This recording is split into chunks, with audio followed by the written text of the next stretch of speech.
So this is the last leg of the journey of the 72-hour spree, right up until full mainnet launch. So this is the community Layer 1x space, as it says on the banner across the bottom. Layer 1x pre-launch 72-hour party. The intention was to run it non-stop for 72 hours, but like I realized people do need sleep, and like you can't stay awake for that length of time. It's actually impossible. But yeah, it was. We've had a lot of fun over the last couple of days, and I've just got out of a space with some community members, and as you can see on the screen here, like check out this this idea, this new meme, the new meta, beard with pants. This is going to be something pretty damn special, let me tell you. So beard with pants, the first interoperable meme coin on Solana. So exciting times. Let's get the L1X page up. Hopefully my internet is fine as well, because after yesterday's dropouts, I'm like, oh, you got to be kidding me. You got to be kidding me. Just going to close down some of this stuff. Okay, I'm just going to bang on some music quietly in the background, and then I'm going to send out some invites, send out some tweets, and get people into these space. So let's go.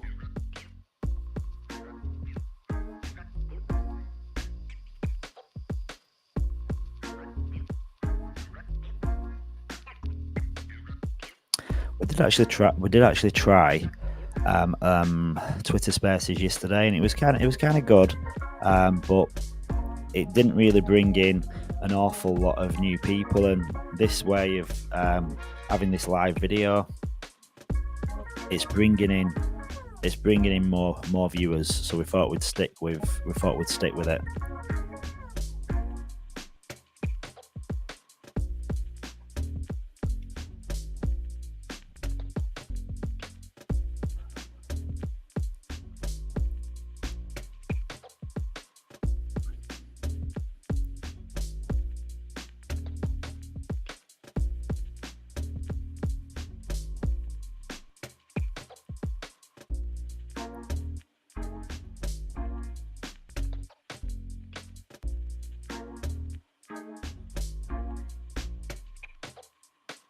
I'm not logged in.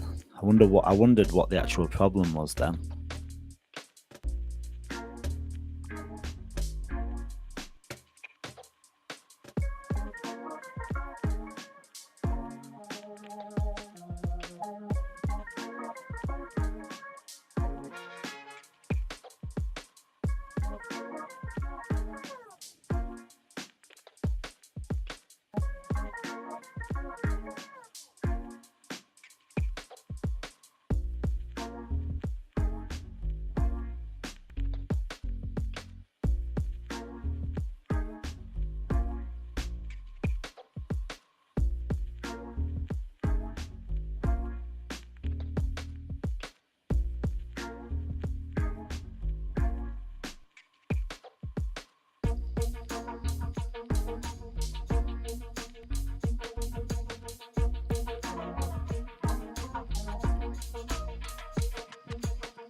So I just want to share this screen. Turn the music down a sec. Just while I'm waiting for people to pop in. So Kevin posted this like 3 hours ago, and it's the expert stake stats. So 70% of people have decided to stake the coins for 24 months. So that isn't. This is like insane, and it shows you how dedicated people are in the L1X community. Because think about this, right? 24 months goes through what the typical bull runs have been cycles every 4 years. Now, there is a possibility this cycle could be different, and it might not end as we normally expect cycles to end because of currently the Bitcoin ETFs, but then the potential of the Ethereum ETF being approved, and then the money from institutions like ARK Invest, BlackRock, these guys buying into Bitcoin and Ethereum for the ETFs, which can be an insane amount of money. So there might not be as much volatility on the top alts, the top alts and Bitcoin. I think lower down the ranks, there's going to be a tremendous amount of volatility. But all being said, regardless, the market is going to tank towards the end of next year. So to look at this and say 70% of people have put basically looking at a long-term vision for Layer 1X, not this cycle, but the cycle after and beyond, because 70% is taking you way past the end of the bull cycle. But one thing you've got to bear in mind, people look at this and they see the vesting and they think, vesting for 24 months, that's a long time. But it's not like you stake and you don't get any. It's not like you vest and you don't get anything for 24 months. You get it on a monthly basis. So you're going to start receiving your L1X earlier than the end of the 24-month period. So you've just not got access to all your coins at once.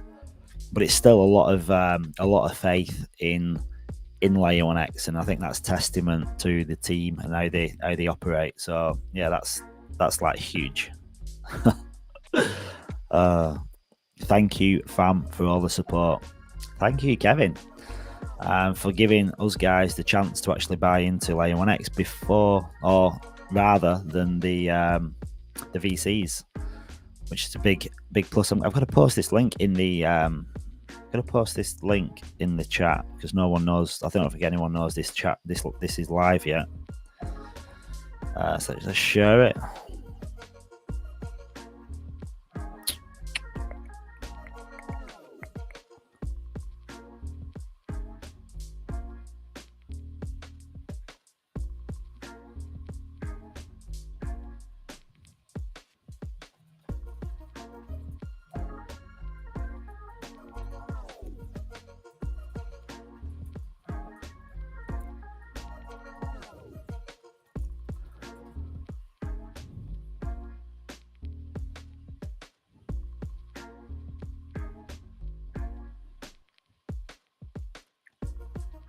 Hey, we've got someone in the house that's popped up to say hi. Let's see who it is.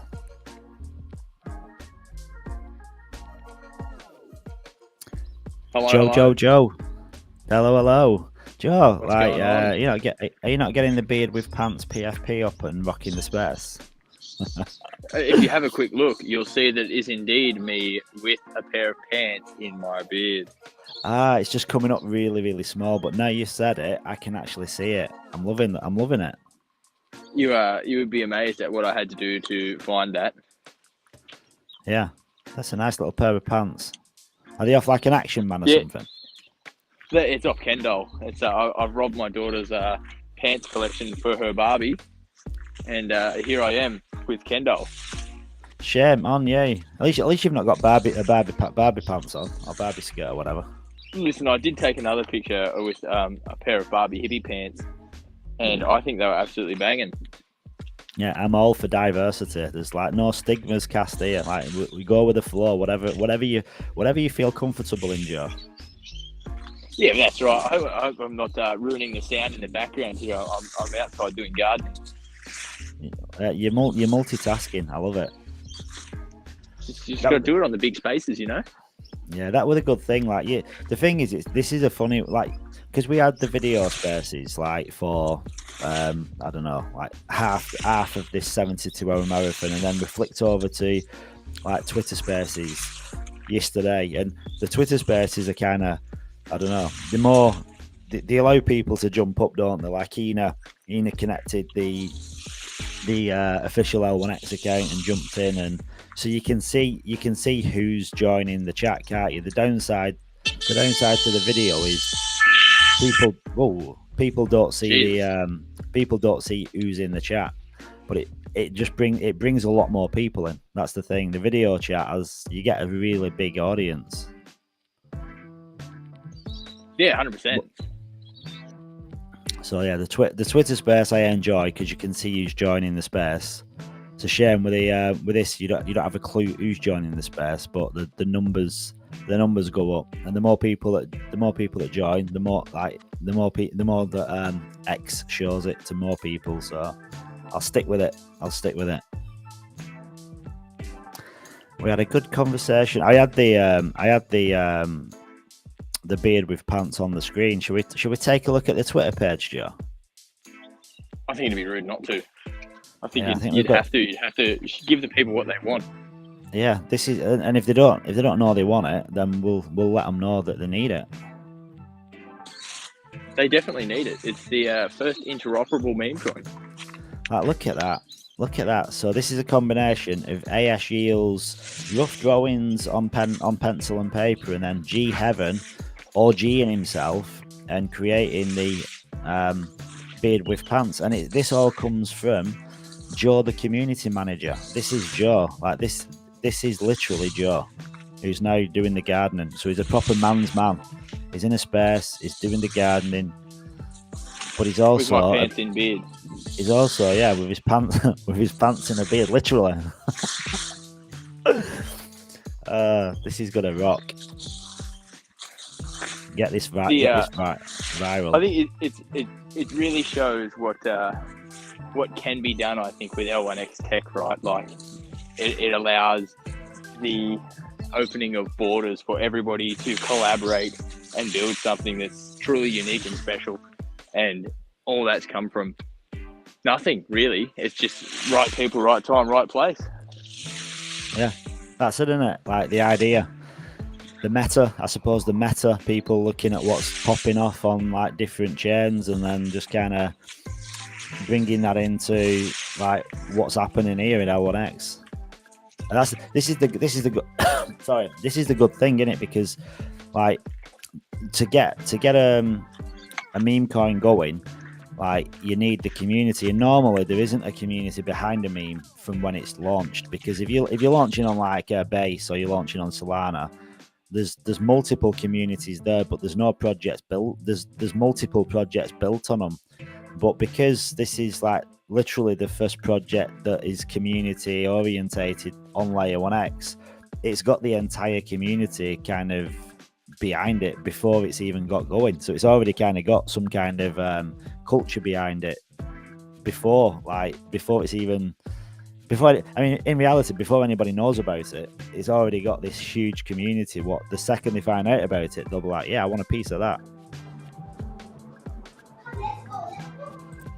Hey, you are 100% correct. We've got fur here as well. It's all happening. Got fur here. How are you guys? Good. Everyone's popping in. Matthew actually messaged me earlier on, like, what space are you in? What's the link? And I'm like, well, we're in beard with pants. So maybe he'll pop back in a little bit when he's got a bit of free time. But it'll be interesting for him to see it as well, won't it? It'll be like, oh, that's a pretty cool idea. Have you already sent him the link? On WhatsApp, yeah. I sent him the Twitter link, not the Telegram link yet, just to bring awareness to it. We thought we'd. I think he means to get him on stage, get him up here. No, he's got the link. It's the same link. I've realised when I'm sharing the link to the space, it doesn't change, does it? It's the same link. Obviously the what do you call it? The X link that changes all the time, but the link to the space, it's pretty much the same link all the time. But I've sent it to him, so hopefully he's going to jump up and we can have a live chat. This will actually be really funny, won't it? Because it's the first time Matthew will have heard of it, and he'll be like, and he's chatting about it live in spaces, which is cool. Yeah, that's great. Also, Mark, I think you may want to delete the 4-minute space. You know, we streamed this morning when you and I had a miscommunication. I think it was last night, yeah. Oh, so it's right. Okay, so it's on my Twitter feed. Yeah, it's 4 minutes only, and was just you and me talking about the miscommunication. I didn't realize. I'll delete that now. If I can find it. Oh yeah. Yeah, it looks like you're doing a solo on your own, doesn't it? Yeah, it went dark for a while. Got quite depressing till you showed up. Yeah, it's gone. It's gone. It's disappeared. You don't want really that getting many views, do you? No, certainly not. Nothing to gain from there. Never miss a comment. BTC 200 KDOL. LFG guys, tomorrow launch. I'm so happy. Dude, if you're happy, I'm happy. Merc Lord is in the house. Killing it, Mark. Thank you, sir. Gray is here, sir. We've got to love Gray, haven't we? Look at that PFP. It's got a proper degen PFP. Merc Lord, what do you think of the Twitter space? What do you think of the beard with pants? That's pretty sick art, isn't it? Like, I know you can do some really pretty cool art, but that is pretty darn cool.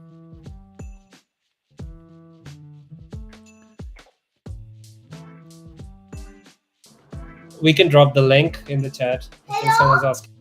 Oh yeah. I'll drop the link in the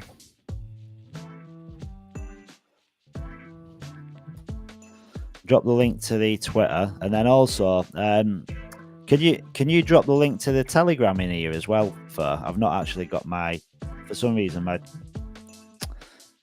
Telegram won't open. Sure can do. I'm doing that. Merc Lord's getting some tips though. He said it needs to be braided like Joe. The braided beard.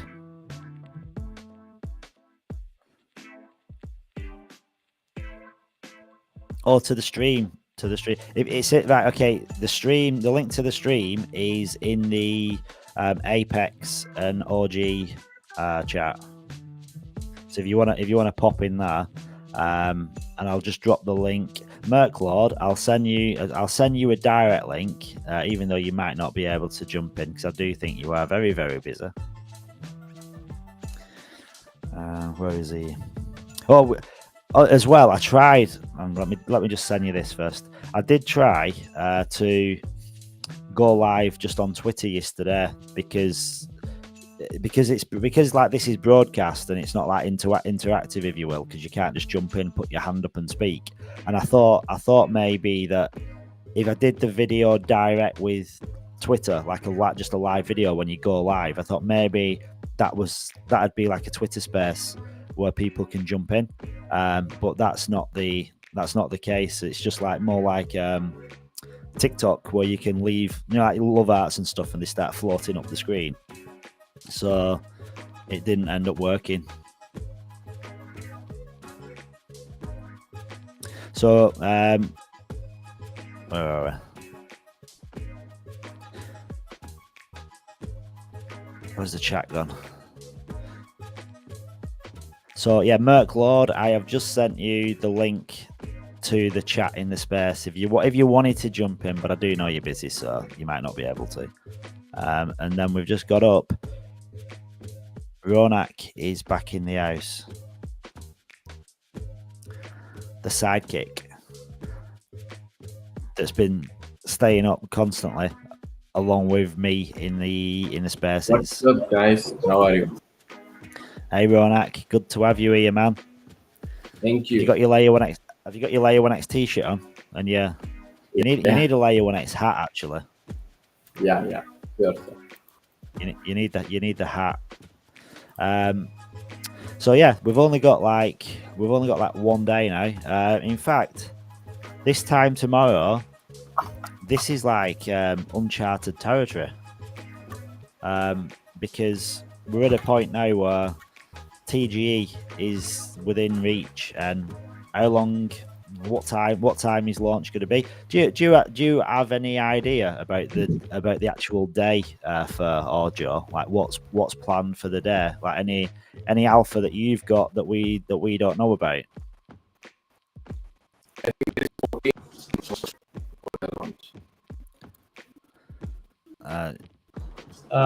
We now I guess from a team's perspective now we don't have anything as well. Like they've pretty much kept it all under wraps. Even for us, it's all a suspense. So let's see, find out what happens. Yeah, so the excitement then is brewing all around, isn't it? It's like no one's got any inkling to what's planned for the day, so I suppose it's just a case of waiting and see what happens. But I mean, we do know that it's going to be kicking off 9 o'clock in the morning. That's the idea, anyhow. And I was thinking, I were actually having this chat yesterday in the chat, but like I'm supposed to be going to work tomorrow. And I've also got a dental appointment where I can't miss at like 4:30 in the afternoon. And I'm like, this is all bad.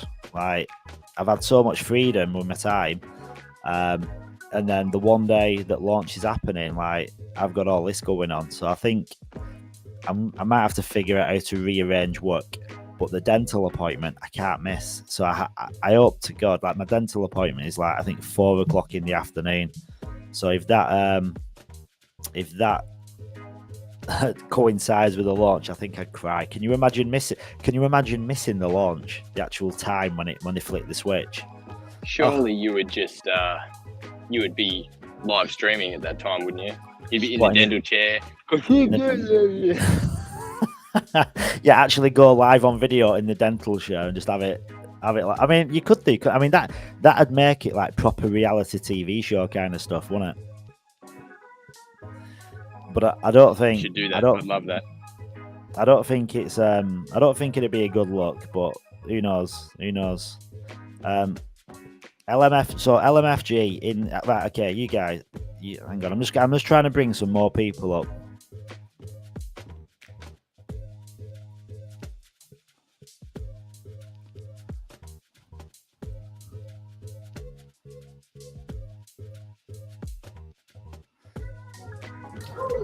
Also, CryptoCycle, how would you reflect on the Twitter Space experience? Do you think this is better, or the Twitter Space was better than this?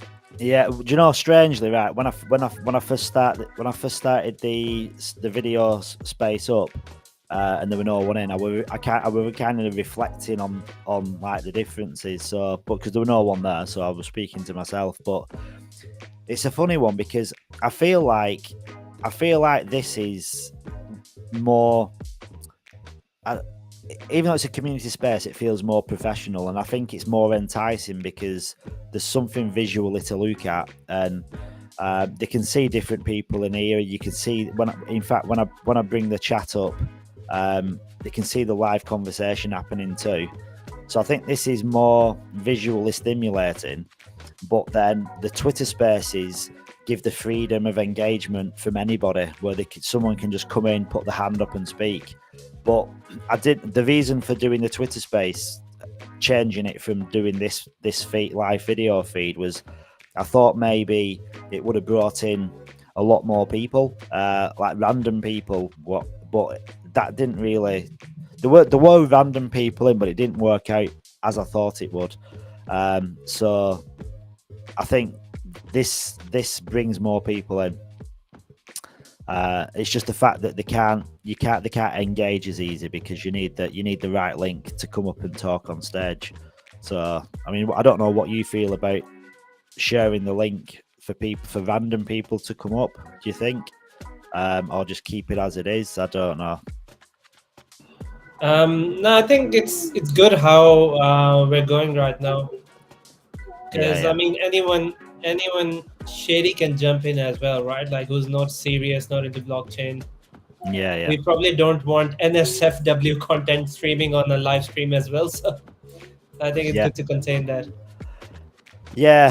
I mean, maybe that'd be a good thing to switch off, wouldn't it? Really, like, because at the minute I think it's set to like sharing from people, like people can share stuff. But I mean, that probably better to switch that off. But well, it's kind of okay at the minute though, because we're trusted family, aren't we? Yeah, exactly. Oh, Joe! I didn't even know Joe had disappeared. Joe's gone. Well, he's back again. Joe's back again. Skippy's in the chat as well. Hang on, let's bring Skippy up. It's not. Where are we? Skippy's just been back. I don't know if you know that. Skippy's been buying computers for. He's getting ready for the nodes. He's already one step ahead. got any. He's been getting his Skippy bought, like, laptops. 15 computers yesterday, I'm pretty sure. Hey Skippy, how are you? Oh, you Skippy. I think your audio's off.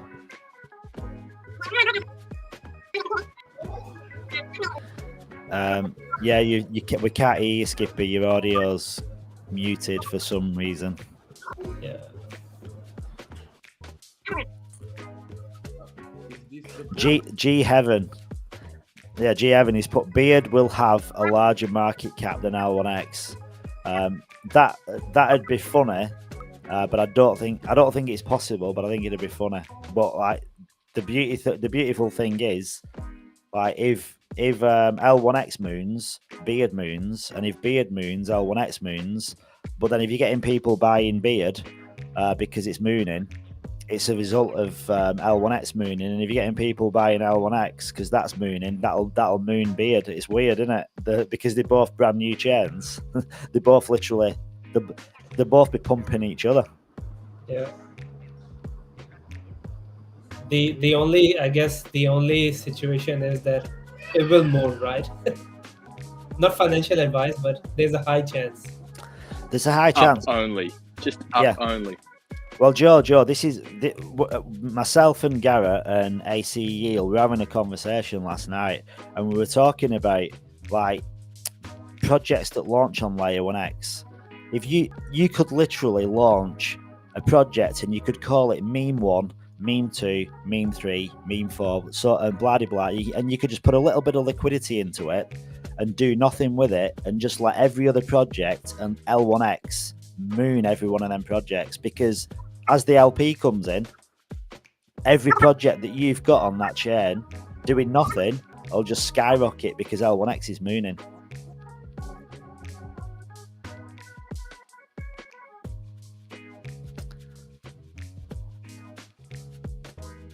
And I wonder how many people will do that.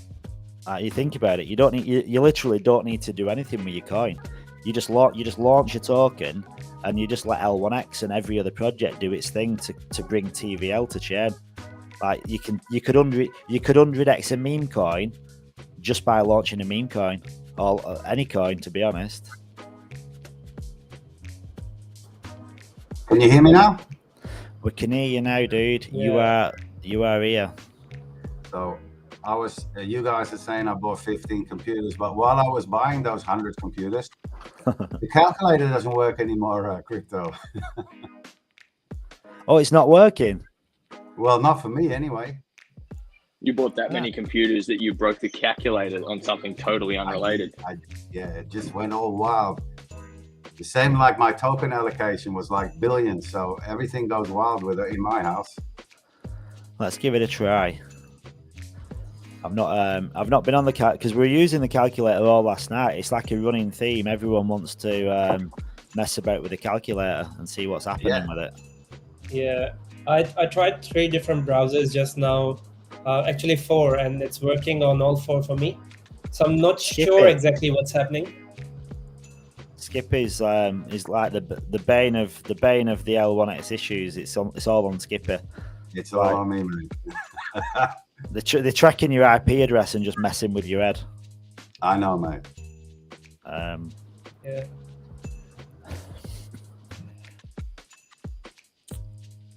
Here we are. Calculator up and running. Let's shut that down.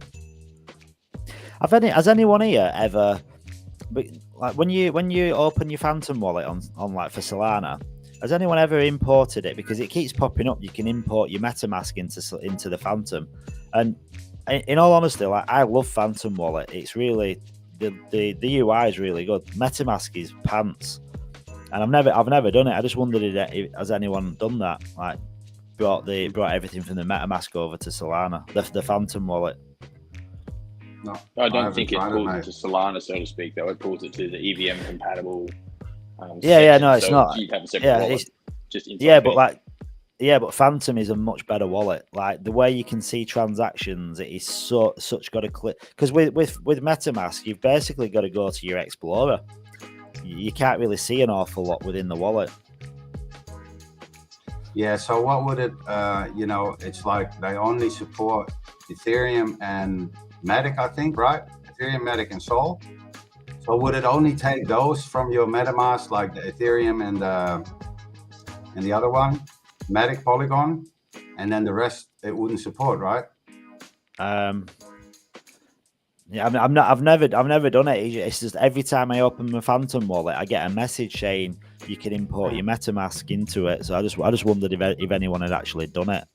They only support the ones that you're correct. Yeah, they only support those ones that has in there. Obviously, MetaMask has the ability to open up to heaps of different EVMs, whereas Fantom I think is restricted to just that Polygon, Ethereum, and Sol. I think. Yeah. So no BSCs. Yeah.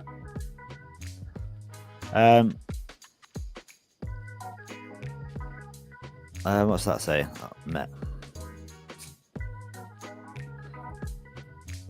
Please enter a number of FVNs. 850 cents. I'll put $5. And then, what's that? Please enter enough VNs for May 2020. Oh, so you can't do the, because before I had it, I was dropping it down to the bottom. Yeah. But I don't have that anymore. I don't have the months anymore. All right. That's probably the problem. And you have also 800. I still have 80. Yeah, well, it don't work. Like Luke, when I did, hang on, I've got to zoom out. In fact, I'll go full screen because I know you struggle seeing it because it's. Let me blow it up a little bit. So if I go on the drop down and take it to 2025 and it's got 800, when I do the calculator, it doesn't work. Yesterday it was working, but it's saying there that I've got to go back to May 2024, which is like just month one. So let's see what happens there. So do one there, and I'll put $5 because it's a good amount to get to. Yeah, so it's working.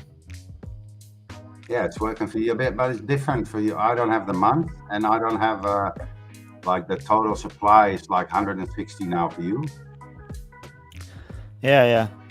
Do you know why? Do you know why it's 160? Because we've now gone into it. We've now got into April.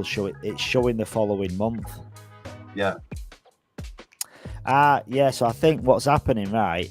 Before, when we were still in March, like we'd not really got into any month, had we? It had not started because it started on this. It's set to start in April. So I think that's why April was showing. But now we're in April. It's probably like kicked in for real, as if this is how it'd be working for real. That's why I think if I do June, I don't think this will work either. I know June's working. August, yeah, that's working. Yeah, we're just that last month, maybe just the last month that doesn't work. No, it's not working, mate. The numbers are not changing. Let's do 2. Yeah, no, it doesn't change. I mean, all it does it predicts the amount of nodes at the bottom, but it doesn't change any numbers. Yeah. Because if I go to like January 2025 and I change that to, I don't know, 1, and then change it to 2 again, like it changes the numbers and the graph. Yeah, it's working fine then, huh? All right, wait. Keep it like that. So that's rewards you'll earn. That's yearly, right? Yeah, that's right. And then, because here it's the same for 1 year and then 7 years. And no, you don't need. I can see it, mate. Okay. 1 day is 45, and 1 month is 1,300 for 2. Okay, can you put it back to 1? Yeah.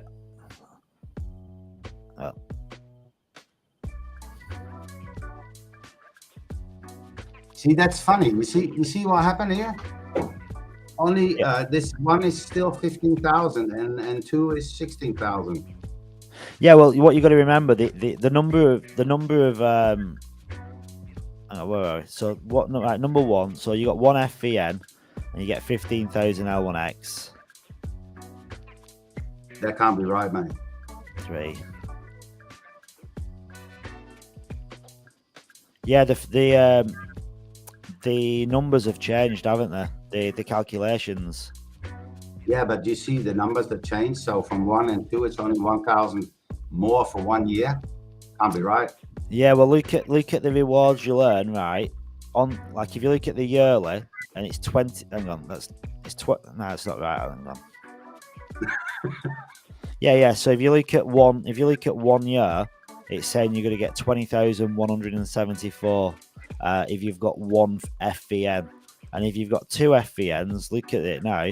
You're only getting 21,000. So yeah, it's not working, is it? It's only 1,000 more. It can't be right. No, let's So go I bought to 100 computers. I'm not getting anything for it. Yeah, you're getting an extra 500 for an extra FVN. Yeah. All right, so let's try 1.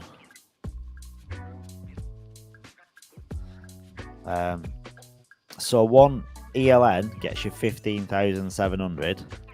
So if we go for 2, gets you 16,400. Yeah, that's crazy. Yeah, 3. So yeah, something's happened on the numbers side, on it, on the calculator, like when it's changed. All right, try now. Put it back on 1 full validator node. Yeah. And then change the percentage of stake to 80 instead of 60.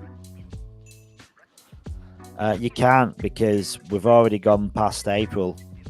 No. I mean, I'm not talking about that. I'm talking about the percentage of L1X stake. Next to the dollar amount. Change that to 80. Yep. Huh?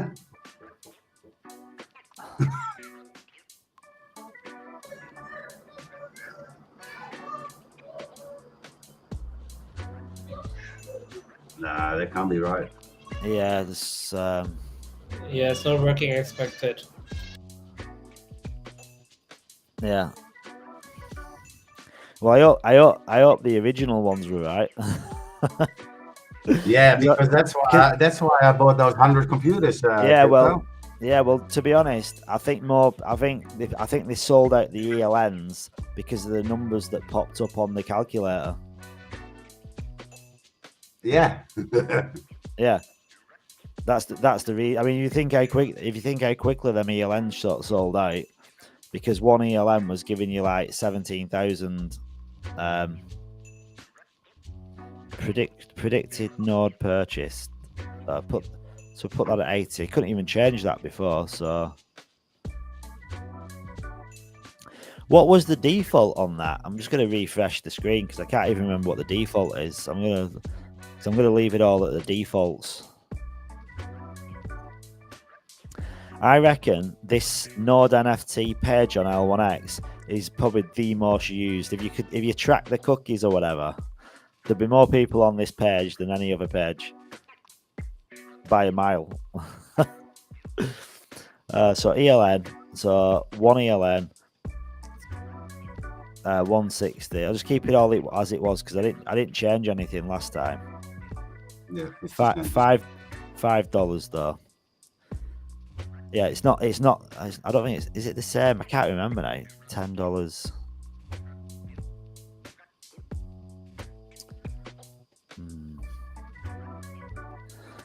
And I'm going to change this to April because originally, yesterday, didn't matter what you did on the month. The predicted node purchase didn't change the amount of L1X that you got.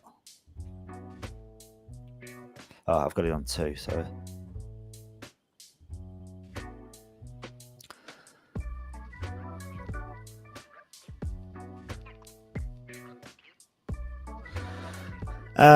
Yeah, so the L1X you get for 1 ELN is coming up at 13,000 L1X. I can't actually remember what it was. Does anyone know what it was yesterday? Well, yesterday at the event, the listener was coming up like $1 million when we did like $5. It's completely different now. So $1 million is now 65,000.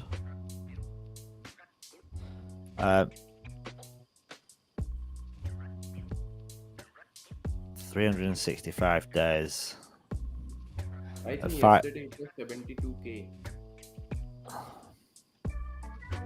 for the $5 window. Joe's back. Joe just keeps zipping in and zipping out. He's doing his gardening with his pants and his beard. I hope you got your pants in your beard. Good morning, CP. Yeah, Master Chef's put, I wonder what's happening with the node. And then he's put activation. Maybe something on the back end. It's not working for Francesco either.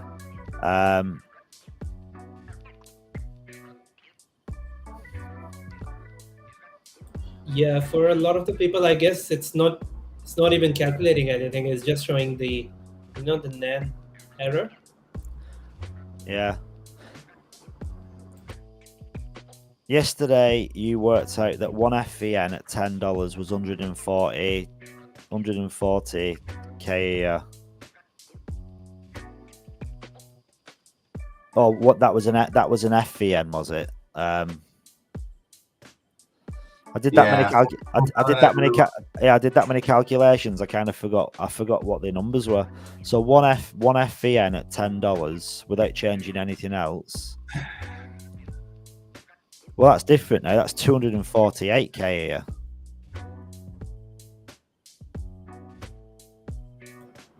I wonder if the predicted node purchase is somehow changing the figures because Yeah, well, gone from. Yeah, well, let's do let's do January 2020, April 2025. It's not really changed, has it? So April. I guess change the FVN to 1 as well because you have them as 2. Oh, sorry. Yeah, it's only taken 1,000 more. It's taken 1,000 off. This can't be right, mate. No good. So I'll go to April 2025. So They changed it as soon as it's sold out, mate. They changed the numbers when it's sold out. Change it to May. So it's not. So the amount of nodes purchased isn't affecting the price. Yeah, The months that you have, a lot of us don't have. We don't have the months anymore. That's why it's not working. Yeah, but even with the months, when I change the months, it isn't affecting. It isn't affecting the amount of L1X that you earn. So it doesn't matter which one I click on. It's still the same, isn't it? 22,781. So at $10, it's saying 227,000.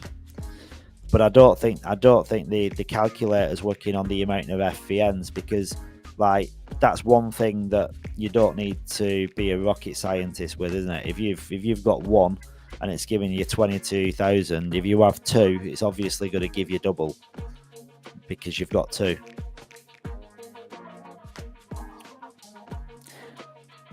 Yeah, I just think the calculator on the amount of FVNs isn't working.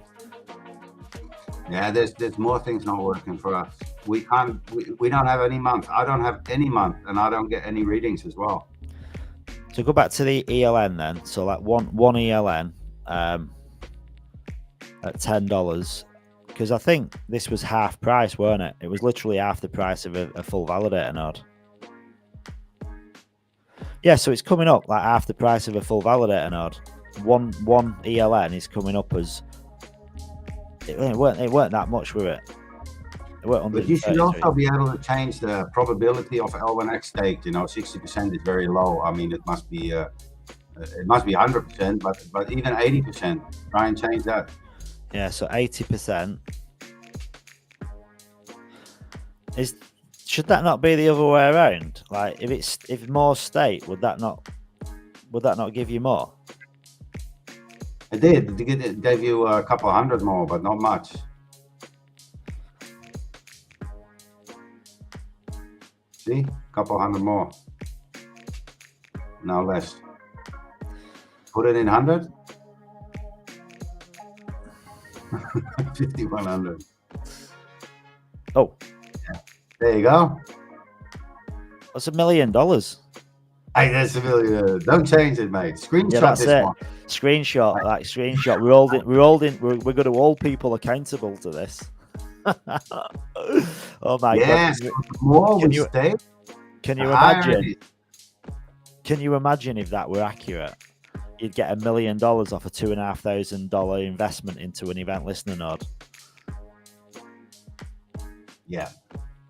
So what if you can just keep it at 100, mate? I mean, you can fill it yourself, right? If you have enough coins. Yeah, but what is the probability of L1X state, right? So if you've got an ELN, is the maximum you can stake against that ELN 10,000, or is it got? Yeah, I think so. Yeah. I haven't heard anything different. So it's ELN is 5,000 and full validator node is 25,000. Because it's not doing anything, right? It's just like if you go to a normal node, like on Ethereum, whatever, the only reason that they have to stake those coins is for like a security, that they're not messing up, you know, that they're keeping their node running and stuff like that. And if they don't, they'll get a penalty, you know, and you can get your coins taken off or whatever, or you know, part of it taken. Yeah, traders put a good one up there. He's put April Fool. It could be the team messing with us. Can you imagine? Bit of a sick joke, but you never know. Nah, because the numbers are not high enough, mate. Yeah, they're high now because we put 100% in, right? And that has to be. I mean, even if it's, let's say 50% stake in your node, so you just fill the other 50% up yourself, right? Yeah, you could just fill it up yourself. You would do, Yeah. wouldn't you? I mean, you know, yeah, but this is the thing, right? Like, I'm not too familiar. I don't really understand the staking part of it because is the people that stake to the node matching? It doesn't make any sense to me. I don't think the staking can be equal to the amount that the node has, because in reality, most people would have the L1X and keep the L1X tied to the node anyway, so you wouldn't need anybody to stake because it's already at maximum capacity. Like if I've bought a node with a 20, if I've got an FVN and I've got 25,000 L1X, I'm not going to be moving them L1X away from that node. So what does that mean? Well, you don't need anyone staking because you've already got your 25,000. Yeah, but they're not staking there, mate. The staking is just like normal staking. Whenever you go on a site or a CEX, whatever, you stake your points and you get a percentage, you know? That's what staking is. It's not actually, you don't even need staking in a node. It's just for a security reason that they do that, so the people won't sell or, you know, won't just take advantage of the system, whatever. Yeah, so there's not going to be a limit on the staking then. Like people, that it's nothing to do with the amount of L1X that you need to buy the node. No, I think there is a limit to the staking. But I don't think it'll be the amount of the L1X that's in the node already, because they're already full when you buy them. No, it's not. Yeah, that's not in there, mate. You just have the node. You have an empty node, and other people are going to stake into it. But you can. I suppose you could stake into it yourself. But let's just say your node. So my node is empty. Yeah. That's why you put the percentage in there. You know, like 60% or 100%, whatever. That's the people that are going to stake into you. Well, really, you don't really need any stakers, do you? You just stake yourself. You just put the L1X that you get, you put it straight back into the node. Yeah, but you don't have them yet, right? So they're vested. Yeah. You've got to stake because you don't have allocation to them straight away, do you? Exactly. So you got to have people staking in for you. And that's why you probably won't be at 100% in the beginning, because not many people have coins. Yeah. I get it now, because you need the people that have got access to the L1X to provide them to your node to get to the point where it's got 25,000 in. So initially they won't be full, will they, originally? No, they can't be. You guys are getting April Fooled, I think. Unless you can put like your rewards or your referrals or something in there, you know? I mean, but then it still won't be full, but I mean, it's at least something you can put into it. Yeah. But what are you going to put into it at the start? You know, the first 3 months, no one has any coins. Yeah, it's just a public sale people, isn't it, that have got the access to the 20%. Yeah, that's also why. Because I read an article. I read something on L1 Dex yesterday, an announcement that they. The reason why they went with another, utility coin, their own, is because they're not giving away the open source yet until we go live. Plus, there is no one that has any coins, you know. So that's an issue for L1 Dex. Yeah, that is an issue. My screen, this. Can I make this any bigger?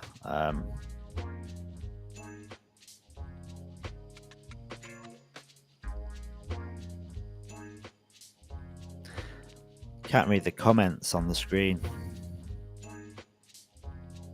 Which ones? No, I've put the comments on the screen so everyone can see the comments. You don't need to open the chat, so you can just see them on screen. I think it's better, but it covers some of my screen, so I can't see anything. LMFG. Yeah, exactly. Mine too. I was going to Yeah. ask you, how can I swipe it away? Oh, I'll swipe it away. I'll move it. I'll just put it in. I'll put it back in its box. Hey, am I audible, Mark? Yeah, Ronak. There is a question from TK. Can you scroll down, please? Oh yeah, one sec. It's related to vesting.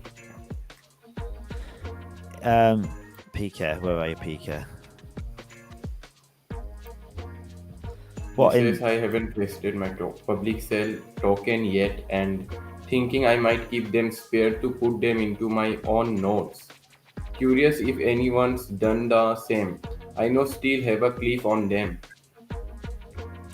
Yeah, so I think you will be able to on the public from the public sale, but you'll have to wait for the cliff to finish, and then when you've got access to them, then you'll be able to stake them back into your own node. Well, public sale doesn't have a cliff, right? It has only a 4 months. Yeah, 20%. Yeah. And Sorry. Yeah. No, Skip is right. Yeah, it's not the cliff. It's basically 20, 20, 30, 30. So you'll be able to put 20% back into your own node if you want to do. I think probably quite a few people might do that. Well, And also there is a question from our queen for the joy.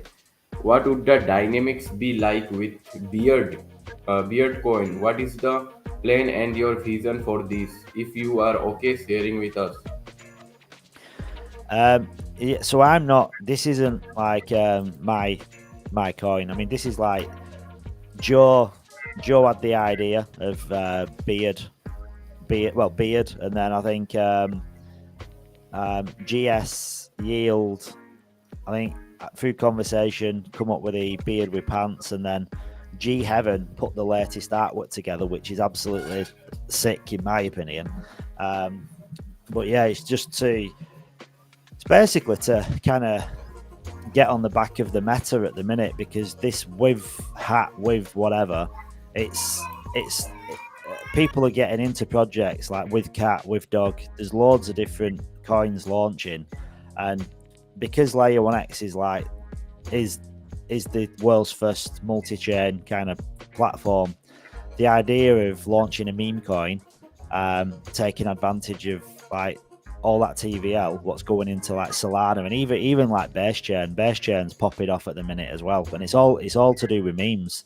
So like if L1x does it right and it's set up right, like it gets a good liquidity pool behind it to start off, and it gets like some funds maybe for pushing it on marketing, and it just gets the right eyes on it, it could really get traction. So I think that's the idea, is to launch it for a bit of fun, because at the end of the day it's going to be people contributing if they want to take part. That's not been decided how that's going to be yet, but if people want to get into it, I think this would be perfect, because it gives everyone in the L1x community a chance to get into the world's first multi-chain meme coin. So yeah, if that's done through like sending funds to a wallet or opening a pink sale up, and yeah, but I mean, it's in a. To be honest, the idea only came about I think yesterday, so it's just been floating about. So like, if you jump into that Telegram chat, I think they put it in the links. I think they might have posted it in here. So if you jump in the Telegram, in fact, I'll pin it. So if you go to the chat, I've just pinned the Twitter, and I've pinned the Telegram group as well. So if you jump in there and join it in there, then you can kind of discuss more about it. But I mean, at the end of the day, it's just gonna be like a meme, and the utility of the meme will be the community. That's the easiest way to kind of push it. Then there's no expectations. Then it's just literally get in, build a good community. But the one advantage that Layer 1x has got, right? Most projects that launch, when value comes, it comes because they've built like a community, and they call it culture, don't they? But I mean, it's just a lot of BS, really. I mean, you've got like Sluff, and they say, it's got this culture. It's been around for like 2 weeks. Like, how much culture can it really have? But everyone just jumps on the bandwagon, don't they? And when you get that network effect and people ape into something, you get this massive community really fast. But it takes a while. Or it might never even happen. It can take a long time to actually get to a point where you've got like a solid community. Well, Layer 1x has already got this solid community. So when a meme coin launches, and if it's launched by like the community, like Joe and like myself and anyone that's here now, and we're kind of behind it, and we put like some kind of whether it has like a vesting on or whatever, because would it be an airdrop like that? That's something that needs to be decided upon. But there's already that trust there as well, because the contract will be safe. We all know that, because it'd probably be an L1X contract if it's going to launch on L1X. Or regardless, if it's the team, well, not the team, but like the community leaders, if you will, that are here now, if they started getting behind it, everyone would support it. So I mean, there's probably a handful of people that wouldn't, but I reckon there's a real high percentage of people that are in L1X and snatch your hand off to be part of the world's first multi-chain meme coin. So it'd be like everyone here would get in before everybody else. And then if it went parabolic, if it did something amazing and it did a bonk, or it did a sluff, or it did a dog with that, and it went to 1 billion, 2 billion, 3 billion, can you imagine getting into a meme coin where the market cap, in, let's be real, the market cap would probably be starting about 150, 200k, or maybe even less, depending on how much liquidity you put into it. I mean, if you put like a 20 grand liquidity, 20 grand of liquidity into it, I mean, the market cap would probably be under 100,000 to start with. Skippy probably knows more, because he's actually launched tokens. Yeah, it'll be much more than 100k if you put in 20k liquidity. Yeah, most of those projects start with 1-2k liquidity, and then a very low market cap. But if you put in 20k, it's going to be a little bit higher. Yeah, but yeah, it's I don't know if you want to chime in for. Yeah. I guess the other thing I wanted to say is, like, if we do launch obviously on L1X, the one thing that'd be great, and I get would be a great case study of multi-chain asset issuance, because that's the thing we're looking at, right? Like being able to issue assets on different chains at different times, and that's on demand too. So I mean, that's one of the things, like the major problem that L1X is trying to solve as well. Like, it's not just obviously cross-chain, sending assets from one chain to another, but the whole point where Kevin keeps coming back to is, like, you can actually have multi-chain applications, and that's for the fact that because they have one registry which is able to determine, there's, for instance, certain amount of demand on Solana, certain amount of demand on ETH, and then you're able to issue assets accordingly. And it also has obviously an inbuilt burn mechanism as well, so it can do all of that for you. Whereas right now it's all you have to be on one chain and then you can say you're going on multi-chain, but then it's not the same, right? Because you're restricted by a lot of what we were discussing yesterday with protocols like Polkadot, where they are interoperable, but they're interoperable within a certain range, because everyone has to be within their framework for it to be able to work. So I guess that's with the meme coin. I guess one of the things like that happens, and I have a good example from Algorand. Like they launched something called there was basically a project where you were minting oranges, right? Like, so it was like you had a juicer, an app of a juicer where you were minting oranges on demand. And the reason that project basically came was they really wanted to test and push the TPS on the network and see if it actually does what it's meant to do. And that's what it actually did. Like, it demonstrated the TPS capability of Algorand ecosystem, but through a meme project, right? So I guess meme projects are also good to do that as well, where you can they can test the boundaries of what the capabilities of the tech are. So yeah, it'd be great if obviously a beer whiff hat can do that for L1X. Yeah, the volume, that's the thing, isn't it? I mean, the volume that it could bring in such a short pace of time, it could really stress test the nodes and everything, couldn't it? Who has the music on the background? It's not LMFG. No, hang on, let's turn it down. It's background music. It's to create that ambient vibe. We're building a culture. Don't forget, we're building a culture. LMFG, he doesn't like it, mate. There is a financial advice from LMFG. This is funny coming from LMFG. The dude, when he comes online, all you can hear is his music, and he can't hear it. Oh, dude, LMFG. When you come on space, you've got like music in the background, and it's like hidden music from God knows where. Listen, I've turned it right down. So you probably won't hear it now. No, it's good now. LMFG is giving us financial advice. We haven't talked a lot about the DEX aggregator. Is that still coming? Yeah, they're working on they're speaking with aggregators on multiple chains.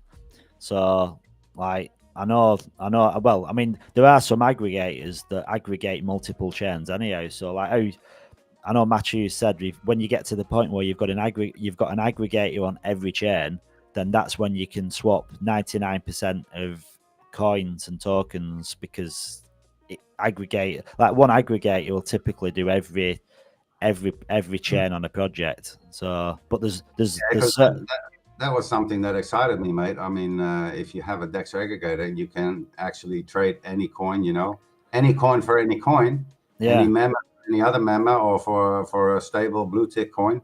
Yeah, that was awesome, mate. I mean, but I haven't heard anything for a while now about that. It's supposed to be already launched. Yeah, no, it's right. I think they're already. I think that'll come pretty quick, to be honest. I think the thing is, it's the widget, isn't it? They need the widget to go on the websites. But I mean, that'll probably be integrated into the DEX itself, wouldn't it? In L1 DEX, that should be, but I mean, in our app, it should have been in our app too. Yeah, I mean, I think they're working on that, aren't they? Because obviously the L1 DEX isn't going to be rolled out straight away. So I think Matthew was saying there's going to be like a website, what they're working on for the DEX initially. Yeah. If it'll have the aggregator built in, I don't know, because it'll be aggregators connected to aggregators, won't it? Like, you'll have like if you think about Solana, they pretty much, you think they're going to be using Jupiter because that's the number one aggregator on Solana. So then if there's an aggregator on Solana, that immediately lets you to swap any token on Solana to any of the connected chains, because you don't need to get going. You won't need an aggregator on every chain. I mean, if you had an aggregator on one chain but on no other chains, it opens up every token on Solana to all the connected stable coins and coins themselves on connected networks. But if they connect to, like, if you think about aggregate, I mean, if you look at 1 inch, for instance, that's not the same, mate. And Jupiter is like a swap of DEX, I mean, it's not the same. Jupiter's an aggregator. It brings in different It brings in different dexes. Like, but you cannot buy Binance chain or anything. Ethereum on the Jupiter network. no, it's an aggregator that on Solana, so it aggregates all the tokens on Solana that are on different dexes. But we're talking about the DEX aggregator that we was going to get, that you can actually trade on any chain. But that. Because if you want trading volume, if you want traffic, that's the biggest thing, mate. You want traffic, you want to be known out there, you want people to come to your site, to your app or your L1X DEX. That's what you gotta have, mate. Some place where you can trade anything, not like Uniswap, Uniswap Ethereum, PancakeSwap Binance, and then you have Solana on Jupiter and Radium, whatever. But if you have one place where you can trade everything, that's big, mate.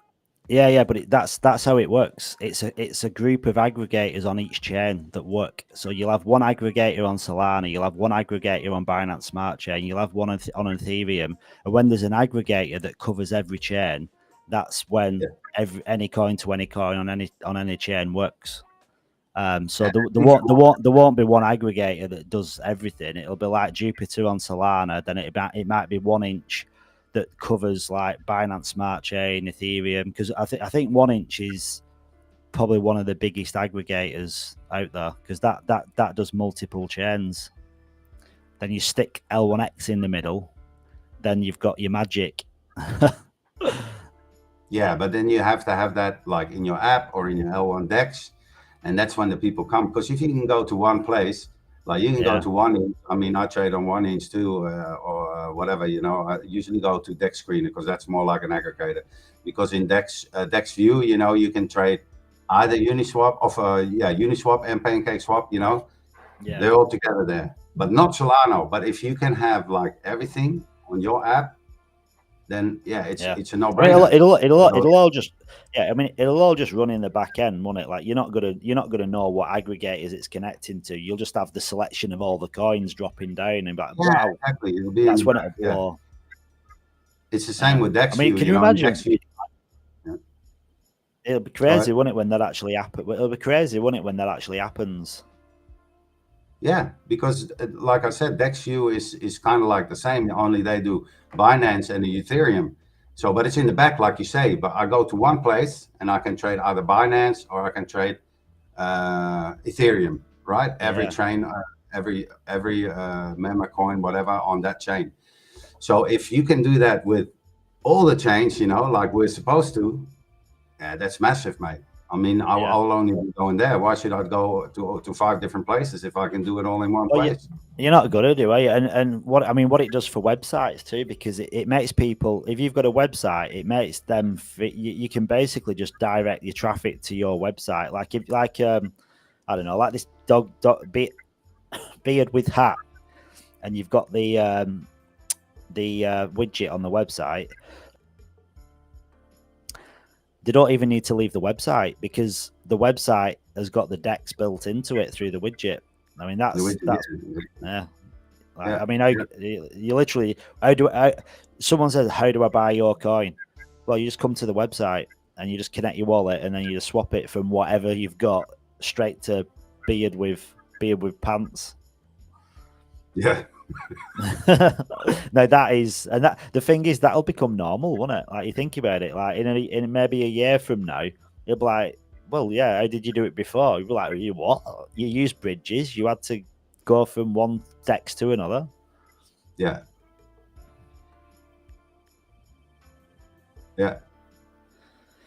I'll be looking forward to when the announcements come as well. Like, because we were talking last night about the two centralized exchanges, because some I was trying to look on Mexi. I think we were all looking like on Mexi Twitter account and on Bitmart's Twitter account and trying to find how they announce launches or new projects, and we couldn't really find much because they were all like Kickstarters, like stuff that they're pushing out themselves. So, like, if they just basically launch and announce at the same time, but we couldn't really pull anything up on it because I know there's not. In which exchange we are going to launch first? Mexi and Bitmart. in both together Well, that's the who we're same launching. time? Well, we think so. Yeah. I mean, I don't know if it'll be exactly the same time, as in like one will launch, the other will launch like the same minutes. But the idea is on launch day, which is tomorrow. Then it should be Yeah. yeah, Got it. Bitmart and yeah. So, Skippy, did you purposely drop off then, or because sometimes it drops off, and I didn't know if you wanted to pop back up or not?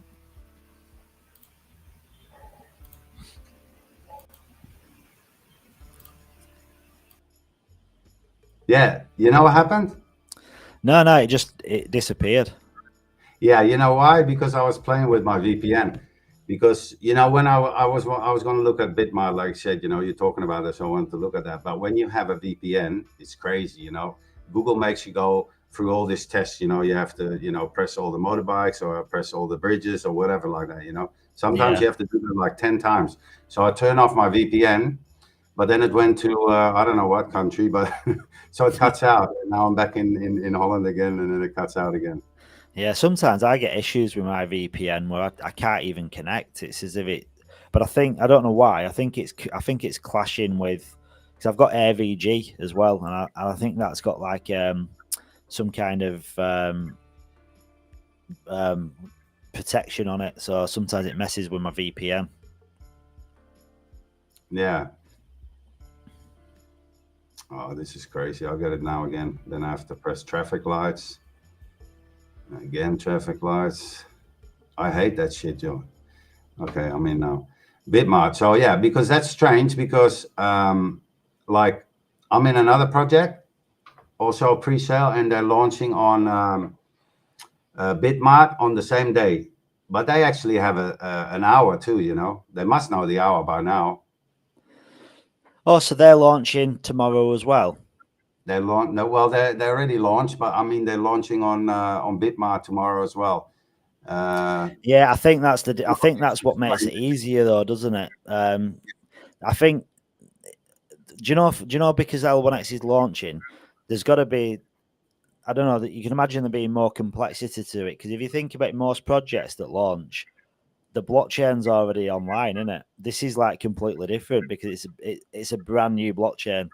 So maybe maybe they can only list it when the blockchain's been launched. Maybe, who knows? No, they must have the tokens by now. Yeah, they'll have everything. No, but I mean, Yeah. like publicly. I mean, it might be something that when it goes live, it automatically like pushes out media content. I couldn't find anything that had like an announcement for a launch that wasn't like in a Kickstarter program or something. I was scrolling for like 10 minutes. Yeah, it's crazy. It's a little bit different than normal launches. Yeah, They yeah, all announced with the time and everything. yeah. I guess most of the time, you do have already one that's already launched. So they say like on this time you can, send your tokens, and on this time you can extract them again, like that. But we don't have that. We just have a fresh launch. So, but still, they would have the tokens by now, and they would have everything set up. It cannot be last minute.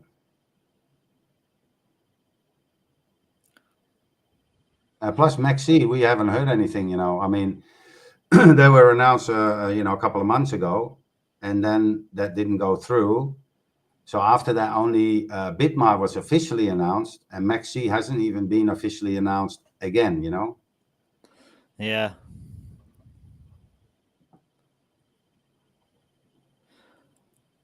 I'm just trying to keep on track of the comments, but I was looking on Twitter, but I think I find it easier looking on looking at the chat in the studio software, because you're getting questions from YouTube as well, aren't you? Must confuse that. LMF. Must confuse people LMF. because. Sorry, Ronak. Yeah, I'm saying that LMFG was saying take half of your money out of L1X in 2030 or 2034. Just a financial advice from LMFG. Yeah, I think for 2030, I think everybody will take more than half the money out by 2030. Yeah, most people can't keep the money when it's 2x'd. Yeah. And he's LMF also saying, has the worst advice, mate, every time.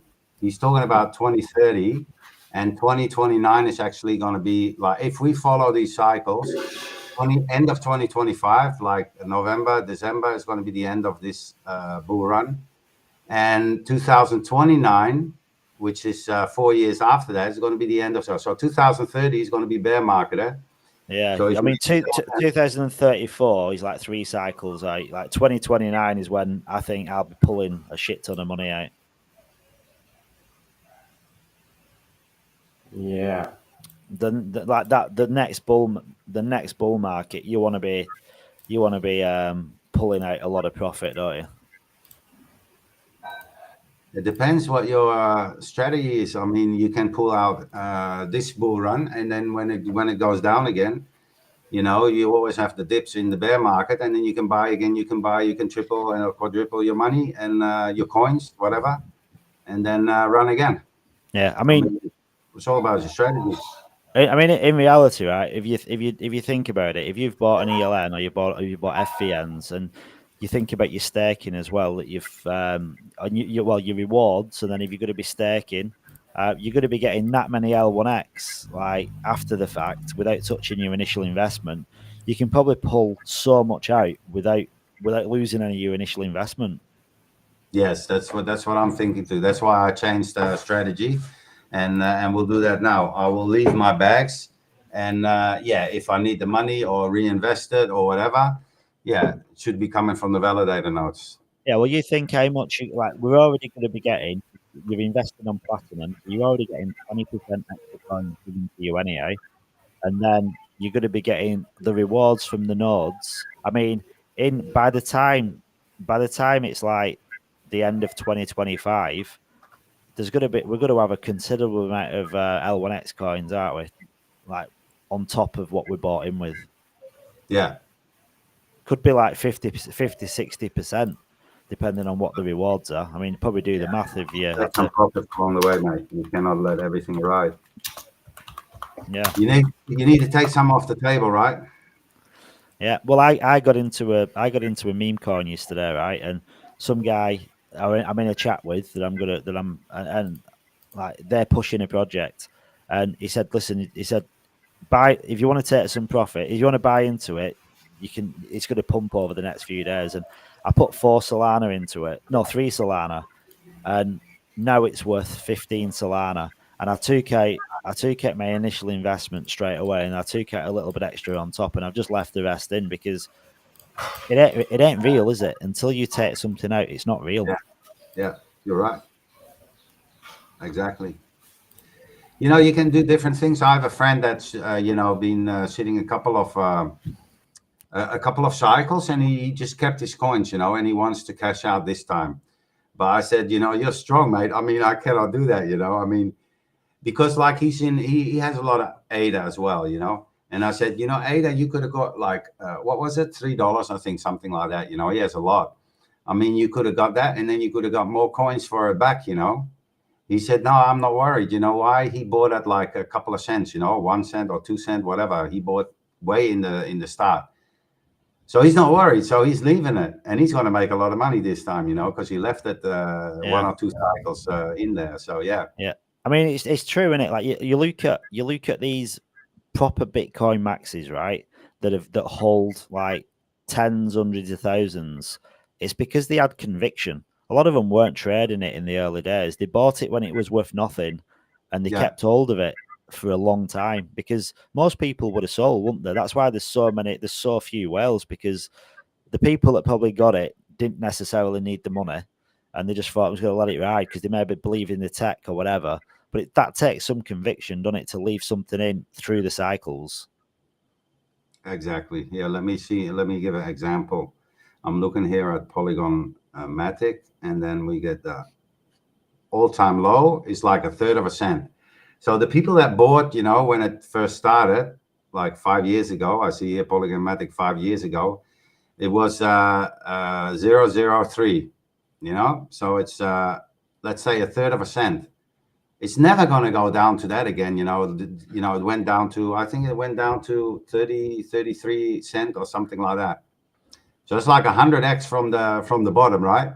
So it's never going to go down. So if you get it at the bottom, you might as well keep it, you know, because now Polygon Matic is going to make a lot of money. Last time they came, I think, also to around $3, and now it's going to hit probably $7-8, maybe even higher, you know. I mean, yeah, it's all where you bought it. Yeah, and yeah, I mean, a lot of these, you look at them, like you look at like XRP and Cardano, and these launched at sub pennies. Yeah, like the gains what they're in now, like they're phenomenal, because they bought when they were worth absolutely nothing. Like, you couldn't even fractionalize the value for one ADA or one XRP. They were nothing. Yeah, exactly. Here, got a looking few, at got a few questions as well about the nodes, and like for a newbie question, what's the question? Can people lose their nodes if they don't run it properly? That's a good question. I know you'll get penalized, but I don't know if you can really lose them. But you probably won't get your rewards, or maybe you get penalized something more. You know, on other validator nodes, they can actually penalize you, and because you do have your, you know, coin staked inside. But with us, you don't. Yeah, actually. I mean, I mean, I don't think you can lose the node because you've bought it and it's an NFT, isn't it? You've paid for it. You just might not be able to use it. Like if you misuse it, or if you don't stake tokens. Probably a question for Matthew to kind of deep dive into. You didn't pay for them, mate. You just have to, you know, have so many coins in your thing, but you didn't pay for them. I mean, we all didn't pay for it, but I think they can't. I think you're right. They can't take the node off you. They won't take the node off you. Well, it's an NFT, isn't it? You supply the 25K and you get the NFT of the node, and you can, like you said, you can actually give the node without giving the L1X. You can separate them, can't you? Yeah, okay, but when you're running it, you know, you have real software on your PC or whatever laptop running, so they could, if they wanted to, you know, they could block you, whatever. So they can take steps, but I don't think they're going to do that. But they might take your rewards. You know, you might not get any rewards, or I don't know exactly how they're going to do it. But normally, when you stake like you stake into a node, whatever. When you have a node, and not the same with us, but they can actually penalize you and take like 20% of your tokens away from you. Yeah. Yeah, there will be penalties, definitely, because they don't want node operators up there that have got like 50% uptime. Like you want like really strong uptime, don't you? You want a choice of people that have got like, I don't know, 90%. Because I mean, I staked on nodes on Luna, and I remember looking at those, and they all range from like 85% upwards. And the thing is, no one uses the low ones anyway. Yeah. But it's not a good look, I suppose, is it? G Heaven is in the house. So G Heaven is the dude that changed AS Yield's pencil drawing into the meme coin that we see today. So hats off to you, dude.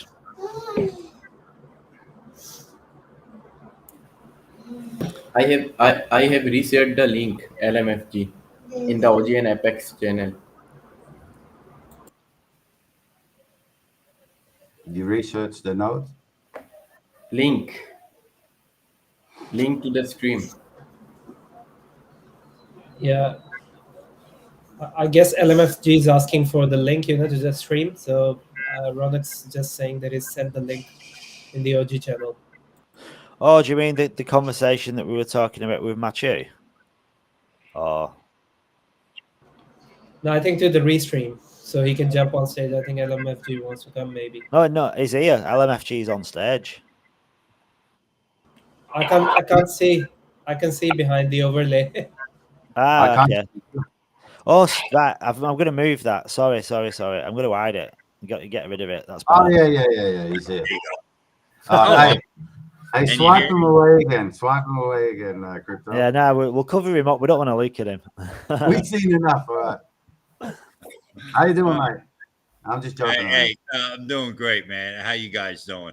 Hey, We're doing Skippy, Yeah, Skippy, Yeah, bro. I friggin' I'm listening to you, brother. I'm telling you, you're a slick son of a bitch, man.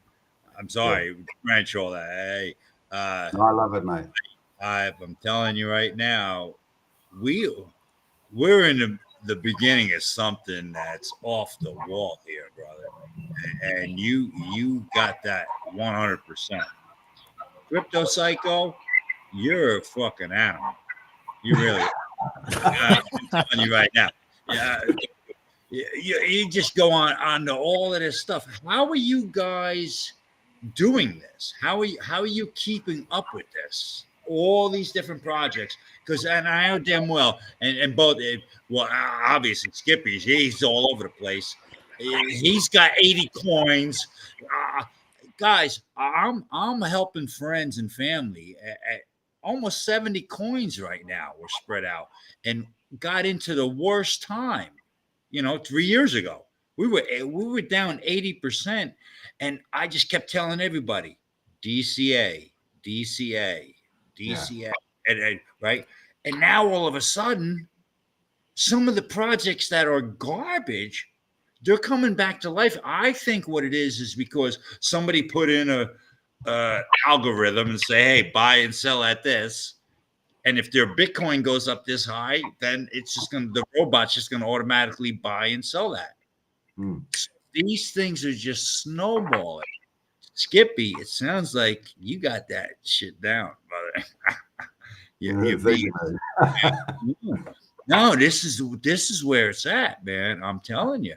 And I'm telling my son, my kids, and all my friends, it's beautiful. And my thing is, yeah, great. You know what? I'm not in there to make the big bucks. I'm just in there to support this technology. It's just going to make, I mean, I keep saying it, for the people, by the people. I mean, you put your money in the bank, you can get 0.1% interest. Now on blockchain, you're getting 8 to 12% interest. And that's without getting into a liquidity pool. Yeah. We're getting into a project like L1X. And now you got L1X, and they're going to have a launch pad under this. I don't know, Skippy, launch pads cost you 10 grand just to get into one, right? 20 grand, whatever it costs. You get into the launch pad, then you put your gamble out there, right? Yeah. Now all of a sudden that's integrated into this, and it's all going to be done with the L1X coin. And that's why I brought that up last night with Matau. I said to him, because he's saying where he's going. I said, so one contract address. And he fudged it a little bit because it's not going to be able to be, right? When you go to DOT or something, you're going to have to come up with something, but that's going to roll up on that. To me, the layer 3, that top layer, that nobody else is doing, is going to take care of that. Your X talk. Did you get into the platinum tier? Yeah. Oh yeah. Yeah. Oh yeah. All 3 wallets there. And I got platinum and gold on the 3 wallets. Because the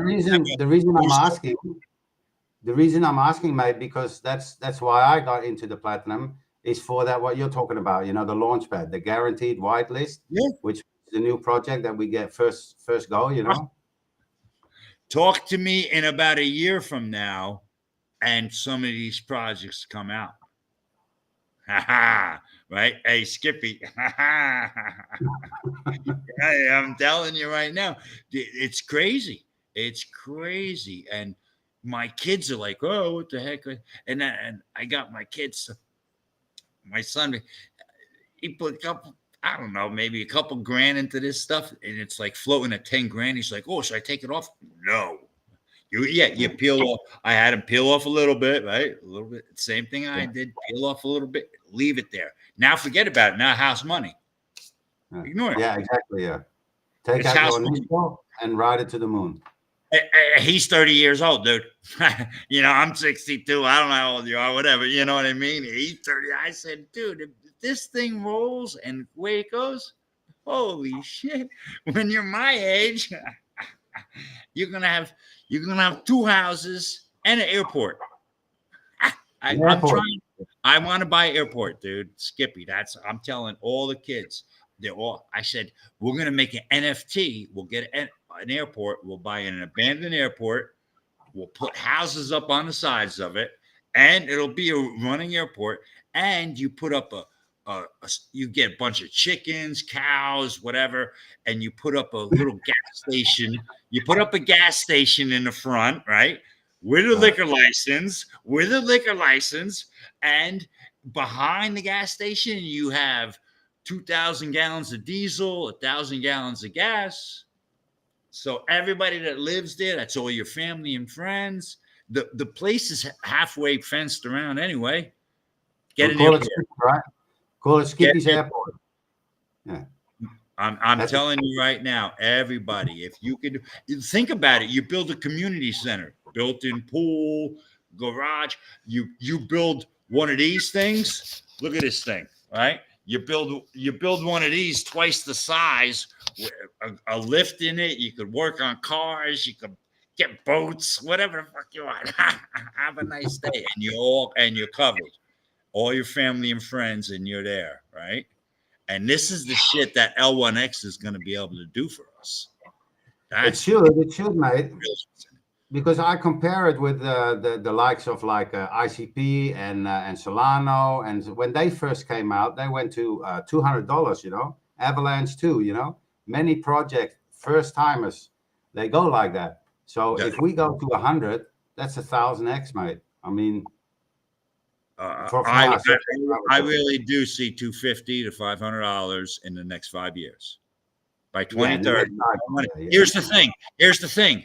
If they do everything that they got on the roadmap, everything that's rolling, and this thing goes out, and there's going to be bumps, and that's what's really fucked up. I'm sorry, French. The FUD. Anything goes off because the FUD is only from the people that want to put the money in and take it out and run. Yeah. Yes. And all this vesting and locking this in like this, to me. But I put it like this, LMFG. I put it like this. This would be my strategy, because I think they turned the wrong road somewhere along the line, because they wanted to inject everything, every single inch of the crypto market they wanted to catch, all at once, which has given too much problem. They shouldn't have done that. They should have just, what they're doing now is good, launch your project. We already have good tech, like you said yourself, and all these things you want to bring out when you're running. You know why? Because that's the best marketing there is, mate. You got news. Hey, we got something new coming out. Boom. Everyone buys again. Hey, we got this coming out, the healthcare, whatever, Oh, they buy again. That's the best strategy, mate. You got to do it along the way, but you got to launch. You have a good project. You launch your project, and then you start building, because when you keep building, you look at Chainlink, whatever, they keep building and they're flying. That's what happens. The ecosystem, the ecosystem starts just to snowball, right? Exactly, yeah, exactly. The ecosystem starts. If you bring everything out at once, what are you going to bring us news? You don't have much news anymore. So you have to bring it gradually. You already have something very good, very high, above others, and then you start building on top of that. Okay, and now this is where I got to tell you, and this is where I'm so heavily into, and I really do respect so much Cardano. Same exact thing. Where you go, the price is not moving. The price is not moving, right? Look at that project. It's been building for 8 years, 9 years, right? Yeah. Same thing. And this is, everybody thinks you're just gonna turn it on and it's gonna go. No, it's gonna be a long road. It's slow and sure, where you're not screwing up. You gotta fix the screwing up shit. Boom, you're done. I mean, you're gonna be that first one. You know what I mean? Let me see what market cap they have now. Hey, the Cardano now has fully diluted market cap 28 billion already. Yeah. And the problem with that is a lot of it because everything is liquid. So all their staking. So if you go into TVL ratings on CoinMarketCap, even right, and you'll see Cardano's way the hell down there. Cardano should be up above Tron, maybe. I don't know. Maybe not above Tron, but close to it. It'll be up in the top 4 because they won't count because it's liquid staking. Yeah. That TXO, I'm telling you, man, that's crazy. And that's what these guys are on. The L1X guys are. It's that EUTXO on steroids is what I'm seeing from what I've read. I'm only briefed through the white paper, you know, and that's it, man. UTXO, I'm telling you, goodbye to the banks. That's it. Back in 2009, that fucking paper was written. Goodbye to the banks. And in the last 3 to 4 years, I've told all my family and friends, I put on Facebook, get the fuck out of the banks. If you work for a bank, get another career. Get into Jason or start being a programmer. Do something. I don't know. Become a teacher. I don't know what the hell to tell you. Get out of the bank because you're going to get fired. You're done. Yeah. Wait till you see what happens this year, dude. Wait till you see what in the next 6 to 8 months in the United States, you're talking 200,000 people going to lose their jobs. I ain't fucking with it. 100%. That's true. That's true. And if you look at Tron, or you're talking about Tron, and I think Crypto was talking about Tron 2 yesterday. They're nearly forgotten, you know. I mean, because they weren't building and everything, but now they are. Right? They're updating and they're building. They're bringing out new stuff. That's why they're coming back. Tron is coming back. The same with Chainlink. Chainlink was almost dead, you know. I mean, Chainlink was old. Is old already, but they weren't, you know, updating everything. But now they're coming back. Why they're coming back? Because they're building. They're making cross-chain. You know, they're making interoperability. They're doing things, they're making partnership, and now they're coming back. But if you don't do that, you die, you know? The partnerships, that's it. And they've been around now for 8 years. Yeah. 8 years, right? Now, and this is going to be the same thing. And everybody's like, oh, L1X, oh, yeah, I'm going to make money right tomorrow. No. L1X, well, let's see what happens in 5 years from now. Because if L1X is still on the table, it's going to be a top 10, I think. Yeah. I really do. And here's the thing. You'll be top 10. It'll be with Cardano. Maybe DOT will be there. I believe Ethereum and all those layer 2s on Ethereum will be gone. You know, Solana might survive. And then there's going to be the version 5. And everybody's, no way. Believe every time. There's going to be something tomorrow or the next year. And when I seen Cardano, I was like, holy shit, this is it. I told my buddy, I says, this thing blows Bitcoin and Ethereum out of the fucking water. This is the next version. You won't see something like this for years. And then freaking like a year later, here comes L1X. I'm like, what the fuck? I go to my buddy, I said, hey, blockchain version 4. We got to get into this. I'm serious. I'm telling you right now, I guarantee you within a year or two, there's going to be something else that somebody's going to come up and say, boom, here it is. You know what I mean? Like what Kevin, this guy Kevin is, and that's his brain. These guys are fucking brainiacs. Hoskinson, Buterin. Let's go to name every one of them. Woods, Garlinghouse, all of these guys that started all these different projects. Holy shit. These guys are brainiacs, man. These guys are Einsteins. Yeah, I love listening to Charles too. He's a very smart person. Yeah, unbelievable. Yeah. When you put people like that together, here's my thing. I want to take Patel, Kevin, Porkishi, Hoskinson, Woods, Garlinghouse, Buterin. I want to fucking take all of these guys and put them on a fucking island. They can do anything they want to do. They got fucking 1 month, 4 weeks. Fix the world. What do you think would happen? What paper would come out of that 1 month for them guys hanging out together? You know what would happen? They'd blow up the island, mate.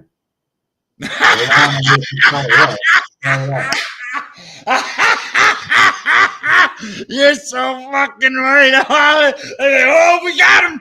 Get him now! They would not let that happen, mate. Hey, man, where do you live?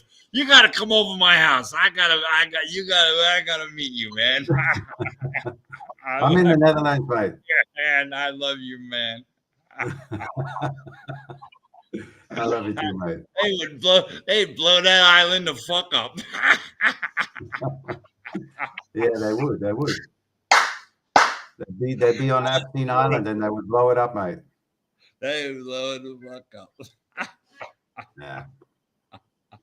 Governments do not like to give control away, mate. They want full control. They're in for a rude awakening, brother. Here comes blockchain. Here comes L1X. In for a rude awakening. Fuck these governments. Fuck these banks. All of these scumbags.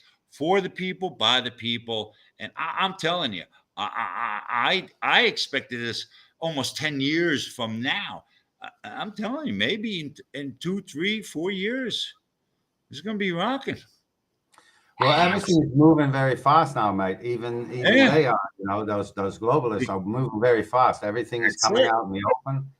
So, but we'll not lay down without a fight, mate. I mean, they're coming, We'll see. We'll see what happens here, man. I don't think they're going to get us, brother. I think this is going to be for the people. We'll get it. I think we got it.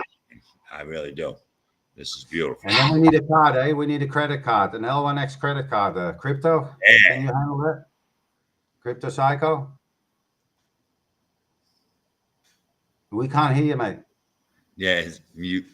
You're muted. Oh, man, I've been chiming in every now and then, just adding a bit to the conversation. I didn't realize you couldn't hear me. I've been listening and then just like saying a little bit in between, but obviously everyone else is just hearing you two. To me, there's already a product out there. I mean, there's probably, to be honest, I think there's probably loads of credit cards, isn't there? Crypto cards, but I mean, the Tangent wallet is a good one because that's like a hardware wallet and it acts as a credit card as well, which kind of sounds a bit serendipity, doesn't it? It sounds a bit what's the word? Sounds a bit oxymoron, doesn't it? An hardware wallet. Tangent is not a credit card, mate. Yeah, it looks like a credit card, but it's not. No, it is a credit. No, it is. It's a credit card as well. It's no, it's not a credit card. It's a debit card. They've got an official partnership direct with Visa, and it's not through a third party. It's a direct link. So you can basically have your wallet. So your wallet's a hardware. It's like a cold storage hardware wallet. I have a Tangent. Yeah. It's a debit card. I don't know if they've actually made it go live yet, but just check out the blogs. What they've done is a game changer. It literally, they've got a partnership with Visa Direct, and there's going to be a way where you can move. There's going to be a way where you can move your assets from inside your Tangent wallet to a Visa debit card wallet, where you can then transact and use it as a Visa card. It's insane what they're doing. Okay. That's running on Swift. Shit, what was that program I'm in actually? What was it now? What hardware wallet? No, the card. I mean the card, but this is the best one I found so far. I haven't found a better one because this one. Oh yeah, Ultimo. It's called Ultimo, and it's connected to an offshore bank account in Laos in Southeast Asia. So this means with your credit card, you put your money in the bank and you can use your credit card, your Visa credit card, but you put your crypto in their wallet. They change it over for 2.5%, change it over to US dollars in an offshore bank account. not registered to the globalists, not nothing. They don't have to give any information. It's private bank, right? See? So if you if you have your crypto and you make a shit ton of money, bang it to an exchange, bang it to another wallet, send it into there. Yeah, you send it actually with the Tangem wallet because Tangem is good. I like it. I have it too. Yeah, most people use the Tangem wallet to send it to Ultimo, and then they transfer it over in US dollars, and you have an actual bank account, right? An offshore bank account, which is normally only for the rich and greedy, whatever. But the normal people can have that too now, so it's great. Look into it. It's called Ultimo. For the people, by the people. For the people, by the people. That's it, man. Screw these guys. Screw them all. Exactly. Hey guys, I gotta go. It's nearly 8 o'clock in the morning here, so I gotta get some sleep. You guys have a great day. Happy Easter. Yeah. Happy Easter. Oh yeah, it's Easter, isn't it? Forget about that. Yeah. Happy Easter, all that. Hi, see you later, Skippy. Thanks for your time. Appreciate it. It's been good. Okay. You gotta love having Skippy on. Skippy's a good he has a good conversation, doesn't he? Yeah, he's slick, man. He really is. He's a sharp guy, man. Yeah. I'm gonna pick his brains about the Tangem wallet because I'm getting one. I've just not used it yet, so it'll be interesting to see what he thinks of it. Right. He likes it, I know that, but I'll pick his brain a bit more because I'm like Tangem. I'm trying to. If Layer 1X can work with Tangem, literally you can have your own branding on the card. So you can have a Tangem wallet, but it'll look like an L1X wallet because it's just got the L1X logo on it. Pretty cool, actually. Right. Sure. Yeah. I myself just use Trezor, so I didn't want to go into the L1X as I did, and then so everything that I went in with my MetaMask was behind my Trezor, but now it's all over on L1X right now without the Trezor lock. But I also have an Exodus wallet that I have a lot of coins that I don't have either. Do you know what, LMFG? So many people don't know about Exodus. It is the best platform ever. It is so clean. It's so clean. Most of the fund in Exodus wallet. Yeah, I mean, even when you receive funds and you get that little ching ching ching where you hear your funds coming in, I love it. yeah, ching ching Tezos. ching. With your Tezos coins. When you receive the coins. When you receive. Yeah, every time. Ching ching ching. Hey, I do really love the Exodus, but what I don't like is that if I'm a minnow. So there's times like I may want to try to just move $50 and they say, oh no, minimum 120. And I don't have it. Yeah. So now I have to go to my MetaMask, send BNB or Ethereum over there. And then Ethereum, Jesus Christ. You spend $10 on Ethereum, you send $10 and it costs you 12. Yeah, you can't do it, can you? L1X can't come fast enough. So, you know what I'm saying? Exactly. This is what when I'm looking into this and I'm like, holy shit, it's going to change the world, man. L1X is the next generation of anything that's out there right now. It really is. There's one other project I keep saying it, that Paul Swap. Go look at it, and I bet Kevin and that Porkishi, he calls himself, they know each other. I wouldn't doubt it. I'm serious. It's that close. And what they're doing is they're calling it layer 1, 2, and 3, right? And L1X is calling it XTOR. It's the same thing. So you're at the third layer. You know what I mean? You're already up there. And that's where you're doing all your transactions. And you're using your coin for those transaction fees. So that no other projects are doing this. Not one. There's not one project out there doing this. So and I'm not 100% into reading the GitHubs and getting into all that stuff. But just seeing what I'm seeing, man, this is, like I said, the next generation. And once this hits, I believe what's going to happen is going to be a huge expansion of Cardano. And you're going to see a huge influx going into that. And then once that happens, and it's going to be about a year from now, that's when everybody's going to start saying, oh, what's this L1X? They're not going to do it right. It ain't going to be a year down the road. And everybody's going to start, like, oh, I got the latest and greatest. Oh, what's that? And they're going to be looking over their shoulder, looking at L1X, and then going to jump into L1X. That's what I see happening. And I really do see it.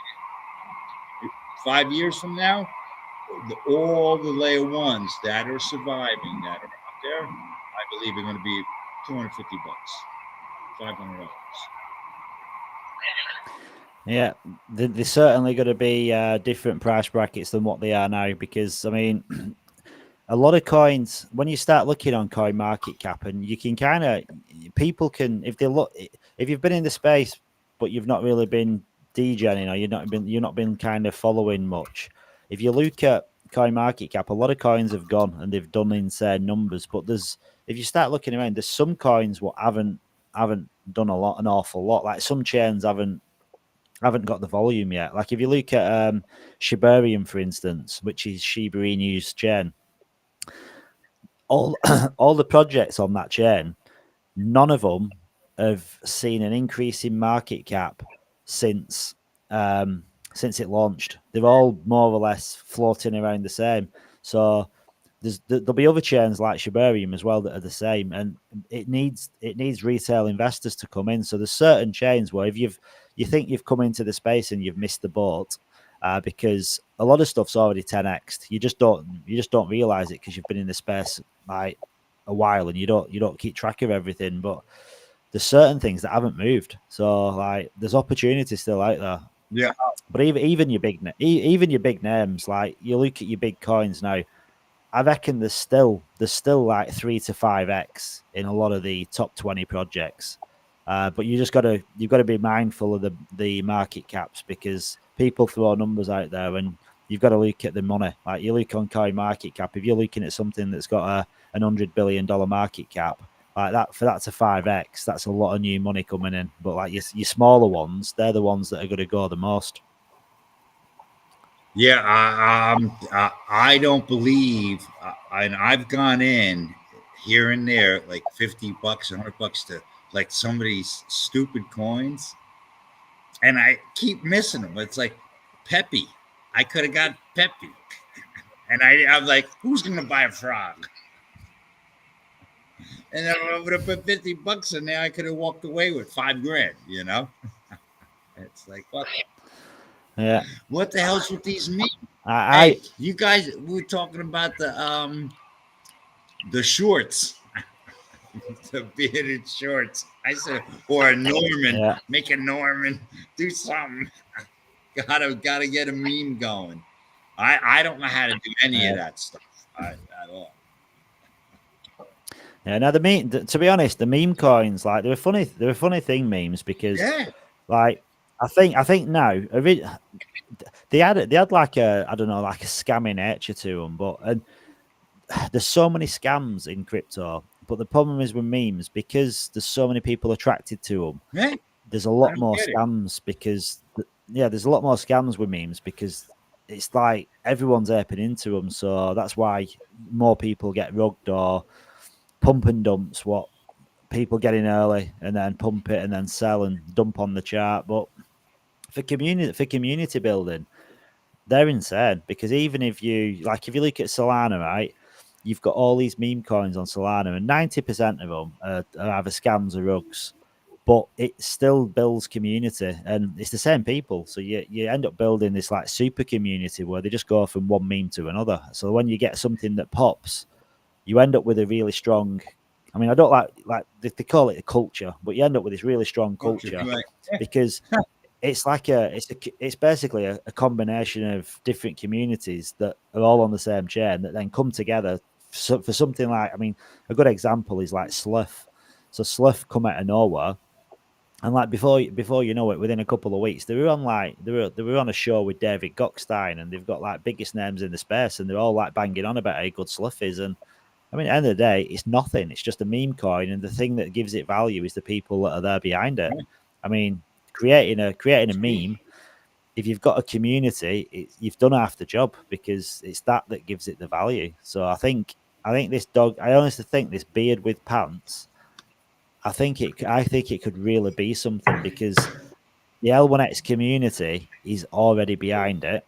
They don't even know about it, half of them, but everyone. I mean, doesn't matter, to be honest, right? Doesn't matter what project launches on L1X. Right. The first project that launches on L1X, everybody's going to warp into it, and everyone's got friends that will warp into it as well. I think you are So- muted, LMFG. Huh? You are muted. Okay. No, I can hear him. You can't hear me? Yeah. Yeah, I can hear you. I can hear you fine. Okay. All right. No, I'm telling you, my buddy, he turns around and I told you that he pays for these, VIP, I don't know, like not BlackRock, but all these different subscriptions, but the high dollar ones, the VIPs, he gets up, and they told him to buy bunk. So he calls me, he says, I gotta get bunk. And I'm like, what? I seen that thing, it's some fucking frog or something. I don't know. I gotta get bunk. I gotta get bunk. He put like $1,000 at the bunk. It was on Coinbase. You could buy it direct, and you could buy this thing, and this thing explodes. And I see all these people buying on it, and I'm like, what the fuck? I said, this is fucking bonkers. It's fucking bonkers. There's nothing there. There's absolutely nothing there, and there's all this money in there. What the hell? I don't get it. I don't get the memes at all. Nah, it's just community. I mean, and something. I don't. They're just communities. That's all they are. That's nothing. There's nothing special about them. Just communities, and they just get that big, that strong, that they just go. They just go because they just make people smile. That's all it is. You make people smile, make people laugh, and there's enough people in the same room. It ends up. I think a good example of this for a meme coin, right? Showing like the power of community and how they grow. If you think about, you walk into a room and like you tell a joke and you have a laugh, and a lot of people, when people start laughing, it's like infectious. So you laugh and you end up laughing at you end up laughing at somebody else. Right? Yeah, you don't know what you're laughing at, and I think that's what meme coins bring. They bring that joy, that happiness to a community, and people end up getting infected by it. It's this energy, and when there's good energy in a room, it attracts more good energy, and it's infectious. You end up feeling like you're in euphoria, and that's all it is. That's all a meme coin is. It's creating this euphoric space where everyone feels the same. And I experienced it in a little meme coin a few days ago. The market cap had dropped right down, and I jumped in the chat and I turned my camera on and I went on the VC, and people loved it, and the buys that kept coming in, because it's this meme coin, there's conversation happening, there's a buzzing, happy, really good state of energy floating around the space, and the buys just kept coming and coming and coming. And the second that space finished, people started selling. It's like you need this euphoric energy that's staying up here all the time, and that's why all these meme coins, they're running these Twitter spaces 24/7. They're constantly in one space, then another space, then another space, because it's communities on different, like David Gockstein or Mario or I don't know, Fitty, some of these meme coin guys that have these spaces, and they're constantly going from space to space because they're tapping into all this different energy. And it just creates this euphoric state where people start aping into stuff, and zones, the whole 9 yards, right? Yeah, there's so much behind it. If it's being managed right, you've got community managers in all these different time zones, and you've just all it is creating this energy and just keeping it going across different platforms, and it's all, you can see it as well. If you look at a space and you look at the chart, the buys on the chart coincide with the space. When the spaces die off the chart, you get sells on charts. When the spaces are popping and more people are coming in, people get FOMO and buy into them. Right. Right. If you could have a 24-hour space and you could keep that energy up, like you could get meme coins popping off left, right, and center. It's just that people can't really sustain it. That's why, I mean, if we can do that, I mean, if we could have like spaces going, beard with pants, the first ever meme coin on L1X, I think it could do huge things. You've got to get in the LMFG. You've got to join the community in beard with pants. Yeah, I don't get into this stuff that much, dude. I really don't. I'm spread out in so many different projects. I run it, my buddy's wallet for him, and me and him talk. And I'm trying. I have about 20 of us, well, family and friends, that I have an email set up and we talk and all that. And everybody's afraid. And we're only just getting them in there. And right now, they only have Coinbase. You know? And I want to actually get them to get the treasure, get the cold water. And I want to do ride this to the end of the year and all get an L1X. And so I only have to teach all of them the L1X wallet. You know what I'm saying? I don't want to have to go, because right now I have what I got: MetaMask, I got Binance, I got a Yuri, I got a Nami, I got a L1X, I got an Exodus, and I got a Trezor. Right? That's mine. And then underneath those, I have dozens of addresses. Right? Then I have the same for my son. I have the same for my buddy. And I'm responsible for those three. And I just started my daughter's last year, but at least hers, she got like one wallet and 3 coins. So, but it's a nightmare. It's a friggin' nightmare. I couldn't be I couldn't be managing other people. It's too much stress. I mean, I know you want to get friends and family in sometimes, but oh my God, I mean, you've literally babysitting people, aren't you? No, my buddy, he's pretty slick. He's a lawyer. He's my brother. You know what I mean? I've known him for 45 years, best friend like this. You know what I mean? Kill or die. You know, and I'm juggling. You know, he's got $100,000 sitting in that wallet that I'm dealing with for him. You know, and it's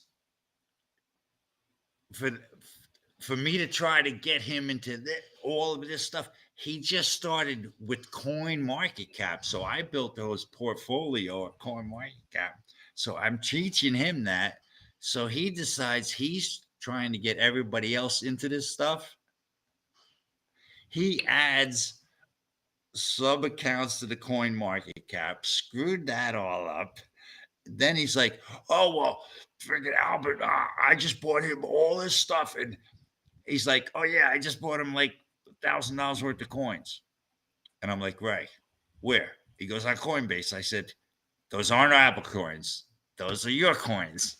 He goes, "Well, no, I'll just transfer them. We'll get him a wallet down the road." I'm like, "They're still your coins."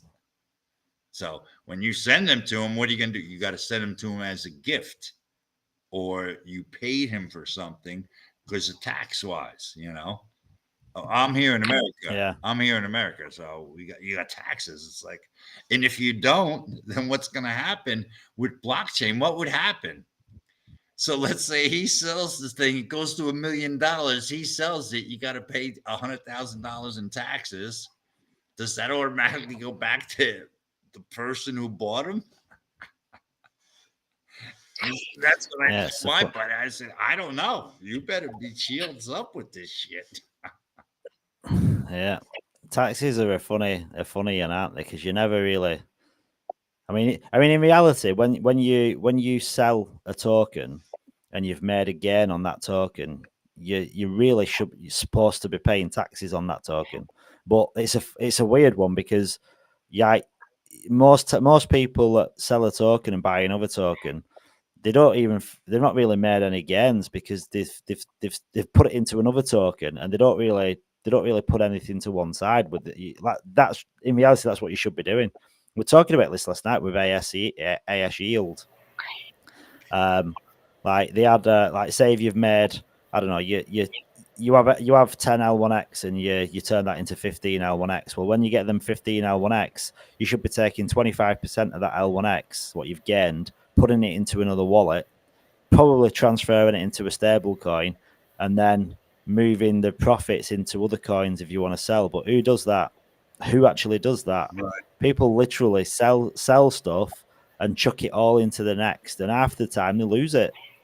Record keeping, I actually think 95% of people don't do any record keeping with crypto in any way, shape, or form. I mean, I must have 150 wallets, and I haven't got a clue what I've bought, when I bought it, what I've done with it. I've got no idea. You know, and you don't do the taxes. I do. I use Coinly. I've done it for a couple of years. But you got 150 wallets. You have to put each one. Yeah, but I don't even have a clue. I don't even have a clue what I've bought, what I've done with it, and then I don't even have a clue. I mean, I've been rugged and scammed. I've given my wallet away. I don't even know which wallet's there. What? I've no idea. So like stuff that I've been rugged with, not a clue. I've just moved on, forgot about it. I've half the time just chucked them wallets away and hidden them. No record keeping at all. And I think that's like a story which is too familiar with most people. Hey, Alba, how are you doing? Thank God you're up here. Hello. Save me. How are you guys? Hello, I'm Queen is back. good. I don't know where Fur is. Fur? He was Where are here. you, Fur? Yeah. Fur was around. Oh, Ronak's dropped out again. Ronak drops in and out so much. The internet connections. No. Actually, I was unable to hear your voice. He's nervous. Okay. Are you having a good Easter, Albita? Yes. Actually, it's a long weekend on Friday. Yes. And I have been busy with family and doing stuff. Yeah, I've not done anything. I've literally just been in this room for the entire. All I've done is been in this room, like been in an illusion, gone to bed, passed out, woke up.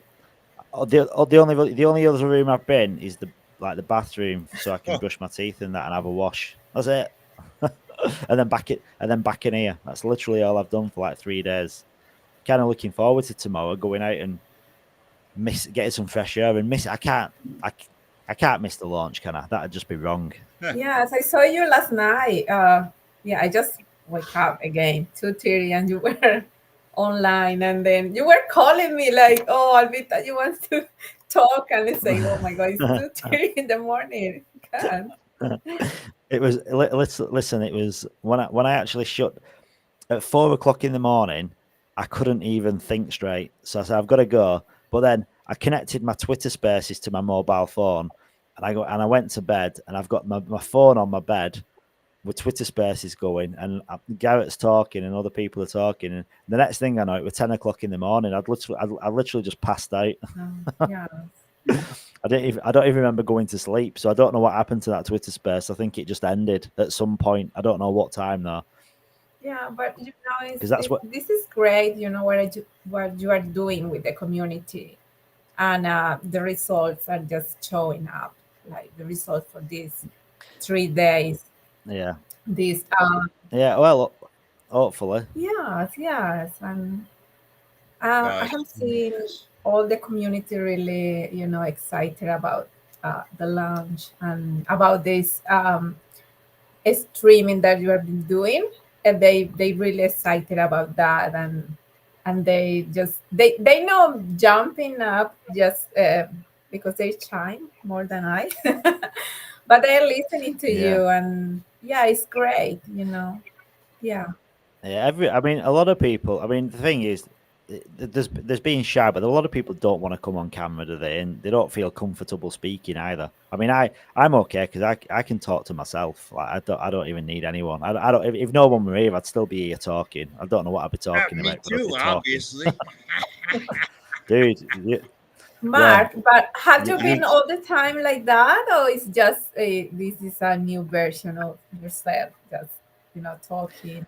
Do you know what? Right, I feel like it's like I don't want to say reinvented, but I've never been in this kind of situation before where I've had the opportunity to probably just speak on a public space, like because I've got a group of friends back home and I don't see them anymore because I live in Australia, so like when you've got something to talk about, what you're passionate about, but you're talking to a community that's got the same passions and the same beliefs, it makes it exciting because everyone's on the same wavelength, everyone's got the same interests. And in real life, that's really hard to find people like that because when you're an adult, creating new friendships where you've got that connection, where you've got like one, like, even if you walk into a room and want like, if you walk in, say if you went to a crypto conference, you don't know anybody, but that one thing you've got in common in the middle is crypto,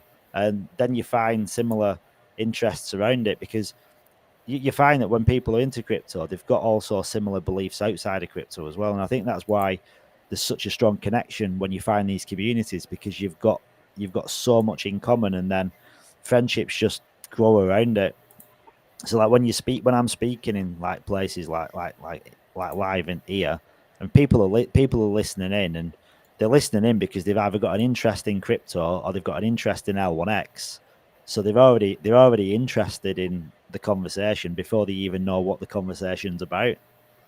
So it just makes it easier. I mean, it's different if I'm in a random room of people and I'm wittering on about crypto and like I don't know, you're in a football stadium and you've got a microphone and I'm having this conversation. I'd feel out of place. But like when you're in here now, Albita, like you're here, and because we've all got this same connection, you can't, even though you might feel a little bit shy, you're still quite comfortable because we've all got the same kind of beliefs and interests. Yeah, because I have been, in touch with some of you before through the chat, or with you, I met you in person like twice. Yeah. Yes, in the Yeah. crypto convention, and we met before. Yeah, that's why I Yeah. feel a bit comfortable, and I know Fur as well. But I have been chatting with Fur, and Fur is, really nice guy. Yeah. There's a Think lot of about that. this. There's a lot of Guys, think about this. Roto, Albita, Crypto Psycho. How would we have ever talked or met or texted each other or anything without crypto? Never, right? Yeah, Yeah. that's true. That's This is true. the beginning. The beginning.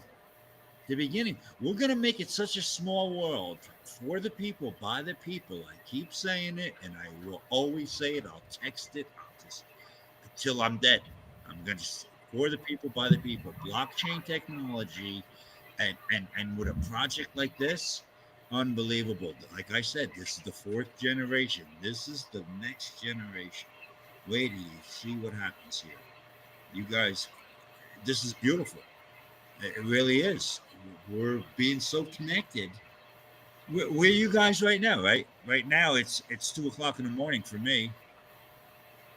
It's bedtime for you. No, it's too. I don't sleep. No, never. No. I'm in real bad shape. I'm in extreme pain.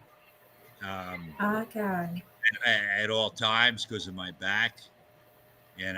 So when What have you got? Have you? What is it? What what have you got wrong with your back, LMFG? Is it like sciatica or? Oh, dude. I used to stand 6'6", 225 pounds. Now I'm 6'4" at about 180 pounds. So Have you ever tried? I've had surgeries, but all the surgeries I've had, I've never been fused. I've only went, and actually I had bleeding edge surgery done, and then 8 years after that, I had to go under a knife. I had that done, but I still didn't get fused. And right now, I just went and got a MRI done. Probably this week, I'm going to find out I'm a candidate. There's another bleeding edge technology called Intracept. And they may be able to burn the nerves inside my lower vertebrae. What is all that?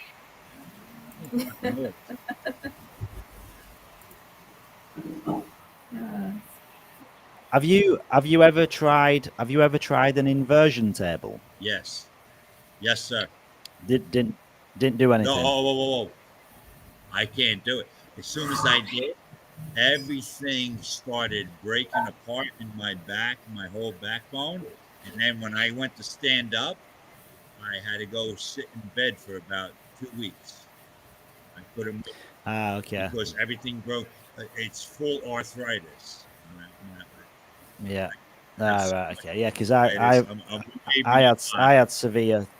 had severe back issues, and I would go into the chiro, the physio, costing me a fortune. I was going 3 times a week. Dude, I went to the chiropractor. That was 35 years ago, and the chiropractor that I went to was a good guy. He said, I can't help you. You're beyond my help. And then when I got into a car accident that actually blew one of my discs out, and I had to get an operation, and I had already had the bleeding edge stuff done 5 years before that. So he was only going to work on one disc. He cut me open, and it was he had scheduled 1 hour operation and spent 3 hours on me. He had to cancel 2 other ones, and he totally cleaned everything up. And he told me, he goes, you got about 5 to 6 years, and then you're going to be in a wheelchair. And this was in 2006, right? I put a pool in my backyard, got my strength.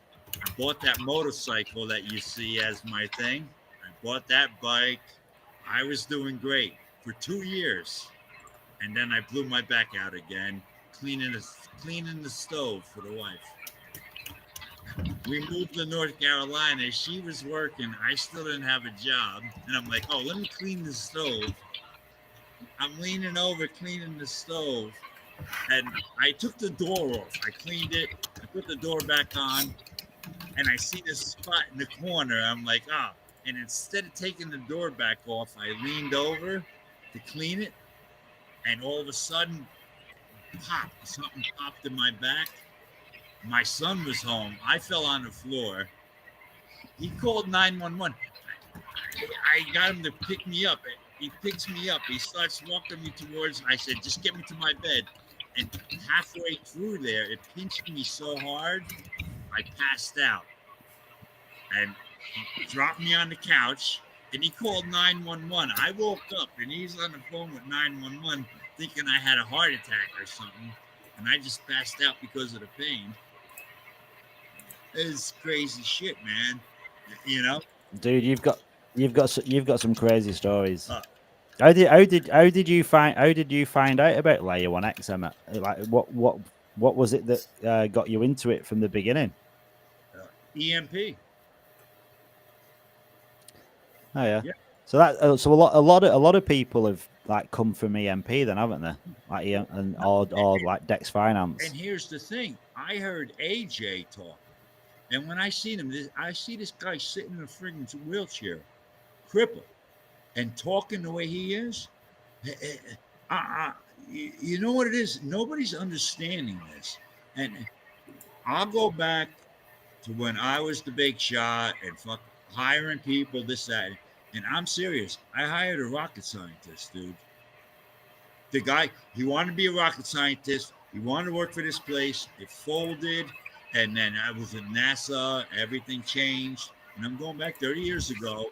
And he was like, oh, let me kill time and I'll go do computers. My buddy, I told him, I said, we need a guy for Philly. So he went and interviewed this guy. He hires him. He's a rocket scientist. So my buddy says, hey, he's really good. Go check him out. I go down, I interview him, I hire him on the spot. That's what all these guys are. Yeah. That's what Kevin is. That's what Mattel is. That's what Porkishi is. That's what Woods is. That's what Garlinghouse is. That's what all of these guys, all of a sudden, we're seeing all these Einsteins.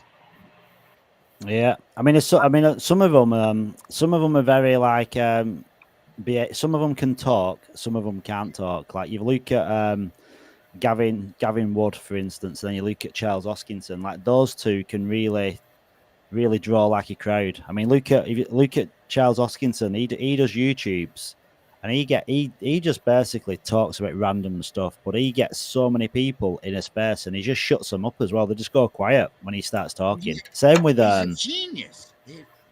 yeah, same with like if you go on to some of it, like he goes into like spaces with like David Gockstein and Mario, and like when he joins and he starts talking, people just love listening to him. But then you've got like other people that are a bit like I don't know, they've got social issues. But the good thing is with us, like with Kevin, like Kevin's got that technical ability where he's a genius, but he's also, I mean, okay, he's a bit outspoken at times, and he doesn't hold things in, but he's very charismatic in a chat, and he's got like he's really good at articulating himself, and he shows a lot of confidence as well. Right, exactly. That's exactly, dude. I was in a position where I would actually sit in semi-board meetings because they were private companies, and you're a fucking idiot, and I would say that to the CEO. Whoa! And I walk out, and that's it. I'm like, well, fuck you then, right? French, I'm sorry. And I'm getting beep. I'm getting, oh, they're gonna fire you, Lance. I don't care, right? Oh, hey, Lance. Oh, here's your papers. You gotta go. And I would just walk in to the CFO, Chief Finance Officer. I saved that company so many millions of dollars every year. I Phil, they want to drop kick. Jesus Christ, what'd you do now, Lance? I see someone wants to just join us. V591. Do you want? V, where are you? Hang on, let me find you. Is V in the OG chat? Or he's. But this one is another V591. Yeah, he's two. Yeah, he's in the OG chat as well, I think, isn't he? He just say hi. Very. Yeah, if you just go to the OG and Apex, then the link is actually in there to jump up. But I'll drop it in there. I will Hang on, give me a share the second. link in the Discord channel, like in OG and Apex channel. Yeah, it's in the OG and Apex channel. Let me take it. Yeah, it's there. Yeah. So if you just pin that.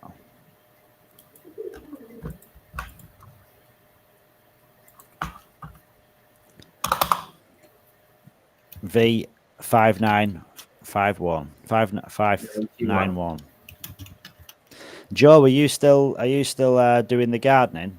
I know you're multitasking. You're being here, there, and everywhere, and you're also no gardening this time. You're also managing your meme coin as well. It's a bit of a side hustle for you, this, isn't it? It's like a proper side hustle gig that benefits L1X as well. It's like killing two birds with one stone. It's the use case, right? It's the project use case. I've just received good news that it's all applicable to do right now. So I mean, that's there's advancements happening in the background as we speak.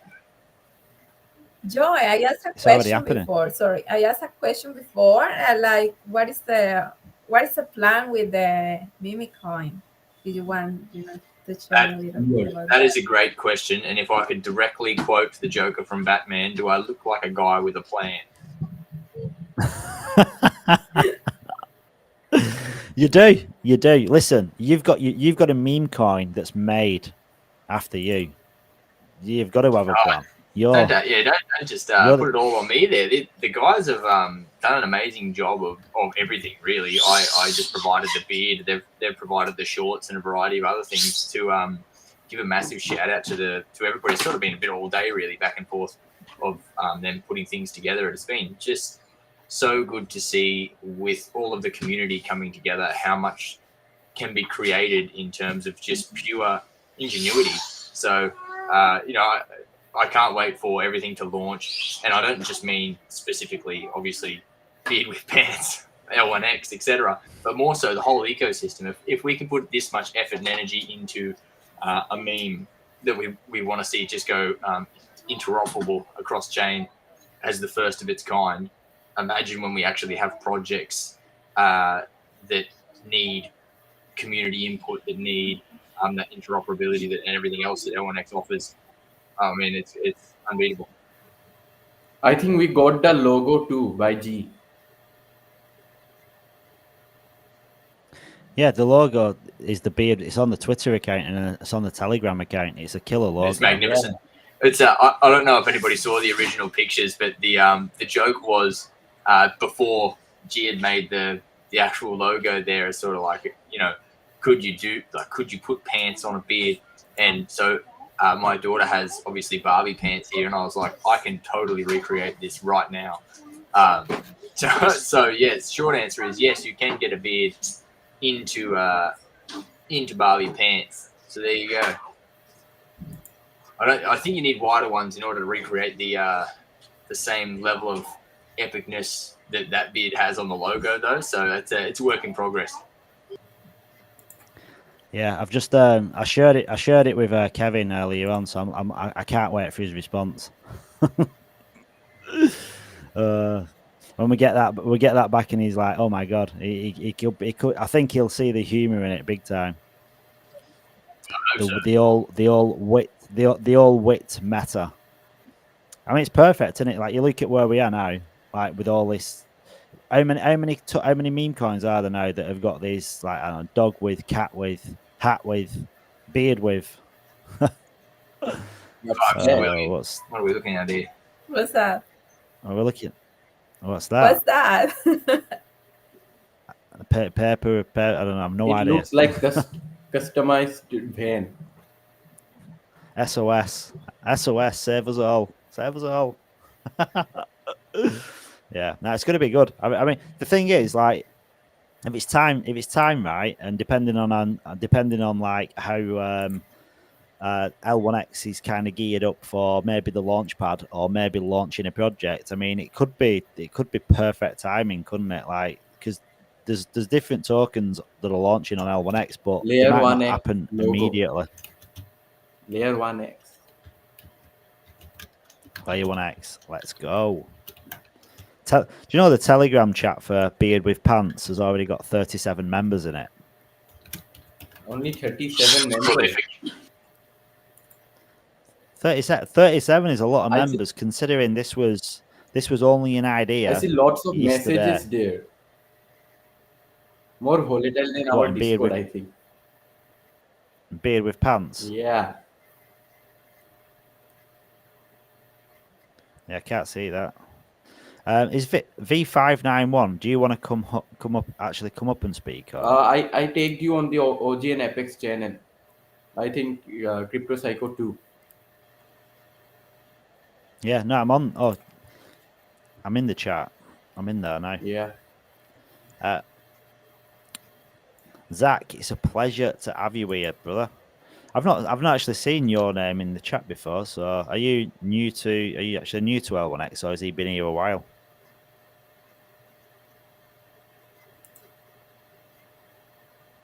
I can't actually. I don't know. Is LMFG doing memes?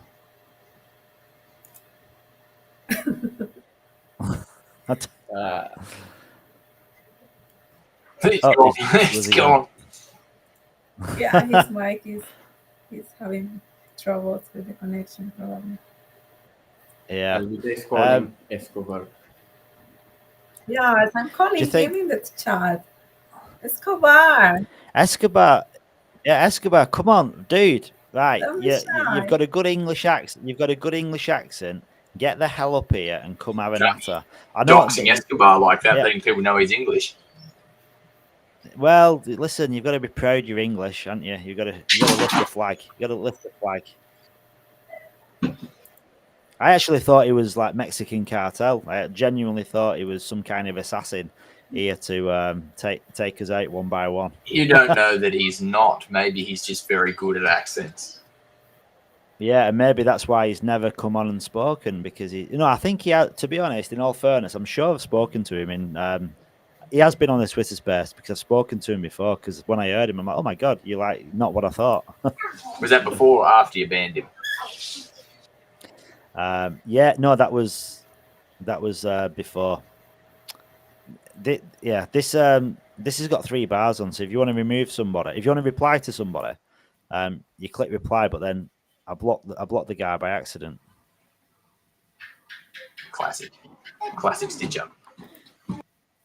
Classic stitch up. Have you been onto the Node calculator recently, Joe? Recently, no, I haven't been on there myself. Would you like me to go on there now? Yeah. Well, it depends if you're busy, It's just that we went on it earlier, and I was watching while you were on there. But I think they are updating the calculator today. Yes. Yeah, I think because it's changed from like it's now we're actually in April. I think everything's changed on it, hasn't it? Yeah, they have to update that because the number of the nodes probably yes. Yeah. Have you got your nodes yet, Alba? Yes. Nice. I was lucky to get the ELNs before they sold out, because I didn't realize so many had sold out. Like, now. Nice. Yeah. Like you can actually buy an ELN now, but I think if you can't just get one if you've got the tokens, can you? It's something you've got to contribute to. Yeah. And the FVN, I'm kind of getting a bit panicky with the FVN because they've. Oh, where? Thank God, it's not changing. Yes.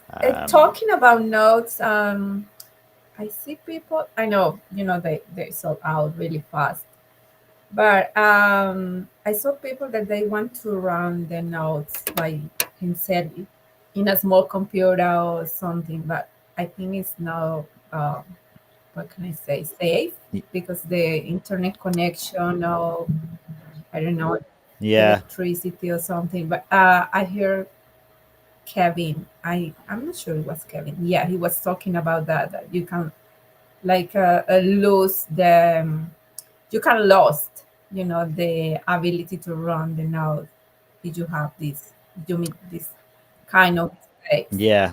And he recommend to just pay fees to a tier provider, but some people say no, they don't want to pay the fees. Yeah.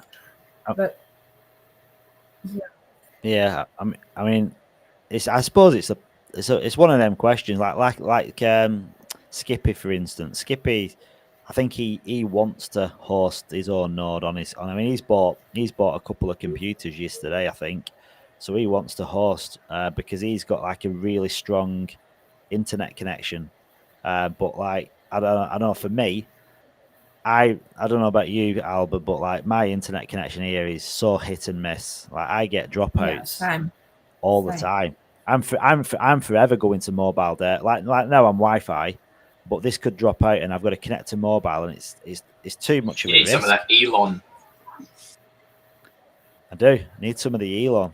Need some. Well, that doesn't work. Like God, like it got one of the mods, Grover. He's often on Starlink, isn't he? And you can tell when the satellites are passing over because he just loses connection. I think because I don't even I kind of don't look at the cost as a cost, because if you think about it, like if you're getting these rewards in L1X for the node, the man is here, the man, the myth, Fur, the dude behind the super improved Discord. Fur with hat. Oh, lovely Fur fur. with head. Oh, yeah. There you go. That's meme coin number 2. We've got Joe with pants and Fur with hat. Fur with hats. Yeah, we're gonna get to everyone like one by one. Oh, Ah, he's so cute. What is his name, Joe? you- Now it's beard with baby. Oh, we beard too. with baby. He's so cute. Oh, big screen. Oh, hello. Look at this. Who's a cheeky monkey? Just showing off where you are. Yeah. How old? Ah, Very, baby, very cute. Then you have to just baby, So big now. baby, I know it's baby 6 with months beard. old today. Wow. Crazy. I bet that's gone in a heartbeat, Pretty much, hasn't it? yeah. Yep. Yeah, I know. Like, good God, I mean, my daughter's like 18, and I'm like, where did that 18 years go? It's crazy. Yeah.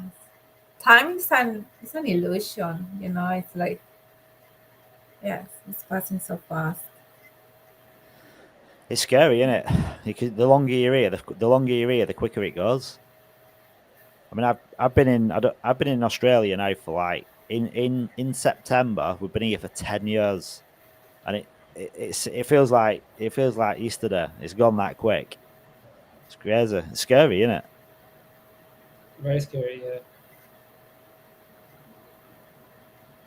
Look at that little bambino, the little L1X baby. See, he'll not. That little bambino We will should never know launch a the world without Weird coin in his first birthday. baby with beard. Too long. Oh yeah, 6 months. We haven't got 6 months. Yes, the Kraken. I remember we were making jokes about that. Like, The Kraken. the Kraken. Yeah, I mean, what is a Kraken? What was the number to be a Kraken? 500,000. 500,000. So was that the top? That's the top? Yeah, tier, that was is it? top. What about 500? That's top. What about 5 million? No, the Kraken. 5 Yeah, mil. Bill's Well, a fair stack. I think used a bigger Kraken. yeah, Kraken on. Well, that'd be Kraken with a beard. Kraken with beard. Yeah. Because I think the smallest one was what, a Moby. Is that right? Immobile. I had to look it up. I had to find something smaller than krill. Oh yeah. I think that'll. I mean, I don't know how many Krakens there actually are, but there's not going to be many Krakens about, is there? That's going to be a small amount. You guys aren't Kraken? Are you a Kraken? I'm nowhere I near am a a Kraken. Kraken. I'm just a beards with pants guy. Yeah. Are you a mermaid? Yes, I am. On my Specifically, way. On my Nice. way. Have you ever seen a mermaid yet? Like, obviously I don't mean a real mermaid, but have you been down to like Hillary's and seen the mermaids? Where? Hillary's. Have you ever been to Hillary's and seen the mermaids? No, I haven't. No. No. Have you ever seen the mermaids? Do you have mermaids in Tasmania, Joe? I'm not in Tasmania. No, he's not in Tasmania. no. He's in Queensland. Dude, sorry. Have you got any? I'm thinking of someone else. Have you got any? Do you see any mermaids at the beaches over there, like in like the tourist hotspots? Do they have any ladies that kind of use the mermaid outfits? No mermaids. No mermaids. No, Nah. we don't have mermaids. No, it's honestly right. There's a place near us. It's not far from you, Albert. It's probably like half an hour. Have you ever been to Hillary's? No. No. So what is that place? well, what it's- is it's that a- place? It's just a marina. There's boats, like a lot of expensive boats. There's bars, shops, cafes, restaurants. But they've got like a little marina, and like in summertime, they have women that dress up in mermaid outfits, and they'll do it around the corner on the beach, and then they'll swim around the cove, and they'll come into the cove where all the children are, and they look like real mermaids. You've got girls with like women with like a bottom half in a mermaid, like the same quality as what you'd get in like a Warner Brothers movie. And all the little children think they're real mermaids, and they'll come up and they're just women, but they just talk to the children and float about in the water. It's like magic. That's nice. Oh. Yeah, it's beautiful to see, and you always see it in summertime. They always come and just like entertain the kids. Hey, we've got Eric in the building. Hello. Hey, what's up, guys? How are you? I'm doing good, thanks. Eric. How are you, Eric? Yeah, I'm good. This is my first. What time is it? What time is it for you?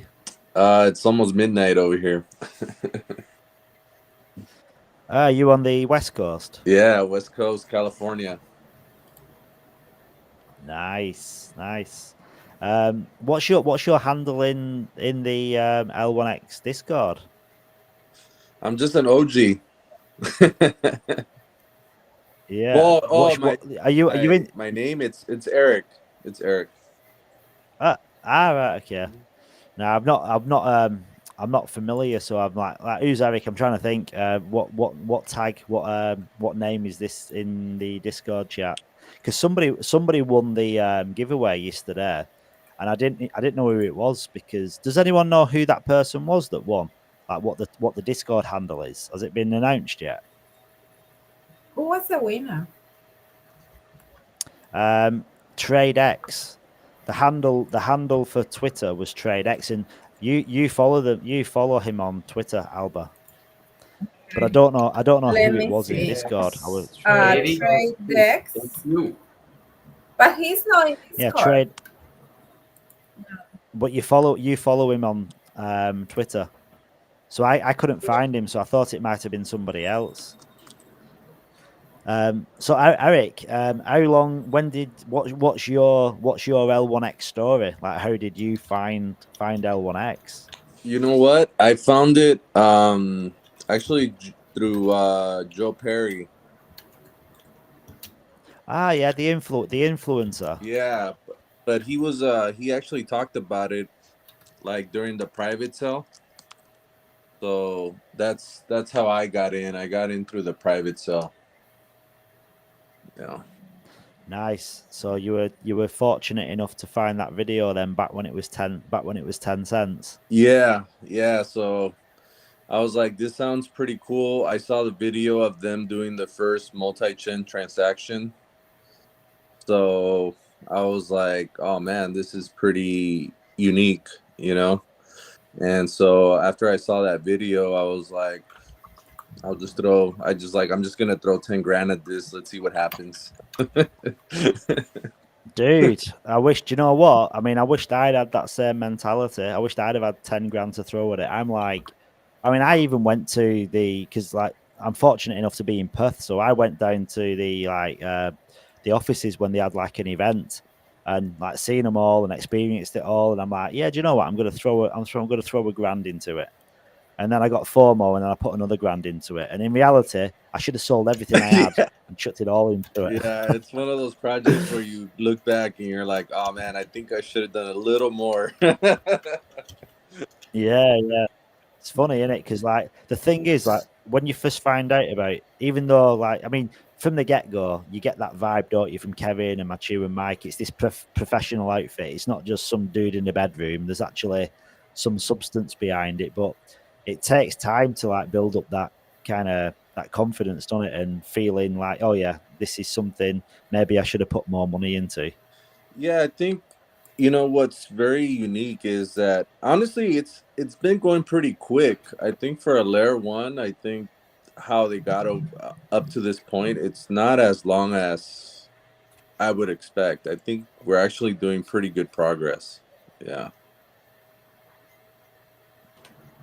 Yeah, I think that's the thing. I think some people don't necessarily appreciate what it is Layer 1X is and what it is they're building.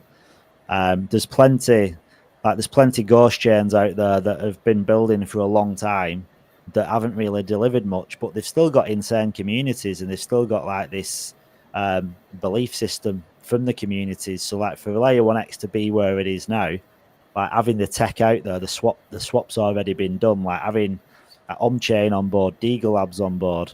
I mean, it's pretty insane considering they've not even launched the token yet. Well, if not to trade anyhow. Mhm. And you know, we have the unique opportunity. I mean, we're almost getting these kind of nodes almost for free. I mean, to be honest with you. So that's pretty crazy. So yeah, I opted for it, full validator nodes. Yeah. I want more. I want more nodes.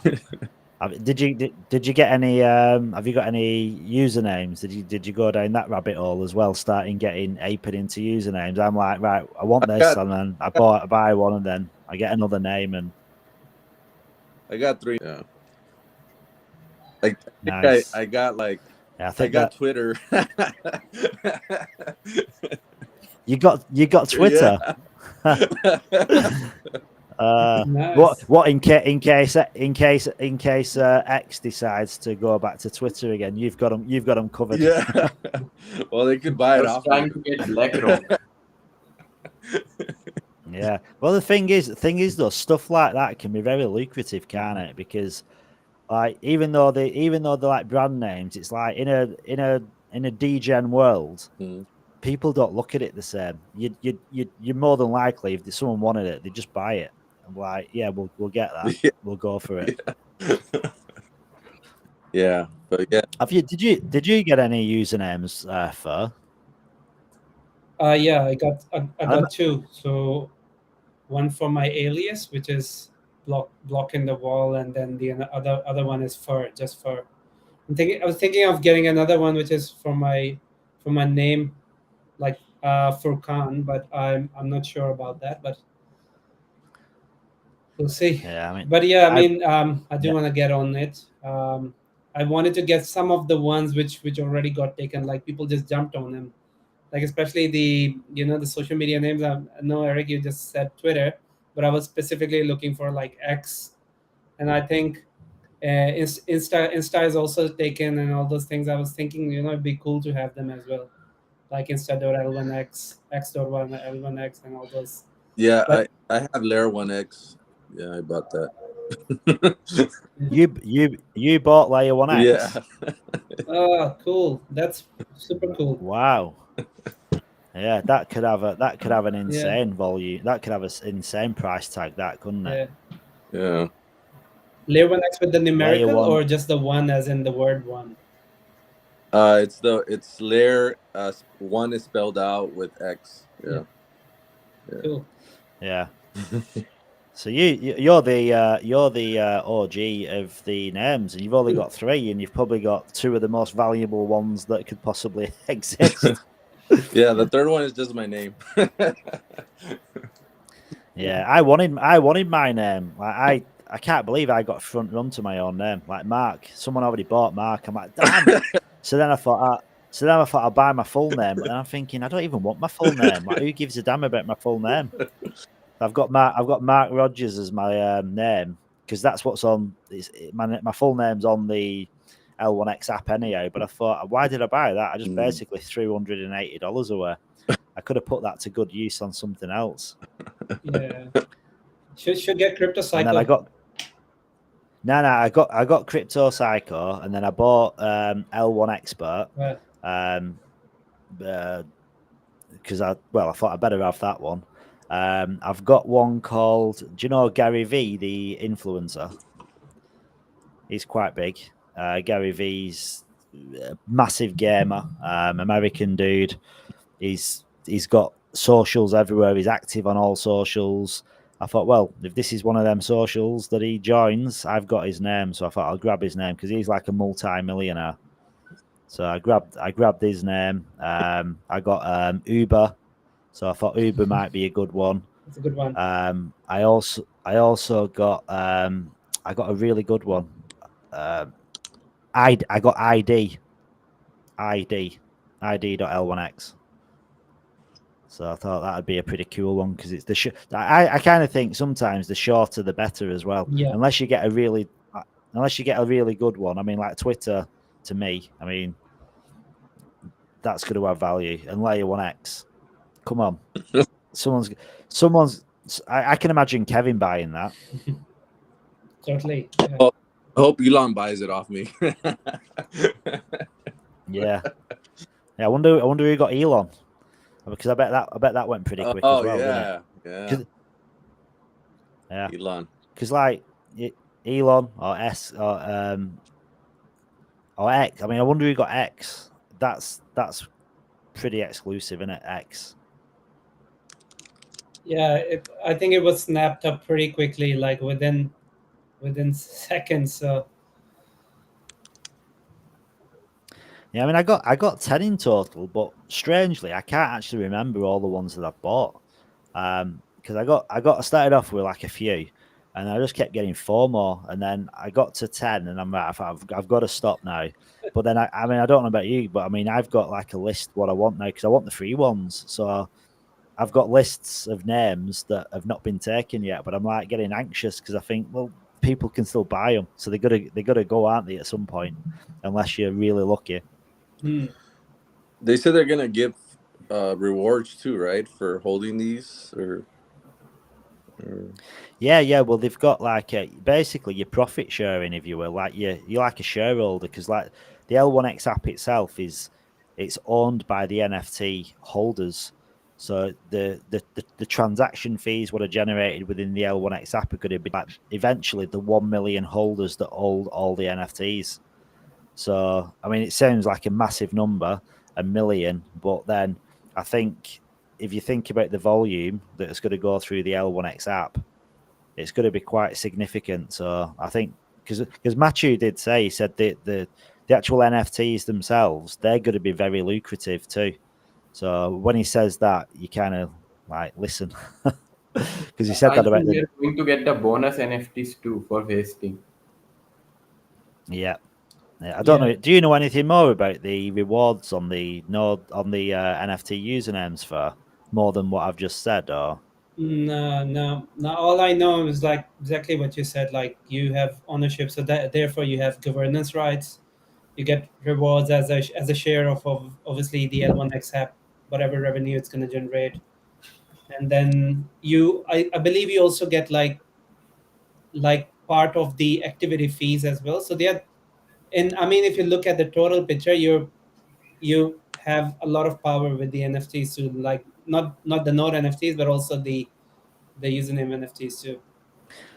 Yeah, that's what's pretty amazing, isn't it? Because I've said before in like live streams or whatever, like layer 1X, Kevin could have easily gone down the route where he just went to one major VC, and after that, it probably had like 5 to 10 VCs on board that had sold out the private sale in a heartbeat, and it would have been a far more exponential launch based on like the marketing that they'd have pushed on the back of it. But the downside to that is we wouldn't all be sat here now because we wouldn't have had that opportunity. So like sometimes you think, okay, well, layer 1X when marketing and all this, but like as Kevin said, like resources are stretched as they are, aren't they? So that the marketing, what they're gonna do, it's gonna launch L1X and it's gonna do what it needs to do. But I just think it's going to be a slower process than what it would have been if they'd have had VC backing, because it'd have had major marketing on the back of it. But again, it's like swings and roundabouts. You either go with VC backing and have a really successful launch, but then you're not invested in it to benefit from it. So at least doing it this way around, we've basically front run all the VCs. If they're what in, they've got to buy it at 50 cents. If they didn't buy into the public sale, or they've just got to buy it at launch. Yeah, and also a successful launch can be different to everyone, right? Like, I mean, you're talking about VCs, like they would have probably pushed for the launch to be a little quicker. So how far we like L1X has come in terms of technology, it wouldn't have been there. Like they would have just thought, oh yeah, you've got the swaps ready, just go for it now.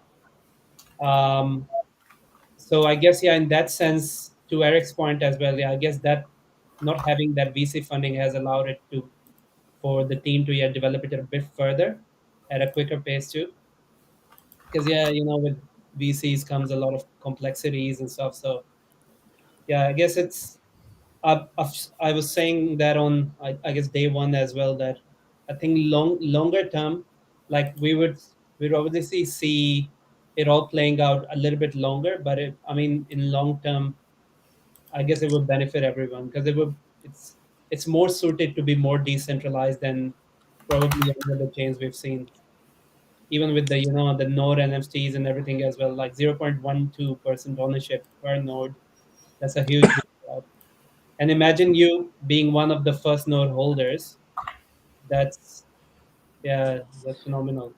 Yeah, it's pretty. Yeah, it's a pretty privileged position to be in, isn't it? I mean, even the nodes. I mean, there's only 800 FVNs. There's only 800 ELNs, and as Kevin said, the ELNs are unlikely to change, and the FVNs, if you get this expansion of growth, I think they said that's going to be a community decision through a DAO if they need to create more FVNs in the future anyhow. And if they did, I think that'd be like a doubling up to like 1600. But like for now, it's a pretty exclusive club. But you start thinking L1X potentially is going to be up there with the top three.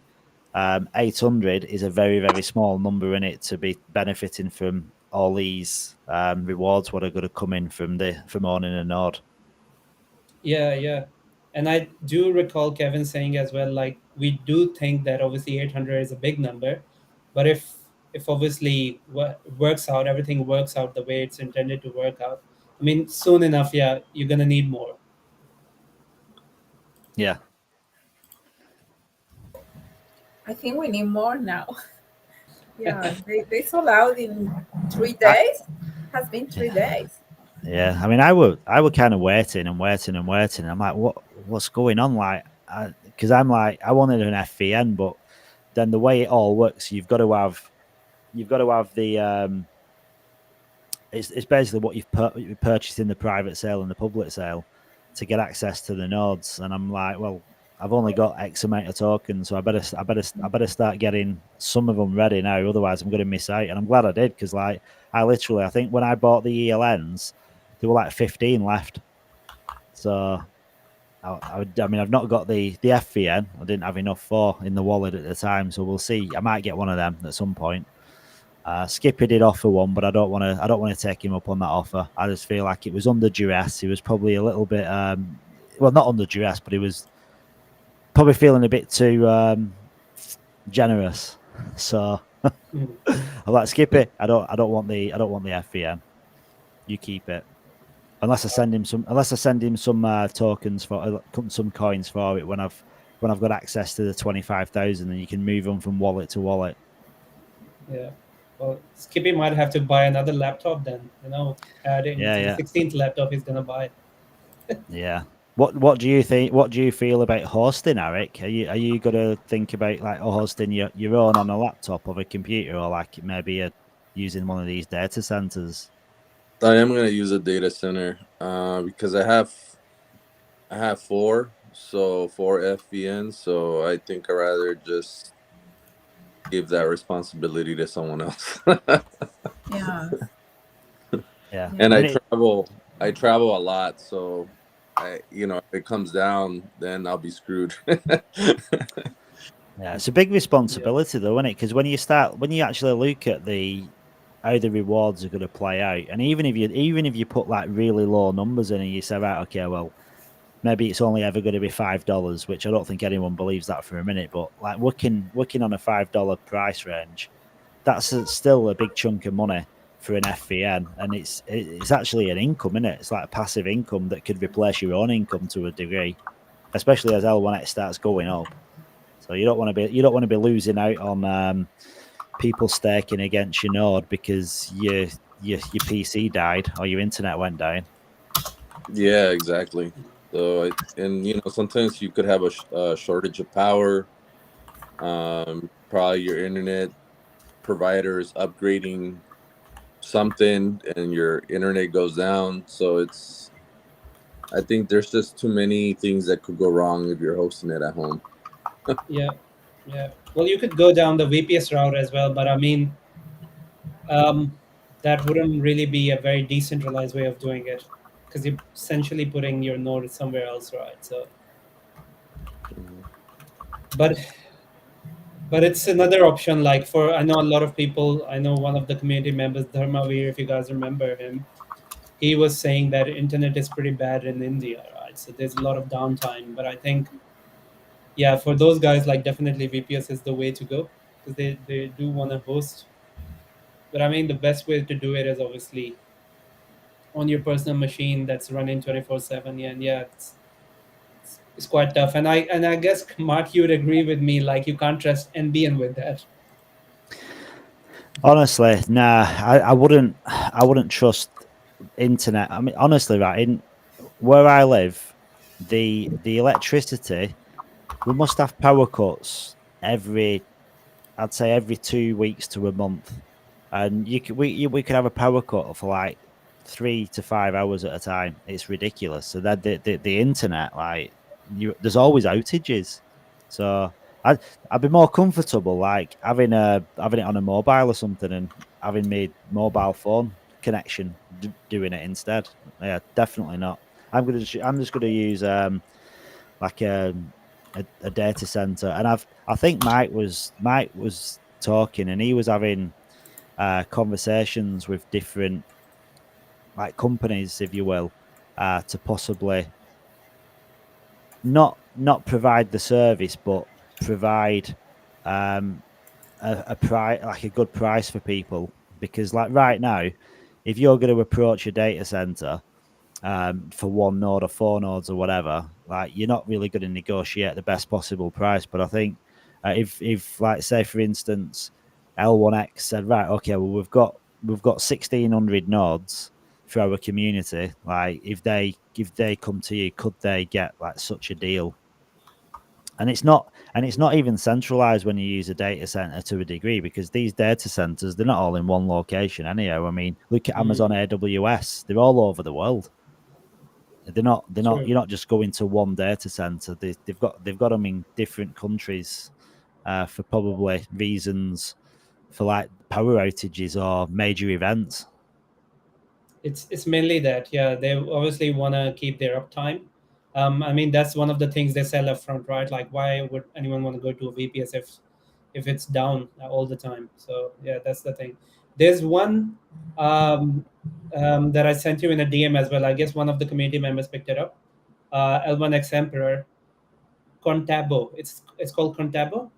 So I saw they have pretty good deals as well. I don't know if we want to bring that up on screen too, but from looking, like I was comparing prices of some VPS servers compared to them, like they're almost like 60%, and the reviews don't seem too bad. Yeah. Did you actually sent me that? I sent you in a DM. I sent you a screenshot in a DM. Yeah. On Discord. Yeah. But I can type it here too in our chat.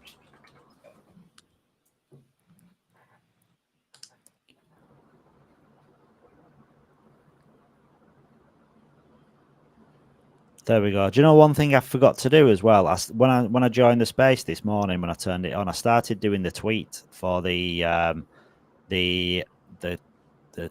L1X giveaway, and I typed it, I never sent it. So I'm gonna send it now. What's the price today? It's today, right? Is 800 L1X. 800 L1X. So that's a considerable chunk of change. I'll post that in a minute. I'm just gonna replace my screen and pop that up, the Contabo screen. Yep. Yeah, so this is the one you're talking about, Far. Yeah. If you scroll down a bit, or just go to the VPS drop down. Yeah, that's the one. Yeah. So we'd need this. Was it this one? What we'd need? The Cloud VPS 4. Yeah, we need at least 16 GB RAM, right? So the storage, recommended storage is obviously 500 GB. but I mean, it was just recommended. Kevin did Yeah. say that you could probably go lower. Yeah, I mean, the thing is, like the GB for the storage, that's more. The longer the blockchain is live, and you're kind of building up to that, aren't you? Like the storage you need. Like when it went from the get go, you wouldn't need that much initial storage. The storage thing is probably something you can kind of upgrade upon as you grow, couldn't it? Yeah. Hey, Mark. Hey, Ronak. I could see LMFG typing in the private chat, but I can't see him here. I think he's in the backstage. Okay. 800 L1X. Oh, coming to me. Cody's back today. Cody's here too. Cody. Let's get Cody up. Yeah. Cody. Hey guys, how are you? All the better now. Oh, geez. Oh, you guys are still kicking it. I can't believe it. So that's awesome. Yeah, we've just been waiting for you. We've been sat here saying, yeah, Cody's got to come. He's got to grace us with his presence at some point. He's got to have a new hat on. Today you got a different hat. What was that? Today you got a different hat. What do I have? My X hat? Yeah. Yes. Cody's how many of them do you have? Oh, how many do I have? Yeah. Dude, you don't want to know. I've got a few of them. I'm a hat and a shoe guy, that's for sure. So you got a collection of hats. Yep. I got a collection. So the infamous L1X hat that's traveled the world with me, and then I've got this one, and then I've got another black one as well. So yeah. Cody, I'm going to ask you a question. You don't need to answer with like the exact answer, but like, did you manage to scoop up any really good L1X NFT usernames? Like, because we've got Eric's in the chat, and this dude has scooped up Twitter and Layer 1X. You don't have to reveal. Obviously, you might have something that's so lucrative and so good that you just want to keep it quiet. But I was wondering, had you scooped any good ones? Yes, I may have gotten a few good ones out there. I may or may not have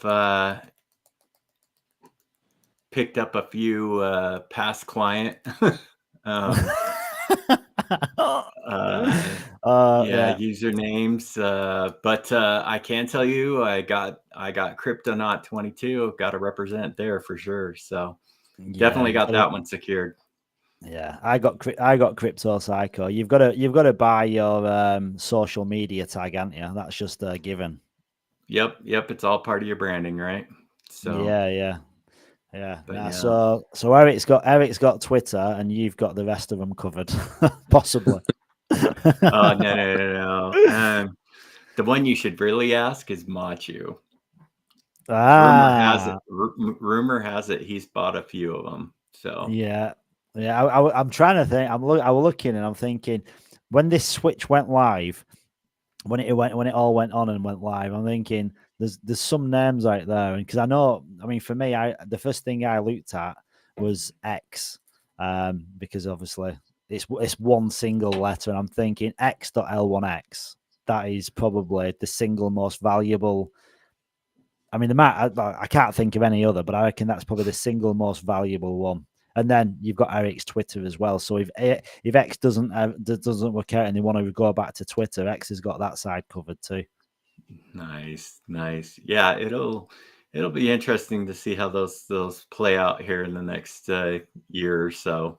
Yeah, that's for sure. But yeah, I think it's one of them with the usernames. It's like you're buying them because of the income that's going to come through, like the rewards from the transaction fees, but the usernames themselves, it's more of the more network effect L1X gets, the more valuable the usernames will become. Yeah, exactly. Especially as we start building out those digital identity platforms and things like that builders can tap into 100%.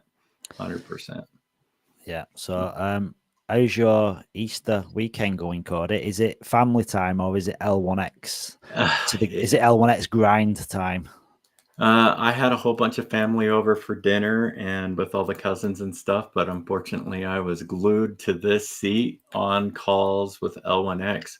It's like we're launching something here in the next couple of hours, type of thing. So,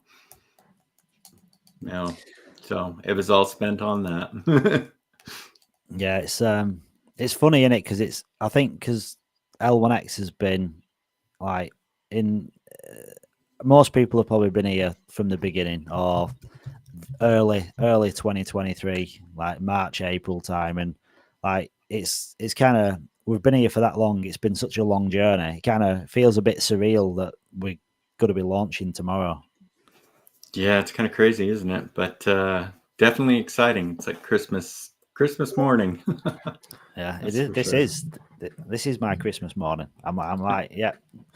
I'm supposed to be working tomorrow, but that's going to be. I've got to cancel that. But I've got a dental appointment at 4, so I hope to God it doesn't coincide with the same time. That'd just be devastating, wouldn't it? Yeah. All you need is just a pair of pliers. You can just yank out your tooth, But, yeah, if only it was that simple. Yeah, exactly. So yeah, we were just looking at this on we were talking about the VPS, like stuff having on a cloud.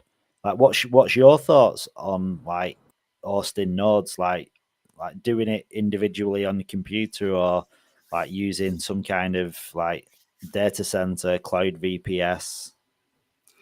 it really just depends on your kind of level of technical know-how, I guess you could say. Boiling it down to also like how much you're really wanting to pay. Because these cloud-based service things can run 24/7 if you want them to. And that does add up after a while. But running your guys' on your own computer really boils down to the type of internet you've got. And so it just boils down to kind of tech and skill sets of this and how much you're willing to pay, in my opinion. But just so that you're aware, like if I was to do it, I would definitely be running off the cloud thing. So yeah, that's what I'm doing. I think it's the thing is like the return on what a node's going to provide at a 50-cent dollar mark is still a nice amount, a nice chunk of change.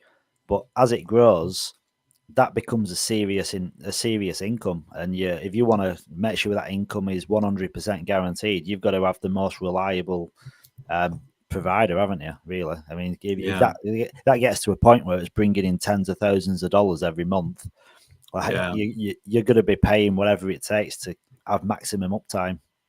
Yep.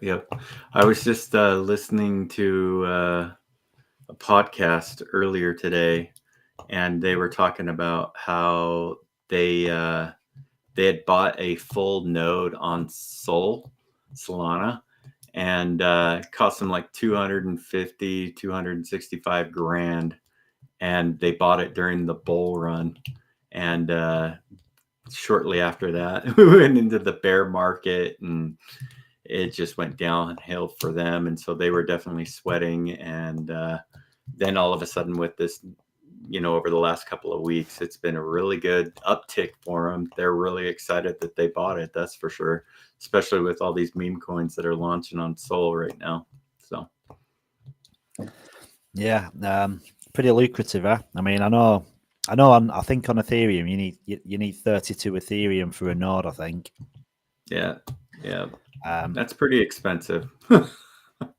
So you think about the opportunity that every contributor that got into L1X now has to be able to kind of secure one of those. That's definitely going to be a good little investment down the road. Yeah. I've been looking at we're looking at the nodes yesterday as well, and like comparing EVNs to FVNs. And right now the numbers have changed a little bit because I think they're tweaking them or upgrading the system maybe. But like they're very lucrative. Even the ELNs, because they're gonna be really going to work, aren't they? I mean, you think about the ELNs, the more, I mean, unless I'm wrong, but for me, the more chains that come on board, the more transactions that they're going to be doing. Yep. Agreed. Yeah. So I mean, there's definitely some strategy of which one you want to buy. I mean, cost is one thing, but if you didn't have to worry about the cost, there's definitely strategies in one or the other. So yeah, how are your energy levels, Corda? Are you at the point where you're burnt out yet, or? I'm getting there. I'm pretty tired. It's been a long week, and then working through the weekend, it's just been a little bit tired. It's about 1:30 here right in the morning for me right now, so I'm about ready to tap out. I've got an AMA in about 5.5 hours. So Ina, last night we kind of mixed it up a little bit. We finished a live video space. I had some dinner, and then I come back on and I started a Twitter space. We're going down giving opportunity for regular folk to jump up and put their hand up and speak. And then Ina came in, and we were talking about you, Corey. And Ina was like, Corey just keeps adding Twitter Spaces to his calendar. Just keeps adding them and adding them and adding them. And Ina said, I had to take charge. And because he's like a C-suite, she could access your calendar. And she's literally removing space after space after space to give you some time to yourself. Like she said, she removed 8 spaces what you'd booked in and okayed. yeah, she's kind of acting as my work wife right now. Just tell me what I can and cannot do. It's it's awesome.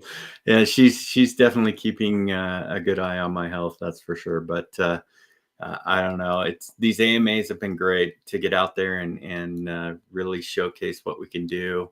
I've mentioned this prior to, but I think last time I was on with you guys, but out of every AMA I do, I at least have 1 to 3 projects DM me directly right after and ask for, how can we get involved? I've talked to probably like 5 or 6 meme coins that are ready to jump ship from Solana and a few other chains and basically merge over to L1X because they love the idea of being a cross-chain meme. So it'll be interesting to see who officially becomes the first meme coin on L1X, which, by the way, anybody can do if they know how to code and develop. It's as simple as tapping into the whole wallet SDK. Coda, here it is. Yeah, I'm familiar with this. I've already followed if you can't tell. Kryptonaut is on board. Cody, give me a second. Cody, one thing I got to tell you, brother, you're covered. Look at that friggin' hat. Thanks, man. I appreciate it. Love it. Love you, brother. Yeah, we're kind of talking about the first ever meme coin and like going on the following the meta of like cat with that, dog with that, bloody beard with that, mustache with that. So you got mustache, you got beard with pants. So it could be a really good meta to go down, couldn't it? If you can get on it quick enough. I mean, depends how quick you can launch. That's the thing. If you could launch this like quickly, and I would like been chatting about it, and because Solana isn't liquidity ready for L1X, it's like beard with pants. It could be like the onboarding mechanism for Solana, because if you did a raise for the actual meme coin in Solana, that could be the LP pool on the balancer pool between L1X and Solana, which could kind of get Solana straight off the bat, on like basically the first meme. That would be pretty insane, wouldn't it? Yep. Well, another thing that you could do too is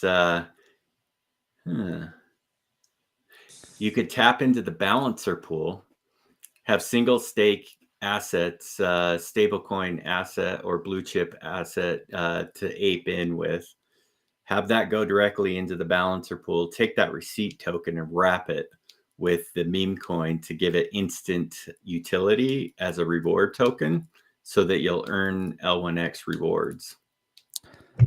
Damn, you need to come into the chat. We need the brain There power. you go. There's my advisory portion of it. So yeah, that's everything that Yeah. people don't understand. That's what people don't understand.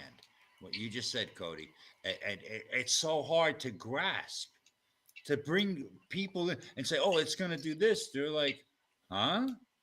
They they just don't believe you.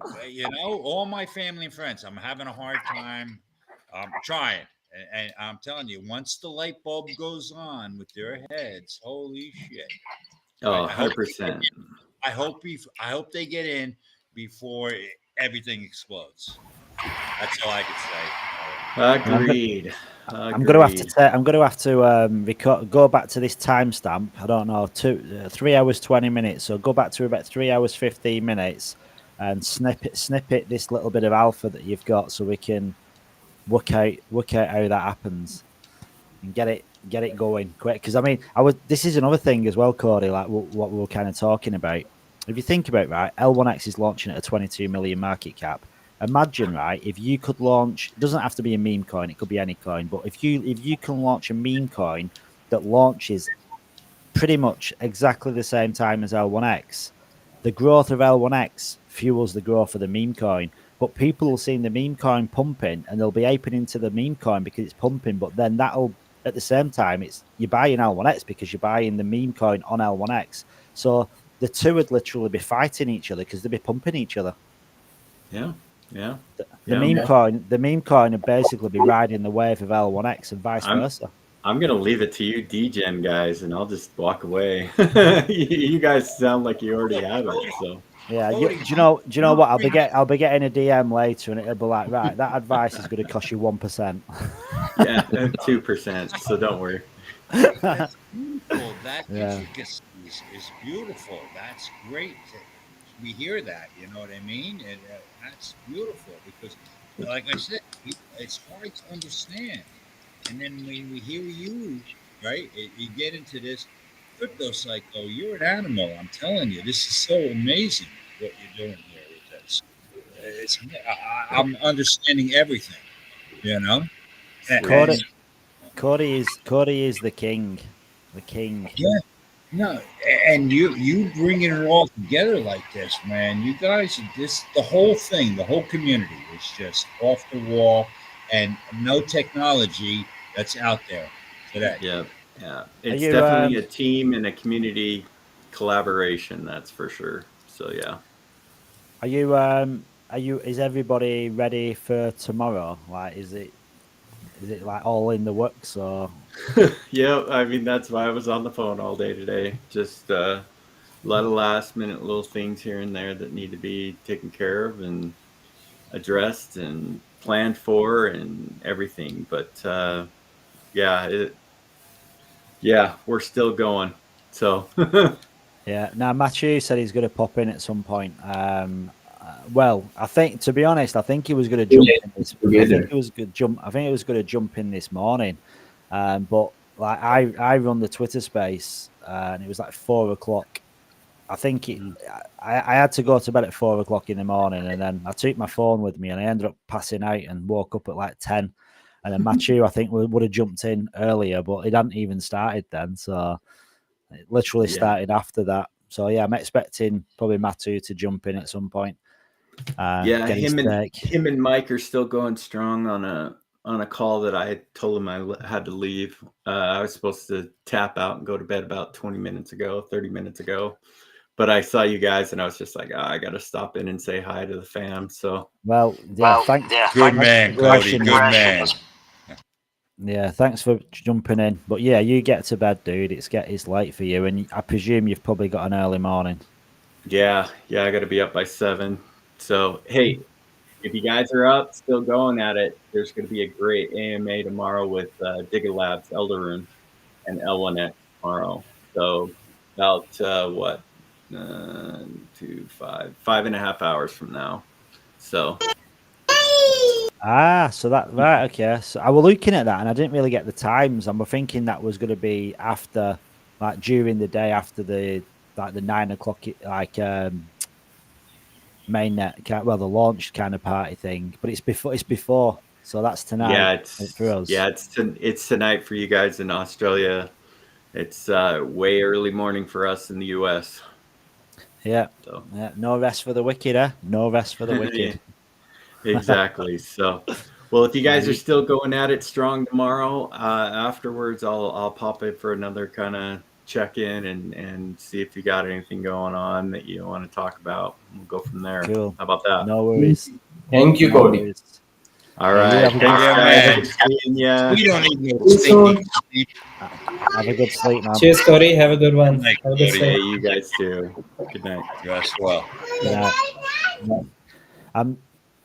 I'm literally. I'm just gonna go off camera for about 2 minutes because I've just got to munch on. I've just got to eat something quick because I've not had anything to eat today at all. My wife's just brought me a bit of food, so I'm just gonna chomp it down, and then I'll be back in like two or 3 minutes.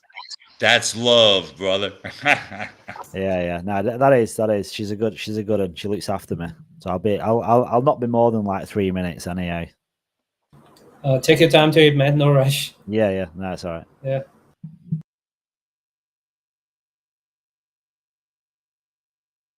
That's a beautiful thing, right?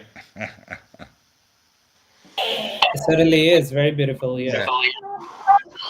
So how you doing, Fur?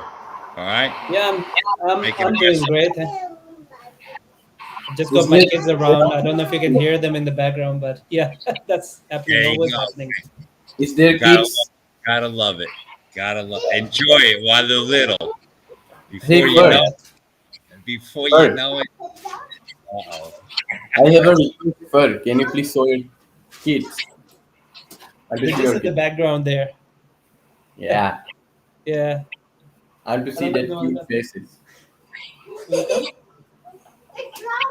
Oh, they said they're drawing. They don't want to come on camera. You can see one in the background. Yeah. Tell them I see their hands. I see their hands. Yeah. There you go. In the background, one of them. One of them's going in the crazy in the background. You've basically Okan here. Yeah, there you go. Say hi. Hello.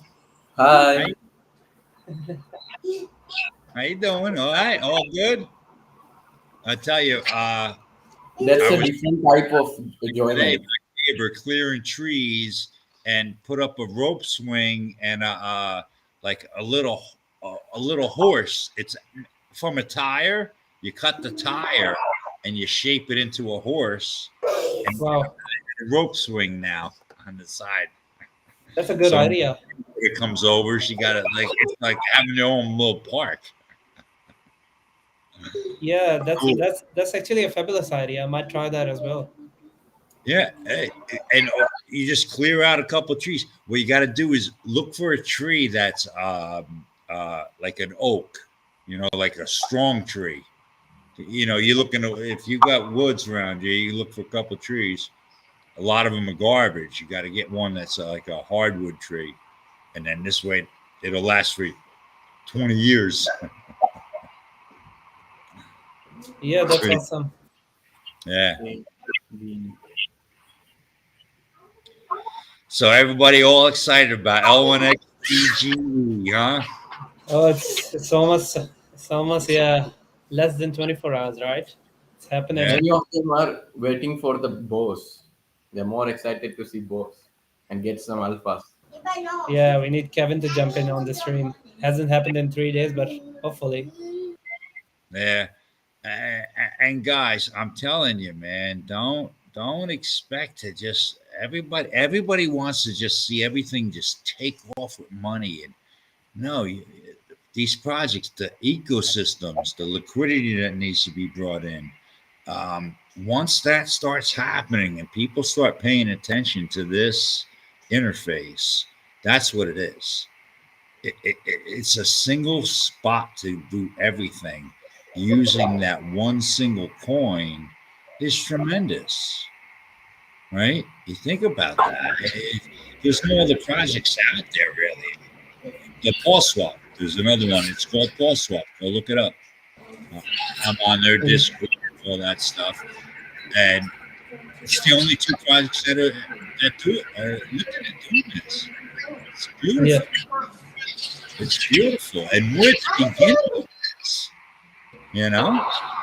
Yeah, it hasn't even launched. Technically, it still hasn't. So yeah, you're right. You're right. No. Not just that. This hasn't launched. No one has gotten into blockchain yet. Only what? Maybe 20% of the world's people are invested or know how to invest into blockchain. Only 20% out of the whole world's population. And that's maybe high. It may only be 18%. Right?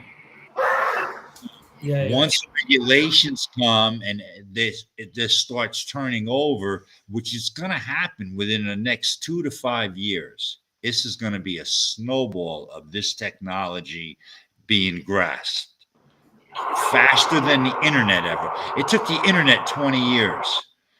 Blockchain is now on 13 years, right? But people really haven't known anything about it until 2015, really, when they started understanding that Fidelity was buying into blockchain. Am I still on there? Yeah. I'm still here. I just got to jump off just quickly. We're having a great chat, but I'll be back in a sec. Okay.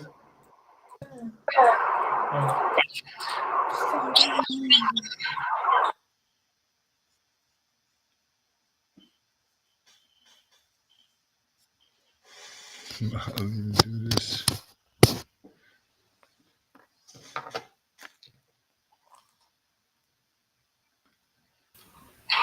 Hey, Alan, that's the logo. Oh, it's a computer. Huh? I see some type of logo when you close your camera. You see a logo? Yeah. I thought What it's is- a custom. What is the logo? It's like computer. I think it's a Restream one logo. Just a simple computer, laptop.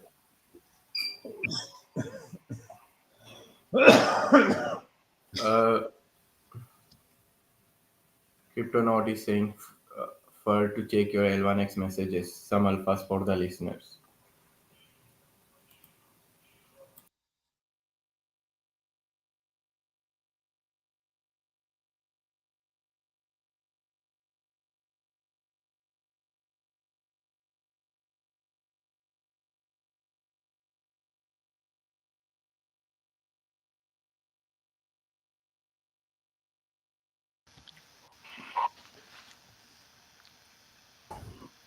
Hey guys, I am back. Let's have a look. So I've just buddy. posted.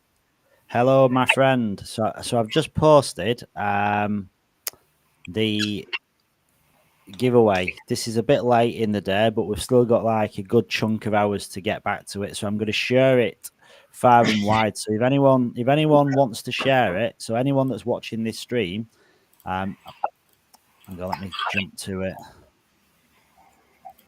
I got stuck. Yeah, I'm just going to replace this screen with this screen. So here, right, everyone go to this tweet. I posted it literally 1 minute ago. If you'll check out my profile, it's pinned to my page. So just like it. In fact, I'll just open it up. So like it, retweet, bootmark it, hashtag all of these. Make sure that you tag all of these people and don't leave anything out, because these tags, these hashtags, they go towards counting towards being in the draw. So then I'll do a draw, which I did last night, and I use Twitter Picker. I'll record the video. I'll also tweet the tweet out that shows the winner using Twitter Picker. So you can see it was done fairly, and you can see all the people that were entered into it as well. So this is a big one. And also please take David Goxtin. What? Sorry. And also, please take the David. You say some name, David Goldstein. David. Yeah. So I'll put his. I'll tag him. Do you know what? I'm going to jump back into my Twitter right now, and I'm going to change it. Thank you, Ronak. You're a legend. Thanks for. I place it. Yeah. Can I edit? Let's have a look. Yeah, you have the subscription. You can. Yeah, I've literally only just done this tweet, and it's not letting me edit for some reason. So let's unpin it. It might be because it's pinned, maybe. Let's go back. Let's get them unpin. Pin, edit, add, remove.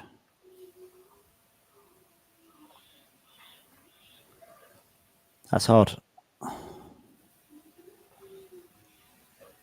Oh, edit. There we go. Beauty. Yeah. This is one thing. Yeah. No, I appreciate you bringing that up, Ronak, because if this can get the attention of Mr. David Goldstein himself, that'd be unreal. So let's get him up, David. And also, it's a request for all the giveaway participators. Please take David Goldstein. Yeah, I'll put. Well, I'll just hang on. Let me put this in. How to enter.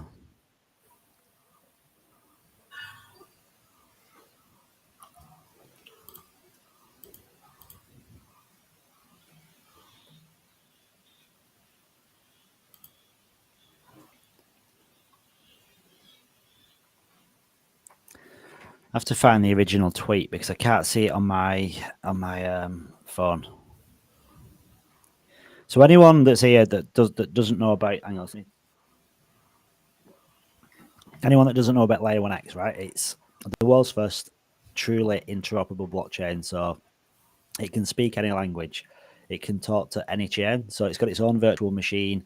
That virtual machine allows it to be like a universal translator. So if you imagine, Matthew does a good example. You imagine like a room full of people that don't speak the same language. So you might have someone that's Chinese, French, English, Turkish, and they're all trying to speak to each other, but no one can understand. No one can understand anyone.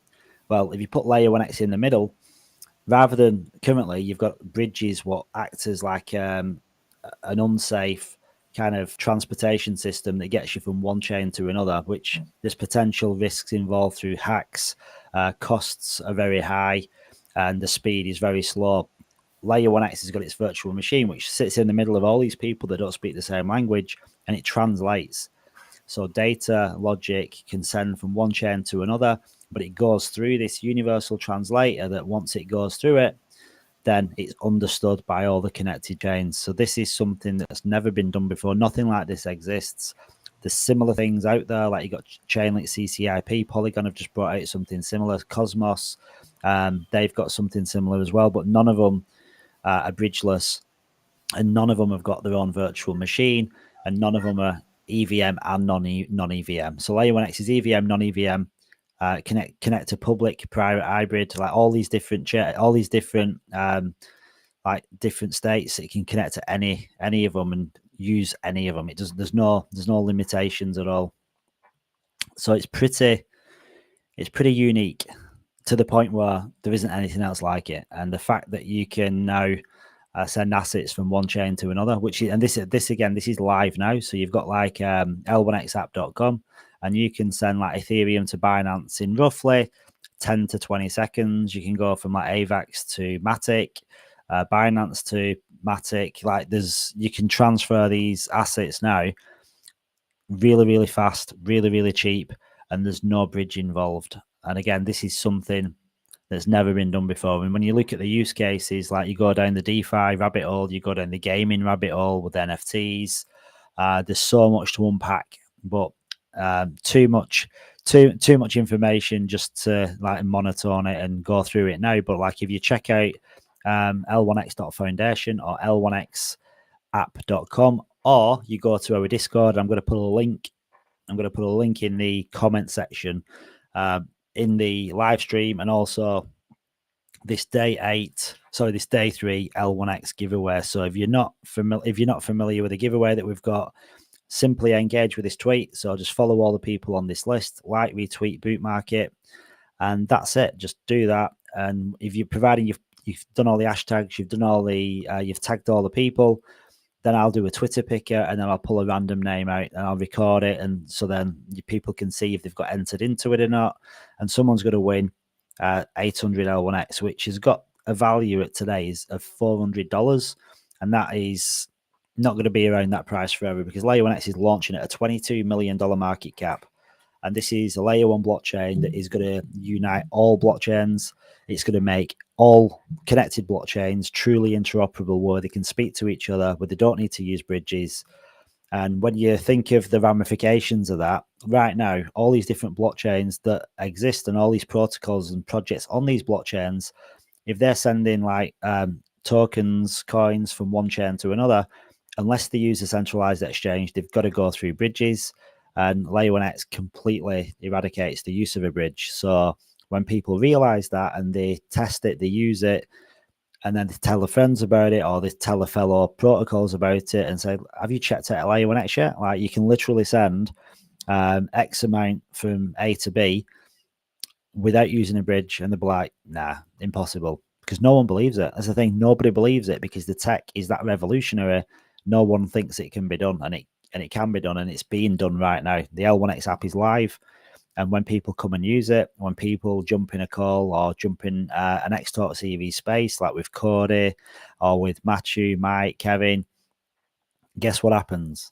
That translates into like a relationship networking, and a lot of these projects, individuals that have had conversations, meetings, AMAs, live Twitter spaces, they reach out after, and then they reconnect, because they want to know more about the tech. And everyone's got that everyone's got that pull, because what Layer 1X offers is something that no other chain offers, and it allows for true connectivity. It unites all chains. Like, it's not Layer 1X is coming in and we're being like L1X maxes and you've got to come to L1X. That's not what Layer 1X is. Layer 1X is, it's like the internet, and it's allowing everything to come on top of it and build on it and connect, and allow other people to come in and build and connect. And it's just going to create this huge interoperable network, which allows anybody on any chain to speak to any other to speak to anybody else on any other chain. But I don't want to monologue too much. So please check L1X out. Head over to our Discord. It's a fantastic Discord. And the full mainnet goes live. Token generation event is on 2nd of April, 2024. Hashtag L1X2424. That is going to be an hashtag that's synonymous with the launch, the birth of the new L1X Web3. And L1X is going to be the new internet. That's just my opinion. But yeah, I'm going to go with it. But yeah, please tap into this tweet, and yeah, we want you to win. Like you watching this now, you might not know anything about Layer 1X, you might not have a clue, but then you get airdropped 800 L1X tokens just for engaging with the tweet. It's that simple. The winner is going to be, I'm going to do the Twitter picker at midnight my time. So in what we are now, yes, 6 hours 15 minutes, I'll be running the usernames, the Twitter handles through the L1X Twitter picker. And then someone's going to win. I'll send you a tweet. Well, I'll tag you in a tweet if you've won. Also, I'll put it in the Discord. But yeah, it doesn't matter. You don't have to be in the Discord. If you win, you win. But yeah, it's going to be good. So I'm just going to finish gibbering this tweet. I see Gary here. Gary, join us, please. Gary, you've got to come up. Is Gary actually here in the list? Where is Gary? Hey. More people got to come up here and talk, right? You know, because yeah, Gary. I get up there, I won't shut the hell up. So I want to see more people. I really do. You know, even if they don't, just shut the video off and just talk. Gary's a good talker. So Gary, you've got to get up it right. Okay, Gary, you've got to get up, or you get booted. Yeah, and you learn something new from everybody. Look, what you just said, and I lost because I picked up a couple of things. I was going to ask you something, and then because you went so into detail with a whole bunch of different things that you just said, Crypto. And then I was like, all right, but there's just so much. You learn something new from everybody, no matter what you got to say. If you got a question, believe me, there is no question that is stupid, ever. Ask the question. Yeah, Gary, then more people learn more. Right? Gary's like an OG. Gary's been here like for a long time. He actually went to when we had the Australia Crypto Convention. So me, Albita, and Gary, we flew into Melbourne and we kind of hung out for a few days. So yeah, Gary's a really good guy. In fact, Gary, I've not spoken to you for ages. I've not spoken to you for ages. So it'd be awesome to get you up. But if you don't want to come up, that's fine as well, man. But yeah, he's a really nice guy, and he helped us. He helped big time. Like me, Gary, and Alba, we were crushing it at that event. We brought that many people, telling them about L1X. Do you know, like I ate too fast then? Like I literally went off camera and wolf down some food and come back on, and I've got indigestion now. I see a guy asking, Ronak gaming hard or not? I'm not sure. Yeah, what are you doing over there, Ronak? Yeah, look at he's something. Yeah, Ronak's just hardcore gaming. And Ronak's acting as like a moderator. He's literally scouring the socials to see if anyone's asking any questions. I know what you're doing, Ronak. He's on point. Thank you. Yeah, it's all good. Dude, you're an animal. He's another animal.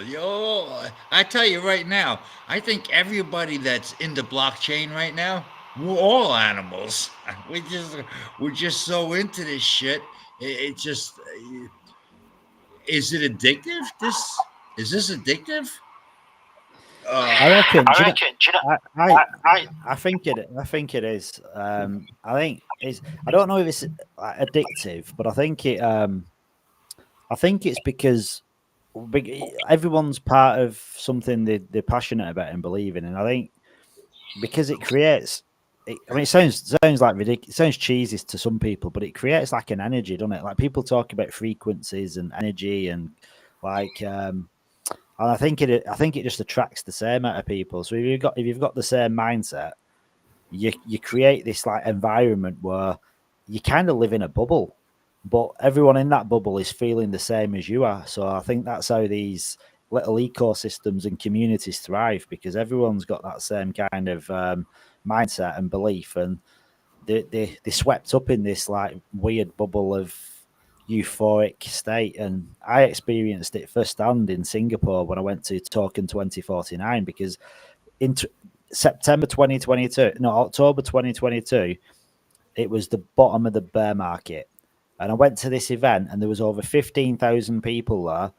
You couldn't move. It was like being at a bus terminal and everyone's waiting to get on a bus, and it was just foot traffic constantly. You couldn't even move for people, and the energy that was there, it felt like you was in the middle of a bull market, and it was the bottom. Like October 2022 was like the bottom of the bear market. But you'd think that like everyone were millionaires and like it was the best time of your life, and it was. But it's that's what happens. It's this energy. It's infectious. Yeah, exactly, man. Me, about 4 years ago, it was when I got into this thing, and then me and my buddy's got dollars, and I'm running his wallet for him, and he's dumping in all this, and I'm going in, and we're going in, and we're going in, and then we're down 80% for like a couple of years, and then it started coming, and we're down 80%, and we're like, wow, and we're still going more. Yeah. DCA, smart. You started getting smarter and smarter. You get away from the bullshit and go with the smart DCA. But now, holy shit! I figured, yeah, we're gonna make this much now. I'm not kidding. That's what. How be. CSGO knows me so better. Yeah, CSGO I was playing a lot, so I was gaming hard. I went from mobile games to PC games. Before, my first game was Mario Run. Then I went to Subway Surfers, then COC, then BGMI Free Fire. Then in PC, I went to CSGO, I went to Valorant, and now I'm just playing Web3 games of Gala games also. And Eldron too. I was streaming in YouTube also before. There you go. Hey, did Mona, have you do you know about Altura? Yeah. Do you is that something, because that's from what I'm reading, everything I read about Altura, it's all about the gaming, and now your NFTs can go through any game. Sorry. With Altura, if your NFTs on your games, you can use now on any game, even to the PlayStation. They're going back to Web 2 on anything as long. That's quite huge, right? Yeah, it's very, very huge. And I used to keep updating myself. As I told, I was firstly in mobile games. Then I went to PC games. Now I'm in Web3 games. Right. And what I'm seeing is, so now that on the L1X app, there's going to be an Altura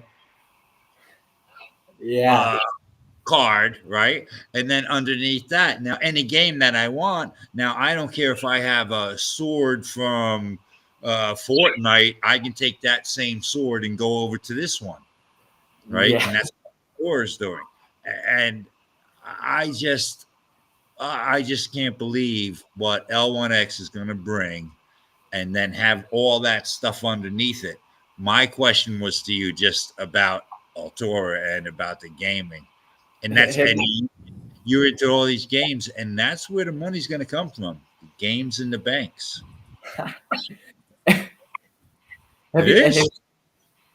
Yeah. Sorry. No thought there, crypto. The games. Sorry, dude. I've been trying to get this tweet out for God knows for like 4 hours, and finally got it out. You mean gaming, bringing like all these games would have been out on different platforms, different kind of all the different chains. Yes. Yeah, that's the thing, isn't it? That's what's going to kind of unite everything. And I think I sometimes think about like L1X, and I think about the space cards, and at the minute they're kind of they're going down the social route where you're bringing in different social platforms into your space cards. But like, if you think about all these games that people own, what they've bought on different platforms over the years, like maybe like there's going to be a time where you can bring these games into Web3, because you've bought the game, you own the game. Like you can bring the game into Web3, and you can then kind of use your like L1X space card to import all these games the same way as you import your socials, and play the games within the L1X app. Have you guys ever played the Rockstar games? My first Rockstar games was GTA Vice City. Yeah. I used to play Grand Theft Auto like back in the day. I wasn't like an hardcore maxi, but I used to play like Grand Theft Auto. Yeah, I loved it. I did actually enjoy it.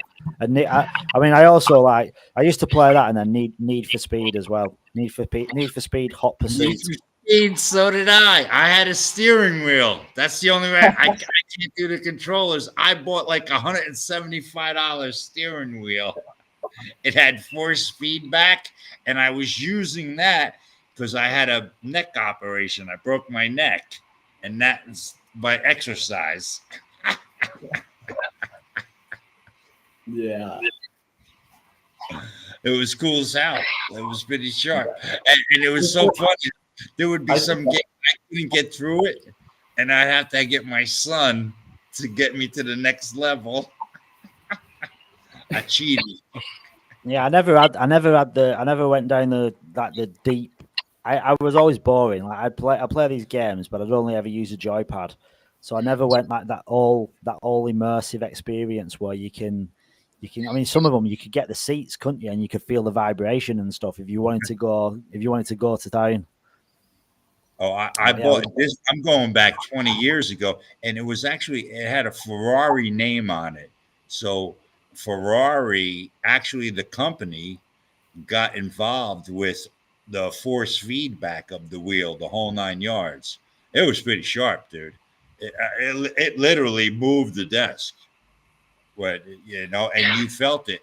And I bought the other one, the NASCAR one, and it was literally, and it had foot pedals and everything.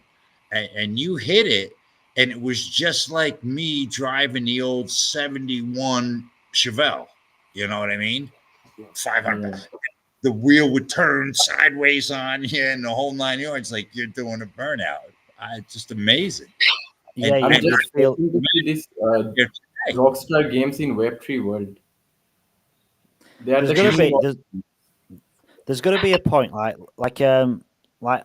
Hot Knife Studios, right? The games that they're doing together. These are going to be like proper AAA, proper AAA games. What match all these major games what are out there, and that's what's happening right now. There's a lot of innovation. There's a lot of game studios, especially like indie game studios, so small studios, what are bringing the tech, what they're capable of in Web 2, but bringing it across to Web 3 and creating these games. And by all accountants and purposes, they're just regular games, but you can own real world assets. But the game experience itself will just be for Web 2 gamers. It's just the fact that it's going to be built on blockchain and you own the assets and there's real value.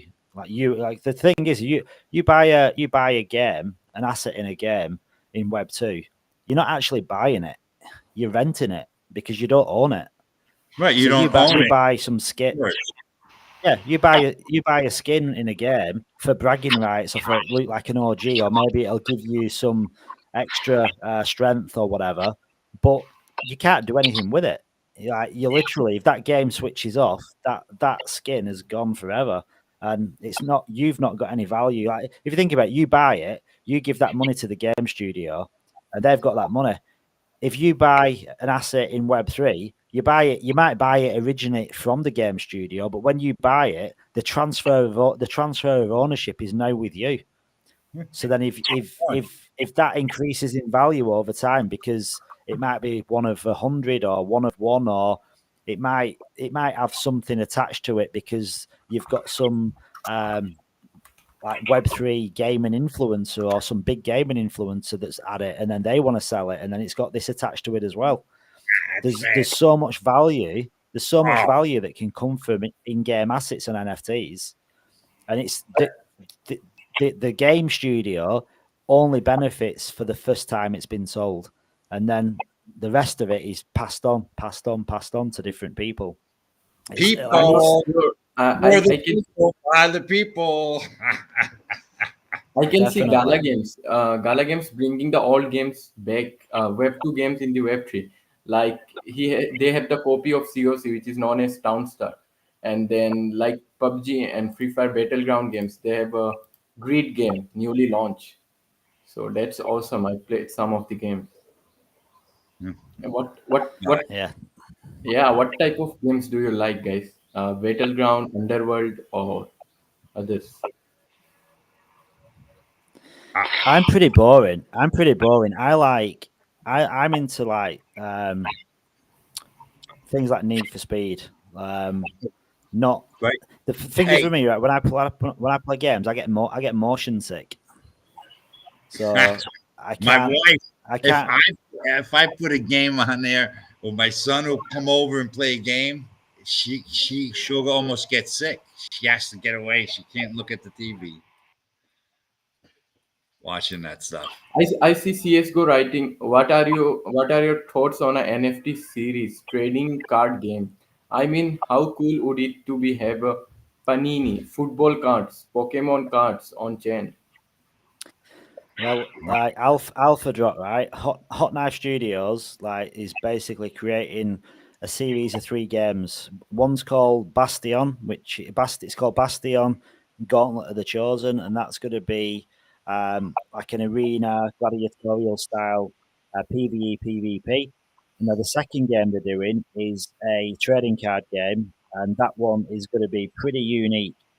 It's called King of the Table, and it's medieval themed, but it's going to have some like really unique RPG elements to it, to the point where it's not been seen by. There's not really anything to compare it to. Like the closest thing is probably. Trying to think. There's a game in Magic in what's it called now? There's one game which is like a medieval kind of card game, and it's not even that much of a comparison because it's not got this RPG element to it. So, and this is going to be like a really, really high end, like it's going to be competing with some of the biggest card games what are out there because they're massive. Like, I mean, if you're playing these trading card games, you know how big they are. There's tournaments in the there's tournaments in the US, and thousands of people come together to take part in these. Yeah, Magic the Gathering. That's it. Do you know when you just had a mind blank? Yeah, Magic the Gathering. Why IIN is not jumping with us? Come on, man. You are the champion of designs of L1X. Yeah. Hey, have you guys ever heard about Synverse? And they're trying to build this thing. It's like GTA on steroids, with a metaverse, the whole 9 yards. Yeah, I've not seen. It's been working for quite a couple years now. What's the name? Synverse, Sinverse. I'm not sure if I heard about. I can't remember. To me, it looks pretty wild. I mean, they haven't gone nuts with the graphics. They're doing a lot of things. They made some changes, and who knows? But it's pretty much Grand Theft Auto on steroids. And then, well, to be honest, I was a fan of Grand Theft Auto, so yeah. Right. So it may be something you want. That's the only reason why I brought it up. All right. Yeah. I got this. And then one thing that I'm really interested in, and it's called Meta Hero. They came out with this thing, and it's a scanner. So they got in with Sony, and literally, if you walked into this thing, it's a dome, and it has 116K cameras. And you walk in there naked and go like this, and this thing scans you as you're naked. For one, if you have any type of skin cancer or any skin problems, it tells you. And then at the same time, it has your exact measurements. So now you can go take your avatar and say, go to, I don't know, Gitano. I don't know, different clothes you know what I mean? Especially the women, right? So here they are. They got their whole thing, and they could put their dress on and look at it and see how it looks exactly like on them. That sounds pretty cool. That's like when you. Yeah, that's the technology, isn't it? You don't realize what tech is actually out there already. Some of it, sometimes it seems like futuristic. Hey, this crypto, this goes into my L1X medical card.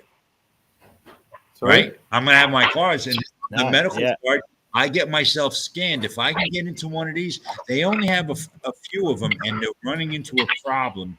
So they're building an app right now, so you'll be able to scan with your cell phone, and you'll be able to make your avatar with your cell phone that will be you.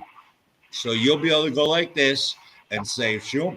And so now my avatar is exactly how I look. Now you want to put a beard on, long hair, get rid of the baldness. You know what I mean? You can, but it'll be exactly you to your measurements, and this well, beautiful. Yeah, it's probably using Unreal Engine 5, because Yep. that Exactly. that is so advanced now. Yeah, that is so advanced now. For Hot Knife for the game studio, we've put ourselves in the game, and we've got metahumans of ourselves, which is basically a replica of yourself, and you can do it. You can actually do it yourself. Like, you can literally, if you've got a camera, you can take like 40 to 50 pictures basically just around your head, and you keep taking all these pictures around your head, and it kind of stitches it all together and creates a meta-human of yourself. And it's they're honestly, I've got a meta-human of myself. I'll have to find it. I can't remember where it is, but I've got it somewhere. It's crazy. Into this shit, dude. This is beautiful. You're an animal. Gaming. I think gaming's going to be one of them. Yeah. Is a natural onboarder for Web 2 users. Like, there's certain catalysts what are just going to bring in regular people, and it's not through being degenerate gamblers. It's not through wanting to get into the next Pepe.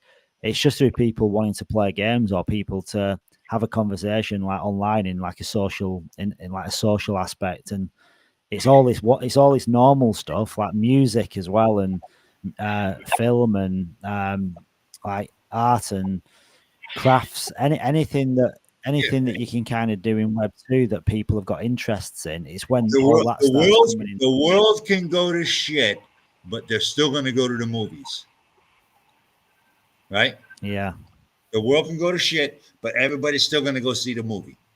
It's crazy. It's just crazy. Yeah, you'll be doing that soon. That'll be in like in metaverses soon as well. Like, you'll go into these. I think this is a little bit off yet. So I think it's going to take a while before metaverse is what we imagine, where you're walking around these virtual worlds. I think that's quite a way off, because I think you can't just reinvent the wheel, can you? Like, if you want to bring adoption, and it's completely different than what we used to, it's got to happen like slowly. You can't just go from browsing a website on Windows on your computer, or going to a movie theater, and then transitioning from that to putting a VR headset on, walking into a virtual world, and browsing a shop instead of a website, and then going into a virtual cinema. Like, all that is a long way away, because you can't go from A to Z without going through the rest of the alphabet first. You've got to do it in baby steps. Right. Yeah. Just think about L1X having its own film, music collections. Have you ever heard of Eartha? And this was one of the guys what buddy was told to buy into about 2 years ago. I dove into this project, and I told them this won't be ready until 2027 to 2030. And now I've looked into this thing. There's about 8-9 different universities that are building this. And I looked into this. People are buying airports and airplanes, $8,000, $20,000 for a land plot in this Eartha, right? And you can't sell it.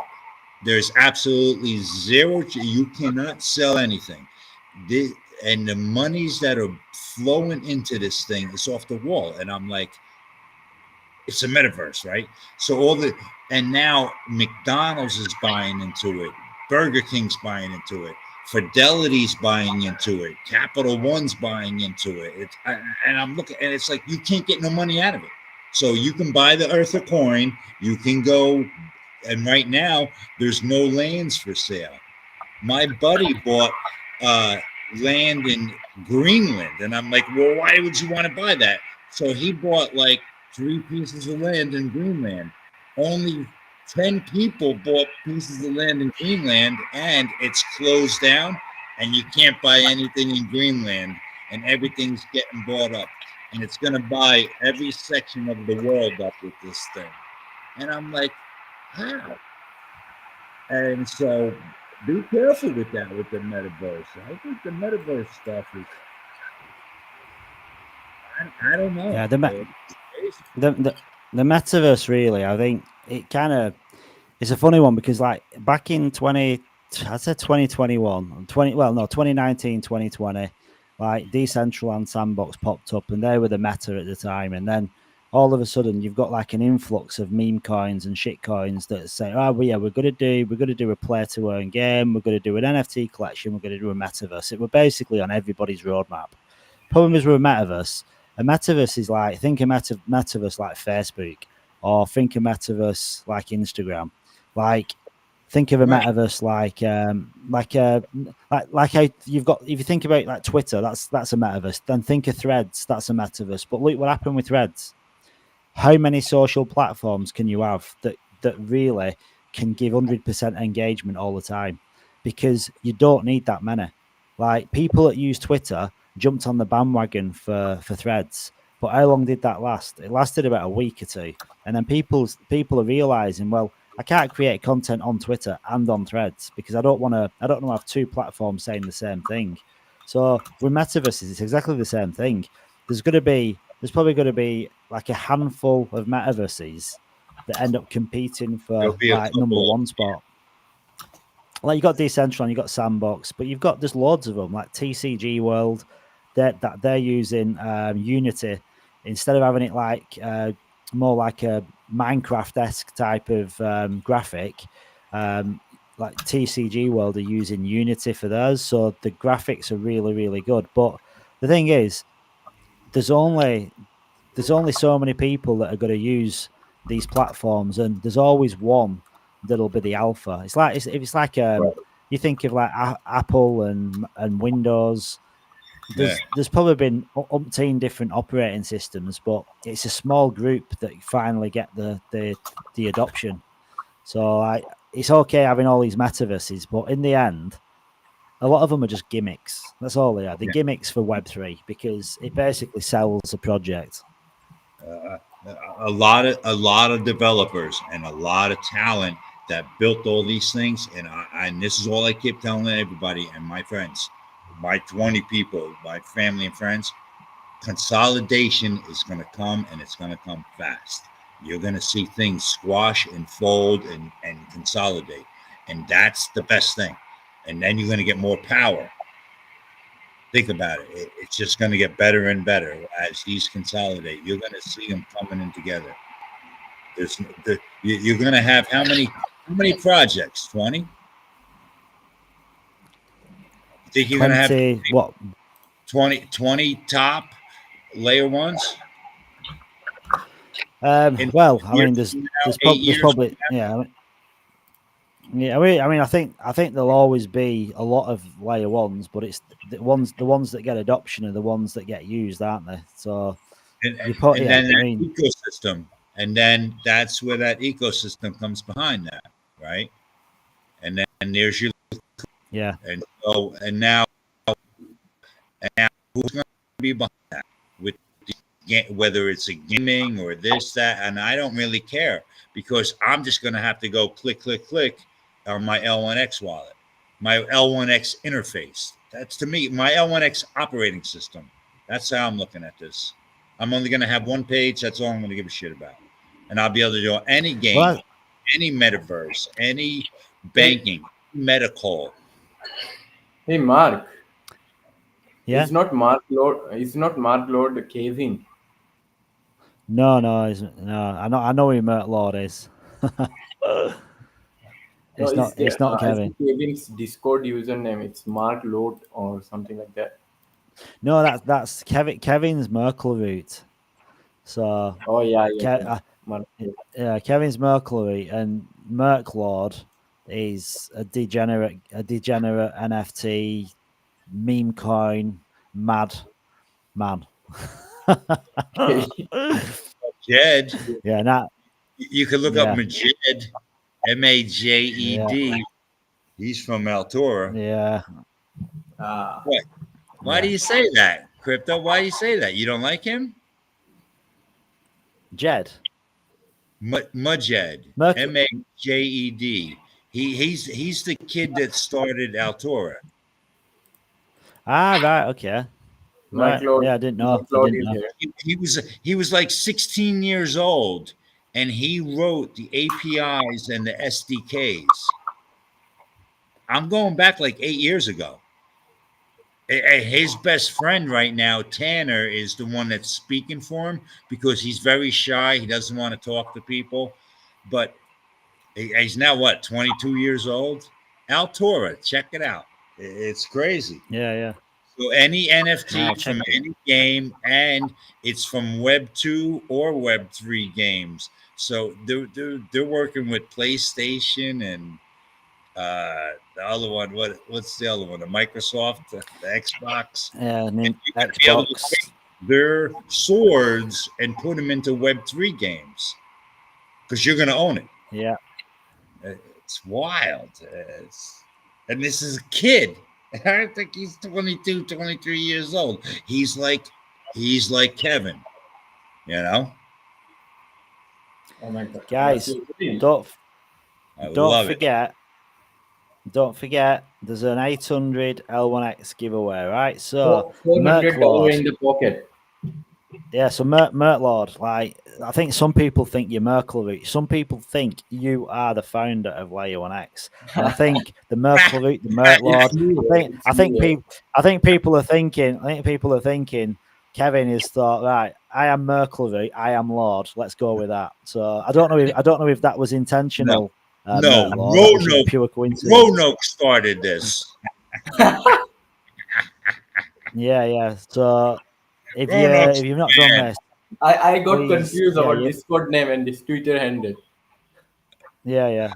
Now, so engage. So like follow me, follow Kevin, follow Layer 1X, follow the L1X app, L1X Talks, and David Gockstein, because there's 20 retweets in here. I just want to flood this and get it smashed out. So there's so many people what tag David Gockstein. And to be honest, if he actually come onto the space, I probably feel a little bit inferior, and I probably a little bit have like that what do they call it? But I said yesterday, well, it's gone from me again. Inferiority, like the complex. Yeah, it's gone. It's gone. Thank God I can talk to myself and not embarrass myself at the same time. But yeah, tag all these, like, retweet, bookmark, reply. This hashtag here is gonna be synonymous with L1X, because L1X 2424 is the launch date, 2nd of April 2024. So yeah, and you're gonna win a lot of these L1X coins. And 800 is nothing shabby at all. If you think about, don't want to do price predictions at all, but it's a $22 million market cap. It's a layer 1 blockchain that's going to revolutionize Web3. All it needs is adoption. That comes from people using it, people finding out about it. Now, 800 L1X, $22 million market cap, that's $400. 220 million, that's a 10x. At 2.2 billion, that's 100x. At 22 billion, that's 1000x. So because I'm actually running on fumes and the sleep I'm getting is nowhere near enough, I can't even do 1,000 times 400, and I don't want to embarrass myself. So that's these L1X coins. When L1X is $22 billion market cap, these coins what are being given away now are going to have a value of 400,000 US MF in dollars.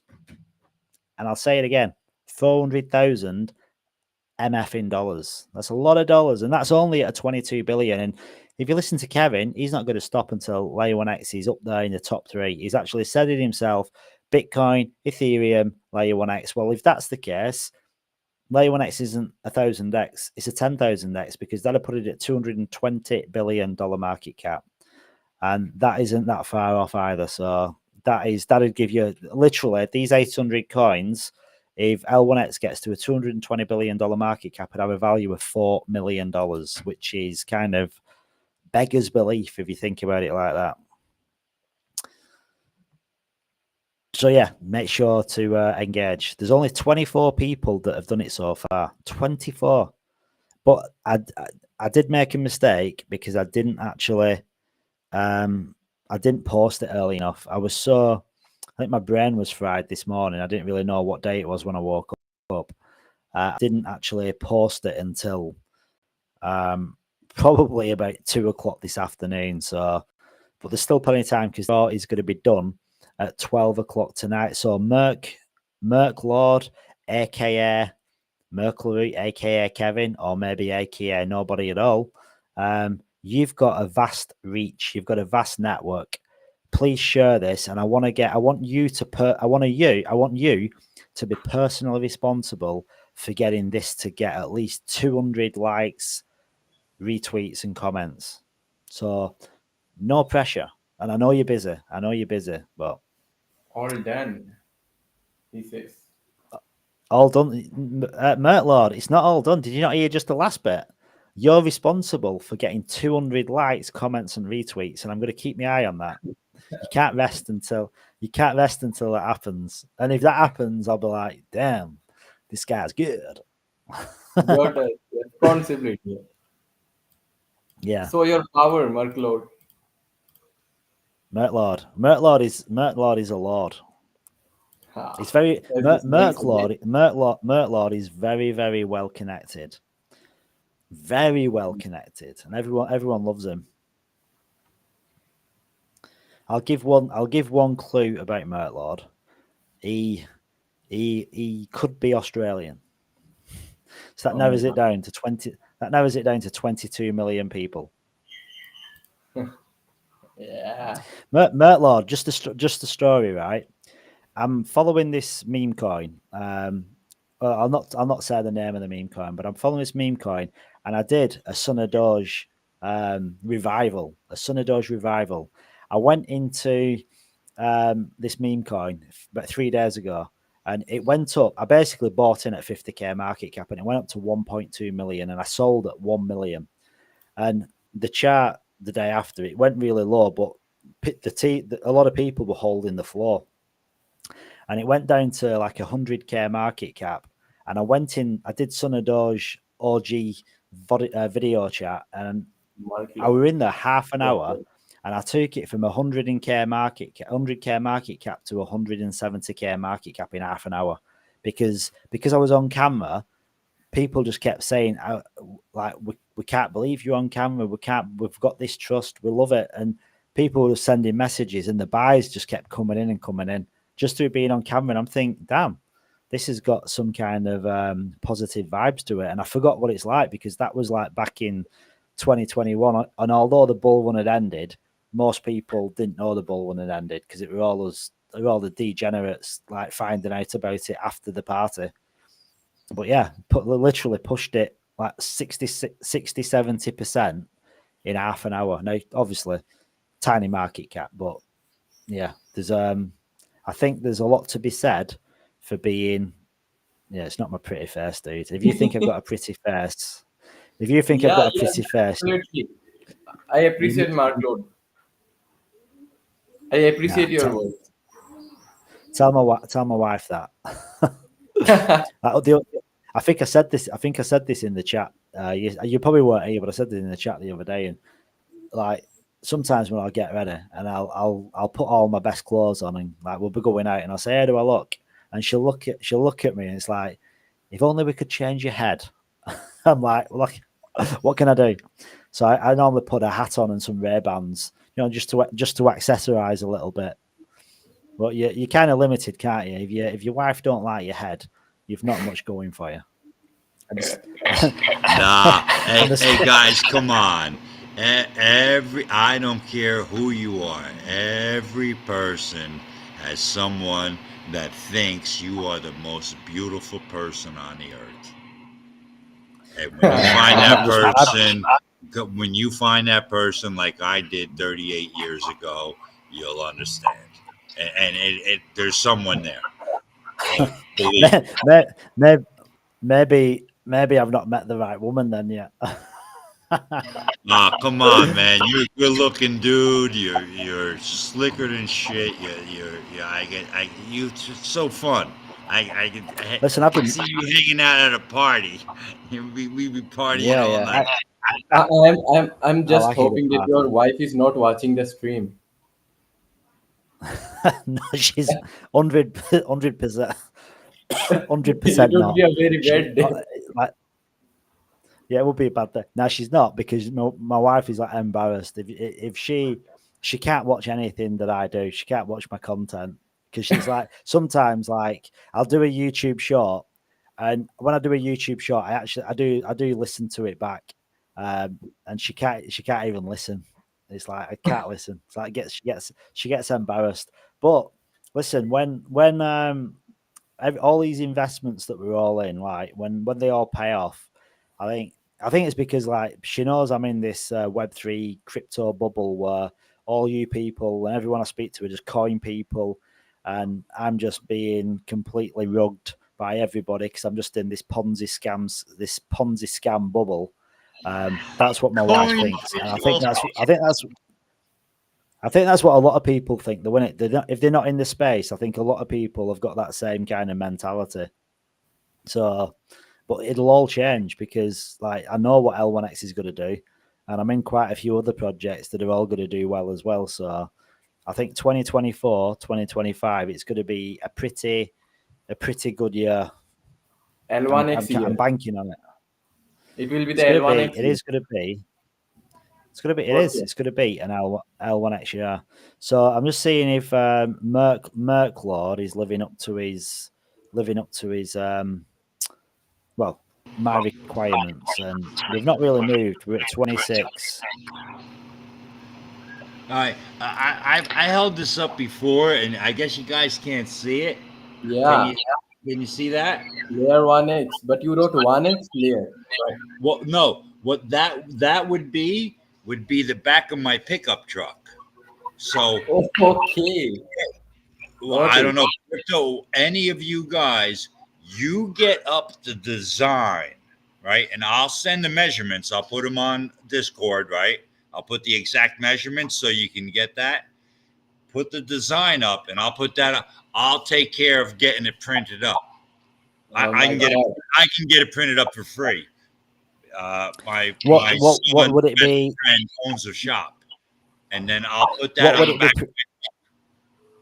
Yeah, what is that, like a vinyl wrap? Yeah.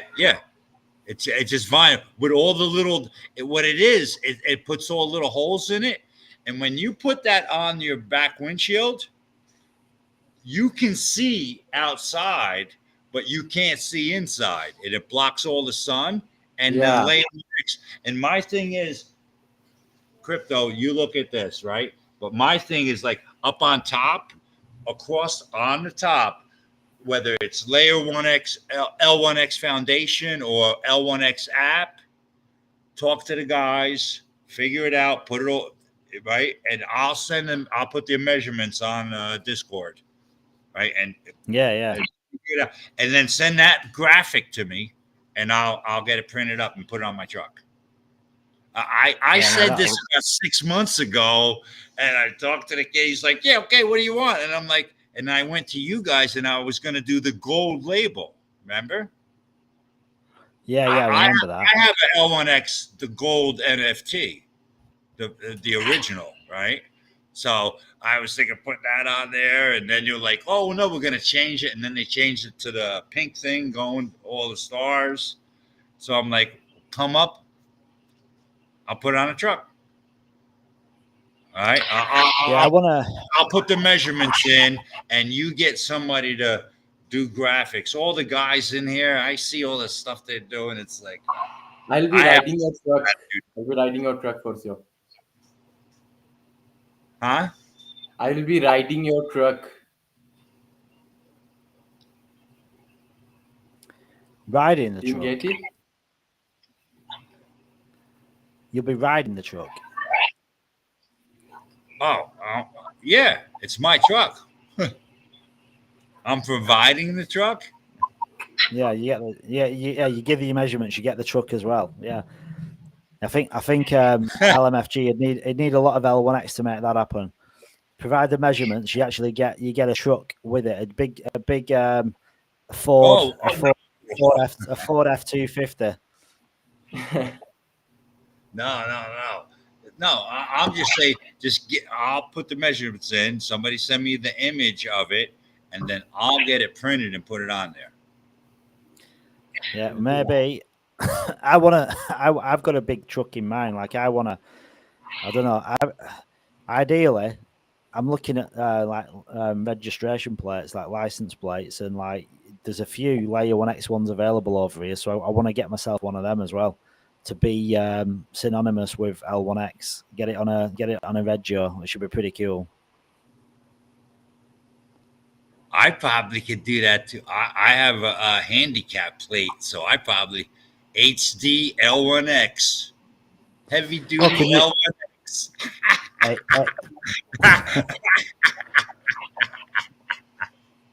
Crazy. I'm good at. I'll look into it because hey, believe it or not, I'm ready to change it. My wife's car is, it's under my name, but I never put handicap plates on it. And I'll do it with both of the cars, HD L1X. And I need somebody to do a nice graphic, but it's got to be the one that we're gonna do now or the future. You know what I mean? Yeah. What I'm gonna do, just to give everyone a bit of respite, I'm gonna go, because yesterday we played number 2, episode 1, if you want to call it that, when Kevin's talking about different aspects of Layer 1X, and this one is talking about the consensus mechanism. So I thought maybe good idea just to play that, let people run through it, and just to educate people, anyone that wants to just follow along and watch it. So we get maybe an hour and a half respite in a day, just to kind of chillax and maybe stretch our legs and get some fresh air, be a bit of CO2 in the lungs, bit of UV rays on the skin. So if everyone's good with that, I'll just give this a play. That's a very good idea. Yeah. So just let me know if you can. Just let me know if you can hear it. I'm probably gonna go take a nap myself. It's already like 4:30 in the morning. I got to get the wife's coffee ready in a couple hours. No, we can't hear anything. Yeah. Could you hear that? I can't see the screen. It's showing the X Twitter handle. Oh, blooming heck. Yeah, you're not going to hear it. I'm not even sharing the right screen. Right, okay, guys. I'm just going to drop this on. So let me know if you can hear this when I play it. The Layer 1X community and from everywhere else around the world as well. Good morning. Could you hear that? Yeah. Well, you paused it. Good afternoon, good night, good evening. Yeah. I've got to come up with a few more good things because I'm starting to exhaust all the ups and downs of those. But we have a really awesome presentation and, of course, a classic Kevin Miro board prepared for this evening or this morning, wherever you are, about it's a deep dive into the consensus mechanism. And, of course, we've got the Layer 1X founder, Kevin, with us, and also a very special guest, our research manager, Niraj.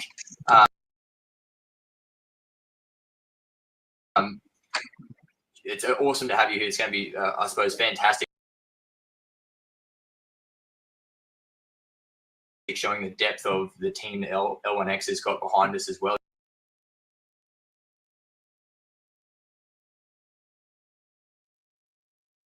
In all aspects of things that we're building. It's just going to be a fantastic show to show how everything kind of works in the background, as it has been this ongoing series. I won't natter on too much because otherwise we'll end up like we did in this morning's space with Leo1x meme coin launching about Beard token and all sorts of stuff. So I'll pass it straight over before we get out of hand. Kevin, would you like to kick us off? Yeah. Thanks for that. Good morning, good afternoon, good evening to wherever you are. Welcome to the second episode of L1X Tech Tour. Today we'll probably dive into L1X consensus. But before I begin, maybe Dr. Neeraj, if you want to introduce yourself and give us a little bit, give the community a little bit of background about yourself. Sure, Kevin. Thank you so much. Hello, everyone. My name is Neeraj Khairwal, and I have got an IT industry experience of more than 13 years in academic as well as of the industry as such. So I have been working on the blockchain technology since last more than 5 years, where I have been into research. I am happy and glad to share that we have also received Australian innovation patent on the blockchain interoperability patent that we had filed. Similarly, we are also looking for an Indian patent to get granted soon. So apart from that, we have many research papers published in the public domain as such. So that is about myself. Back to you, Kevin. Yeah, thanks for that.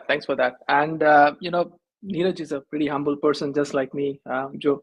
She's a PhD in blockchain interoperability, and having her on board kind of helped me out, because when I drafted the version 1 of the white paper, we were at like 60 pages, and then Dr. Neeraj and Dr. Pony Clark, the head of blockchain at UWA, stepped in, and they are responsible for the version 2. They extended it from 60 pages to 120 pages.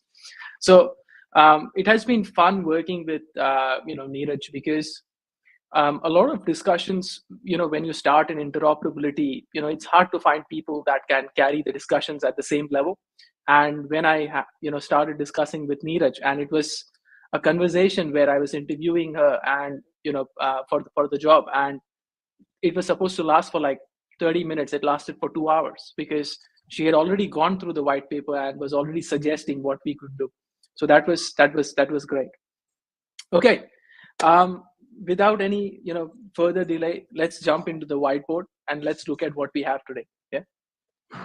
Fantastic. Classic Kevin Miro board. Yeah. I think it's 100% needed.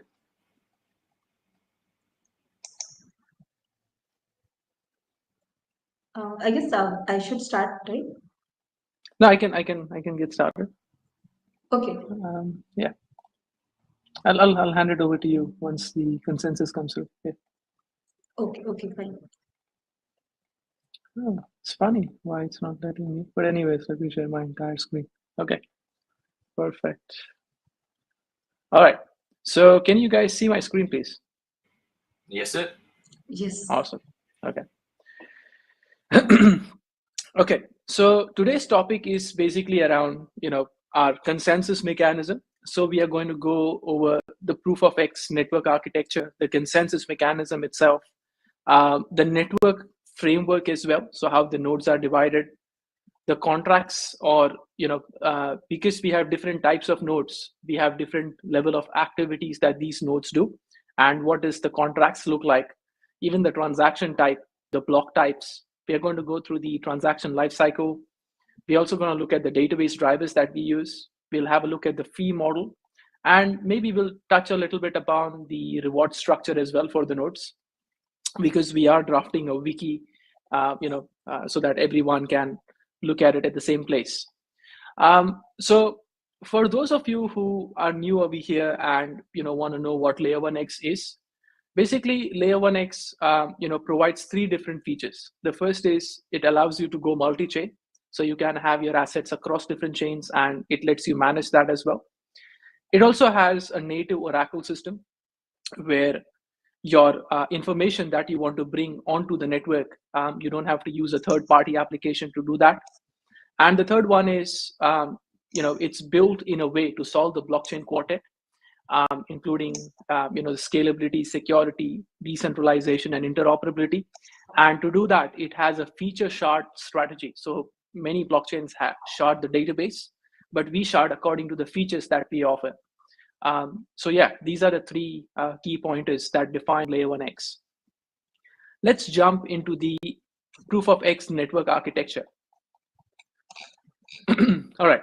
So I understand a lot of you have already, gone through this, and I like to reiterate it so you get used to this architecture as well, because for those who will be hosting nodes, it's pretty important to understand this.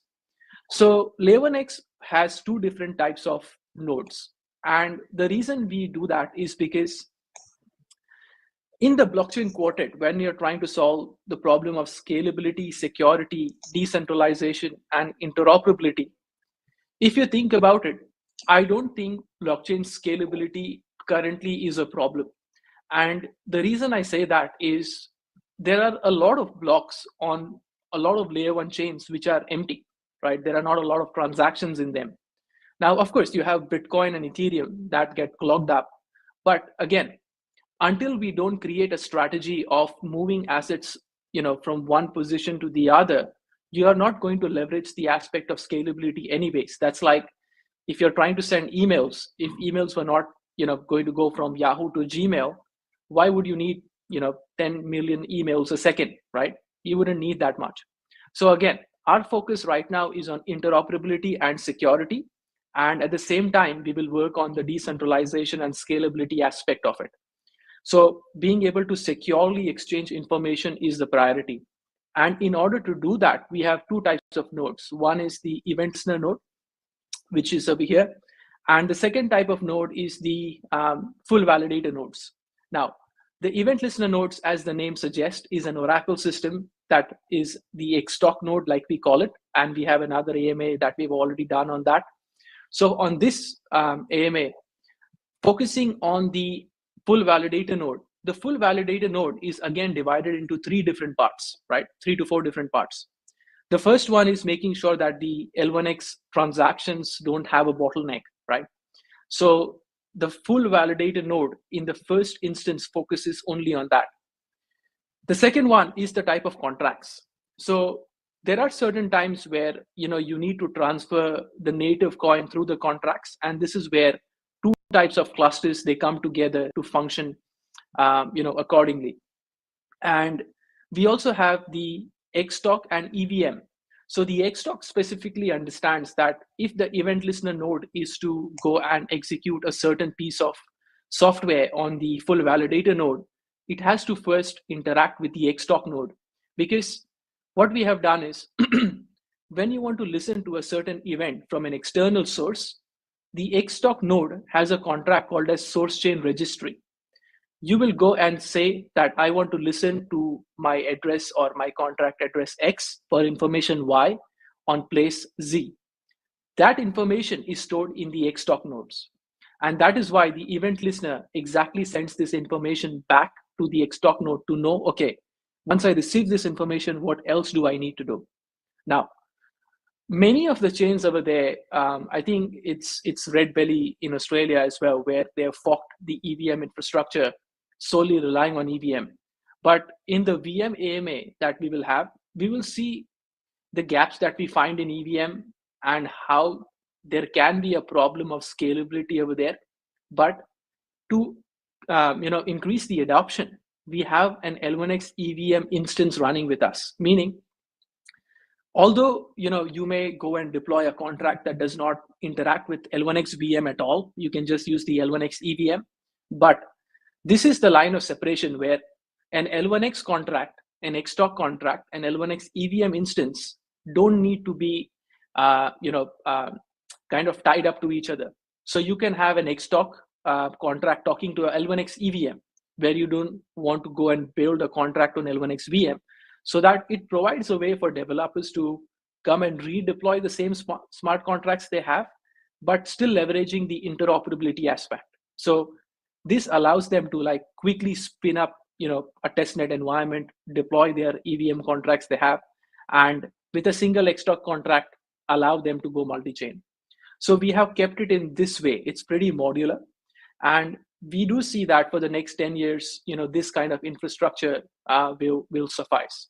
Now, just quickly touching upon the security points table.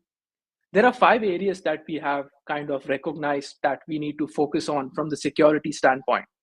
So of course, the public-private key generation algorithm, we have the SEP256K1 that is even EVM compatible.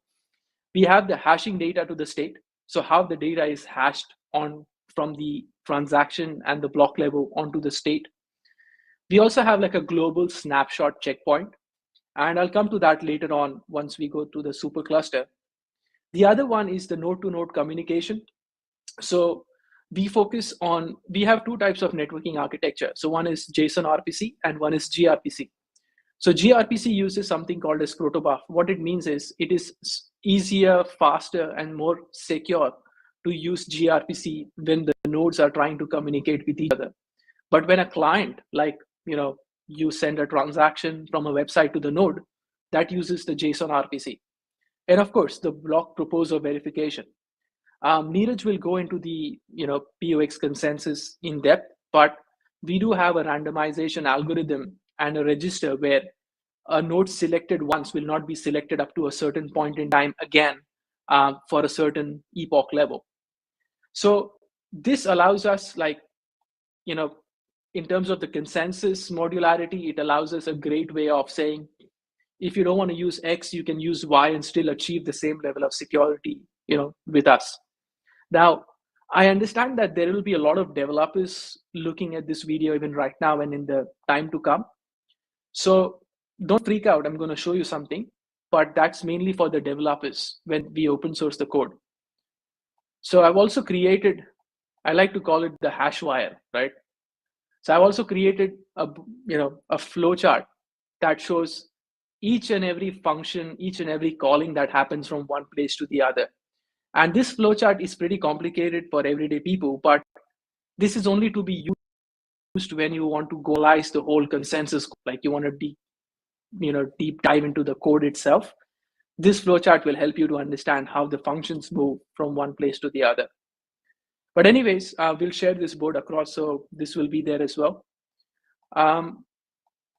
Coming to the POX consensus phase, I'll let Neeraj go through this because she's the main person who has written this part of the paper, which has been approved by me, but it'll be best for her to go through this.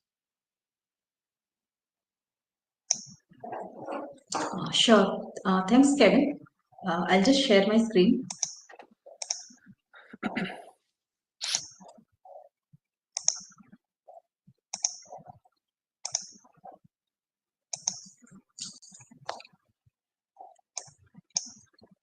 Hello, everyone. So we'll start with the L1X consensus process. That is nothing but the POX consensus process. So to make it easier to understand, what we are going to do is we are just simply going to have a quick look how POX consensus is going to work. So to start with, what is the purpose?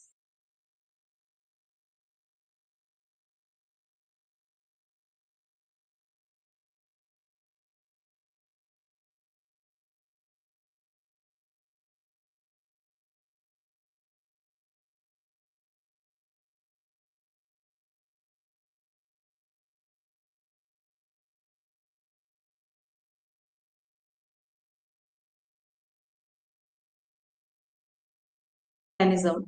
So the very basic requirement is to have agreement among all the participants, along with having decentralization, immutability, and security. So how do we ensure that our L1X blockchain network is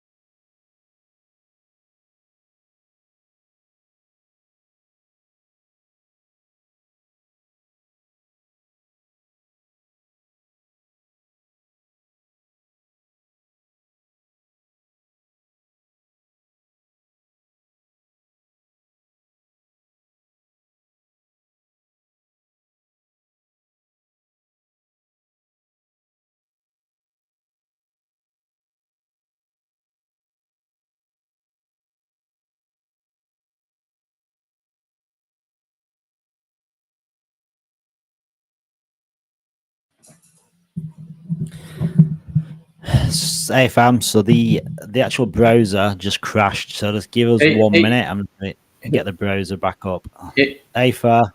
Hey Ronak. Yeah, I know the browser's Yeah, just gone off. I got a stable network, so if I could share the screen, I could No, run it's the same video. yeah. Nah, Fur's got to stream the video. It's just his browser crashed, so he's going to be back on in like 1 minute. Okay. Just pick up where it was, because it was like, I think we were about 15 minutes into the stream. So yeah, that'll be back online in the next minute or two. Just kind of opening up the browser. Because I actually, it was weird because I literally closed my browser down because I didn't want to have it open for no reason, because it was playing as well. And then I closed it down, and then within a second, it had closed down again. So, but yeah, Fur's back online now, so we're all good. Cheers, Ronak. You're a legend, man. You are a legend, bro. No, don't be silly. Right, catch you later, guys. I'm just gonna catch this video. See you after lunch. Yeah. Bye.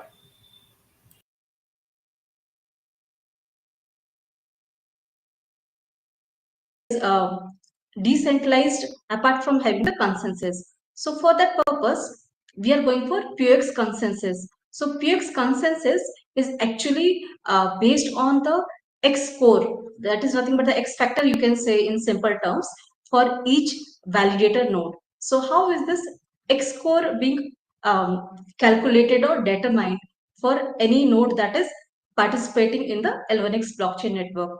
So as you can see from this diagram, we have two things.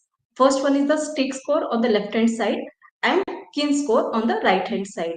So these are the two, you can say, major parameters which are contributing to the X score of the full validator node. So this stake score consists of stake balance, stake age, and locking period. So as we all know that a node is required to have a node NFT so that it can participate as a validator in the L1X blockchain network. But that is not the only factor which will contribute for the selection of the node as a block proposer. Apart from that, stake age and locking period would also get counted. So what does it mean? That apart from the stake, your commitment to the network would also be getting counted. So it's not purely based on the like amount that has been staked.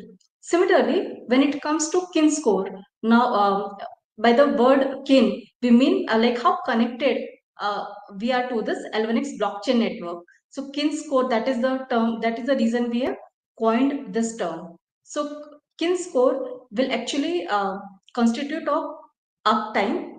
Uptime is nothing but like how much operational a node is.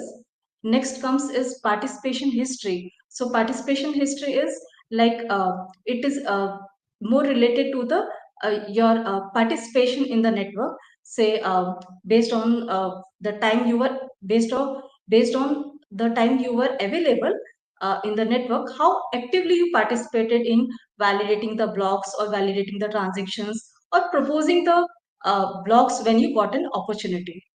Next comes is response time. So as we know, response time is indirectly related to the throughput of the system. So when a node is having a quicker response time or say a lower response time, then we'll be able to handle the transactions more efficiently and in a like smaller block finalization time.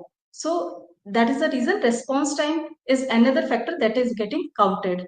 And the last one that we have is security measures. So this security measures is more related to like ensuring the identity and integrity of the participants so that we mitigate the financial risk as such. So these are the like metrics that are being considered to evaluate the eligibility of a node to get selected as a what we say, to get selected as a block proposer. So you might ask like we have in all this 7 parameters as such, right?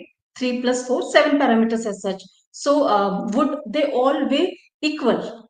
So the answer is no. We are actually providing flexibility to this. So first of all, why is that required? So the very basic reason is, at the start, all the nodes would have got the node NFT, and price of that node NFT is same for all the nodes as such, right? At this stage. So next, what comes is stake age. So since all the nodes are will be joining the L1x network now, since ours is a new blockchain network, so stake age also becomes not that significant factor. So which factor will be contributing more as of now? So that would be locking period, for how much time the node is willing to commit to the L1x network and want to actively participate in the network. So at this point, locking period should have more weightage as compared to stake balance and stake age. So I'll just move down. So that is the reason we have created this sheet for the weightages for each parameter or each metric as such. So say initial 6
We got a technical error, guys. Wait for a second. Wait for a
Yeah, we are back, guys.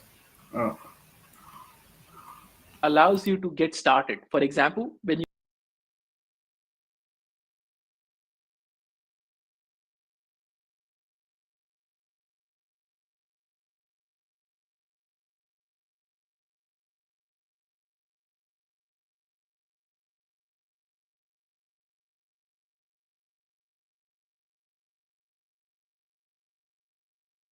for example, I'm trying to send a token. I am trying to update details about an NFT, which is a dynamic NFT. Such type of state changing calls. Now, even the state changing calls are divided into three different types. We have the L1X VM. According to that, we have the L1X EVM, and then we have the Xtalk over here. So different types of transaction has different transaction structures, and the state changing function calls have to adhere to those transaction structures. And in the end, we have read only call. I just want to read the balance. And my theory over here is storing data on the blockchain for the long run should be cheaper.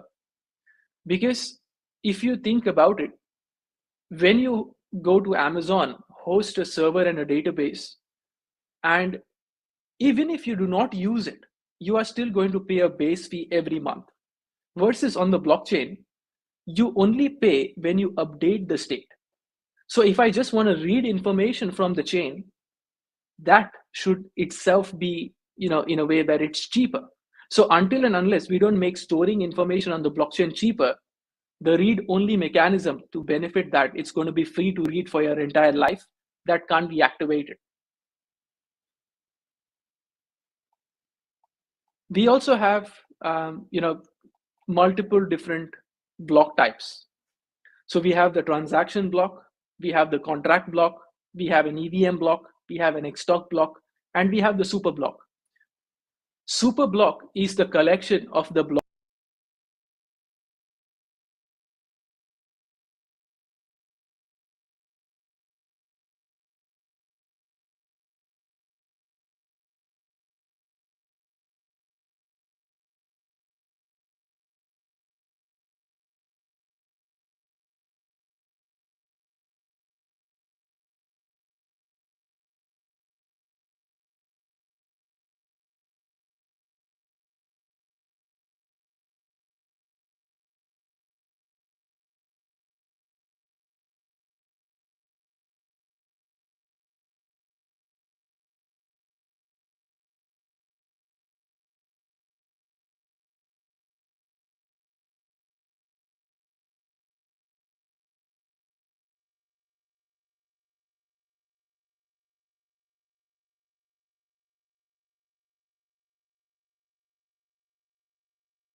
calculation and distribution will be done based on the network dynamics as such. So the L1X blockchain network, who will be listening to the events that have been emitted by the client chains. So what is the role of this listener nodes? So listener nodes will actually initially, as we can notice, will store the events that are coming onto the network. Then they will actually verify the validity of the event that has been transmitted. Okay. Next, they will be actually scheduling these events, and if say any formatting is required for L1X network to understand the event that has been transmitted, that would be done by the listener nodes, and they'll be broadcasting the event to the entire L1X blockchain network. So once the event has been transmitted to the L1X blockchain network, then in that case, what it will result is nothing but a transaction as such, where L1X VM comes into picture. So here what will happen is, initially the details will be registered along with the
your transaction in L1X blockchain network is actually flowing across like L1X EVM, L1X VM, and our XTOP process as well.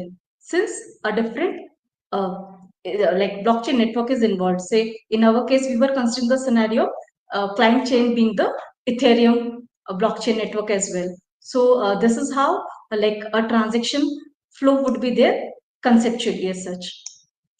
Kevin, would you like to add something to it? No, I think it's good. It kind of allows us to understand the whole flow of the transaction types, and these are like different transaction types being fired up through a cross contract call one by one. So yeah, I think you explained well. Sure. Okay. Thank you. So yes, I guess Kevin, you can continue. Yeah. Okay. Going further, one of the other important thing is the database. Now let's understand what is the importance of the database. When we say that the blockchain stores information, right? That's like saying I like eating tasty food, right? But what exact food do you like, right? So what exact food do you like is basically that term. If you use it in blockchain analogy, it's called database drivers, meaning how does your data get stored? Like what is the way your data is stored in there and it is retrieved, right? What is the strategy behind that? Now, continuing on the same analogy, if you went to the supermarket, a family of 3 versus a family of 7 versus a family of 15 I don't know if there is, versus a family of 25, right? They will all have different requirements when they go to the grocery store, right? So if you're buying, let's say, I don't know, a bottle of cold drinks, right? You're not going to buy one bottle if there's like, family of 10. You'll have to buy 10 of them. Now, how do you position this? Do you prioritize a family of 10 first versus a family of 2, right? Or a family of 3 versus a family of 20? This is a question where, there is no definite answer to this, right? And if we are not providing a way where businesses can leverage this aspect, then whatever we have built, it's going to slow down when the database driver comes into picture. So I'll just share my screen and explain what we have done.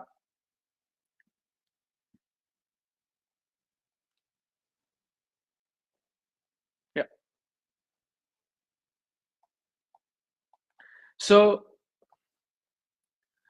and I think these kind of conversations help us understand how much work has gone into the technology, right? If you look at, let's say, Polygon, right? Polygon is using RocksDB. I think majority of them use RocksDB. Now, the requirements of storing information on the blockchain is changing, right? And to understand what these different database drivers provide, let's go through them one by one. If you have a list like a dictionary saying that wallet address, balance, wallet address, NFT associated. If you have this dictionary, that is where RocksDB does very well. It's great, right? It's fast because it's built on this key pair relationship. Cassandra, if on the other hand, allows you to decentralize your database in a way where you have sharding strategies. So for example, let's say I want to go and create, let's say the government says, okay, let's build on L1X. And now the government says, okay, there are various departments, like there is health department, there is the taxation office, and all this information about this one single person has to be stored.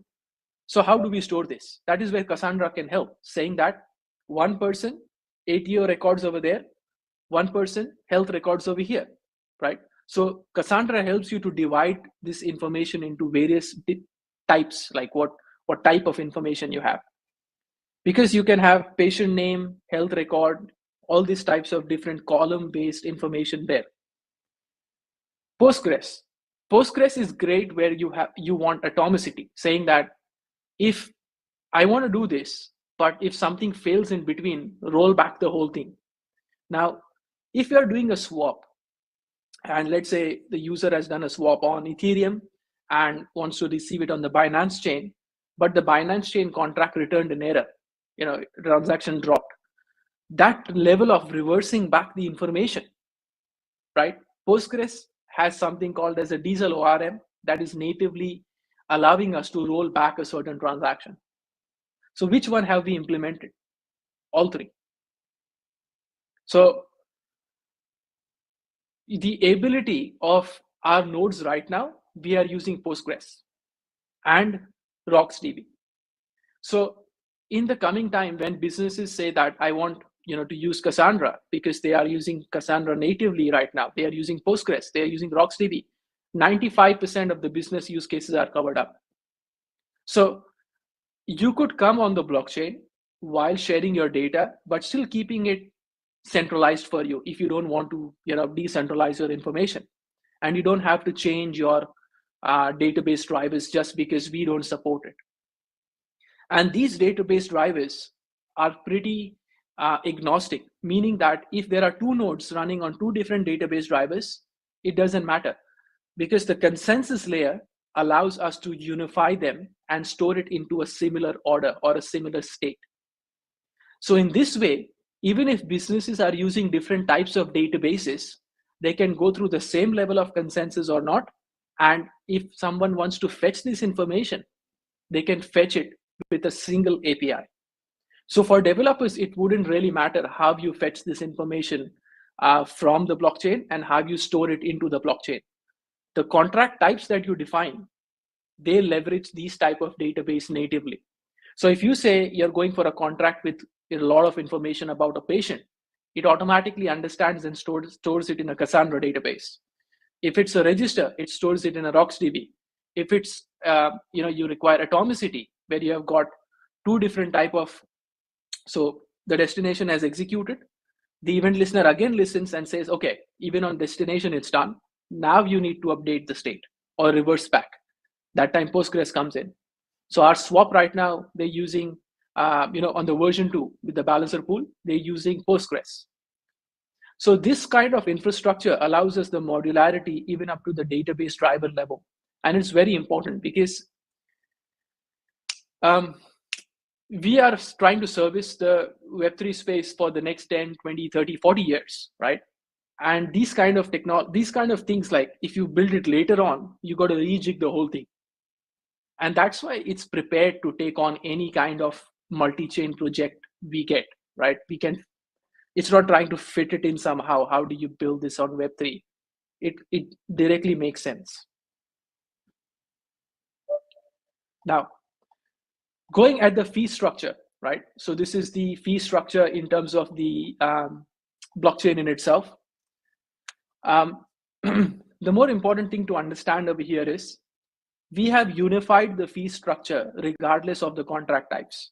So if you're doing an L1X VM, Xtalk, or EVM, you pay a single fee, right? So in this way, if you're transferring, deploying a contract, initializing a contract, creating some kind of a staking pool, or staking or unstaking, it is considered as a single transaction. After that, we verify the signature and the transaction, right? It takes the processing time. Now, this is where the fee limit is mentioned. Like you can query the chain and say, okay, what is the fee I require for this? And at this point in time, your fee limit is checked. Do you even have that much? If you do not have, the transaction will drop. It will not even go ahead. If you have it, it will charge that fee from your account. So once this fee is charged from your account, it depends, again, what are you trying to do? But let's say you go ahead and initialize a contract, right? And now you need to know how much fee is being used. Like how much did I exactly end up paying?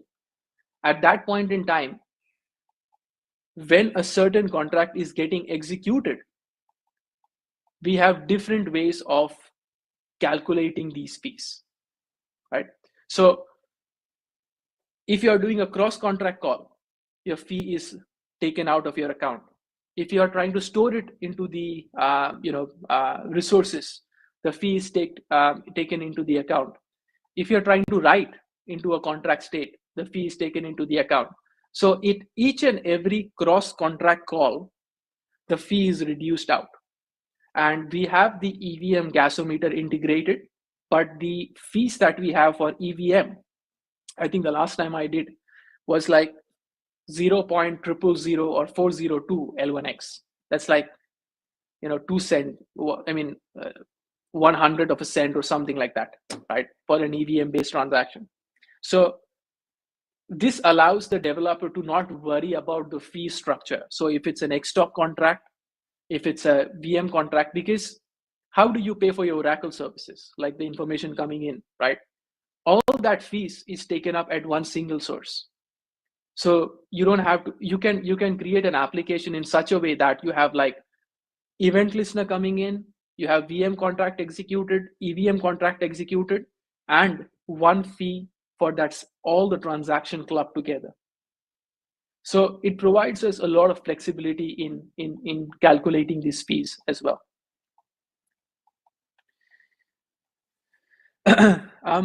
Before we go to the nodes reward, right? I just want to mention that the node rewards is still, we are still making sure that the rewards make sense, but I'm going to show what the rewards look like, right? In an Excel sheet.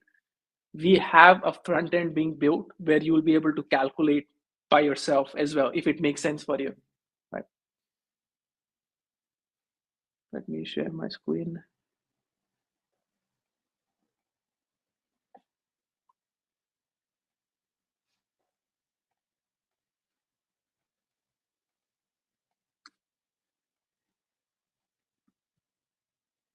Okay.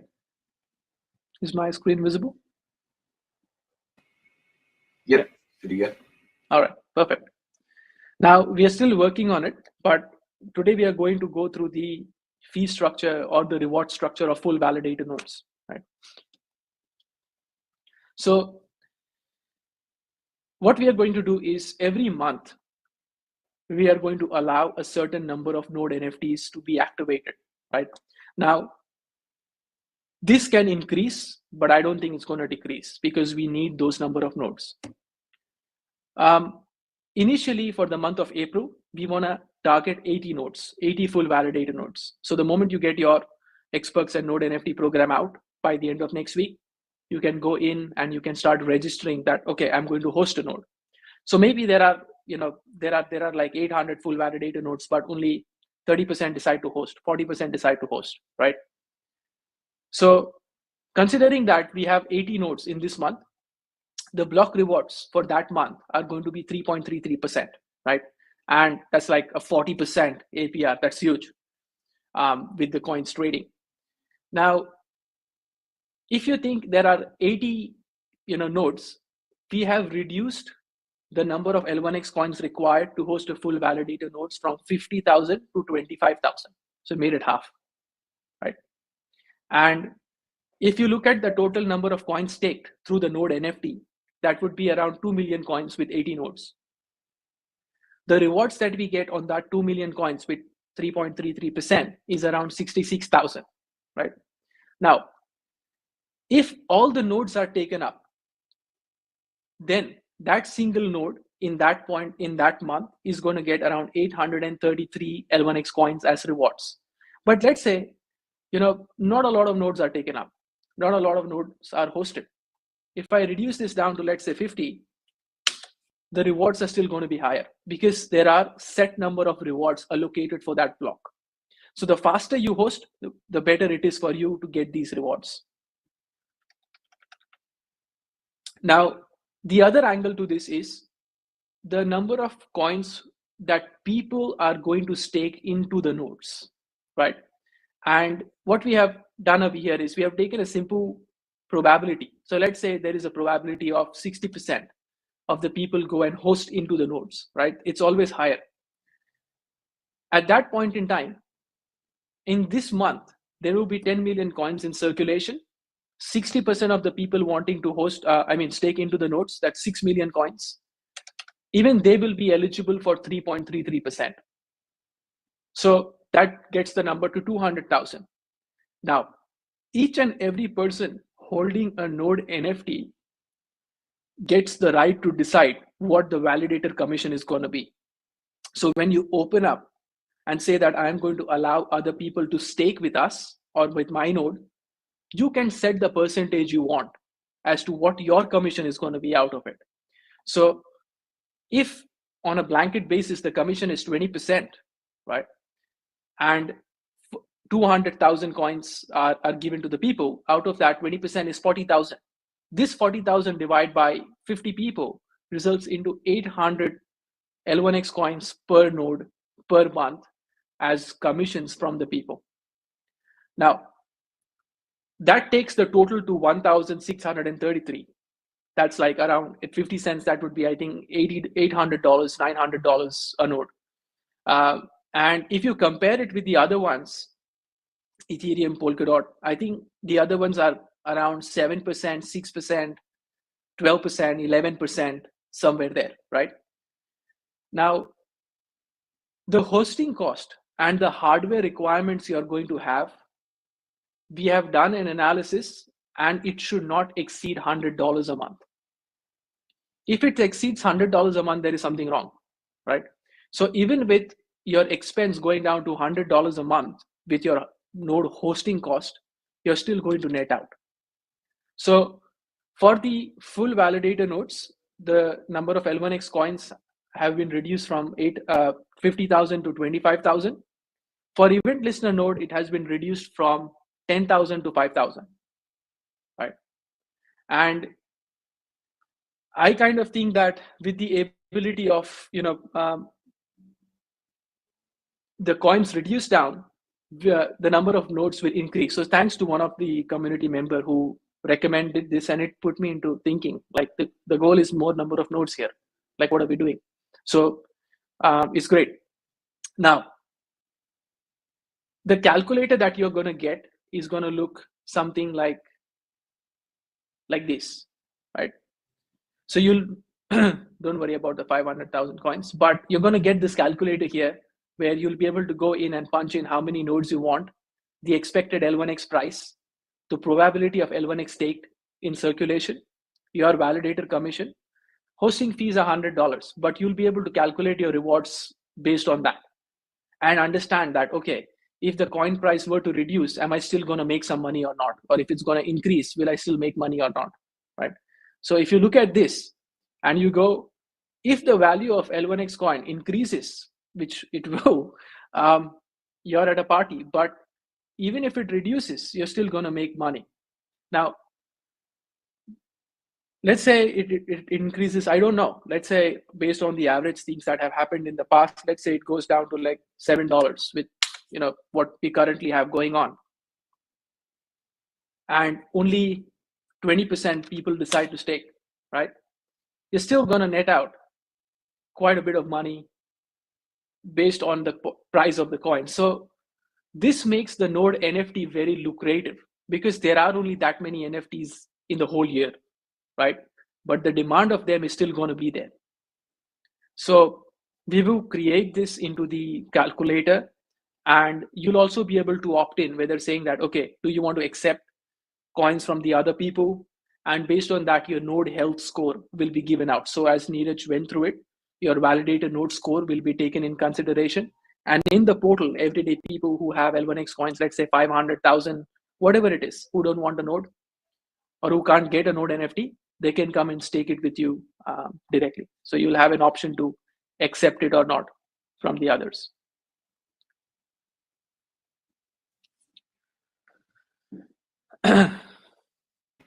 Little bit of sneaky node alpha there. Yeah, it's pretty lucrative because if you go to like stakingrewards.com and you look at the pricing, right? I was playing around with it. I went through Celo blockchain. I went through like many other types of chains. If the price of the coin drops by 15%, this is what I've seen on an average, you make a loss if you factor in the hardware cost, right? So we are trying to make the node hosting lucrative by all the node hosting providers who are everywhere else, right, to come and host with us so that the network is more secure. Yeah. Just I think before we move on, just from PK, I wanted to know, is that $100 for a third party to host? And if not, can we get a third party to host? Yeah. So what's going to happen over here is you can host a node in two different ways. One is you can use your laptop and host a node, right? And the other way is you use a cloud provider. So if you use a cloud provider like Amazon, we'll have detailed instructions for that, and you'll be able to host it with clicks. That's what we want to do. And that's $100 there. On your laptop, I mean, I've got a M3 Max, it's more powerful than the servers. So I could host a node up here, and we have tested it.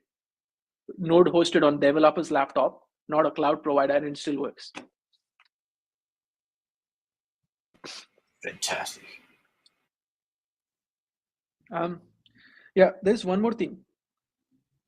So with the event listener nodes, what we are aiming to do there is so the event listener nodes are the Xtalk nodes that have to secure the multi-chain environment. And we are going to accept three types of assets on the event listener nodes to be able to stake. The first one is L1x coins. So you can stake with L1x coins. The second one is native coins of other chains like Ethereum, Avalanche, Polygon, BSC. So you can go and start staking those amounts in the nodes directly to earn a reward. And these tokens will be used for cross-chain transfers. So it's securing the node, and it is going to be used for cross-chain transfers at the same time. And the third one is taking the LP tokens from your balancer pool, or even from a single staking pool, and going and depositing in your event listener node. So if you deposited, in the USDC, USDT, or whatever L1X USDC pool, balancer pool, those LP tokens will be used to go and deposit on the event listener node, and you'll be earning a bonus rewards from there as well. But there are only that many people who can host the event listener node. Now there are like 800 event listener nodes that will start accepting native coins, L1X coins, and the receipt token to secure that node infrastructure. Right. And yeah, I think it's important because you need liquidity. So we had to find an innovative way that provides liquidity and secures the network at the same time.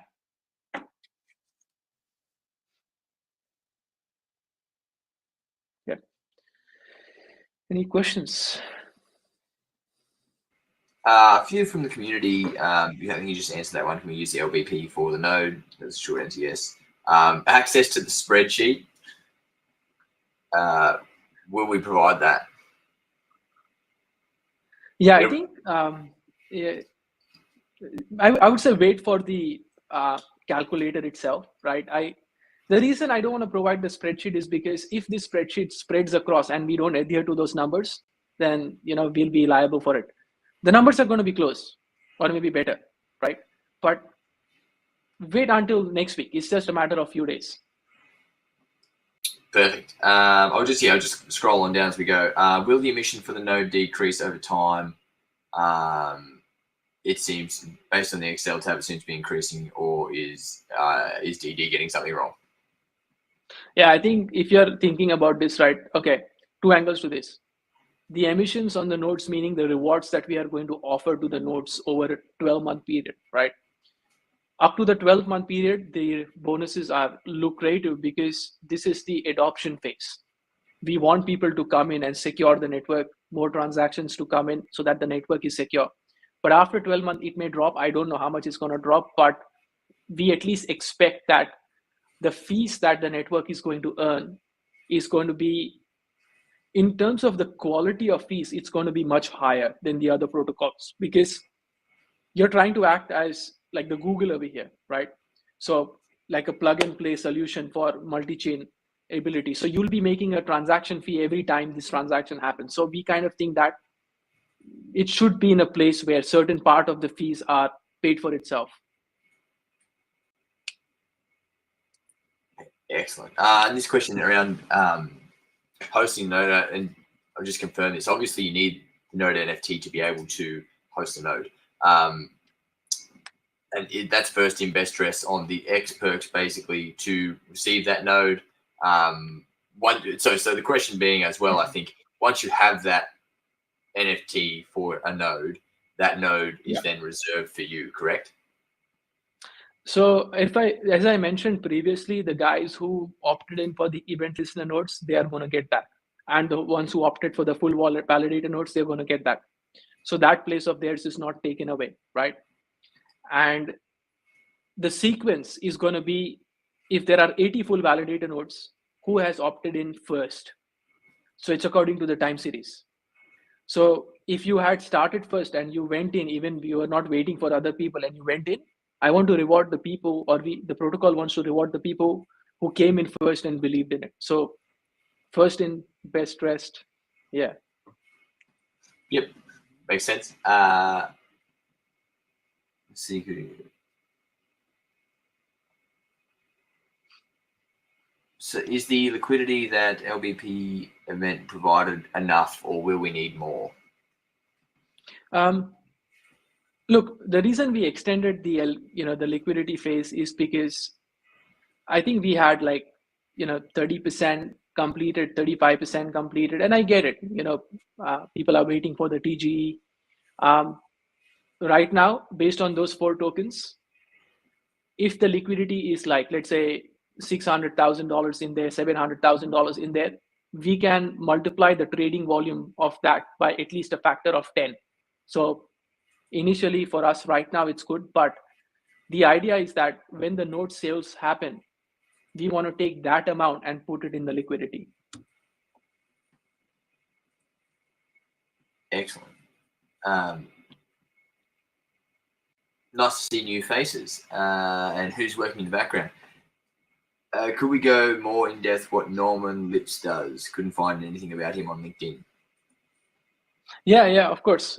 So when I started Layer 1x, I had this crazy idea, and Norman Lip at that time, he's always been a constant supporter of whatever I do. And at that point in time, he saw that, this, like he believes in me more than the technology. And without a single piece of paper, because I couldn't even put it into paper what I had in mind, right? This is like in very early days. He invested money to get this started. And he has been, a passive investor, but without him, I wouldn't even be able to start this up. Like, I had the money, but I think I needed, someone else to push that angle as well, so that we get introduced to more people to invest the money. And he was the person to start the whole investment thing into L1X. He's the OG.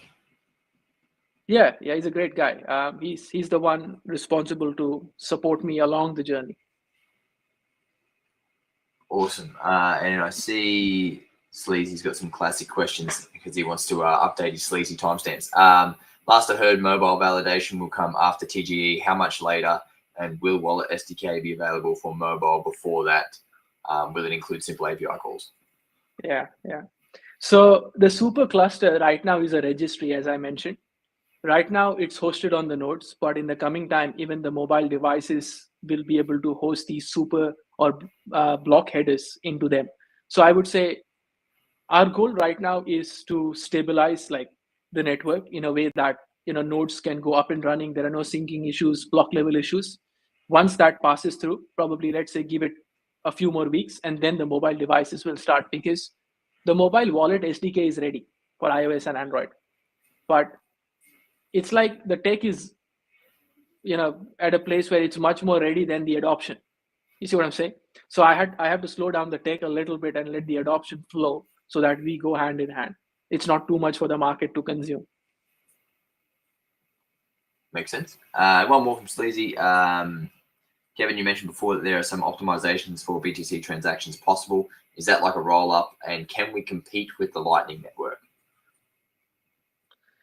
Optimizations for the BTC transactions. Yeah. So at this point in time, this month, we are planning to integrate, when I say integrate, meaning like, allow the feature of Solana. In the next month, we do want BTC. But again, I think that the introduction of BTC, we will finish the technology. But what at the background, what we are also working on is we are speaking to someone who is a leader in lending and borrowing. So how does a multi-chain lending and borrowing protocol look like? Like lend on one and borrow on the other. And then the Bitcoin can be held as a collateral, right? So we can integrate Bitcoin into the swaps, but it would be great to have the showcase of Bitcoin as a feature rather than just show that it works. So that's the only difference there. But if that does not go through, then we will definitely have Bitcoin as in the swapping feature. And it will be faster, because I mean, if you're thinking about utilizing Bitcoin as a cluster, then you can store your Bitcoin with us, us meaning the smart contracts, and then use the Bitcoin to trade, which is minted on L1X. And you can always go back and forth as you wanted. Excellent. And one from DD, could you go more in depth how bullish WASM to eBPF is and what exactly it does for the average user? Okay, I was going to have a VM-based AMA, but, as this has come up, our head of VM is the ex-head of Samsung research for Knox security. So he's a pretty, out there guy. And this idea of a dual compilation, like why are we compiling the code twice? He didn't get it. Like, what is the purpose of this, right? But as I see it, when you compile your code into WebAssembly, which is WASM, WebAssembly can be executed on the browser, right? And my vision over here is that I think blockchain applications and its adoption should be also browser-based. Meaning, if I needed to execute a smart contract into a WebAssembly format, can I execute it on a browser directly? And that's a crazy idea because nothing like that exists until now. Because you're thinking smart contract should be executed on the node. Why is it getting executed on the browser? And the reason I say that is when the zero knowledge proof that allows your browser to connect to your node allows this interaction between both of them, the load from the node can be taken away, but the security of the node can still be maintained on the browser. Because right now blockchains are only as secure as what you send to them. But what about how you are generating the data, first of all, before sending it to the chain? So that angle of how you are generating that data is where WebAssembly code can be executed. But the eBPF, on the other hand, will make it faster for the nodes to execute. Like, they are quick in execution, right? It's a register-based system. Because if you look at your Android device, up to a certain version, it was slow because it's stack-based. That is, your WASM is stack-based. After a certain version, it went faster because it was register-based, right?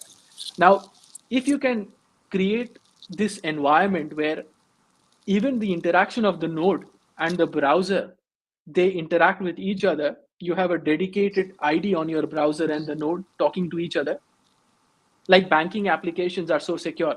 I mean, it's only as secure as someone reaching out, right? But anyways, that would really help to take that adoption at the next level. So the user, if his browser is hacked or something like that happens, then it does not necessarily affect the chain.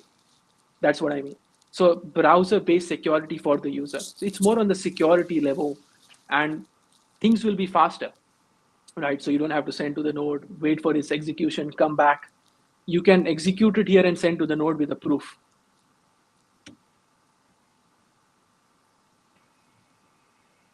Excellent. Yeah, I think that can be a whole nother, like you said, a whole nother AMA, really.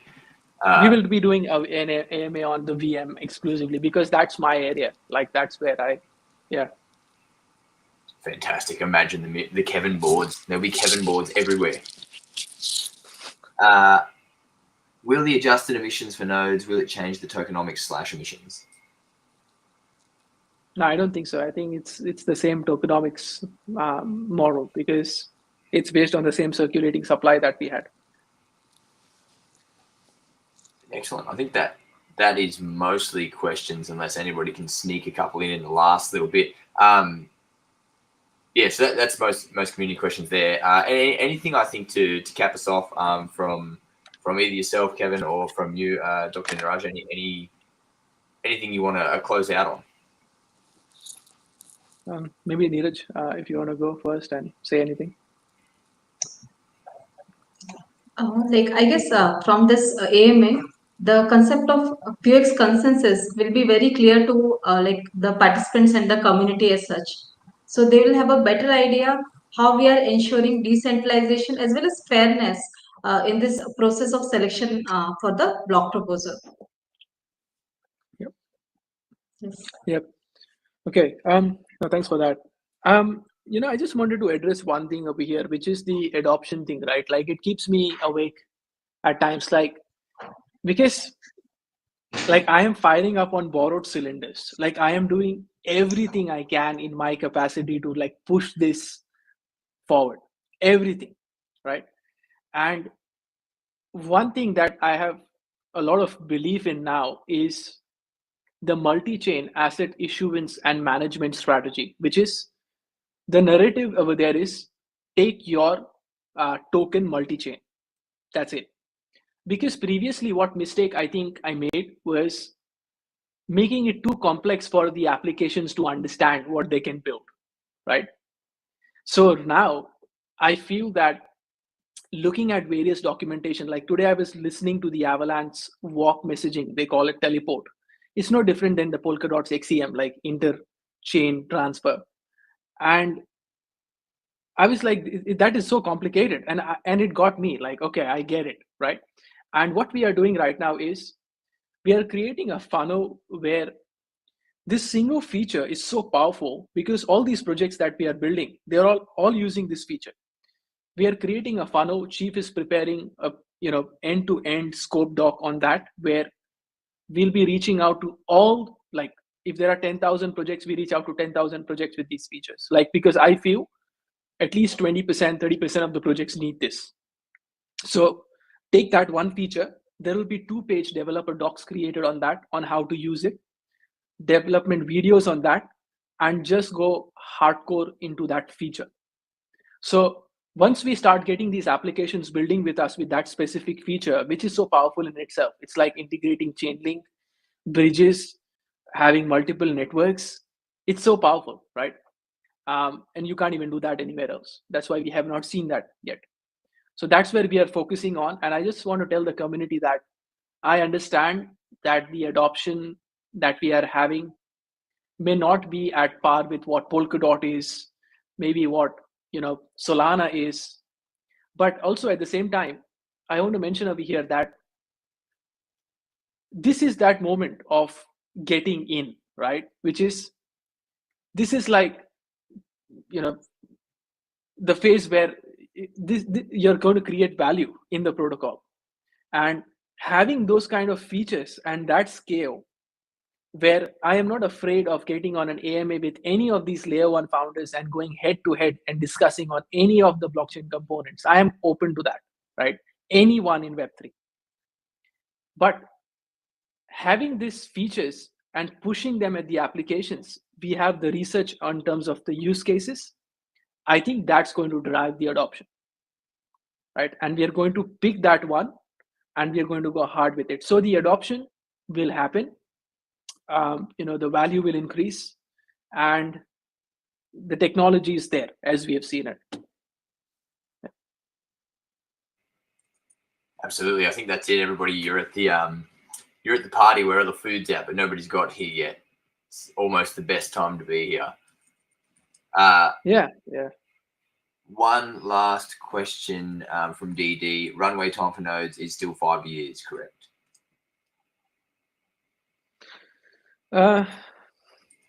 Look, I mean, we want the 800 nodes by 12 months, but then again, that's a very far-fetched perspective. Like, I want to focus right now because we have built the tech for the future, but let's focus at this stage to get in the nodes. Like, let's reach 80 first, right? Then we'll talk about the other ones. Fair. And that's I think that's an excellent place to close out. And it's been a very, very in-depth overview, I suppose you would say, of the consensus mechanism. And once again, massive thanks to Kevin for giving us the Kevin boards. And once again, a massive thanks also to Dr. Niraj for being here. And if I can, her first time on a space like this as well. So massive thanks. I know it's always hard to jump up for the first time as well. So absolutely crushed it and gave us a really good overview of all the, what the back end looks like, which for us in the front end, not seeing any of that. Like I said, we're at the party, but we don't understand all the work that went into getting the party started. So we're here. And next week, we'll have another AMA on Xperts and node sales. We just dedicate 2 hours to that. And the L1X app version 2 is updated. And the L1X app version 1 that you see, l1xapp.com, is going to be updated with the version 2 features. So space cards, updated portfolio, Xperts, node sales, the updated balancer pool. Each and everything will be in the version 2 with the updated navigation. With the wizard, ticketing system has been created. So now you don't have to go to Discord and create tickets. You can go to your account section and write a ticket, and we'll get that and we'll solve it as well. And we are also thinking about introducing a live support feature where one of us will come on live and help you do it if there is a lot of problems. So the version 2 is jam-packed with a lot of features. And I can't wait until this is released to the people next week. There you go. The alpha, the dates, all sorts of stuff flying out. If we drag this space a little more, imagine the amount of things that we could get to. No, that's probably enough. No, once again, huge thanks to everybody. A huge thanks, obviously, to the community and everybody that tunes in. On it at the moment, a 2 per week basis to our updates and our lives. It's been such a good cadence, I think, and so good for everybody to see how everything's working. We're really charging into, obviously, the proper mainnet launch, TGE, etc. So once again, huge thanks for everybody for being here. We'll close this out and we'll see you all on the very next one. Thanks for coming, everyone. Thanks, guys. Thank you.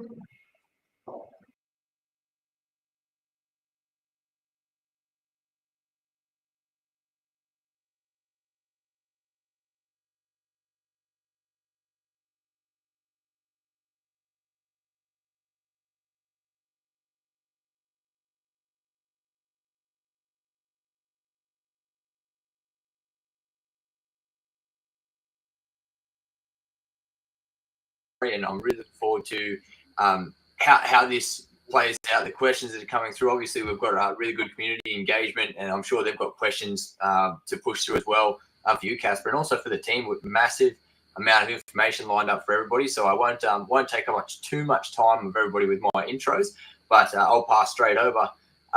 Who wants to kick us off? Yeah, I think I'm going to kick off and just yeah, we're going to cover a few different things tonight. Predominantly, it's great to have Caspar here from Red Curry. And I know some of you guys already know a little bit about Red Curry. They're doing something really interesting, but we thought we might use tonight to dive a little bit deeper into how they are using the technology, hear from what's happening with Red Curry, what's going on, what's some of the interesting information, where they're at. And then towards the end, then we'll cover a little bit about the experts and the nodes as well. We're going to touch on those tonight because we want to do a full deep dive of all the details next week, but we will touch on those tonight as well. But look, welcome, Caspar. Thank you. Good to have you here. Yeah, thanks for having me. It's a pleasure to be here. For those who don't already know, Caspar, can you tell us a little bit about Red Curry? What are you guys doing? How long have you been building for? What the problem is that you're solving? Sure. Yeah. So we see the world as a concurrent private currency world, and it's not a new concept, quite an old one actually, but we see it now realizing more and more. And our mission in that world is to enable basically universal access to reliable money and ensuring that we have a stable store of value for everybody. So everybody being underbanked and banked. And how we achieve that is to building a new digital asset class. Basically, it is designed to protect your wealth, and it's as easy to use as Bitcoin. So how we do that is we're building a stable digital asset that's backed by commercial real estate.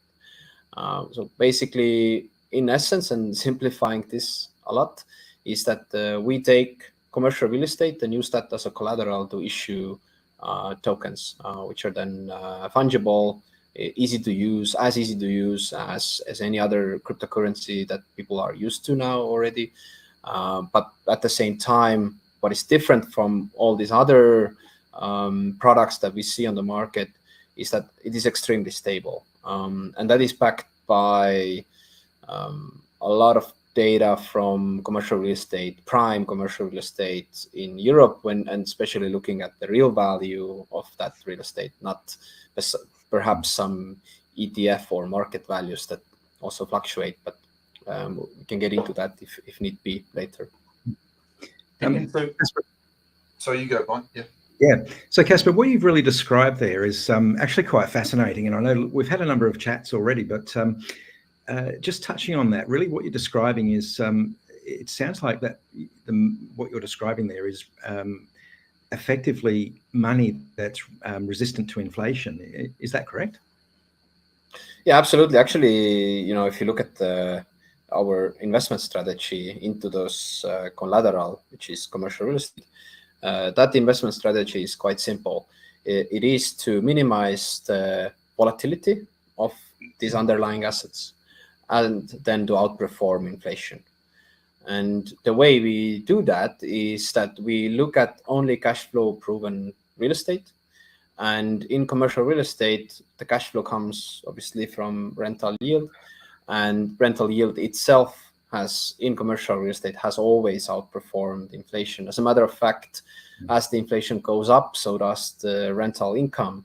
And that allows us to outperform inflation while minimizing any volatility that you would otherwise have in these, high volatility times on the market. But that is the core concept. You're spot on that the reason why people would use Redcurry is to go to a safe haven, right? So in times of high volatility on the markets, and sometimes they're accompanied by high inflation, where will you be? Which asset class are you going to invest into? So Redcurry is designed exactly for that, so that you can hedge against inflation and stay in a low volatility asset class, but at the same time that is accessible. It's democratic. It's you don't need to be a Wall Street wolf to use this. You can be a mom and pop shop, or you can be a Wall Street wolf if you want to. So anybody can actually buy it and get access to prime real estate and exposure actually to prime real estate in Europe.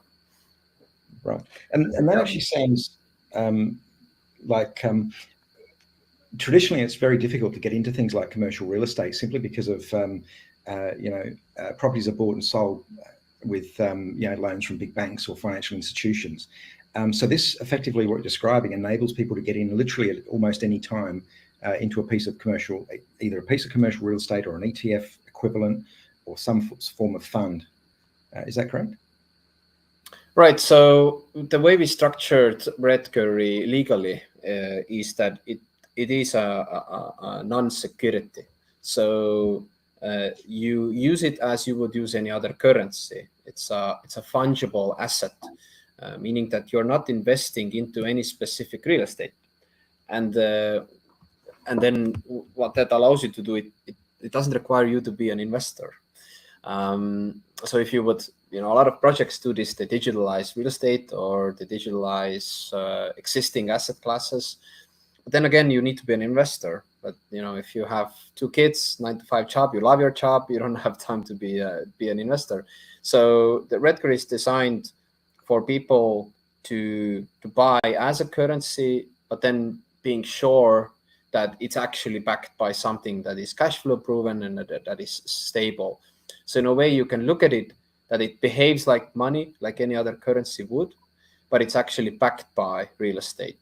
In this example, we could switch real estate with any other asset class and the concept would still work the same way. And how we achieve this is that so basically what I'm saying is that you transfer the value, but not the ownership of the real estate. And how we achieve that is that our foundation purchases that commercial real estate and then renounces it. So the foundation itself is renounced. So what happens is that as nobody is owning the real estate, there is no UBO, right? There is nobody who can pull the rug. Then the token itself, Redcurry itself, becomes, in a way, the ultimate beneficiary. But as I said, it's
Hey, hey, hey, hey, hey. Hello, hello, hello, hello. Hello, Ronak. I didn't realize. I've been out. I've been out of the house, and I come back, and the video. I don't think the video would have paused. I think the video would have ended. Oh, okay. The video would have ended, hadn't it? The video was on that I just finished, I think. Okay. Let's go. So where is I'm going to tune in via Twitter. Bronx, dude, you're tuning in via Twitter. You're not coming up onto stage. You're not gonna give us your presents. Paused. Yeah, well, it wasn't paused actually. I think it had ended. We are back. Something crashed. Paul V, appreciate you tuning in, dude. I have been thinking that my computer has frozen. No. Yeah, nah. So I think the live stream had been put on. Not the live stream. The video from previous recording with Kevin. What we're playing. I think it had actually finished. So it had not frozen. I think it was at the point where they'd stopped the recording, and obviously it had just frozen on the screen. So Paul V, watching on YouTube. Hey Bobby Crypto, how you doing? Don't forget, guys, to enter the competition, because today we're going to be giving away. In fact, where is it? We're going to be giving away 800 L1X. So day one, suspicious luscious won it, and then yesterday someone called TradeX on Twitter won it, but I don't know what his handle is on Discord. So if anyone knows who TradeX is on Twitter, I think you should take him. I should what? You should take him on the Twitter to give his Discord ID. No. I already have. He's been tagged on Twitter already. So, but I'm gonna bring it up. So, so this was, where is the guy? Where is the Twitter? Let me find the Twitter picker. So this was it. So winner is this guy here. So this is the winner. So if anyone knows who this is, loves money, don't we all? He's obviously supporting. I can't see your Twitter. Oh damn! I'm not even sharing the right screen. Sorry. Glad you're here. Glad you're here, Ronak. I'm showing you nothing. So this is the person who won.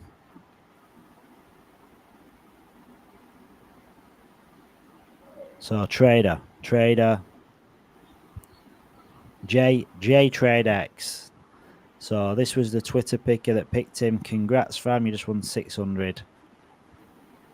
Oh, he knows he's won. He knows he's won because he's actually liked it. So. Ask him for his Discord ID.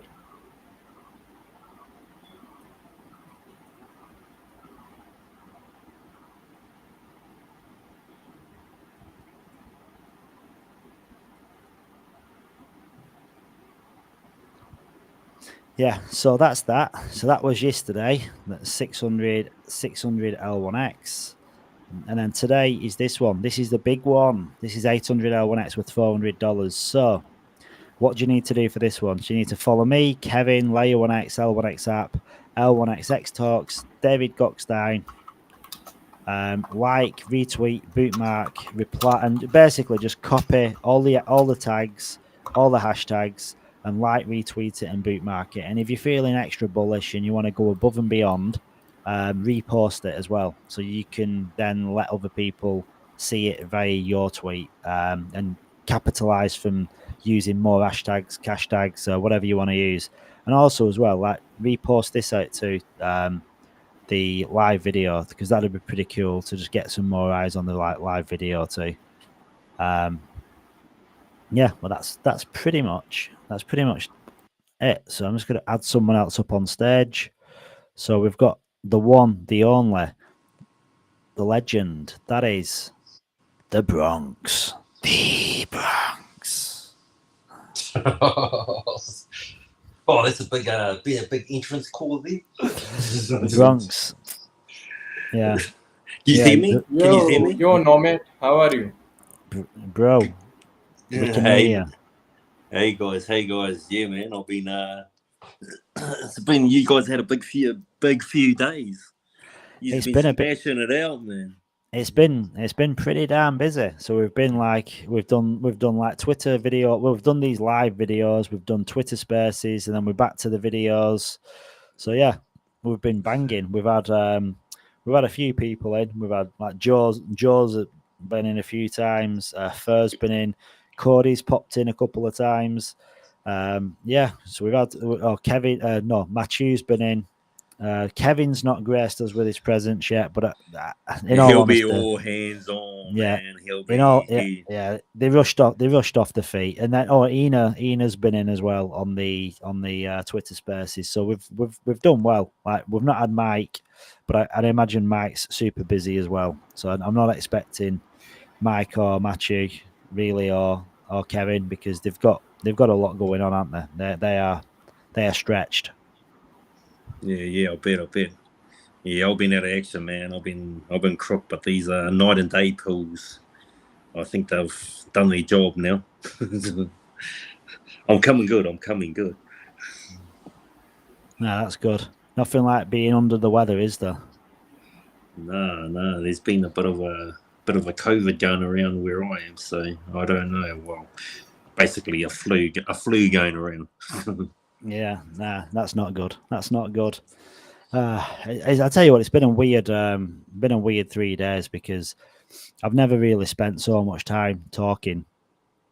And like, I mean, I talk a lot, but I've never spent so much time talking to myself as well. No, I tuned in and seen you playing some games and that. No, you're handling it well whenever I did sort of check in on Twitter. Yeah. Nice. Yeah, sometimes it goes a little bit quiet, but then like jumping on, just going through Twitter, like we've done a few like playing the videos as well. So when just to give a break, like play the consensus mechanism or the nodes or whatever, so people can just catch up on that too. Because I know some people thought it was live or possibly live. Shit, like damn, we're missing an AMA. We're missing them. Yeah, no, good idea. Hey, Mark, I have a question. How are you going to join today's AMA? Am I going to join today's AMA? Yeah. Well, yeah, I want to. The thing is, right, I mean, this sounds ridiculous, but I want to run this live right up until live. I want to run it. I want to run it to the live at 9 o'clock. But the problem I've got, it's 7 o'clock in the evening, so that's 14 hours into the live, and then the live starts, and like it's like, do I want to miss the live? It's a Twitter space. I think you can join this through your mobile itself. Yeah. Because last night I went. Yeah, I mean, I could have it on in bed, just like there.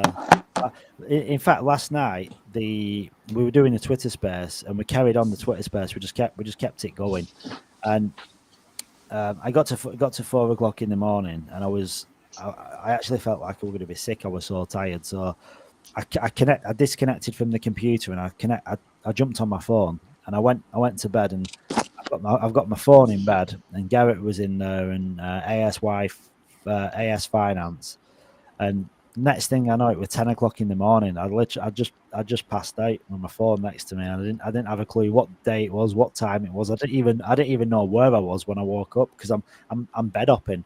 I'm jumping between the bed with the wife and then the bed in the spare room. So I woke up and I didn't even know where I was. When I woke up, I was just wondering if Crypto Psycho is doing the stream or not. Yeah, is it live? Is it not? Where is it? What's happening? And then Matthew messaged me this morning, and he's like, "What's the link for the space?" And he messaged at 8 o'clock, and I'd only been asleep for like 3.5 hours, so I didn't even know. So okay, we back in a sec. Oh, that's cool. Yeah. There's already people asking in the Beard with Pants Telegram, what are the tokenomics? Oh, that is so funny. What are the tokenomics? Like So literally, then the tokenomics. Yeah. What are the tokenomics? Like no one knows yet. I don't know if you're in this stream listening to this, but that has not I been. got a Twitter thread which is pinned in my Twitter handle, and there is all tokenomics in that thread. What are the tokenomics? I'd say we don't know yet, but we will soon. At some point, we will soon. It's going to be exciting, actually. Crypto Walker, do you know much about this meme coin? Have you had time to digest anything from it, or are you still? Are you fresh? You don't know anything about it? Because I fell asleep to a black and white drawing, what had been driven by AS Finance, pencil and paper, and then I woke up to G Heaven, who created this masterpiece.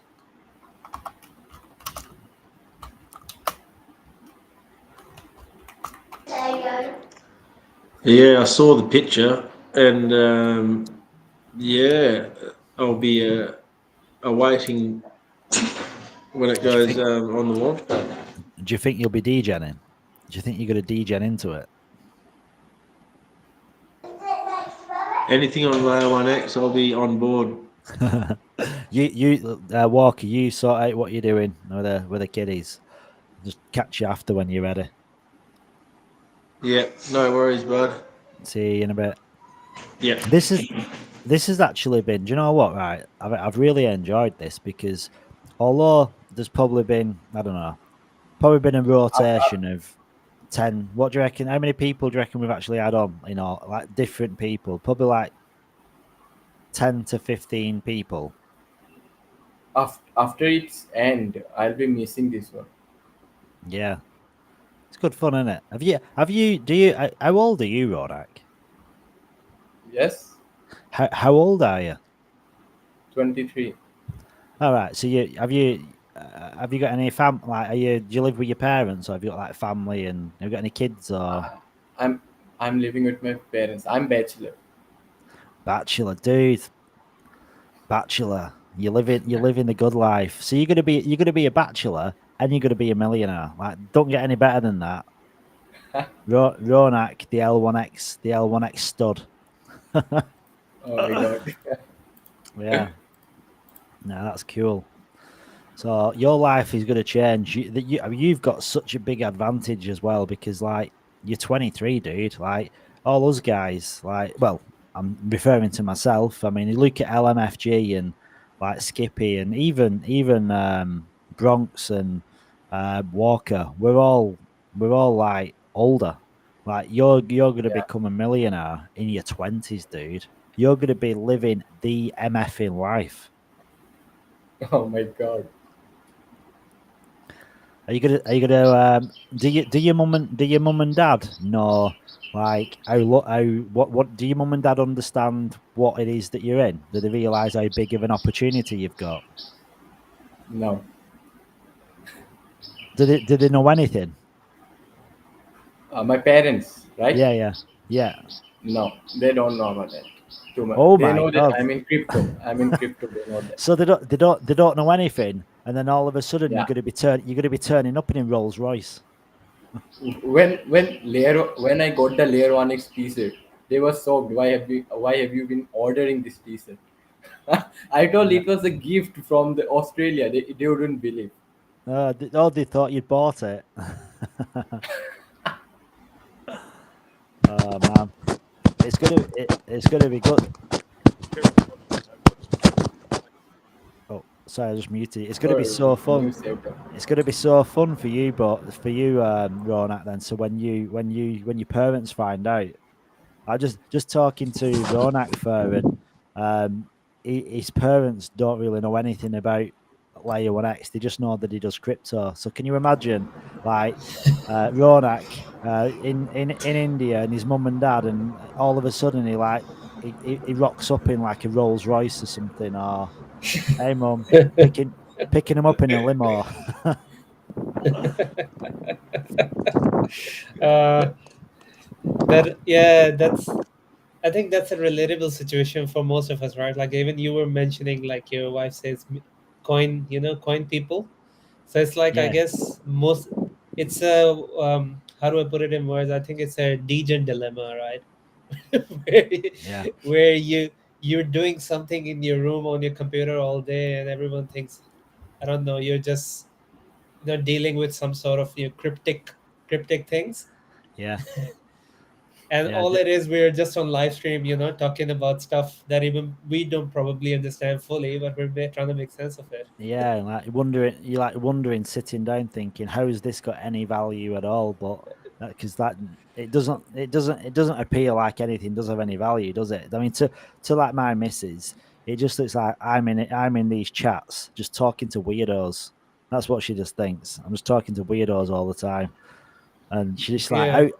how is it got? And how's there any value to it? Where's this money coming from?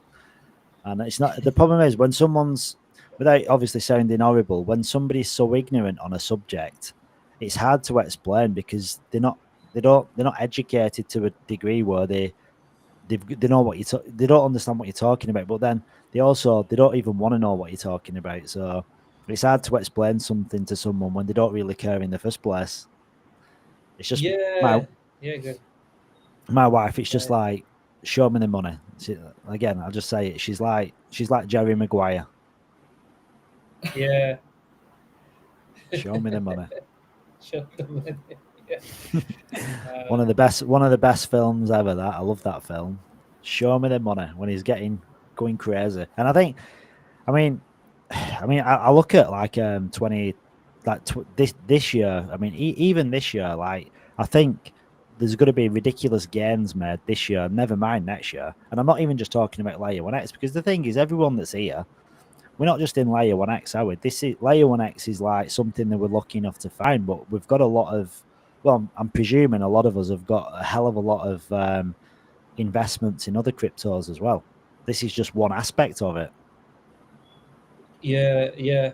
And you say that, okay, this is probably my limit, but then you see another project and you're like, oh, I can't miss it. Yeah. Like suddenly the old memories start coming, and no, I missed that opportunity. I'm not gonna miss this one, so I'll ape Yeah. in. Yeah, I got into a project yesterday, and it was 80K market cap, and somebody told me about it from another project because I was doing a video, live streaming a video, and I put 4 Solana into it, and it's a $500,000 market cap in a day. Well, And there you go. I took out my 4 Solana, and I've got 20 Solana that's free, that's not cost me anything, and I've also in this other project, and I got these 2021 vibes because I started off doing voice chats in meme coin on Binance Smart Chain, and I've just found this other meme coin where it's got a really good community, but a lot of people sold on it, and I brought the project, give an injection into the market cap because I did a video stream. So I've committed myself now. I'm going to be doing it from Tuesday in the video chat every night for the foreseeable future to see if my presence on camera on a project influences the price of the chart, because it's like a test. Because I want to know if that initial 100K to 170K pump that happened within half an hour of me being in a video chat was correlated to me being in a video chat, or it was just coincidence. So on Tuesday, I'm going to spend 5 or 6 hours on camera in this meme coin and see what happens. And if it affects the price of the chart, I'm going to do it repeatedly, day on day on day. So I could be the utility of the project until the community kind of grows to the point where it starts doing something major. Yeah. And that's the thing about meme coins, right? Like utility is actually the community behind it, right? Like, and it could be anything, like any one person or a group of people. Like you can never really, I guess, trace it back to the original source of where it became really viral. It's never fully understandable. You can probably deduce like there were certain events that probably led to it, but you can't really single out one specific reason why it like took off. Yeah, exactly. Yeah. And they're different as well as now, aren't they? Because if you think about like I said BSC times back in 2021, but there were probably meme coins on other chains. But back then, 2021, it was all about Binance Smart Chain, and like the meme coins then, they all pretended to have utility, didn't they? They all said like you didn't get a meme coin that just said we're just a meme, we're going to launch, we're going to build this community. That weren't an option back then. They had to say they've got a utility, and it was always the same thing. We're going to build a play to earn game. We're going to release NFTs, and we're going to create a metaverse. And it was the same across all of them, and none of it ever materialized. And like now, it's like, yeah, we're going to create a meme, but there's no expectations of a utility. The meme is the meme is that it's just a meme, and there isn't anything else. No one expects anything else, and I like that because it's just about community vibes, isn't it? Yeah, 100%. And I mean, Dogecoin started on the same wavelength as well, right? I know it turned into something different along the way, but I mean, at the beginning of the project, there was nothing attached to it. It was it was just a dog, and that was it. But I mean, yeah, that's how it grew, and a lot of people didn't manage, like I guess, didn't sell it at the height it was. One of my friends was there, when it went from, he could have made like 100K from it, but he didn't sell it. He was like, no, I'm gonna hodl it, and then it dropped. But I mean, he wasn't pissed about it because he was like, I know I wasn't gonna make anything out of it, and I still did make something out of it, right? So it was like all good vibes still there. Yeah, I think a lot of people got into because I looked through an old wallet. I looked through an old wallet that I once had, and it had Dogecoin in it, and I sold it. And if I'd have kept it, that Dogecoin I didn't even have a lot. It was worth nothing when I had it, probably about $20, and it would have, if I'd have kept it, it was $30,000 because I had it very very early, but I didn't do anything with it, and I just sold it. I thought I don't need this, and I got rid of it. So. You have those incidents too. I had a similar incident with SHIB. So I had a lot of SHIB, right? I still have a lot of SHIB. But when it started really peaking towards the beginning, when it launched, I mean, I bought it really low at a really low price, and then it was going up. I couldn't find the key of the wallet which I had it in, because I have like tons of wallets that I ended up making. And then I missed the wave, and then it started dipping back down, and I was like, man. And I eventually found it, but I lost the opportunity. That's sad. That's sad, isn't it? Yeah, I never really got into Shiba Inu, and the thing is, what's annoying, I was into crypto back then. I was actually into crypto. I got into crypto in 2018, but then I bought in after the bull run and then got wrecked. But think of the opportunity if I'd have stayed in 2018. There'd have probably been so much opportunity, like on certain coins. But again, it's knowing about them, isn't it? Like it seems obvious now, thinking, I wish they'd got into SHIB. But when SHIB launched, Black L1X, no one knows about it, did it? It's like at the time when it's got no value, there's no hype. It's like people that say, I wish they'd got into Bitcoin. Well, no one cared back then. It weren't worth anything. Yeah. When SHIB launched, it had no value, did it? It was like nothing. No. I mean, I still look back and say, why did I sell my 2 BTC for $20? But I was just a student back then, and for me it was a matter of going out and getting one-time lunch, and that's why I sold it. Yeah. And I mean, if I hadn't gone out to lunch that day, I probably would have had a lot more money. But I mean, missed opportunities and all, we can ponder on, but everything's a learned lesson. So yeah. You are an OG of crypto world.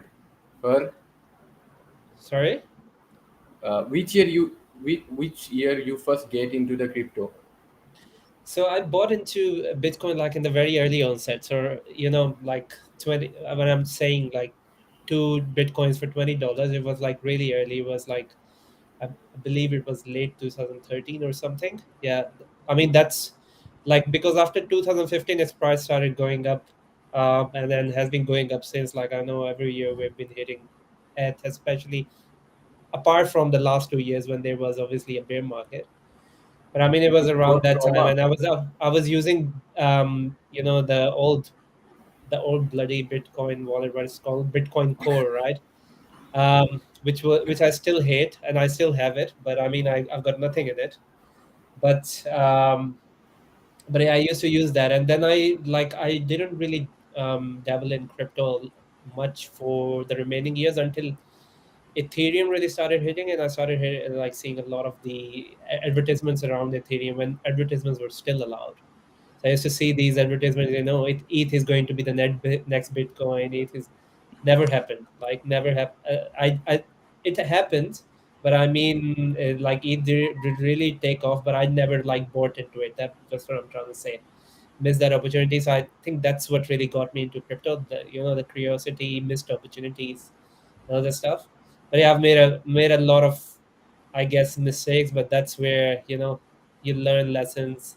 Not everyone has the same path. A lot of my friends did get lucky with Bitcoin, and they had nothing to do with crypto.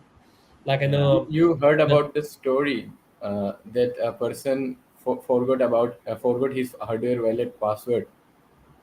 oh man, I've seen like people around me doing that. Like Crypto Psycho mentioned about his Dogecoin, right? Like one of my coworkers had over 150K worth of Dogecoin, forgot their key. They didn't like they just lost it. So Yeah, I mean, but a millions, guy having definitely not something about millions. Sorry. yeah a guy was having in that wallet about thousands of Bitcoin.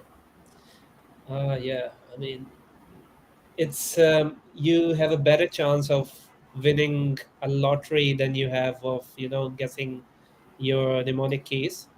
That's the that's the Yeah. whole thing. So yeah, I mean, he'd never guess that. That's for sure. But Yeah, you're not gonna guess. You're not gonna guess that. It's like, I mean, it's literally impossible, isn't it? You're never gonna. I mean, unless you had an idea what it was, your seed phrase. There's no way of recovering that. You may as well just say goodbye to it. yeah, yeah, it's. Well, I I mean, got 3 diaries for the backup of my seed phrases. yeah, yeah. I mean, that's a clever way. Another way is like a lot of people are concerned about paper. What if there's a fire or something? So they're buying these fireproofs. Where you can punch in your seed phrases. You can buy them online. So there are lots of ways Yeah. you can record your keys. But I mean, at the end of the day, there's still a possibility to lose them, right? So, and if you keep them on the cloud, there's possibility. I mean, if you're keeping it somewhere, it's as secure as that platform where you're keeping it. If you lose your Some password, some you get hacked. some people are storing their phrases in the bank itself, bank Yeah, locker. yeah. I mean, that's another way of doing it, right? So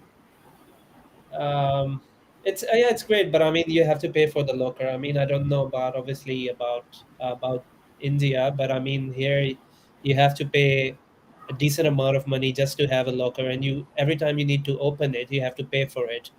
So there's an extra cost of just keeping something in the locker in Australia, or I believe would be the same in other Western countries too. So yeah, there. I mean, multiple ways people do it, but I mean, the whole point is, yeah, at least to have one one point of failure. So if, for instance, you have it in a diary and that diary gets burned or gets destroyed or damaged in any way or form, you should at least have your set of keys somewhere else too. So when you buy a ledger, you get these 3 papers where you can record the same keys in 3 different places, and you can keep them in 3 different places. That's exactly the reason why they give you three papers to record it. Yeah, I yeah, love the yeah. Fantom wallet. I got them. three separate papers. I've got a ledger and I've not got anything on it. I used to keep my Cardano on it, but I've not got anything on it now. I've got I'm getting one of them Tangent wallets. Basically Tangent. Yeah. I want a hoodie. Yes, I want a hoodie on the Tangent website for creating a meme coin, creating a meme, like a meme. And I told them, I DM'd them, and because I know them from another project, and I mentioned that I do content. So they said, well, if you do us a video wearing the Tangent hoodie, they'll give me a free Tangent wallet. So yeah, definitely. So I'm just waiting now. So I've got the hoodie. So I'm waiting for the Tangent wallet. And it's a free one apparently that I'm going to get. So I'll do like a video on the wallet.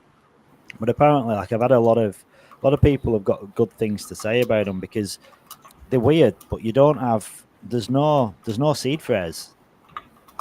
So I don't know if you're familiar with them, but when you buy it, you get like three credit cards, and each of them credit cards has got the seed phrase built into it.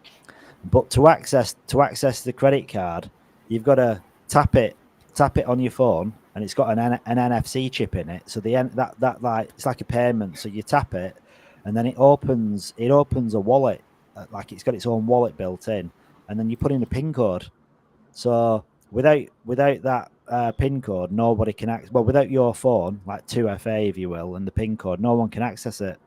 But they've also like collaborated with Visa, where you can now send funds from your wallet into a Visa section, and you can use it as a payment card as well. Oh, I see. I think SafeFall has done something similar. Maybe they've borrowed the idea of Tangent. Because SafeFall released the same card thing 3 weeks ago.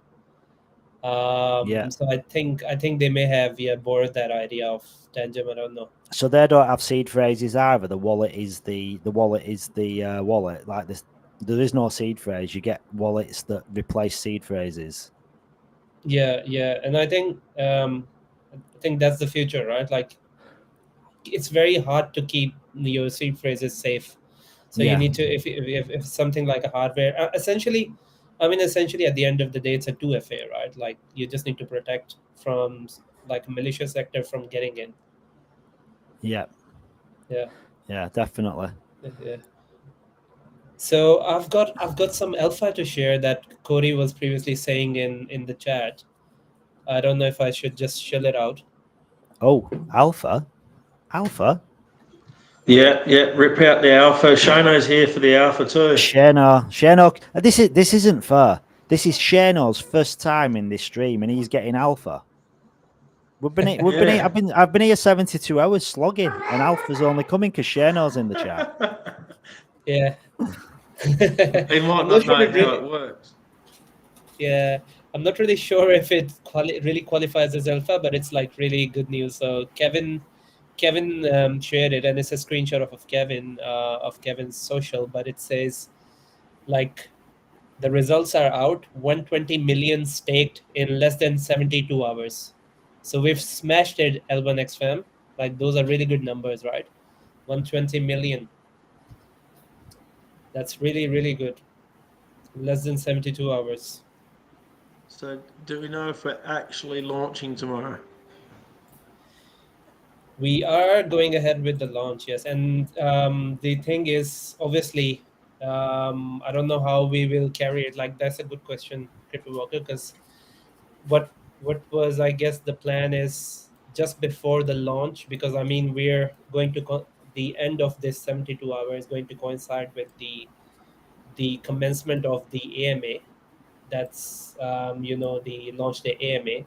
So I believe someone from the team should be jumping in towards the conclusion of this marathon, and then we'll do a slower transition into the AMA itself. So yeah, all is well so far. We haven't heard otherwise, so I obviously wouldn't say so. But yeah, we so far we haven't heard anything otherwise, so we're good to go. Ah, sweet. Cheers. Yeah. But as far as I know, like, more info would be shared obviously during that AMA, and we've been told that that's as far as we know. So we are as aware as you guys are. So everything's even a suspense for us. So we'll find out together. Pretty excited. Yeah. Pretty excited, dude. We've been waiting a year for this. Like, well, some people longer. I mean, I found out about it in March, but I think some people. I think the private sale opened in January. So, like, patience is virtue. Eh? I don't think I've ever waited for anything Yeah, as you long in should my have. You should have life. tried to do the whole year as a community chat live. Community live space non-stop. This is going to carry on. I'm not even going to. I reckon easily another 9 hours. 10. What is it? 10 and a half hours. Will take us right to the live. Hey, we're Yeah, getting you're just going to talk. Are we going to talk all the way up to the 9 o'clock AMA basically and morph into it? Yeah, and you've got a book You might as time well off. just see if the AMA can just morph into your space. Yeah, and yeah. Let's do that. And We have an AMA in 1 hour. Yeah, there's an AMA in 1 hour. I don't know how that works because that's the Elder AMA. I'll tell you what I'm going to do. I'll put their AMA inside our AMA so we can watch it from here. We can all watch it together. That's a very good idea. I like it. Yeah, we'll just we'd never have to leave. Never Hey, have that's to pretty leave for cool. anything. Actually, you could have community AMAs where we're all in it together. 10 of us commenting, Yeah. talking about. Yeah, that's pretty cool. like commenting like we're at the races. Yeah. Sleazy Slime is in the house. Sleazy Shano, Slime. you've got to give us a hello, dude. You've got to say hi. Hi. Shano's gone all camera shy. I don't know if he knows how to unmute himself and things. Yeah. I don't know because visually I can't see what you're looking at because I don't think it looks the same for you as it does for me. Because I see different.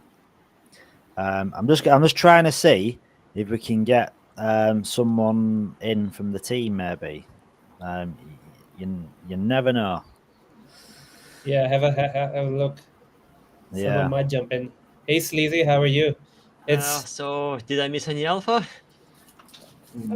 We shared some good news like around the results from staking. So there's 120 million staked in less than 72 hours. So Kevin actually posted it. Someone took a screenshot from Twitter. from his socials. Yeah. Yeah, that was I all saw my that. money. You're a whale then. Oh, what? No, not a whale. Kraken, right? Kraken is the term we're going with. Yeah, crypto walking all over the numbers. Yeah. Yeah, it's like the usual transaction. I put the whole 72 mil straight into platinum. All of it, just like that. Yeah, I wish I'd like to be a Kraken, but I think unless I win the lottery, do you know the crazy thing is, if I won the lottery, I'd ape into L1X. But did you know just by being with Layer 1X you have won the lottery? Yeah, but like it's like it's a funny it's like an oxymoron, isn't it? You become a millionaire, but then would you still do the lottery? I mean, I'd be straight into L1X. I'd still be a DJ. I'd be DJing into everything. You just got to be careful with how much you spend there. I think you wouldn't have to buy set for life because you'd be the passive income could be set for life. Yeah, I reckon. I'm just trying to see. One of the problems I have with lotteries is that a lot of the times you actually seen who you are. So you get nice people knocking on your door being like, oh, I have a cousin who is in a hospital. I could use some money. That kind of stuff. So yeah, it might be a bad thing all in all if you win the lottery and you don't have any private then you just limits. let the dogs out that bark with bees. Kevin's good at flexing, isn't he? Did anyone else find that video? Hit and run. Yeah, where'd he get his crazy goggles? They're the Apple iVision Pros, aren't they? They're like them VR goggles. He's like the agent off the Matrix. He can see everything. It's Yeah. it's a mixed reality headset, so you can actually see through, but you can do both, like VR or MR with it. Yeah. I mean, do you know what though? Like, I mean, I'm not gay at all. Not, but like you can have a bromance with Kevin, can't you? Like if I was on VC with them on, I'd look like a tool. Kevin actually looks good. I'd be like, what the hell have you got? What the hell have you got on your head? You got to tell Shano if he doesn't come on board, he loses all his nodes and he gets kicked off. Shano, yeah, or he gets a penalty. Yeah, you're not allowed to have any nodes if you don't come up. I mean, it's not. There's no camera on, so you're not. You don't need to stress about being on camera. That's for sure. I've never tried those types of goggles. Well, I guess you just see stuff in front of you, like extended reality. Yeah, but or is like virtual reality? you can see reality as well, but you've got that. But you basically you can pinch your fingers and move stuff about like with your hands in front of you. Like, but them are really expensive. I mean, basically they're like prototypes, aren't they? It's Apple's first release. I mean, they've got like a separate battery pack. They've got the wire. I mean, it's like the first iPad. If you look at the first iPad to like where we are now, What about the old tape player with the headphones riding to school back in the day?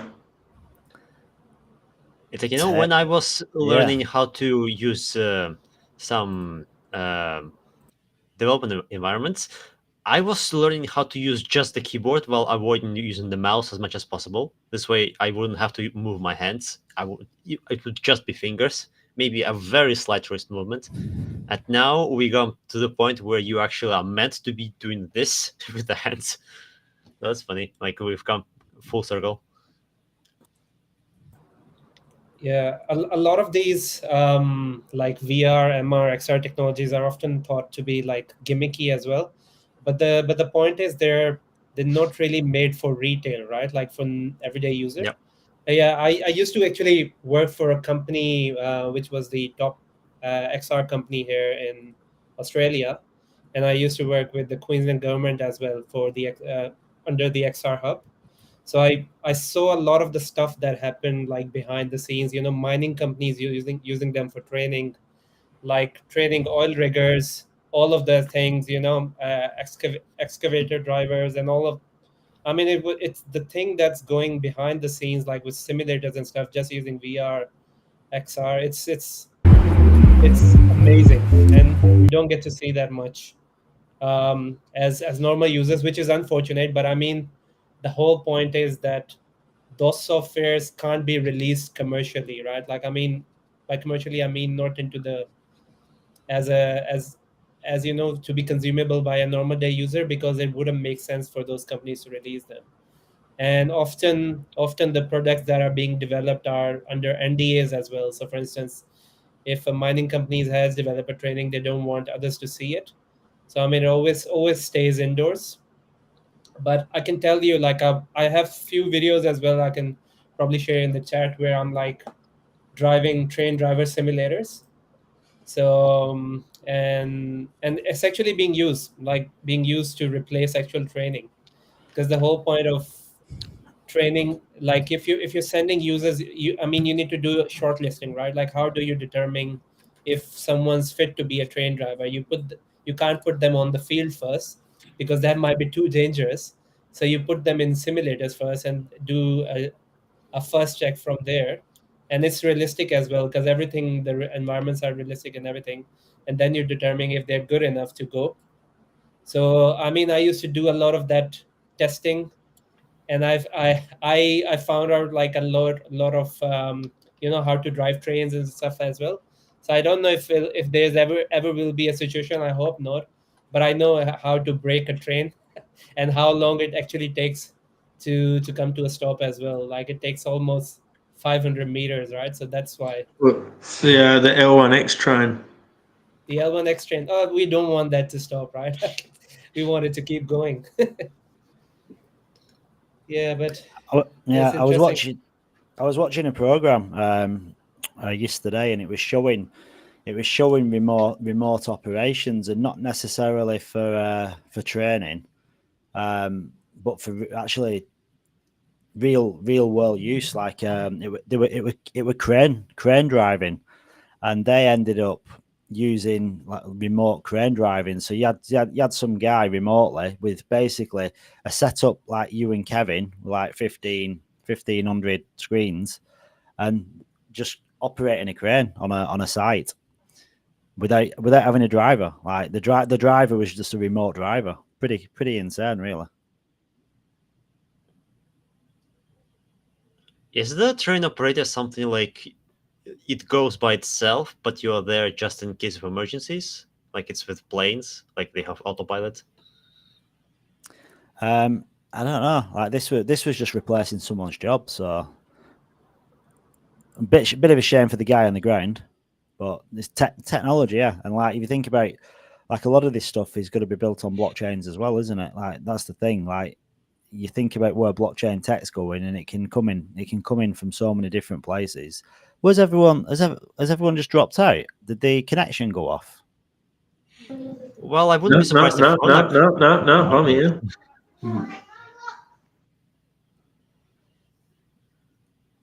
Shano's here, coming back.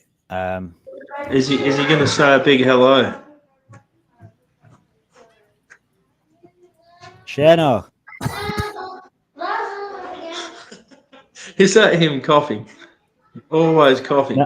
No, it's me. I've got this tickle. I've got where I've got a lot of cough. Oh, not the COVID tickle.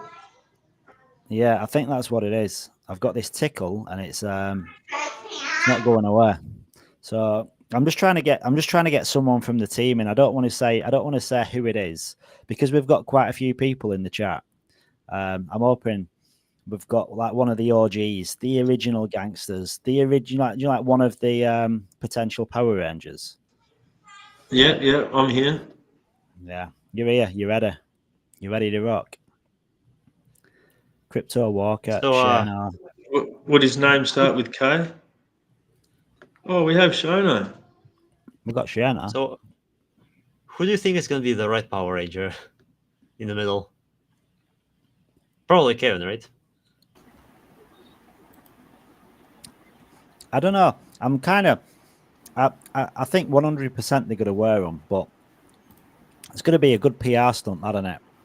Like you've got Kevin, Mike, and Matthew stood outside the Layer 1X building, and Kevin said it. Like he said it on an AMA.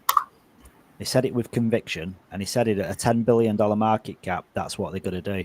And we've got somebody up now. We've got one of the Power Rangers ready to come up. So are you ready? Are you ready for it? Does anyone have ready or not? Drum beat? Oh, here he is. Oh my Chief. God. Chief. Hey, how's everyone? Chief It's is in the the Chief house. himself, the Power Ranger of the hour. He may be an unwilling Power Ranger, but still a Power Ranger. Yeah. You can't even get away with it because they were hand delivered to the office as well. So it's not like you can say, well, they got lost in the mail. Mike's already big been. boss said you're gonna do it. Yeah, Mike's already been trying them all on, see which colour matches his skin tones. I think he's got his suit on. That's why the camera's off. Yeah, damn right. Yeah, Mike, how's it going, Mike? I believe I can imagine you being pretty full on there right now. Yeah, I think I measure my time at the moment, number of minutes a day that I'm not on calls. Yeah, well, I know, like you've not got long in here because you'll be jumping in a call not long after as well. Yeah, 8 o'clock. Well, this is also a call, you know. Yeah. Oh, better go straight to Alpha. Alpha? Why do you guys always just want Alpha? It's So many Alpha. obsession. Come on. Bro. You are the What one pulling us to it. No, I don't think No, I haven't got any Alpha to share. No, I think I've shared it all. Now I've got another project coming on that I'm talking to in about 15 minutes, which should be pretty interesting. It's a bit of a discussion about wallets this time, something slightly different. But I think we've also got our AMA coming up with Diga Labs in about an hour and a quarter as well. So it's going to be another full-on evening. Yeah, well, what we're going to do, we're going to keep this live stream running, but we're going to bring it into this live stream. Yeah, I heard you say that earlier. Yeah, I was listening. In the background there a little bit while I had some time. So yeah, hey, airdrops. What do you guys know about airdrops? Anything? I know I've had a few of them over the years. Yeah. But you normally focus on just one, don't you? Yeah, I don't think I've ever had. I don't think I've had multiple, but I mean, that's just me. I'd say what's the core capability of Layer1X? Okay, it's interoperability. It's making sure we're connecting chains. What if we then took that up another level and said, okay, so it's not just an L1X airdrop. What if it's a project airdrop as well? So 2 airdrops in one. That'd be pretty special, wouldn't it? So are you talking about now? Are you talking about like for the launch pad? Yeah, I was going to ask the same. Maybe, but what if 2 wasn't enough? What about if we had a 3-way airdrop from L1X and some others as well? An interoperable airdrop, eh? Now you're hitting the nail on the head there, mate. Yeah. It will be pretty cool. Like farming airdrop from whatever layer 1 you want. Well, yeah, across projects. So you got airdrops for maybe for gaming, maybe for digital identity or stuff like that. There's all sorts of ideas there. Yeah, that'd be interesting. Well, I was looking at the tournament for Diga Labs, and you've got like, I mean, just for instance, you got the giveaway, what they're combining, where you got the L1X tokens, you got the Elderine tokens, then you've got that other token as well. So, are you thinking along the lines of that particular game? No, come on, that would be giving away alpha. Yeah. How could we be eligible for that? Sorry, how could we? Eligible for that airdrop. Well, look, the reality is just working through an idea at the moment, and so far everybody's agreed that we could do a combined airdrop. So we're going to work through the mechanics of it, but yeah, it's on the cards. Yeah, I thought it's like vesting period, like platinum. If you're on platinum, you're getting this. Yeah, well, it'll involve doing multiple actions across different projects as well as L1X, but combining those together to give you, an enhanced airdrop. There is a question from Nomad. Is there any deadline for vesting into experts and joining the Alpha Club? We still have a number of people who haven't been able to, so we're trying to help sort them out at the moment. And there's still quite a lot of people. Look, we've got a lot of users in L1X that are actually very new to crypto. So, our objective is to make sure that we look after everyone. As I'm sure we're not going to satisfy 100%, but we want to get as high as we can. Yeah. Thank you. So that's imperative for us. We want the people to be able to get in there and stake and do all that. Yeah, because not everyone's going to get in. There's going to be some people that get left behind, presumably. Because the problem is as well, like a lot of people. Well, not a lot of people, but there's like a small group of people what are bought into L1X. Could have been a year ago or 6 months ago, but then for one reason or another, just completely forget about it or get busy with life and not realise they bought into to start with. Yeah, well, maybe, but it could also be that they just don't quite understand what they're doing, because if you think about it, most people who've come into L1X, well, a huge number of them have done so without understanding how crypto works. And if you go back to your early days, what the hell is, what is staking? What does that mean? So you've then got to translate that back across to them about, what is staking? What's the difference between you're buying a token or a coin? how do I go about installing a wallet? Why do I need a wallet? What does that do? So you've got a lot of education to do there with the community, and that takes a while. And there's a lot of people who are not on Discord that actually hold L1X. Yeah. So. Yeah, it's I think, like, if you think about like most people that buy into any project, they're either a degen or they deal in crypto, don't they? They've got a wallet, they've used Coinbase, or they've got a MetaMask, maybe they haven't, but they've generally delved into crypto at some point. True, but ultimately people have to get started, and to be honest, a lot of people get started in crypto with memes. Why? Because it's easy. It's generally cheap. They can get in, and they don't care if they put in $100 and they lose it on those memes. They don't mind. But when it's something of significance that actually is bringing huge capability, like we are, they like the sound of what they're hearing about the capabilities and what we're bringing to the market. You know, being able to tokenize a piece of commercial real estate, or bring it into games. But they go, well, I don't understand how that works. Okay, so you've then got to explain it to them, but that's just giving them an overview. You've then got to teach them how to operate, how to install a wallet, how to actually claim their coins. What the heck the L1X ID, the NFTs mean. What is an NFT? Go back to your early days of when you guys were first touching into crypto.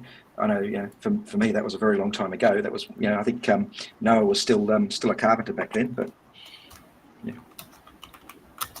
Yeah, it's like, it's not normally something you'd expect as well that to do, is it?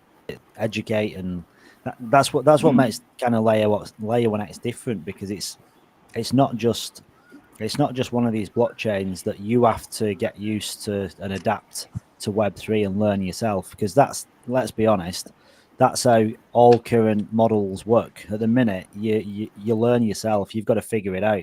There isn't really anyone holding your hand, assisting you on the way. And Layer 1X has come along and brought all this tech and capability out, but they're also making it Web 2 friendly for newbies that haven't got a clue. And that says a lot about Layer 1X, because it's like it's behaving like a real business, isn't it? With a real customer service behind it. Totally right. And how do you explain to somebody that they've got to be able to they've got a stake, or they've got a vest, what a cliff is?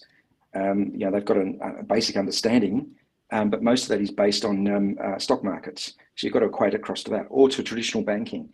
That you might have purchased your coins, but they're probably sitting in the banking equivalent of your savings account.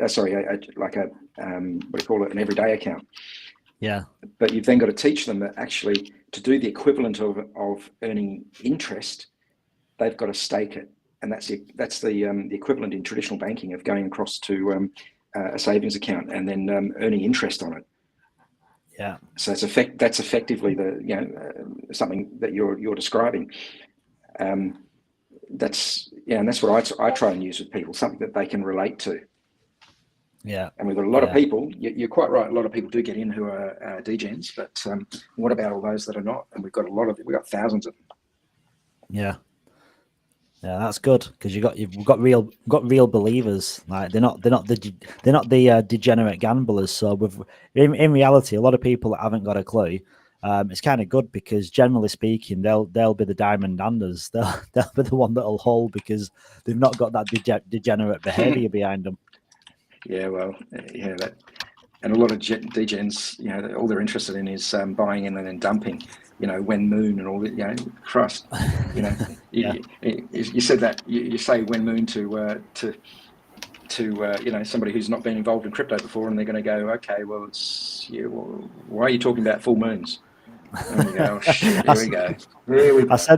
I said to my wife before I went down and seen her, and I said, I've got to go. I've got to tap into a space. And she said, what? I said, tap in. I said, it's a web. I said, it's a Web3 term. She's like, you sound like an idiot.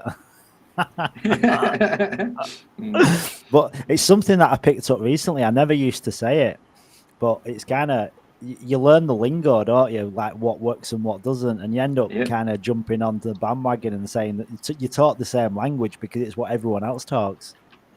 Yep. And I didn't. When I said it, I didn't even think about it. It was only when I thought about it. It's like I've got to tap in. Yeah, you're tapping into X. Yeah, tapping into X. Yeah, no, Mike, Matthew jumped in earlier on, Yeah, and he told me. he was telling us Yeah. about the potential what Layer 1X is going to have now with connecting via. He didn't name names, but like the ability to have like a wrapped L1X in different on different dexes on different chains like that. I mean, the more I think about that, it just blows my mind because that just opens the door up to like onboarding, doesn't it? For regular degens on regular chains, they can now just buy L1X on like within whatever dex they want, like now or whenever that happens. I don't know, but yeah, it sounded pretty amazing. Oh yeah, I think some of the things that we're introducing there is stuff that people have never seen. So you get so many of the degens out there, all they're interested in is the particular project or chain that they're on. Why? Because they can't do anything more. You know, they work out by following somebody, some instructions on how to move their, their crypto across to buy that particular project. But then they're sort of stuck on there and they can't do anything more, and they're not quite sure what to do. So they sort of pigeonhole themselves into one area and focus on it with a lot of hope. But why can't what's stopping people being able to just go cross chain? Well, until today, it's been pretty much impossible unless you really know what you're doing or you can follow instructions on how to go through all the various bridges. But why do we don't need to do that anymore. The future is here. Yeah, totally agree.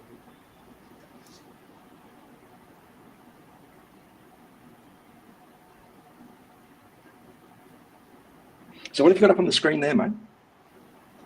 I'm only looking at this on my phone. So Crypto Psycho, I think you're muted. I think you're muted. Yeah, I think it's muted. Yeah, I can see the mouth moving, but sorry, I'm talking away. No, I said it's going to be a very different world in like the next 6 or 9 months because you're going to get so many people that are coming in and being a degenerate or being just a standard person that's getting in. It's going to be so easy because they're not going to think about being an ETH maxi or being a Solana maxi because it won't. None of that will make sense. It'll just be we just do crypto and it'll be everything will be inclusive, won't it? There'll be no boundaries. Yep. And what if L1X can actually start forming part of the infrastructure layer for a city? A city? Was that going to be your city? Yeah, I don't think I need a city. I think for me, it's more so an island. I know Crypto Psycho wants to come and have a look. Yeah, infrastructure on the island. Yeah. Well, maybe we'll need a little bit of infrastructure on the island, but I think more so being able to use L1X as the backbone, as the infrastructure layer for a city to run it, and that could be pretty big. So are you kind of hinting you might be in talks with countries or cities or something already? Mate, for somebody that hasn't slept for how long now, I think you're pretty switched on. I've got to give you your dues, mate. Yeah, you're quite correct, actually. Yes, we are working through some stuff there on that. Can't say where, what, but I did also have a particular project reach out, and they've got 1, 2, 3. Well, actually, it's not a project; it's a conglomerate. 1, 2, 3, 4, 5, 6, 7 different projects on there. All want to jump on. Jeez, and that's a conglomerate. That's a conglomerate of like investors, then. No, well, yeah, there's investors on there, but these are the actual projects themselves, all saying this is what we can do and what we can bring across to L1X. So, like, when we talk about the city, is it like traffic lights, metro, police? Well, like, what's the? Well, what if it was the ID? I'm going to have to jump off in about 2 minutes, guys. But what if it was the ID? So for residents, but also for visitors like tourists. But it was also more than that because it also enabled your wallet to be to be used for public transport. Or you know, people want to come in and pay for things using crypto. So pay for your holiday with crypto, pay for your transportation, pay for your food. And what if all those, the businesses in the city were able to support it? That'd be pretty. So this is like an all-in-one payment solution for country specific, more than for payments. city specific. Membership. It's more than payments. Everything. Anything. You know, it could be a library card. You know, and I Yeah. think Osman for OnChain, he hinted at, well, you could do a library card, you could do transport, you could do literally anything. But you know people what can also hold their crypto in there to be able to make payments. So I can imagine this being really relevant. I mean, this might sound futuristic, but I can imagine this being really relevant in a futuristic city. And I'm thinking like, there's one in Dubai, there's one in Abu Dhabi, and I think it's called Nemo, or it's like it's called mate, the line. I'm going to have to jump off now, mate. So I'm going to ignore your question. It's all good. It's all good. You get Okay. into your next meeting, and yeah, thanks for Absolutely. jumping in, Mike. It's been a pleasure. No problem. Cheers. See you later. Cheers, bud. Right. Good day. I tell you what, I was that gonna say, sounded pretty interesting, didn't it? it's like I was thinking about recently I was in Vienna, and what they do there is for the public transportation, you buy electronically like a ticket. Then there are no stations that check whether you have a ticket. Instead, what they do is they have police officers in plain clothes, and they can at some point come up and ask you for it. So you don't know which one of them is the officer. So there is no barrier to entry, but there's also hidden checks. So I could think maybe that is something that could work like this, because if someone comes up to you and like to make sure that you're not here while not paying for the service, you would just show your LNX ID, and that could work, I guess, as well.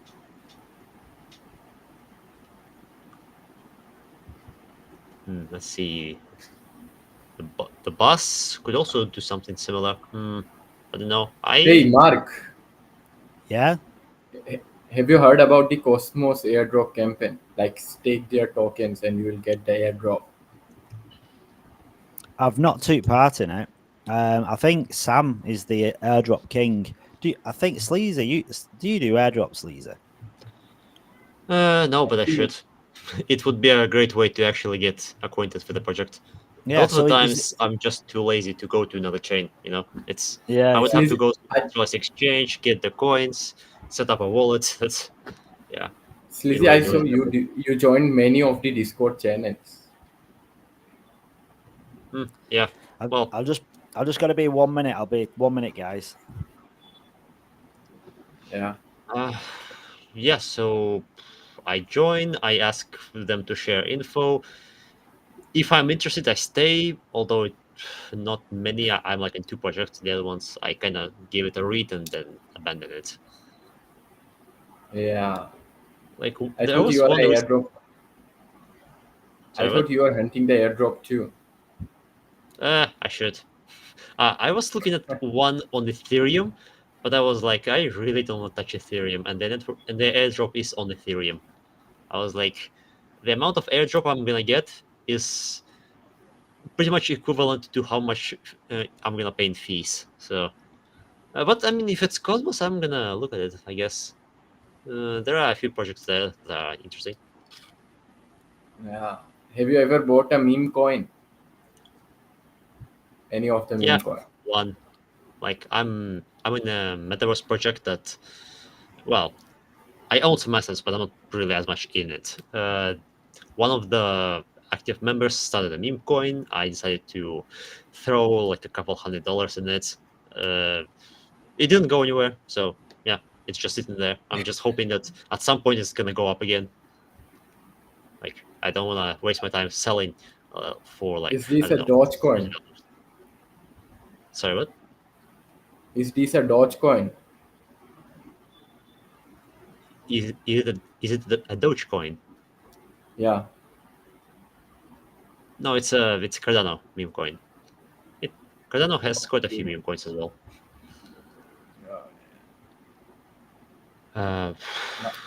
Nowadays, so Solana's meme coins are trending. yeah, it's actually a funny relationship because the meme communities on Cardano, well, Cardano is actually the kind of community that likes to bash Solana a lot. I'm not quite sure why, but they got some beef with Solana, I guess. And they are the meme coins on Cardano trying to compete with meme coins on Solana, and it's becoming a heated discussion between them. So that's fun.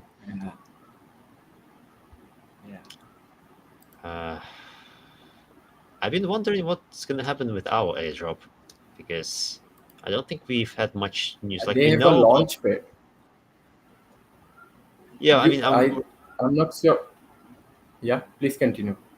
Yeah, I was thinking about the node airdrop because I remember there was a daily node airdrop, but I don't think I've heard anything about it. So I guess that's just gonna come later, because it was meant to be from like a few days ago and daily.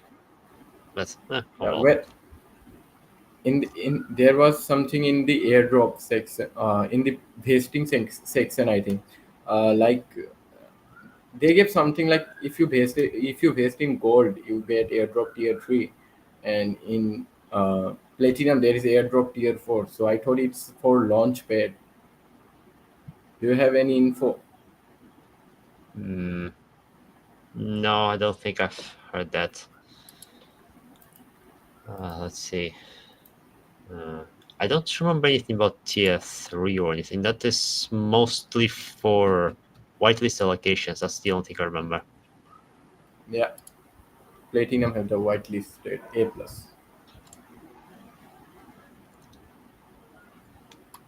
Have you vested your all the tokens in platinum? Yeah, essentially, yeah, pretty much all of them in platinum. It was like initially I thought about going for gold because of bull run timing. I'm pretty confident that in two years from now it is already gonna end. Well, 2 years and 3 months, because we have a cliff as well. But it doesn't matter because I'm going to keep operating my node, so I'm not going to sell all of it. So it doesn't matter that my coins are gonna go into bear market. So yeah, I'm gonna have enough to sell. Yeah. I don't know what the whole launchpad is gonna be, because we haven't had any details about the whitelisting stuff. But I thought yeah, there would be a Cosmos system. Like they said, if you stake or Celestia, if you stake their token, you will get airdrop on. Yeah. Then sorry. No, I didn't say anything. 1 minute. Yeah. All right. It's it's his job. Let's see. Thinking about it.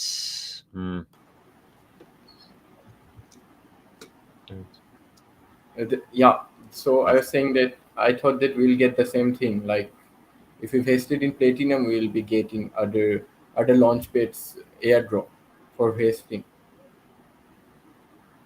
That could be a thing to make a video about, because I actually don't know how this works. Like, I get the idea, but I don't know the details. Okay, so I'm gonna write it down and make a video about it later. Yeah. Like, making a video is also a good way for you yourself to learn, because if you try to understand it the way to tell someone else, that makes a difference. Yeah. Airdrop. I used to make videos too, but nowadays, I'm in vacation. Yeah, it takes quite a bit of preparation. It's actually quite a comfortable system for me. I set up. I make a paint picture that gives me all the hints of what I'm supposed to talk about. It also gives the viewer something to look at, and then I just read the picture. Yeah. Honestly, I was a gamer before. Yeah.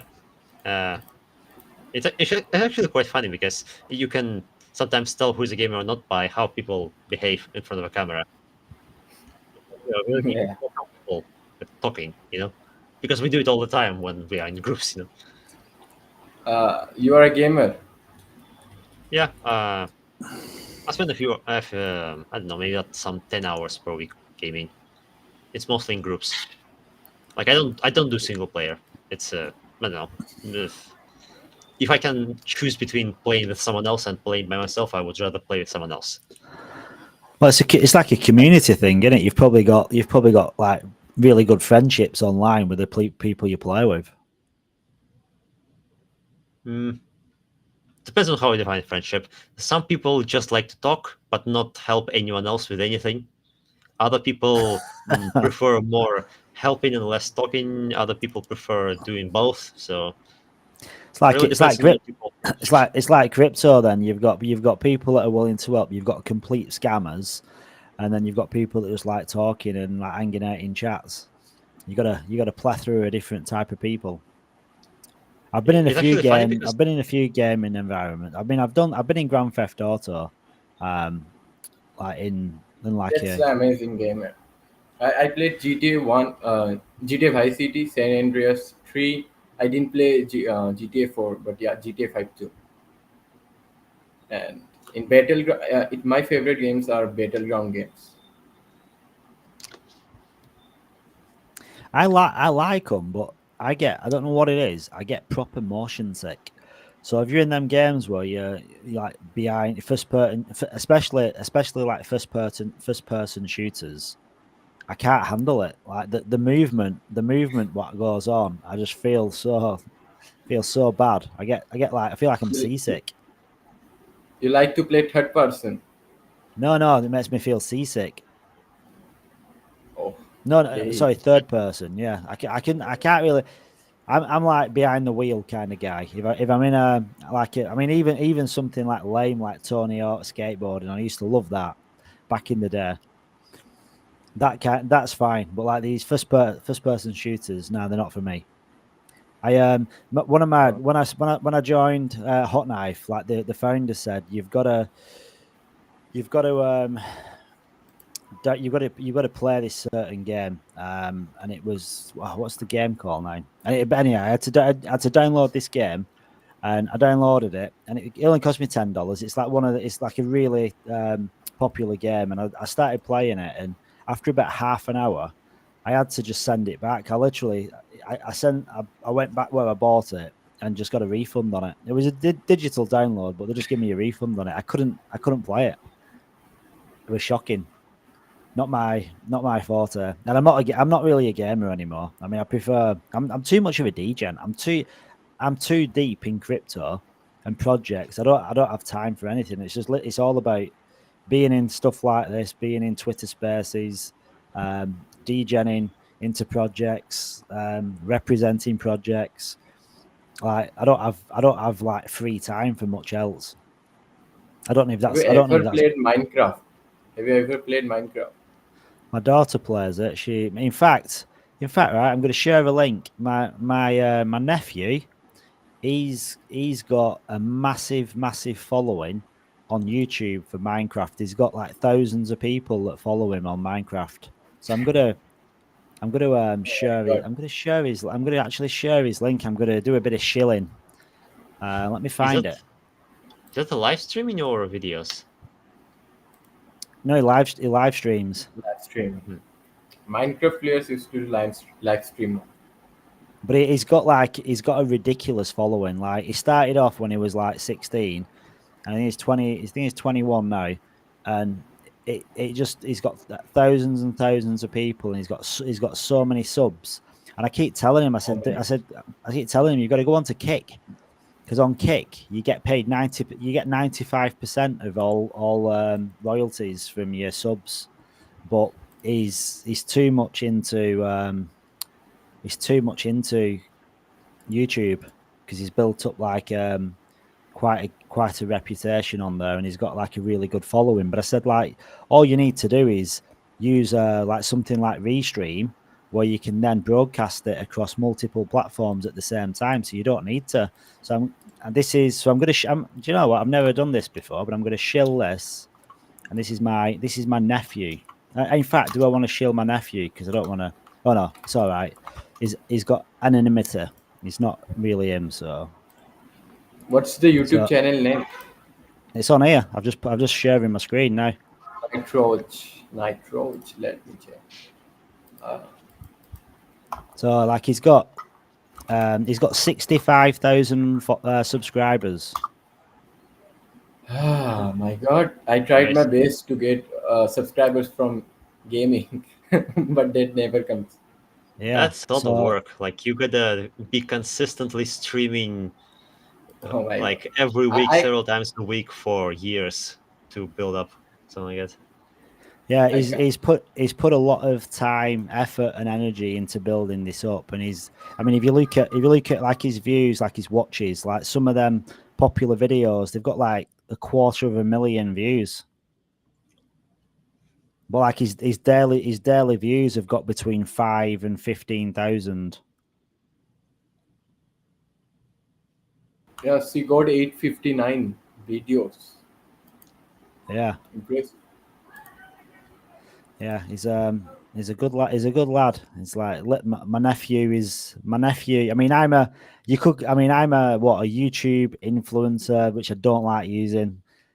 If I am, it's on such a small scale. But like my nephew's a proper gaming YouTuber. But if he went on to Kick, like he'd earn 95% from every single person that subscribed to him. I think YouTube pays you next to nothing. Twitch pays you next to nothing. So, but and that has gone exponential. If you're the biggest player in the market, you can afford to be tyrannical about it. Yeah, but like he's got like that. I mean, probably only a year ago he had like 30,000. So the thing is, when you grow, same with L1X. When L1X grows, it'll be slow and steady. And then there'll be a catalyst, and it'll go parabolic. And like with this, with streaming, you build up Once and you you double up, growing. you double up. But then, like when you're doubling from 15 to 30, and then 30 to 60, it happens really fast. Yeah, once you start growing, it goes faster. Yeah. So anyone watching, go head over to his YouTube channel and give him a follow. I'm sure he'd appreciate the extra follows. I'm not saying to subscribe and pay, because that I don't know what that costs, but that's something different. But yeah, that's pretty cool. Yeah. Let's get to the L1X YouTube. Yeah, I never understood why Minecraft is Subscribe so to the popular. crypto cycle. Like it's the same building with blocks, the same enemies. Like the content doesn't change, but yet people like it so much. So I don't know, not my cup of tea, but apparently people love it a lot.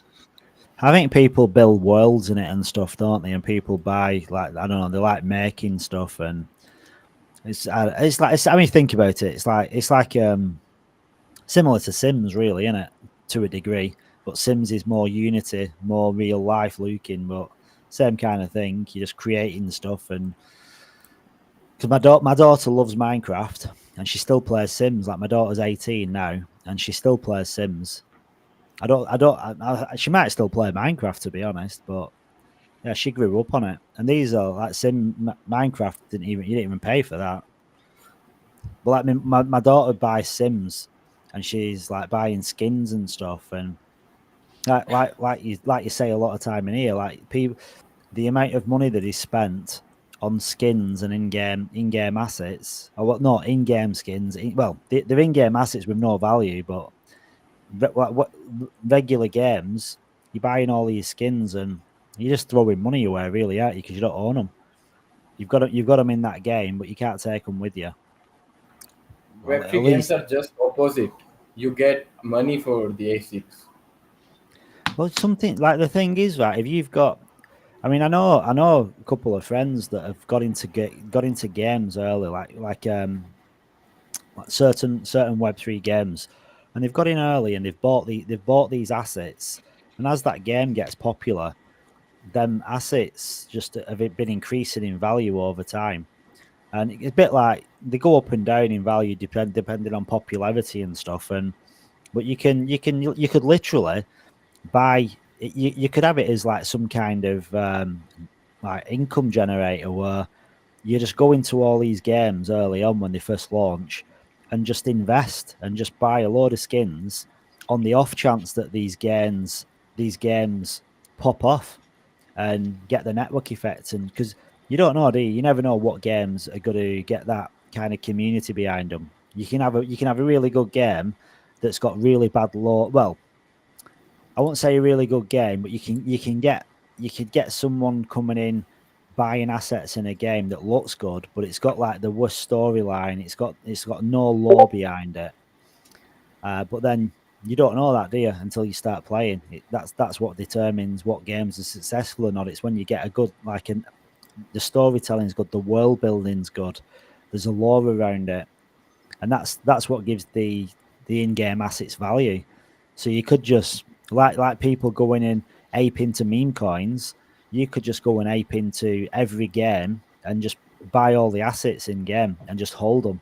And some games will flop and not be worth anything, but you could be sat on some serious value in like, I don't know, a year or two if them games pop off and become super popular and you're sat on all these assets. Seems kind of crazy when you think about it, because you're buying a virtual skin, aren't you? But they can have real value. Yeah.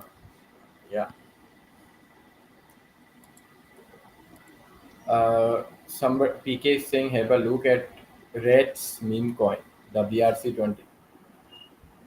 Have you heard about that, Mark? Rats. Yeah. BRC20. No, I've not.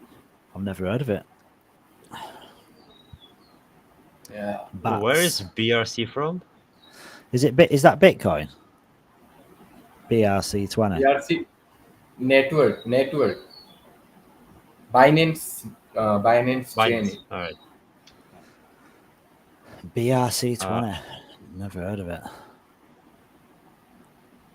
Yeah, well, I don't really know how meme coin culture works, so I'm gonna avoid it for now. Like maybe in the future, but at the moment I don't think I have the knowledge necessary for this. BRC20 is a network, BNB chain. Yeah. I'll check it out. I shall check it out. I'll not check it out on here because I don't want to. Obviously, I don't mind shilling my nephew's game on YouTube, but I don't want to start tapping into different. But I will check it out. Are you PK? Are you into that? Have you bought into that? Oh, first meme coin, it's going to boom. Right, dude, DM. I'm a DGen. I'm a DGen all day long. DM me the.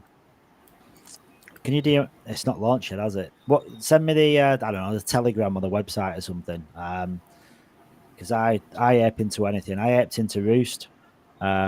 Is Reds meme coin already launched, PK? No, I said it's going to. Oh, it might have launched. Yeah, send me the link. Let's see. PK, you a DGen? Kimmy and as well, PK, Kimmy still wanting in on this. There's no more of a DGen than Kimmist. Even though she says she's not a Kimmist because she's like all L1X now, but you give her a DGen play and she'll be all over it. Yeah, I just sent a message in Discord. It looks like Ronak has 2 right arms. Yeah, it does. Yeah, look at how it's positioned. Like it's like 2 of them. You know? Ronak is. Yeah. Do you know what as well? I went to comment every time Cody comes in chat, but Cody's like decoration on the wall, whatever it is, it looks like he's lied down sideways. He's got like this weird like angle on the wall behind him, and it kind of puts me off balance. It's like as if he's lied down in bed or something, and I know he's not. That's a quite funny picture. Yeah. Oh my god. Ronak with 3 arms. Ronak, is that like blue and white wallpaper behind you? Is that like floral wallpaper, or is that? Aren't those curtains? It's not a wallpaper. Oh, the curtains. Okay. Yeah, window curtain. Yeah. Is it cool there? Is it cool there at the minute, or is it hot? Sorry? It's hot here. It's hot. Have you heard the bell? Is that dinner time? No, no. No, it's not a dinner time. It's the way of worshipping the god in India. Worshipping in our religion. worshipping the god. You're doing the bell. Yeah. When your worshipping is finished, they do the bell. Are you missing out? Should you be worshipping now? No. I'm not that type of worshipping guy, honestly. I'm not that type of worshipping guy. Wait, so you have holy cow and holy goat as well. Are you degenning as well, Sleazy Slimer? Are you looking at meme coins now? Yeah, no, I don't think I have what it takes at the moment to go into meme coins. Like, I don't understand the culture. Like, I would need to put in some hours to actually study this, you know? Let me tell you, Sleazy Slimy, right? No one understands the culture. There is no culture. The culture is just BS. It's what people say to make people come in to say, oh yeah, this has got culture. It's all a load of nonsense. It's just a group of people getting together, FOMOing everybody else to get in and buy and pump the bag so they can get out. That's the culture. But yeah, the thing is, everyone just goes along with it. Everyone just says, yeah, it's for the culture. But it's just everyone says the same thing because it's just basically pumping the bag. Culture, you get culture in like games. Like if you're, I don't know, you're playing. If you're in World of Warcraft, you've got this. You could say like the community around there have built a culture. I'd imagine because that's real, isn't it?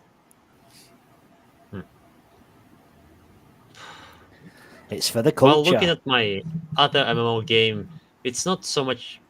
You get culture in small groups, but you don't get culture for the whole game, I would say. Yeah. What's your favorite game? Do you play Fortnite? I play Final Fantasy 14.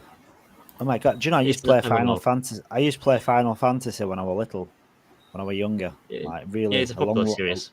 A long time ago. I like to play Valorant. Not heard of that. What's it called? Paloran. Valorant, yeah. Valorant. It's a battleground game. Oh right, okay. Not Valorant. I've not done that one. It's a pretty new game. Yeah.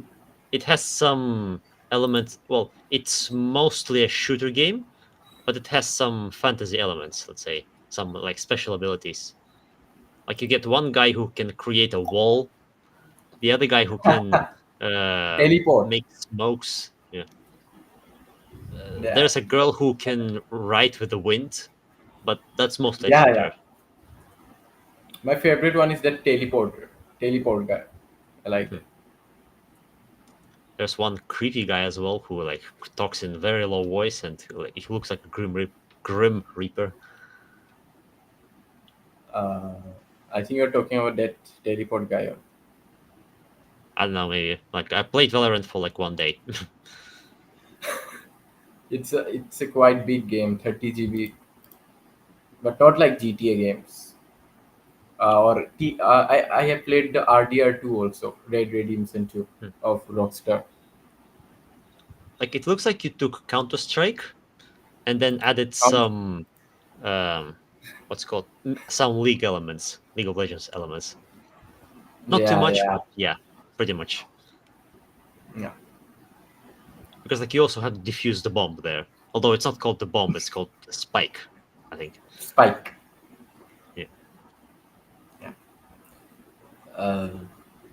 Get transferred. Yes. Crypto Psycho, have you ever played Counter-Strike? It was pretty popular. Well, it's still popular, I guess.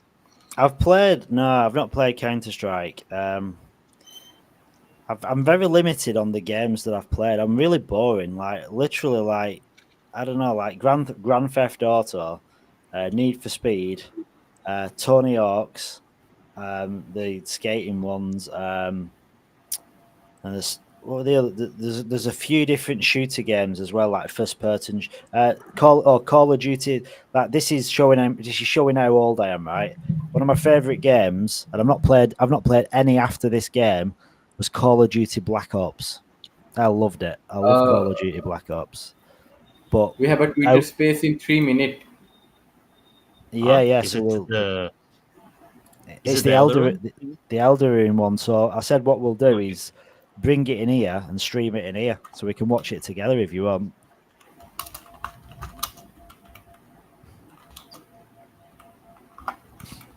It's a launch day party, man. Elder, huh? Sorry. No. My PC time is not in Indian Standard Time. Oh my god. Lol. I have to check my phone. In my PC, it's been 5:28 a.m. Lol. Sorry, guys. Oh, so it's not yet then.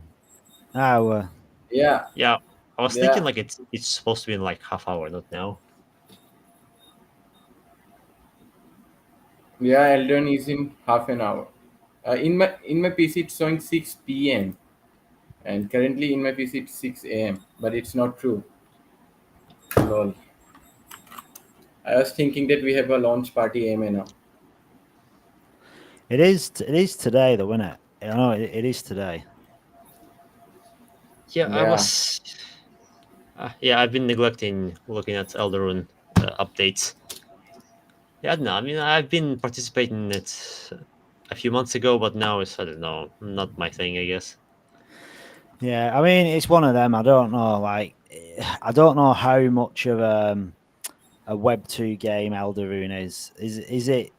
Are they going after the Web 2 gamers, or is it going to be a Web 3 gamer type of game? Because, in all honesty, right, if you're gonna build a Web 3 game, you shouldn't be building it for Web 3. You should be building it for Web 2, because you're not going to get adoption building a game for Web 3. Because at the end of the day, if you've got a game and you're building it for regular gamers, that's how you get them across. The tech, the blockchain underneath it, the tech, that's not important. You shouldn't even talk about it. Like when we're pushing Hot Knife and pushing like Bastion, our Twitter page for Bastion and for Hot Knife, we don't mention blockchain gaming, we don't mention Web3 gaming, we don't mention crypto, we don't mention play to earn, we don't mention anything to do with crypto at all.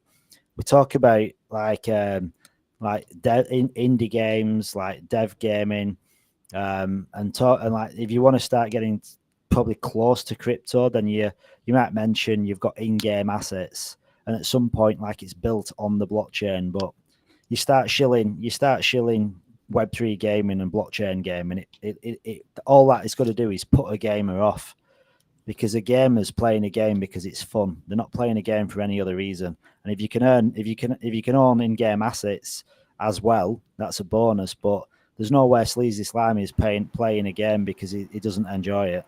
If you don't enjoy it, you're not playing it. Yeah. Yeah, I mean, I was trying their game with the AI thingy. Like, I put it on, and I'm essentially bug hunting. Because like, so far the dungeon farming, it's not been the grind itself. It's been, can you find the bug that will let you abuse finding more NFTs? And yeah, I really didn't want to do that. Like they had a story, like a campaign mode, but it hasn't been operational since like last September for some reason. So maybe in the future, but at the moment I don't really find it fun.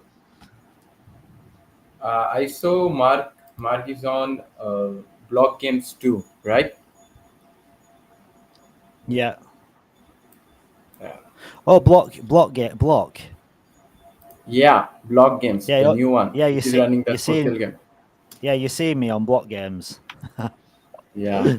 Yeah, well, I started posting about Block Games because you can get airdrops, can't you?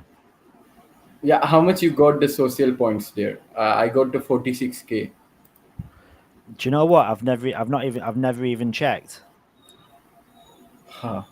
I've never checked. I signed up, and I've never checked how many points I've got. I've no idea. Today it was refreshed. Every week they are doing refreshing. On Monday. Have you got a lot? Is that what you've got? Is that a lot?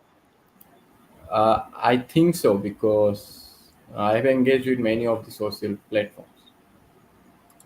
I'm sorry, many of the social accounts. Yeah, I've never actually played. I've engaged on the socials, but I've not really done much else. I've not really done anything else with it.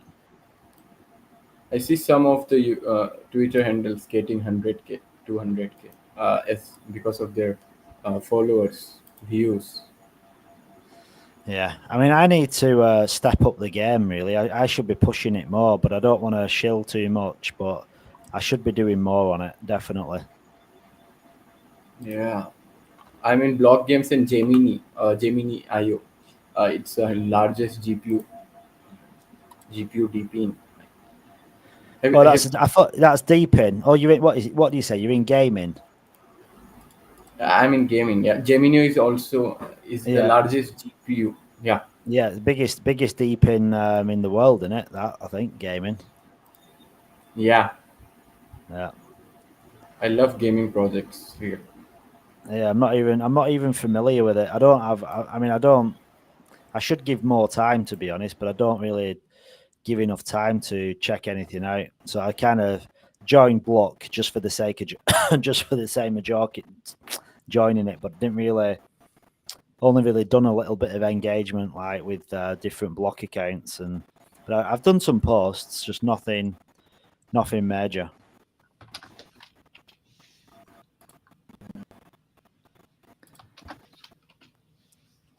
Hey, Leo1x has got a decent amount of subscribers actually on YouTube. I didn't realize it had so many, 2,700, which isn't a bad amount, to be honest, considering, because they're not really pushing. I mean, they're getting the content out there, aren't they? But considering it's a blockchain. Yeah, I hope we get our first dApp soon from a partner. I guess that's going to be, well, I don't know what L1X is going to do, but maybe it's going to be an on-chain. That would be good. We could start leveraging the ID thingy. You guys heard about Neon Heroes? No. Making the same game as Valorant, as we have been discussing. Let's see. Neon as the cats, or neon as the light? Neon cats. Okay. Yeah. The shooter game, but like Valorant, they have the ability. Is it a Web3 game or Web2?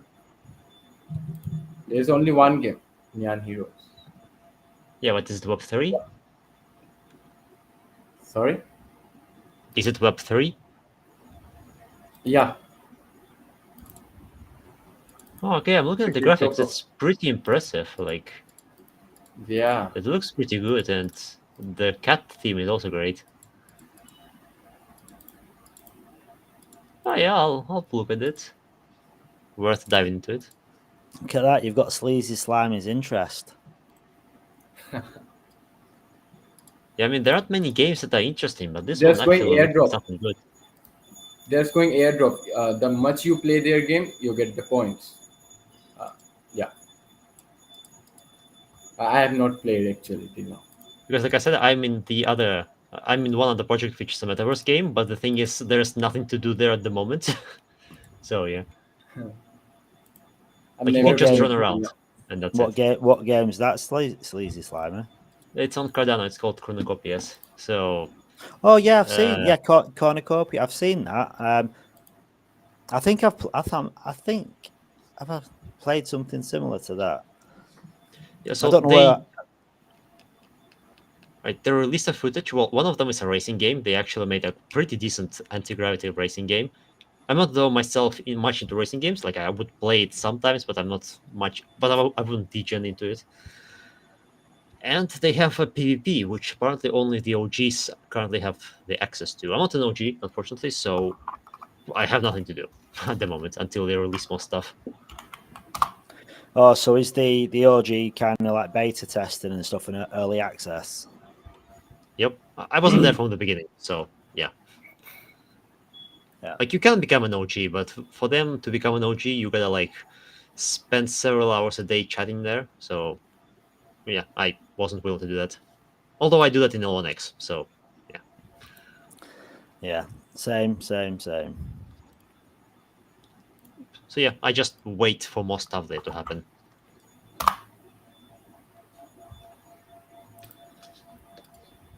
But yeah, a fun thing, this Nyan Heroes. I should go and look into it.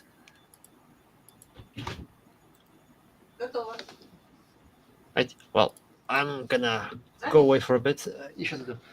And come back for the lunch. No worries. Catch you later, man. Cheers, worries. Lisa. See ya. Yeah, I'll Bye. just... I'm sharing the airdrop campaign link here of Neon Heroes. Play and earn, enjoy and earn. I like this type of airdrops.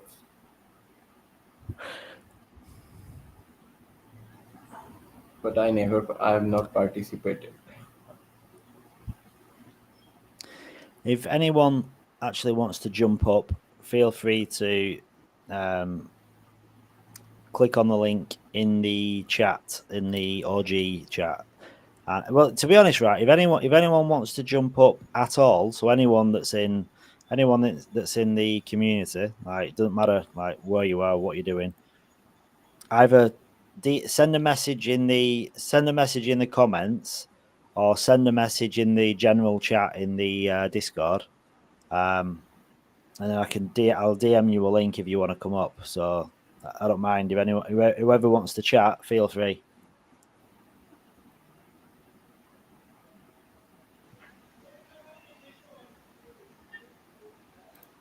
Yeah. Hello. Hey, Hello, Crypto Walker. Thanks for seeing you There you here go. on such a beautiful day. What are you doing, Crypto There Walker? you go, mate. How you going? Kids are still not sleeping. They're just running on chocolate still. Yeah, I like that. Good old chocolate. Makes you a bit giddy, don't it? Who is You get a making bit- that sound? you Who get a is bit making giddy, that don't- little set?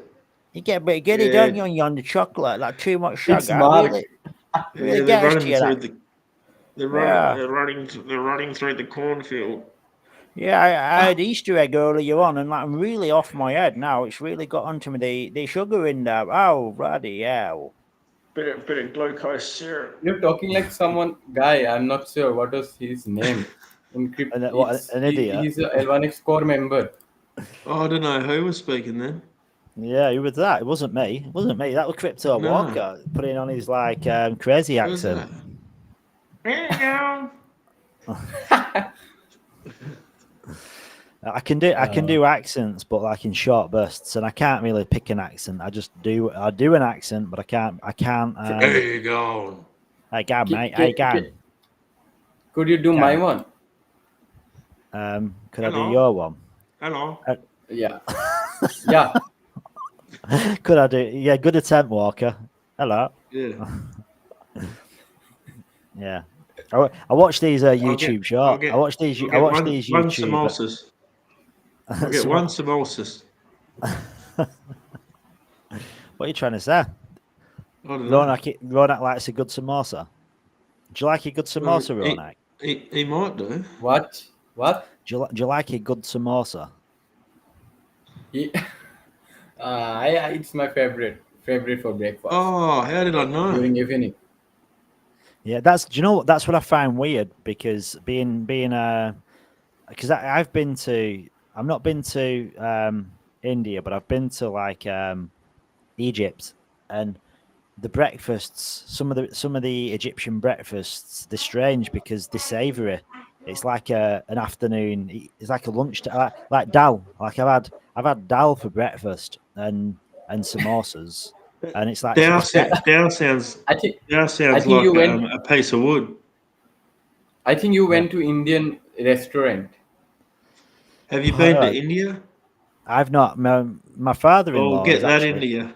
He's Indian. I've never been to India, but I've been to Egypt restaurants, Egyptian hotels, because I think they do a lot of the savoury for breakfast as well. Have you been to India? Get that India. Do you never have like some crunchy nut cornflakes, Ronak? No, I'm not eating cornflakes. Cornflakes. So you're really eating healthy, because Western people, right? Breakfast is just shit. Let's be honest. We shove all this sugar down our chops, or we get a bit of bread and put like a ton of jam on that's got like 15 spoonfuls of sugar in it. And then you're eating. Every Indian like tea. They don't start their day without tea. What about a bit of green tea with a bit of Australian jar of honey? No one is drinking the green tea. No. Oh, there might be someone. What tea? What tea do you drink? What kind of tea? No, green tea with a jar of honey. Where I'm living. It's Assam in northeast. It's the you can say it's the king of tea. Dude, you've got to send me some tea. I like my tea. Yeah, sure. After lunch. Can I have some tea as well? After lunch. Yeah. Did you say after lunch? Yeah. After lunch. Yeah. After lunch. Launch. After TGE. Well, Shano's on board again, but he doesn't know how to operate the mic. Yeah. I will come to meet him. I'll tell you what, Ronak. I'll tell you what, Ronak.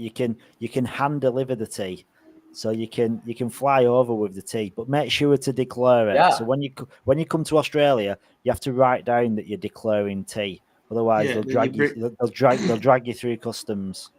That you bring in, Mark, 10 kilos of tea. Yeah, and like, are you sure, what is it's it's tea? Like, nah, no, it's not.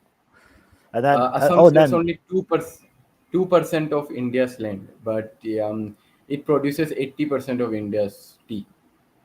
Nice. I like a good cup of tea. In fact, I've got a cup of tea here, but it's cold. But I'm gonna drink it. It's nothing special though. I like the smell too much. Do you have milk and sugar? Milk. Yeah, in your tea. Goat's milk. Sorry? Milk. Goat's milk. It's cow milk. Dad. And Walker, I'm still waiting. I'm still waiting for my jar of honey. Yeah, I've got to hand deliver that as well across the border. Yeah. So Ronak, you can deliver tea, and Walker has got the finest jar of honey that you. You could go to some of the what did you say? You could go some of the shopping mall. You can get there like Taja tea or something. There might be some of the Indian malls. Do you know what? Right. The taste of the tea, which is produced directly here, it's different from the packaging. Yeah, I can imagine. I went to Spudshed the other day. You won't know what Spudshed is, Ronak. It's a shop over here that's got a guy behind it that's got the biggest set of eyebrows you've ever seen in your life. Like you could actually mop potatoes. You could mop the floor if you shaved his eyebrows off. You could mop the floor with them. They're that big. And yeah, he loves potatoes. And I went in and we're looking at some jam, and I picked up this jam, and it was made in India, and it is delicious. It's the nicest jam I've ever had. It's still full of sugar, and it's probably going to give me diabetes at some point, but really enjoyed it. Have you ever been to Indian restaurant? Yeah, I love Indian restaurant. Do they put jam all over their food? They have sugar in everything. Indians, they have sugar in everything. Our favorite is sweets. Yeah, I love it. A bit of an Aussie. And that's the reason we have most of the diabetes patients.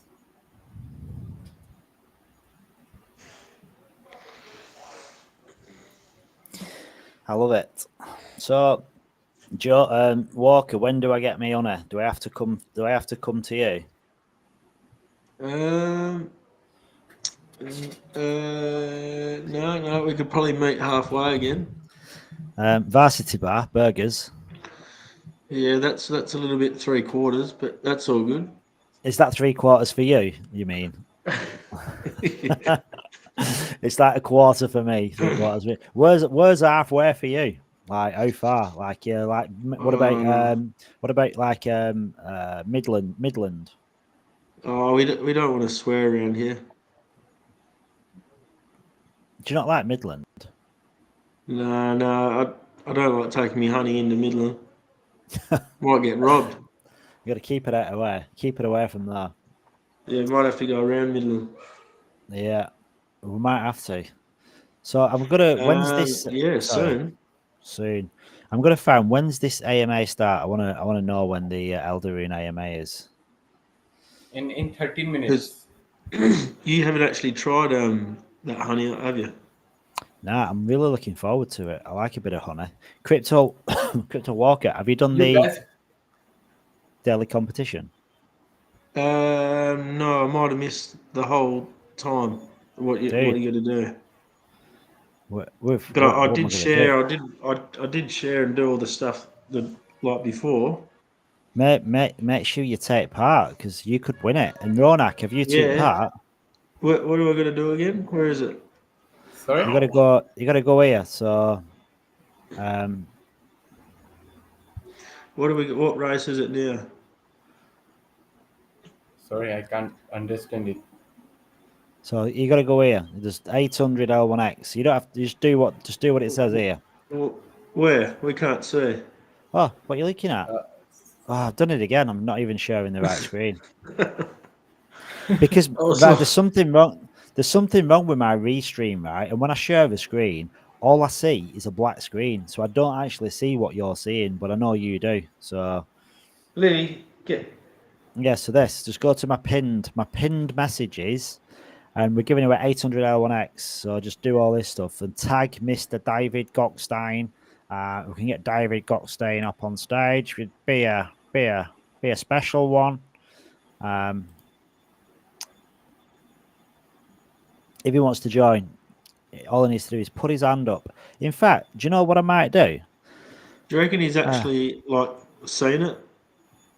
I reckon there's a chance because he's been tagged. If you look here, he's been retweeted 42 times, and it's been commented as well. So they've tagged in the comments. Should I give him a call?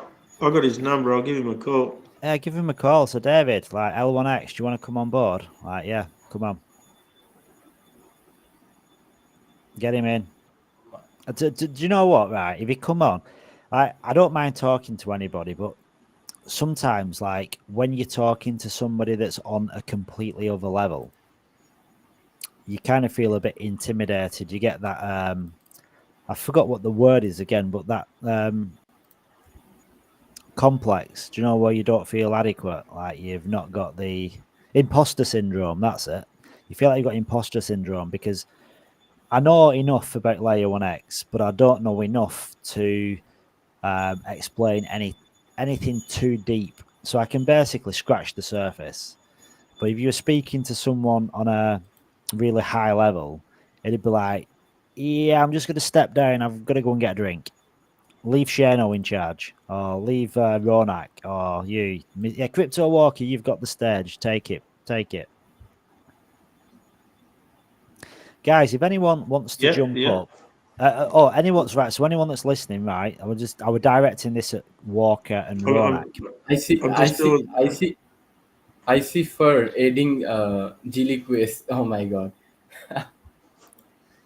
You see what? I see Fur have added the Gili Quest. Okay. Yeah, so anyone that's not done this yet, make sure you do it, because if you don't do it... I've just done it, I think, so hopefully. So start. Yeah, if you've not done it, make sure you do it, because you literally... Yeah, giving 800, yeah, we're giving you like 800 L1X. Someone's going to win it, and I did a Twitter picker yesterday. And I'm going to show you. I'm actually going to show the video because I didn't post it. I posted it in Discord. But Twitter picker is quite good actually because it just picks name at random. In Crypto Walker, you come out about 6th place just for funs and giggles. Yeah, just for funs and giggles. I kept doing it until number 8 to see who come out. and you were in the top. Albita was in the top, and I think Ronak was in the top as well. But it was only one. It was whoever came out on top won it.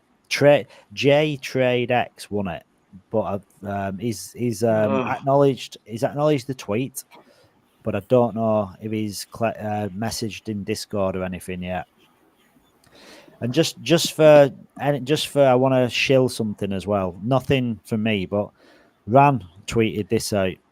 Ran tweeted Looks like you got fast internet. I don't know about that, but Ran tweeted this out yesterday. This guy is a genius. He likes talking. He's called Anton Antonopoulos, but I recommend giving him a follow. Yeah. He's he's Solana or something, isn't he? No, he's Bitcoin. He's a Bitcoin maxi. So he knows. He's called Anton. Hang on, where are we? Jumit. And it's called Andreas Antonopoulos. That's his name. Mark, please zoom the name. Jumid. Jumid? Yeah. Who's Jumid? I'm saying zoom. Zoom it. Zoom in. Zoom Yeah. in. Oh, sorry. Sorry, it's your Zoom. Your Zoom is not like because it's hard. I know some pronunciations are hard because my father-in-law, some letters like W, he couldn't say that word at all. Anton, this guy, right? He does public speaking all over the world. He gets I need up to on get a better mic, I think. Yeah, he goes up on stage, and he gives blockchain and Bitcoin speeches, literally all over, and he's a joy to listen to. If you listen to him, if you want to know anything about Bitcoin, this guy explains it in a really simple way to understand. So yeah, give him a follow. I've been watching this guy since 2018, and look, you've got AJ Brockman. He gives him a follow too, and 143 other people follow him too, which is pretty cool. And I just want to do a shameless plug as well. I want to do a shameless plug because this is like pretty big for me. So Shaitoshi Kasame, the mastermind behind Shiba, we actually follow each other. He follows me. How crazy is that?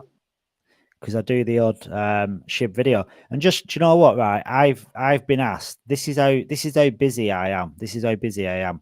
I've been asked to do an article on a video for the SHIB magazine, which is the official magazine for Shiba Inu, and they've asked me to do a video on whatever I want for the video for the magazine.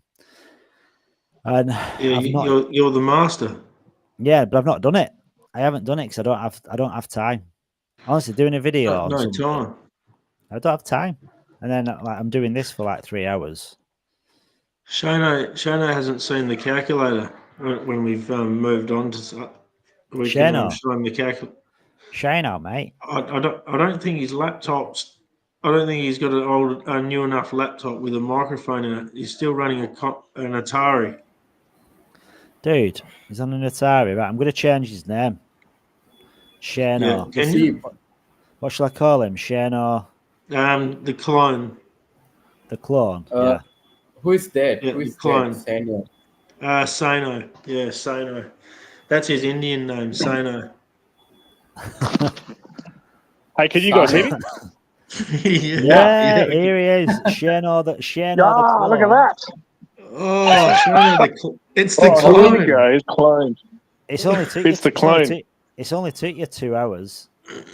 On your camera. What actually happened is like Damo sent me the actual link, and then I pressed on it, and then I was trying to put the chooks away at the same time, and it said allow access to the actual microphone. So I denied it, and because you do that, then you have to go through all the settings again to try and actually turn it back on.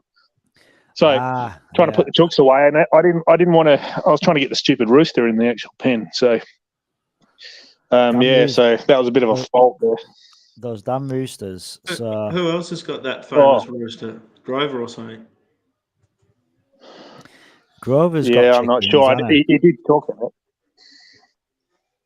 Yeah, Grover's so. got roosters. He's got everything. And Grover is like what did he call that program where they were self-sufficient in the garden? I think So Grover.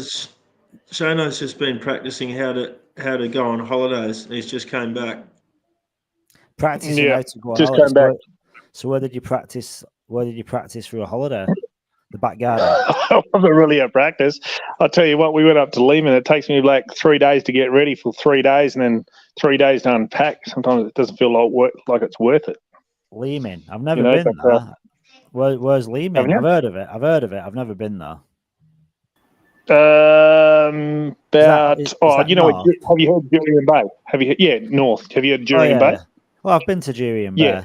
Beautiful. Yeah, so from Jurien Bay, it's 50 k's on from Jurien Bay. Up north. Yeah. No, like Yeah. So I've been past it then because when we went gold prospecting, we drove up to Geraldton and then about 3 hours inland to a place called Yalgi. Yeah, and we did a bit of the old prospecting. So we must have gone past Lehman, going north up towards Geraldton. Oh, you would have done. Yeah, but you'd be on the Brand Highway, and you would have turned off from there, inwards. Yeah. Yep. Did you enjoy it? Was it good fun? Actually, yeah, that was good. So Got a couple of cobbler and stuff like that. So that was good. Nice. So the Shano hasn't been. He needs updated of. So how long you been on the chat for now? He needs an update of what he's missed. Well, I mean, this is like the hot topic, isn't it? It's all about the nodes, but the nodes have the calculator's gone a bit skew with. So did it go a bit crazy? Yeah. So the calculator wasn't what it is, right? Since it's changed, because we're now in April, the calculator, obviously April's gone now, so we're in May. So if you notice down here, the node purchase is 160 because that didn't make a difference, did it? Didn't make a difference. But what's odd is the amount of FVNs now doesn't reflect on the rewards. So like when you put one FVN, for instance, and you say you put $5 for an FVN, calculate it up. One isn't working on there for some reason, but let's try one again on here. Not working there. Let's go back to the first day. So try one again. So look, you get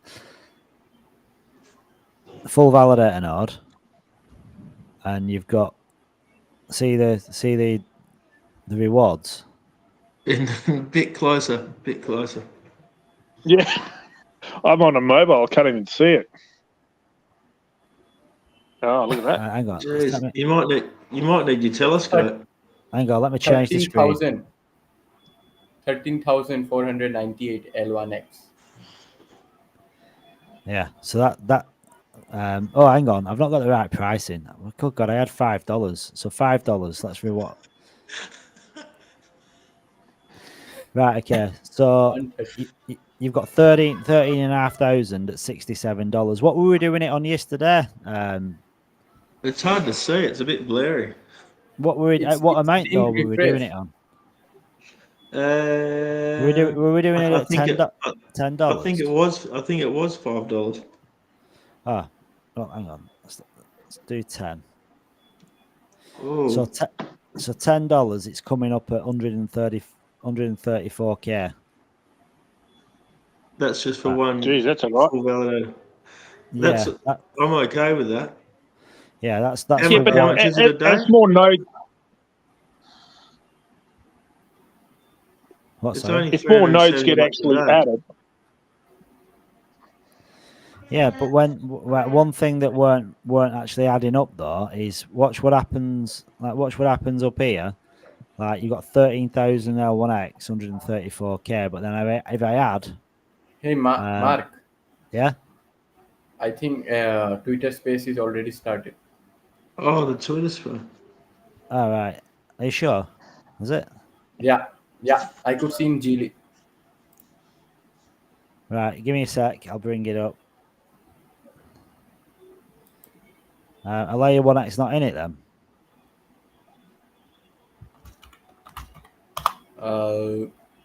No, go in Discord. You could get the link. Yeah. No, it's rugged. It's rugged. It's already ended. They've started it and finished it. So it only lasted for 2 minutes, and then it rugged. 17 people tuned in. It shows Twitter. pending now.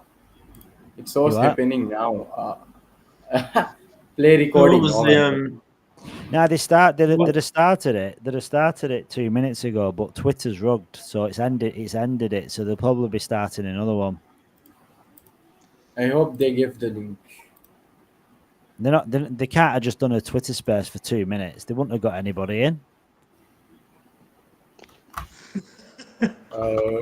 It probably didn't work.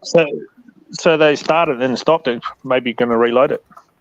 Yeah, because I'm just playing it now, and it's only 35 seconds long. So they're probably gonna. Oh, that's a good one. Yeah, It's nearly as long as yours. Yeah, some of mine where they've gone off. It's like, damn, what's happened? And then Layer 1X, where are they? What was Shano's question on the node? Yeah, what were your questions, Shane? Oh, what I was going to say is the more nodes that gets added to it, does that figure become less? I was speaking to Domo today about that, but no, it doesn't. It doesn't change. And what about if your internet's really lousy compared to someone who's got real high speed internet? I mean, obviously, we're going to run. If you've got a provider, if you just got the hoster, that's fine. But if someone's hosting their own, is that going to change for them? I think the rewards won't change unless you kind of are really bad at providing like reliability, because Kevin said that if you're hosting a node but you keep dropping out, then they could penalize you and maybe take some coins off you, like give you like remove percentage of your reward. So yeah, but I just want to change this. So 13,498 135k at one full validator node. But look what happens when you change it to 2. Oh, it's working now. Oh, they must have fixed it. Because earlier, yeah. Fixed it for Shano. I have a question about this network speed. When I take the fiber recharge, it shows 100 Mbps, but when I check in network speed checker, it shows about 5 Mbps speed. So will it work? Sorry, how many megapascals was that? Megapascals. We're not talking about the weather. No. I was talking about the network speed. Oh, sorry, man. In plane, when I take the recharge plane, it shows 100 Mbps speed, but in real they give about 2 Mbps speed or 3 Mbps speed. Yeah, well, that'll not be any good. I'll just be handballing it to a third party for sure. I need to get the 5 GB speed net. Oh my god, no. My Atari won't be able to run a node. It's a terrible.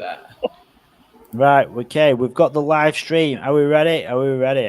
Let's go straight into it. I've got the link. I mean, you're better off. I mean, if you can go into it. What was the quick event node? Yeah, what was it actually? What were you going to show us with the 2 event list nodes? I couldn't see it. No, it weren't working. It was coming up with an error message, but now it's working. No, it was coming up with. It was only increasing by a small percentage, but now it's doubling up again. So I think it's right. Yeah, I'll do it for you, Shona. I'll with you. And I'm going to be joined today by Chief or Mike. He's coming in as well. He might. Hey Mark, is the new link started? Yeah, playing in the chat. Okay, I think I'm on. Could you please share the link? I think Mike will Mike join put it in from the the chat. Avalanche I'll put it official in the account? chat. Here. Or... No, Yes. okay. Yeah, great. How are you? How are you? Good to hear Yeah, from you. I'm doing great. What about you? Welcome. Oh, fantastic! Right, Absolutely link, flat out. I'm jumping out of one call straight the onto a link phone is call in straight the into link's the in the AMA. chat So now. it's been a pretty busy day. Hey Shano, you get Ah, 70,000 great, US great. for 2 Busy day event is listed good day. nodes. Yeah. Oh yes. Yeah, it's You what? Monday. Every Monday is busy. But if 70,000 you're in crypto, yeah, you know, 7 For 2 days events. is Monday. Two event listeners. You know. Yeah, 24/7. Yep. Yeah, yeah. Should have bought another one. So glad to having you guys in here in our space. I sorry for the first you know, mistakenly I closed the first space link. We So were who's hosting planning this, to Eldorado? you know, host by Lucy, but I think he's unavailable right now. I have And just welcome, muted the guys, site. and let's I've wait just a muted couple the of site. minutes for people, and after that we can start. Sounds good. Yeah. Okay, so it doesn't yet, I guess.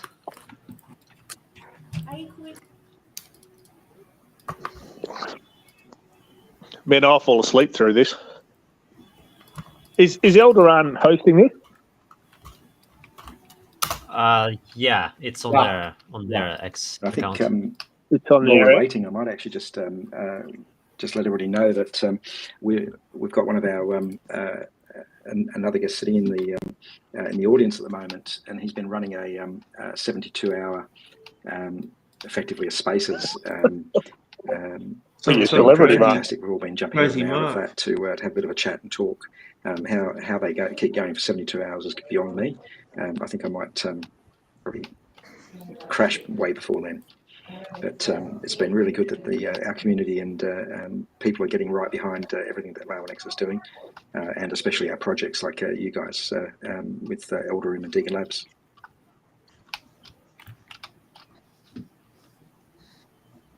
Yeah. And let's start. I think people will start to participate. And yeah, hello guys together. Mike and Matthew is our guest, and we will talk about Layer 1x. And as you know, Layer 1x is one of our exclusive partner, and the future of blockchain, I can say the interoperability is almost here for 8 different chains, and I'm really excited to see all the futures of Layer 1x. But yeah, let's start, guys. Could you please start by giving an intro about yourselves? Yeah, with pleasure, Ken. Look, Laonex, look, we're pretty unique out there, and there's nobody in the world can actually achieve what we've been able to achieve. But and that's a pretty bold statement to make. But effectively, so we're a layer 1 blockchain, and for those that don't understand, it means that we're an infrastructure layer. We are there to connect other chains and other projects and coins, tokens, whatever they might be. So we're here to unite. But quite simply, we enable connectivity between previously incompatible chains, enabling the seamless exchange of tokens, coins, NFTs, and really importantly, logic, to be able to send logic cross-chain with those smart contracts. And that empowers collaboration with smart contracts cross-chain. And all of this is achieved without a bridge. So we don't bridge assets. So we remove a lot of those problems that are associated with bridges out there now. So at the moment, we're currently in mainnet beta, and we've got our full mainnet is absolutely imminent. And I could be referring to tomorrow, but we'll touch on that a little bit later on. So we're currently onboarding projects, and we've been working with Diga Labs for a little while now, and it's been an exciting journey that we've had with you guys. The level of passion that Diga and the whole team has brought across to us has been absolutely it's infectious. We love it, and we love catching up with you guys and talking about our capabilities. But we've also got a number of other things that we're working on with other projects over in, let's say, in Turkey. We've got on-chain and we've got real-world asset projects such as Red Curry. And with things like on-chain, we're looking at providing digital identity to users. But I think our focus tonight is really going to be on the gaming. But as a little bit of background, where did it all start? So it started probably about 2.5 years ago. Our founder, Kevin Catino, was working on a number of blockchain projects at the University of Western Australia, which is one of the top 100 universities in the world. And with the help of some of the researchers there, Kevin was working through some of the problems that he saw with those particular projects he was building. And the problems that he came up with was really around what people commonly call the blockchain trilemma around true decentralization, the scalability, and the security. But he also saw another element in there that brought that fourth element into play, and that was interoperability. And that's probably one of the key items that enables the rest of those items in the trilemma. So being able to go cross-chain between previously incompatible chains without using a bridge. So that, what it means is that we're a fifth of the kind. Broken down the barriers for mass adoption by providing that, what we now call the quartet of that interoperability, the true decentralization, the ability to scale, and most importantly, security, and we don't compromise on integrity. We enable seamless transactions between different chains that employ different or disparate consensus mechanisms and standards, and that's both across EVM and non-EVM chains. We're also working on a number of other things around things like being able to use L1X as a universal gas fee to save paying for your gas fees on other chains, in whether you need to hold ETH or you need to hold Sol, anything really that we want to be able for users to be able to use the L1X coin as that common gas token. So we're working through that at the moment. So talking about the capabilities again, going around the ability to transfer things like, as I said, tokens or NFTs and that logic. And what do we mean by logic? So it could be parameters. So let's just say a user wants to put in place a set of parameters around a trade. So you've got an NFT and you might want to be able to transact that cross-chain to a certain number of marketplaces. You can do that by defining the logic around that transaction. You want it to go to 3 different marketplaces at the same time. You want to also play it in a game. All sorts of things in there that we're introducing. And just to give you a little bit of an idea, we're already connected across to Ethereum, BSC, Avalanche, Polygon, Solana, non-EVM, Arbitrum, and Optimism. And very, very soon we'll be introducing, and Fantom. I forgot Fantom. Matthew will shoot me for that one. Introducing Bitcoin. So yeah, that's probably I've probably gone over on a little bit about it, but there's a lot for people to take on. Yeah, there are lots of things you forget to mention, I believe, and yeah, absolutely, yeah, yeah. And so, what do you think about our relationship, Diglabs and Layer 1X? Oh, and it's the best. Yeah. Yes, please. Yeah. Look, when we first got introduced to Cross2, and we've been talking and working closely with you guys since that very first introduction. I think, as I mentioned before, it's been infectious, and that's a good thing, because what it means is that the excitement and the enthusiasm that the Diglabs team of with games like Eldaroon that you've brought to the table, being able to talk about the concepts around introducing arcade style games across into our wallet, which I haven't even mentioned. Yes, you're right, I did miss things. Those sort of things are actually going to be the critical items to enable mass adoption of L1X and Diga. So you guys are actually building a bunch of games for use within the L1X app, as well as integrating across the Eldaroon series of games. And the idea there is for you to take advantage of all the various crosstalk capabilities. Whether it's crypto payments for users might want to make that for a skin or a weapon in a game. But I'll probably touch on a little bit more of that shortly, or maybe Matthew will. But it's been so enjoyable to work with you guys. I think it's been the best. Yeah, I'll add to that as well.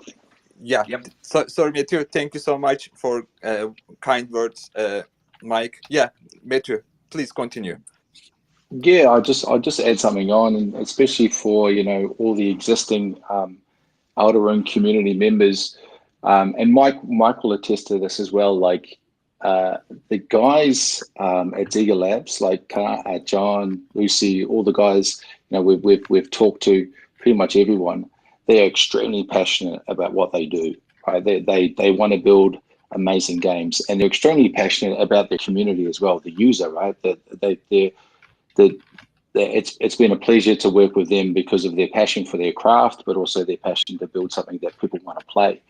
And I think that's a testament. And I think it's important to say that, because often as a community member, sometimes you don't hear it from the outside from other projects working with Elderun, but I mean with any project. But I just wanted to say that it was a great experience, and I think that the community is really lucky to have you guys building what you're building, and especially with the work ethic and the passion you have behind it.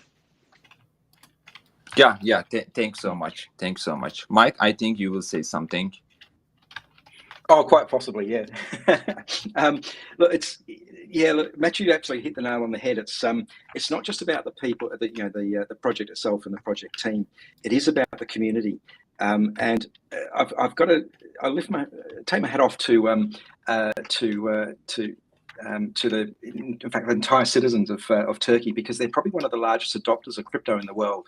Why? Because they've seen it as something that will help define their financial future. They also, and it's not just about their financial future, it's about enjoying life. And gaming is about enjoying things that online and interacting with other people. And when you do that, you build out a passionate community, because they see the passion of the developers. And that's what we see with you guys as well.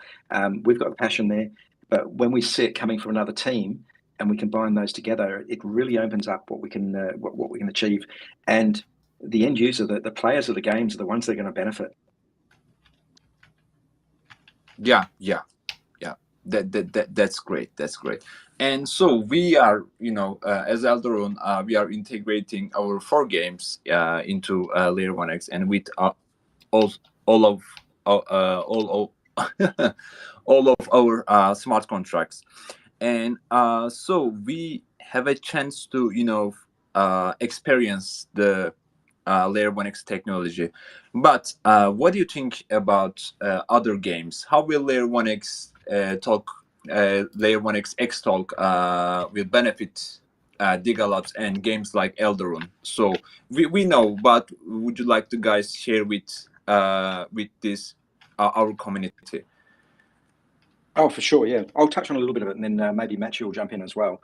Look, I think it does things like you've got the ability to improve liquidity. So what does that mean for a game? Okay, so it means that users can actually bring across crypto from other chains to be able to pay for things like if they want to buy a particular skin or a weapon or whatever it might be in a game. It's introducing liquidity across through things like NFTs as well. So being able to put items out for sale on different marketplaces at the same time. So you produce a skin in a game, and you go, well, actually, I want to put that out for sale, but the people that I'm on the chain that particular game might be connected to at the moment, they're restricted just to that particular NFT marketplaces on that particular chain. But what if they weren't restricted? They could go out to any game. What if those skins that are developed in Elderun, in your series, actually will work and be playable or usable in another game on another chain?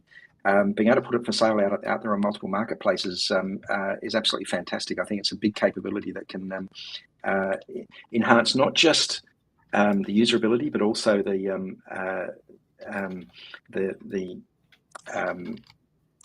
God, I'm sorry, I've lost myself there.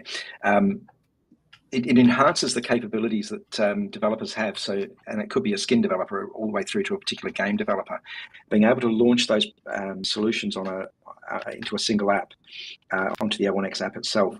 That's where it comes into its fore. And imagine some of those games increasing their user base into the tens of thousands, into the millions. That could be quite huge. Yeah.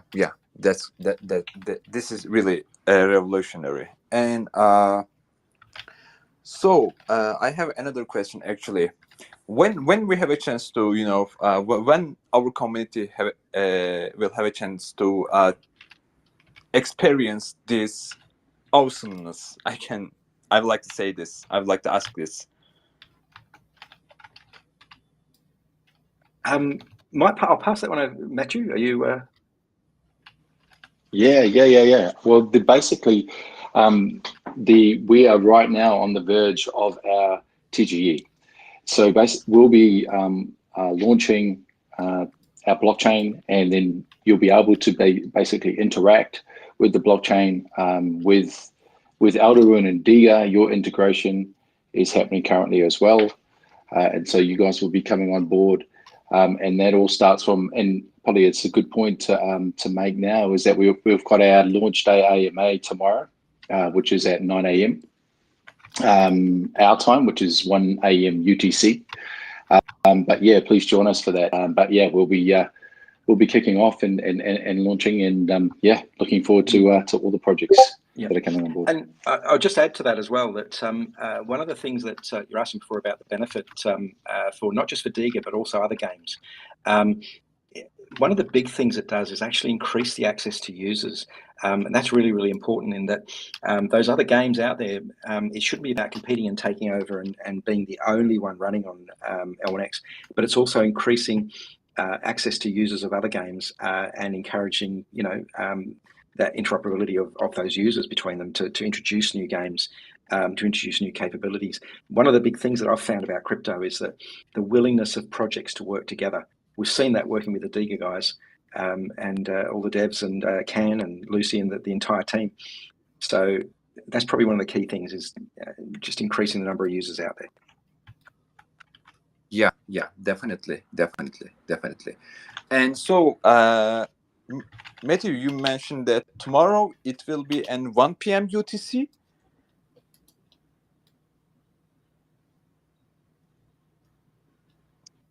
Oh, yeah, 1 a.m. UTC. Oh. Well, that's our AMA. That's our launch day AMA that we'll be hosting tomorrow on Twitter at 1 a.m. UTC. Yeah, great. So, is there any alpha you guys like to share with our team, and what's coming about Layer 1X?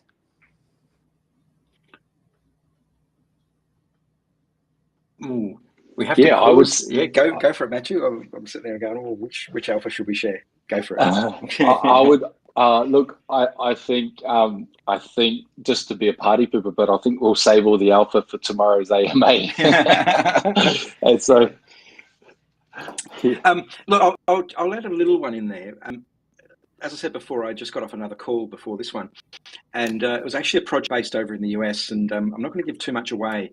But they're actually looking at launching not just one token, but tokens across all sorts of corporations over there. And so this AMA is probably focused on Diga and the Alderun series, but they're looking at pushing out tokens and coins. Tokens for corporations, I should say. And one they introduced to me was an extremely well-known brand of alcohol. How the heck do you tokenize alcohol? But they've got an idea in there, and really what we're going to see is it could well be that launching on Layer 1X through whether it's a DEX or whatever it might be, that it really starts taking the place of some of the stock exchanges out there and making things more accessible internationally. So that's one concept, but it's also around how we introduce the wallet with other capabilities. So I think there's a lot coming. To say that after the end of a 50-minute call, those guys said, we need the NDA in place. We want to put in place a header agreement. When can we start? That was the response, and there were 7 people on the call, and I'm sitting there answering those questions. So they're pretty excited about moving forward. Again, you'll probably find out the name of that one coming soonish. Oh, that's crazy! Tokenizing alcohol. I think it must be interoperable without bridges. And I think the only interoperable I have is with the glass sitting in front of me with a little bit of scotch on the bottom. So yeah. My next question was something about like this. What's the real life scenarios that Layer 1X can support? Real life scenarios. Well, aside from encouraging, or shouldn't be encouraging too much drinking, the real life scenarios could be around solutions that actually provide that integration across, so not just for gaming, but across for your identity. Imagine in the game that you actually have your decentralized or digital identity in there, and it authenticates who you are. So you're able to introduce a capability in there where you've got these people who try and cheat in the games. Okay, that's not real life, but it's making the players in the game real, that nobody's able to cheat in there, and introducing those capabilities across. But also that same identity is used to identify yourself in real life. It could be for public transport. It could be around booking a holiday. And you could want to meet up with a friend that you've met online in the game. So you go and arrange a holiday. Who knows what the possibilities are there for real life? Yeah, healthcare. actually, this is a real life scenario, I can say. Yep, as a gamer, this is my life, and yeah, my life is real, I believe, and this really utilized my life. And in addition to this, other use cases, what about in addition to gaming? What other sorts of use cases can use the Layer 1x infrastructure opening to other doors? Yeah. How much time have you got? I would say I have 1.5 hours, and I'm ready to listen. And Brilliant. I would say, look, imagine what the Layer 1x technology does. Imagine whatever you can do on one chain, you can now do it across multiple chains. So let's stick with gaming. So the possibilities that creates for gaming is, let's say Alderun would like to issue an NFT on another chain to attract users from other chains, right, to play their games. They can do that. You can issue the NFT on other chains. When players come into the Alderun game, they can verify the ownership of the NFT cross-chain, and then they can enter the game. And so now you're not limiting access to the game by the chain it's on. Right now it's connected to multiple chains. And what else you can do with that is, the potential for that is huge. Imagine someone built because NFTs, you can also make these NFTs compatible in other games. So imagine you could bring a Solana NFT onto Layer 1x, you could bring an Ethereum NFT, you could bring a BNB NFT, you could bring NFTs from all over the place, and you could maybe start to create these tournaments, right, where it could be, let's call it chain games, right? And you have all these teams from these different chains playing each other with their own NFTs from their native chains in this sort of stadium setup. I know that's taking it to a bit further down the track, but you could create that scenario there. You could, as a project, you could have the ability to purchase Alderun NFTs on any chain. You could, Alderun could consolidate its liquidity onto L1X and then issue tokens, the Elder token on chain, on other chains without having to move the liquidity to that chain. So now the liquidity stays on L1X and you can issue tokens anywhere, because the smart contracts talk back to where the liquidity is and manage it. And so there's so many different things that you could do. Imagine, how Axie brought out the kind of scholarship thing where you could lend out your NFT to someone else to play for you. It was like a lease agreement, right, where they were lending it out and someone else could play for you and earn for you and share in rewards. Well, you could have a fractionalized version of that where this NFT is owned by multiple different people on multiple different chains. And so you could sell the ownership of that NFT on any chain, because the ownership could lie on any chain and be recognized on any chain, because the technology communicates across chain with each other. Exactly what you can do on one chain, you can do on multiple chains with this technology. So just think that whatever you can do on one, you can now do on many. And so, and the difference between that scenario and what exists in blockchain today is that you have these islands, right? That's why people are, if I want to cross an island, across from island to island, I've got to use a bridge, and bridges are risky. There are a lot of hacks, like almost half the amount of hacks in crypto come from crypto bridges.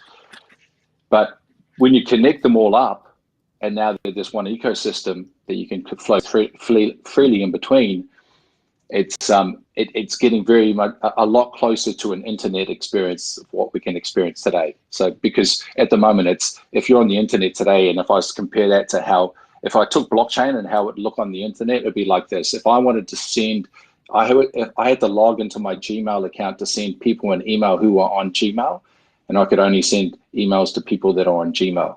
I would have to log out of that Gmail account and then log into my Outlook account to send emails to people that were on Outlook. That's the kind of experience that we have in blockchain today. And where we want to take it is to the experience that you have with the internet today, which is seamless, borderless. Yeah, so you guys are building transport a gate, you know, a transport gate, and without bridges, and you know, do you know Diablo? If you guys play Diablo, you know that there are places that you can, you know, I forgot the name. You can move different places just with a click, and so that's great. And you support bridgeless interoperability for NFTs. What about tokens? For example, once we integrate it with Layer 1x as Eldarune, what will happen to Elda tokens? I believe it will also be interoperable between chains, right? Correct. So what the L1x technology allows you to do, it has a multi-chain asset management and issuance, meaning that it can manage an asset across multiple chains, meaning liquidity. So the Elder token will have liquidity to it, right? And so you can manage that liquidity in this asset management. Now that liquidity could be fragmented and you could pull it into one, but it's much more efficient by having it on L1x. Once it's on L1x, that liquidity then acts as a value source for when you issue tokens. Well, when you issue tokens, it's the value of the token is determined by its underlying asset, right? In this case, it's the liquidity. And so now Eldarune will be able to, from that liquidity source, issue Elder tokens on any chain we're connected to, and use that liquidity source to have a consistent value for token across multiple chains. And so now I can own Elder on, I'll be able to own Elder on Ethereum, on Binance, on Solana, on Avax, so with this management system that we have, you can do that. And I think, you know, this is what's it's a really important milestone for the chain, because this technology is so new. When projects like Eldarune come onto the chain and start to build out and these features and functionalities and start to integrate that into their technology and into the user experience, that's great for us, because it now starts to show this real life use case of what the technology can do and how it can improve multiple different things. And so with Elder coming on and launching and showcasing this technology, it then shows other projects what is possible. And you know, through that kind of that showcase of the technology, then we build an ecosystem. Yeah, actually, this is really crazy. And you know, currently we are on BNB chain. Once we integrate it with Layer 1x, Elder token will be tradable on different minimum 8 chains, you know, and you guys planning to integrate with different chains. And this is crazy. This is really revolutionary, I believe. And yeah, this is really crazy. And I think, Ken, it's also good to highlight to users that whilst we're integrated across with those 8 chains at the moment, we are obviously adding Bitcoin. Imagine being able to pay for some Eldarune or Diga tokens using Bitcoin. I mean, you know, is that possible today? No. But what about other chains that are coming on?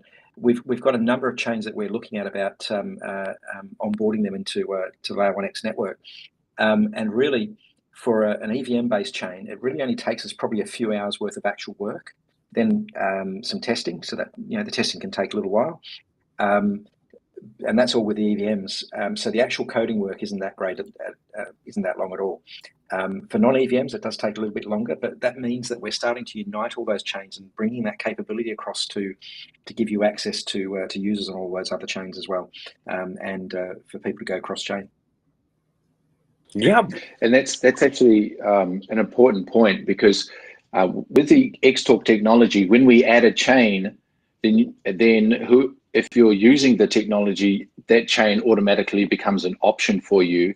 You don't have to reconfigure anything like you would with a bridge, right? So with bridges, you have they're point-to-point systems, and so whereas you've got to, I've got to take this particular bridge to get from A chain to B chain, but to get to C chain, I've got to take another bridge, and then I've got to take. So there's all these separate, and so every time a chain gets integrated into a bridge system, you've got to build a bridge. Whereas this technology, once you're connected to Xtalk, you're automatically being connected to every chain that we add. Yeah, this is really interesting for our community, for blockchain community actually. And EVM, you guys said EVM integration is easy, and 90% of the blockchain crypto community is using EVM chains, and basically once you launch, you will directly reach those 90% of the community, and this is crazy. And I have and also, right, also for that, and if the crowd moves, right, so at the moment 90% of your target audience are on EVM chains. Now if that crowd moves to other chains, you can now move with them, right? Because as we connect more and more chains, it doesn't matter where the narrative is, or where the liquidity is, or where the users are. You have connection through to them. You'll have access to them through the technology. So right now it could be all on EVM chains. In the future it could be on somewhere else, but rest assured that's fine. You'll still have connection through to it. Yeah, as a project.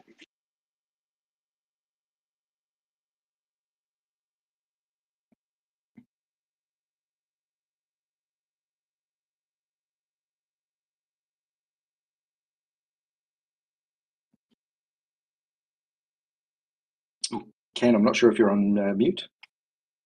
Oh yeah. I think I said something I shouldn't say, but I will repeat it. It's like an avalanche, but it will be better than the avalanche. Yeah, well, you're absolutely right.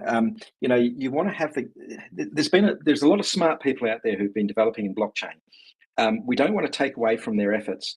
What we want to do is enhance that to introduce the capabilities that nobody's been able to, because with a lot of the EVM chains, or all of the EVM chains, they're really forks. So they've really, putting it simply to the audience, they've copied the EVM code and they're reusing it.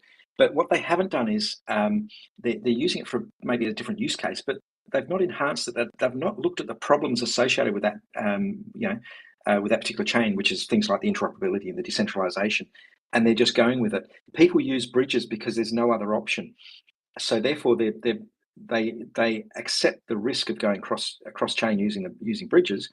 Again, there's nothing better. There's nothing that solves that problem until now, and we've really done that, and that's what we're doing with introducing other chains as well. Yeah, exactly. And I would just yes, I would add as well, like there's going to be things built on other chains like Avalanche, like Ethereum, like Solana, that will be better than potentially something on L1X, potentially, right?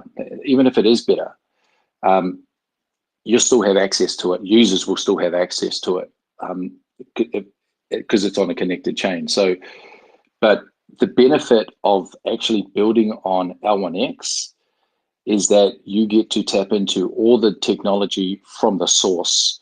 And when I mean from the source is that if you're crossing, if your communication point, your main communication point or your source is AVAX, for example, you're communicating. So when you communicate, you go AVAX, L1X, BNB. If you want to communicate to BNB, if I want to communicate back, BNB, L1X, AVAX. So L1X is verifying the source and destination chain. But when you're built on L1X, you're either the source or you're either the destination chain. So you're taking out an extra piece in the transaction and the communication. So now L1X is not the middle, L1X is either the beginning or the end. And so now you're just having that one-way communication between L1X and every other chain. And that makes it, not only does it make it faster, but also it makes it much more cost efficient for the user and the project as well. Yeah, that's really good. Yeah, there is no word I'd like to use, but it will be the best, I believe. I think it's pretty exciting. Yeah. Yeah, definitely. It's like the solution that everyone is waiting for, and without bridging. And it's really hard to make bridges, and it's really risky. And yeah, we have a question from Sleazy Slimy. Will we have this decentralized ID gamer profile for Dig Arcade? There's a question. So our ID gamer profiles will be decentralized, or yeah?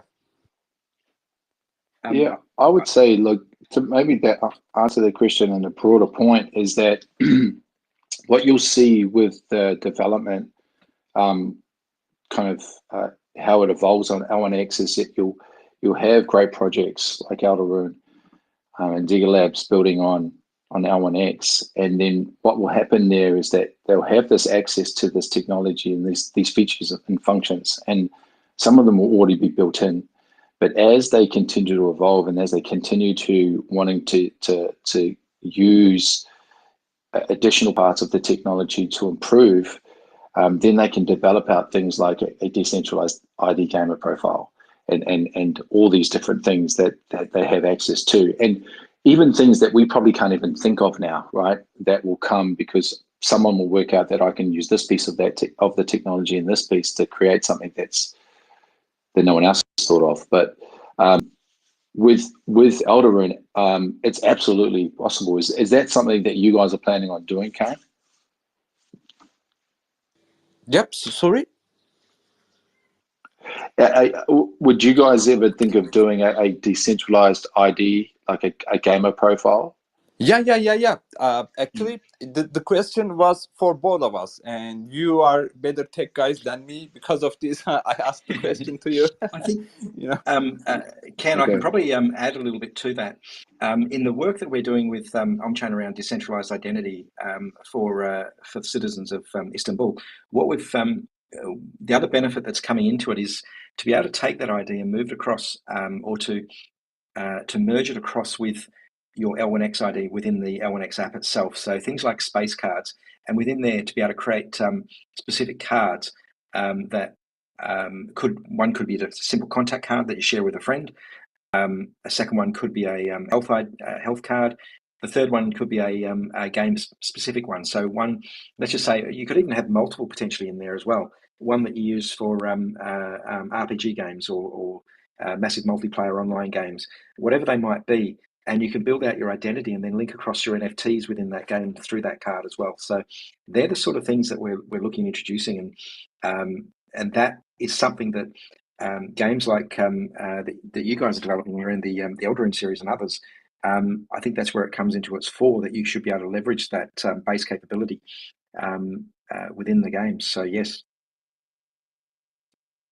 Yeah, that's great. Another question.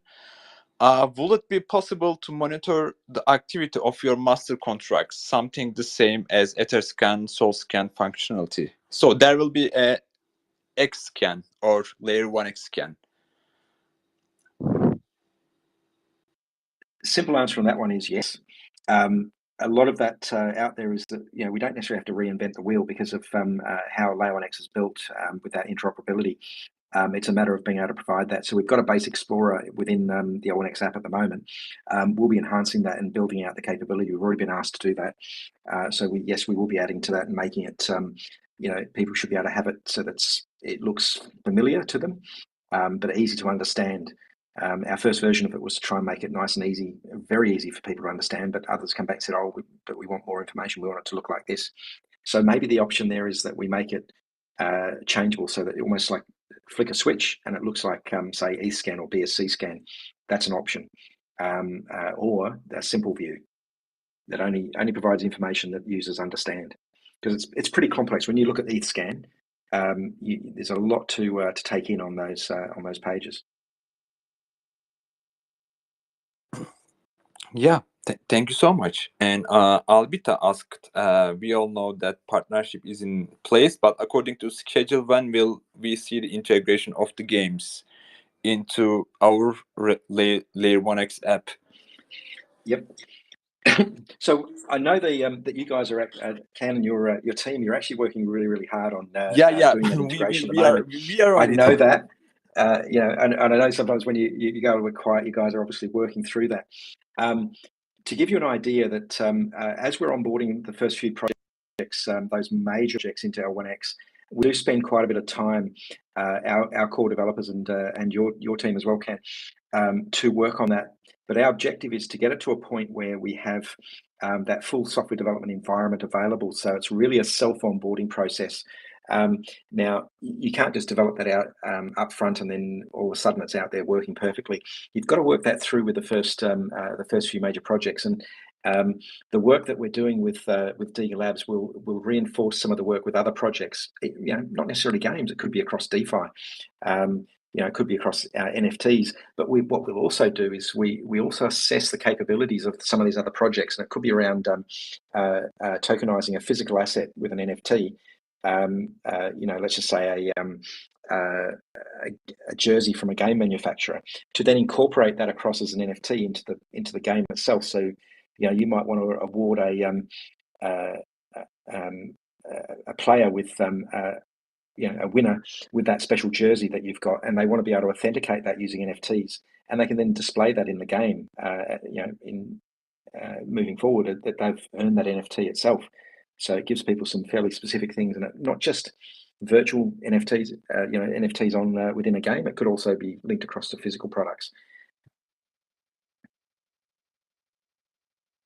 Yeah, we are really excited about it and waiting for the integration. Our development team is working hard, and it will be happen soon, I believe. I believe so. Yes, please. Sorry. Continue. Yeah, I was actually Matthew and I were talking with Kevin before, and I know there's a number of things that we're working through at the moment. And it's not that sometimes there's a problem. It's about understanding, because there's a lot of capability that comes from Layer 1x, and let's just say even a simple smart contract. They're actually they're not simple. There's a lot of complex work goes in the background. But what if you needed a multi-sig for that? So your developers need to understand how that works, how to invoke it, what parameters they can provide for it, and we work that through. And what we do from all that work with you is we then document that about the questions that come back, because we will get those same questions from others, and that will in the future make life a lot easier, so that you're also in the future, your team will know when they go into a game that they can just incorporate those features as they move forward with the next game. Yeah. And there's a question from Chaos77. Why did Alderun choose to collaborate with Layer 1x? And the answer is really easy: for technology and for the team. And Layer 1x team were working really hard to achieve this revolutionary solution, and the interoperability solution blows my mind every time. Every time I think about interoperability without bridges from EVM to non-EVM, my mind is blowing up. And this is this is the most easy question I received. And there's one question. Seems like interoperability between games in Eldorun ecosystem is a reality. Players can use items from one game in another game. Are the Eldorun team working with other game development studios to scale this interoperability? Actually, we are not working with other game studios right now, but we are working with Layer 1x to make these NFTs interoperable between chains. And I think this is much more important to integrating with other. Yes, please. Totally, yeah. Look, I can probably add a little bit to that. Look, I had a question from a particular project that was looking at building on us. And for any of those out there that are a little bit tech, you look at the token standards, for an ERC20 or a 721 or an 1155 in the NFT side of things. But what about things like ERC404, which is a hybrid type? Now, somebody asked me that question. I went, yeah, I think we can do that, because basically it's just a payload. So it doesn't matter if somebody introduces a new standard out there. And it could be that what we help define with Eldorun is a standard associated with those NFTs. So like a skin, so that the skin is not necessarily, so it works within the Eldorun, in your games. But what it can also do is that by meeting a certain, whether it's parameters or criteria, that particular skin or the weapon can be used across in another game. So it's creating those compatibility standards. That's probably the key. And then as we come across more and more gaming projects out there, and there will be, and I just hope that they're as passionate and enjoyable to work with as Can and the team, that we'll be able to take those standards across to the other project, so that those NFTs are interoperable, whether it's a skin or a weapon or whatever it might be, a character. Yeah, definitely. And I would like to add this again. I think it's better to being fully interoperable between chains and your own games. And with this way, you can reach more users. But for the collaboration side, you can integrate with other games. But in our ecosystem, this is really hard for this, and we are focusing interoperability between games. And once we integrate with a game and an NFT of a game, we need to integrate it for different games, and we need to apply this NFTs system into our ecosystem. And our NFT ecosystem pretty big, and we have 24 different smart contracts, and it's really complex when you check on the backend side. And I would like to answer at a couple of things about it. Yeah, thank you so much, Matthew and Mike, for all your questions. Answers. Sorry. I might just add a little bit else in there as well. And it's really around the utility. I know Matthew did cover on a little bit earlier, but it's using that diverse utility across the platforms. As we described, or I described in the beginning, around that logic, being able to take that logic and define a deeper layers of data and information about NFTs within the game that makes it more interoperable. So, there's so many capabilities in there that we need to explore and work on. So it's not just the fact that we're integrating Eldorun; it's about building out the future, the ideas, the capabilities that you guys might come up with an idea that okay, you want to be able to take a standard for a sword, but enhance that within one game, but modify its usage and its power and its impact in a different game. So there's all sorts of things in there that the Layer 1x technology can introduce around that logic or the parameters.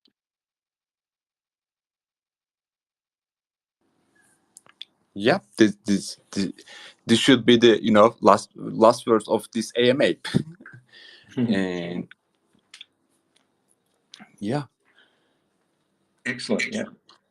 There is one other little capability I haven't touched on, and that's really around the capabilities within a game to introduce advertising. Now, whilst we can well, look, we can talk about the games and being able to sell the games out there, but what about alternative sources of revenue?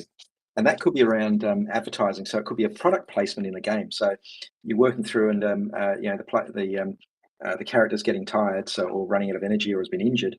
They might want to be able to, I don't know. Let's just say a soft drink company wants to introduce, a product placement in there, but the player itself gets, by choosing that particular product, they're receiving a health bonus. But also, what if we took it to the other level? And I may have mentioned this previously, or we've had discussions about it, Ken, and that's around creating a mini game within the game. So you might have to perform a certain, like a breakout from the main game to play a little side quest. And that side quest is actually an advertisement. And the user can earn additional rewards for taking time out to play that particular advert. And it becomes playable and enjoyable for them. And the advertiser gets to promote their product at the same time. And what advertisers do, they pay for things, and it's a big industry.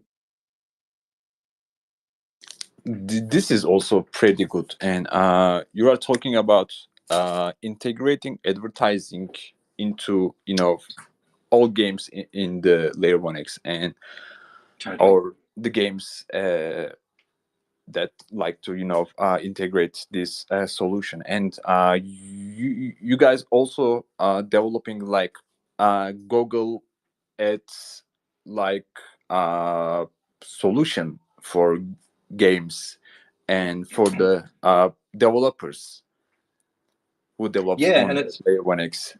correct. The objective there is that, and this is not something that's available right this minute, but something that we're working through the concepts around those for the advertising, and linking in the other platforms out there, and not really to yes, we could link in the likes of Google, but sometimes you want to be able to recreate that, but also to help monetize users to monetize their own data instead of giving it away to the likes of Google. You should be able to own that and earn from that themselves, rather than just giving all the benefit across to those big corporations like Google. Yeah. There are hundreds of different, companies like Google, and using, GDN and etc. Display ads, and this could be pretty sick. And think about it, will be on a metaverse, and you can create Times Square in a metaverse, and everything on every building there are different ads, and does the ads will be clickable, or just ads, display ads for brand awareness? No, I think it's going to be a combination. So it could be something very simple like like a billboard. Yes, that can be in there.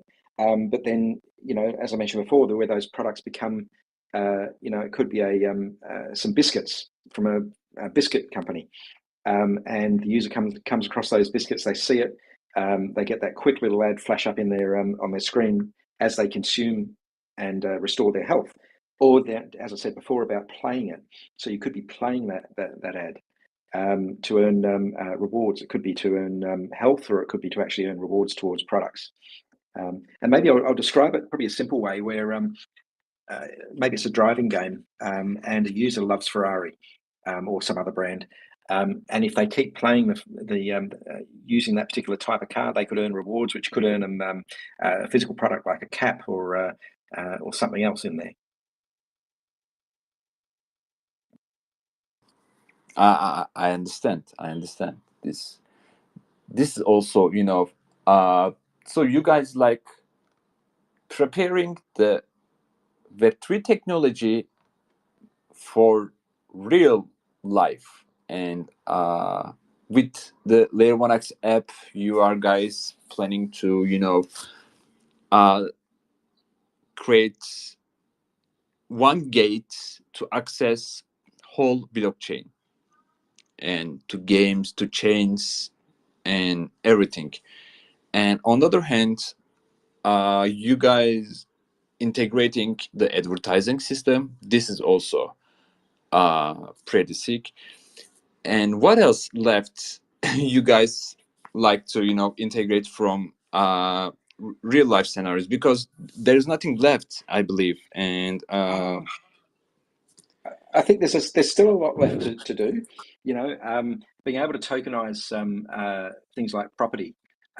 So you know, it could be around maybe it's a metaverse property, or maybe it's a real property, a commercial a shopping center where users maybe they can earn rewards from a game that actually gives them access to physical products in a shopping center, or you tokenize the shopping center itself. That the concepts are limitless. How much can we do? I believe we can't build it all ourselves, and we're not going to try. But what we want to do is we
No, no, no, no, no. No one fell asleep.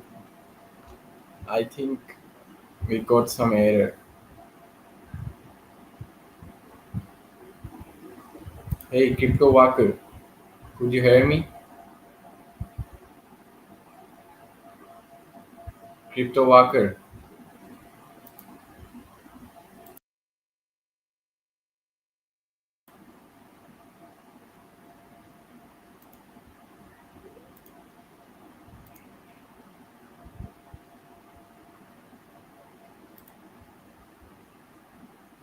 Yeah. Uh,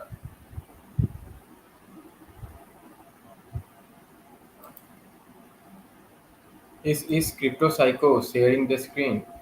Matt, we can't hear anything. You are sharing the different screen, I think.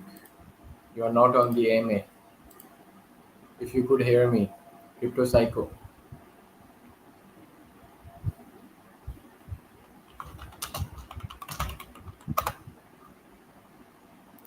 Hello. Hola, hola, hola. Hello. Yeah, was unable to Mr. hear. Ronak, how are So you? That was I'm a good fine. AMA, wasn't it? So some people are telling that maybe everyone fell asleep. Lol.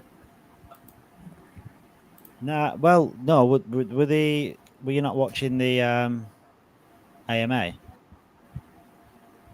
Mm, yeah, yeah. No, they was unable to hear sound, so they are spamming in chat. Hang on, let me get the chat up. Did everyone watch that AMA or no? Not. Hey, Chemist, how are you? Yeah, so at some point the sound stopped coming, so I just switched to the space itself. All right, okay. Yeah. I will listen. That was weird because I listened to that from start to finish. I don't know what It might happened have there. changed the screen because you went into some kind of screen with something, a board or something. Oh yeah. Ah, right. Okay. Yeah. I know what you mean now. Because man, you saying that? I didn't leave. Yeah, God knows. I didn't leave the. I kept the stream. I kept the stream going. The video. I was watching Twitter, but I must have changed screen sharing somehow. I don't recall, but never mind. Interstellar can now hear. Maybe everyone fell asleep. Do you know what? Right. It's 10:15, and I'm thinking. I've told my wife. I said I'm up now until launch, and she's like, "What time's launch?" I said 9 o'clock tomorrow morning. She's like, "You got to be kidding me!" I said, "No." I said, "I'm staying awake. That's it. I'm doing an all nighter, so I'm gonna start on the coffee in a bit, extra thick, tablespoons, get the caffeine intake in, and get things going." And Chemist is enjoying herself. Chemist is enjoying herself. L1Xing. Are we having the launch during AMA? Tomorrow's AMA? Well, it's not. Yeah, but it'll transition. So like I'll go live. I'll go till 9 o'clock, but then I'll cut off. So I'll just, like I said, everyone go to the official AMA because obviously we want the numbers Yeah. in there, don't we? Like we want people You said showing you had to work support. tomorrow, as well, And right? I think we had completed 72 hours tomorrow. Tomorrow Yeah, I night. mean, there's been a bit of time off in between. Listen, I'm not gonna lie. I mean, when I stayed up till 4:30 in the morning, I couldn't stay awake for any longer. So we've had like 5-6 hour intervals here and there. But yeah, that's Yeah. I think till tomorrow's AMA we'll already achieved our 72 hours. at 9 o'clock. If it gets to 9 o'clock, that'll be 72 Yeah. hours. Yeah. Yeah. So Sleazy Slimy, I am Till working. 6:30 AM. I am supposed to be working tomorrow, but I think I've got a dentist appointment. Well, no, I've got to pick up my daughter. What we're going to do? I've got to pick up my daughter from work at 4 o'clock. Then I've got to bring her home. Then I've got to take her out. and then I've got a dentist appointment at 4:45, and then back home. So I'm hoping like whatever happens before like 4 o'clock, and I think it should do, because like the launch AMA is starting at 9 o'clock in the morning. So yeah. But I don't know what time. What did Walker say? No sound on live stream. Cryptopreneur. Sorry, I think. Do you know what I was doing? We will launch in live. Yeah. I hope so. Was the AMA like on the same hour it launches, or is it a bit later? I don't reckon it'll. No, I can't imagine the launch being at 9 o'clock. I reckon that'll just be when all the team kind of jump in and start doing whatever they're doing. I don't reckon it'll launch at 9. But I could be wrong. I got a DM off someone today. Well, my daughter and a boyfriend haven't even vested. They've not vested the tokens yet. They've not sanitized. And I said, you have to sanitize your tokens. I said, I'm not here for hold your hand. You've bought them. You've got to do your own thing. So they've got to do the sanitization yet. But then I got a message off a lady today that I've known for a long time, and she bought Layer 1X, and she's never joined the Discord. She's never even joined the Discord, and she's bought L1X, so she doesn't even know anything about data sanitization.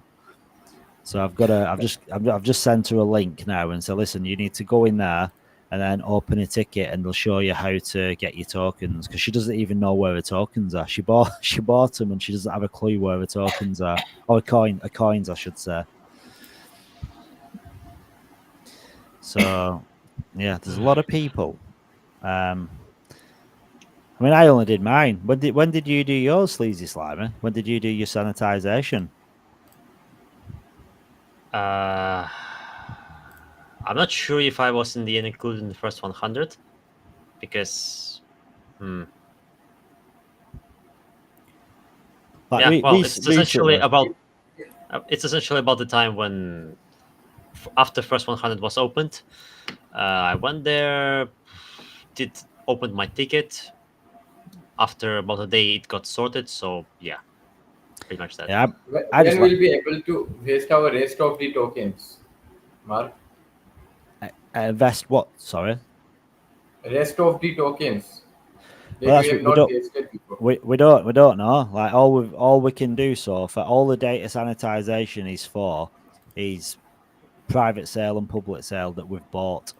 So any tokens that you've got through like referrals, or any tokens that you've won, or like, we literally don't know anything yet, because like most people haven't even received the tokens yet.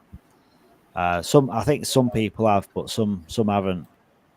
So I think it's get all this out of the way first. We get people by like using, getting their ELNs, FVNs, and then obviously there's people that are buying them as well through the top up.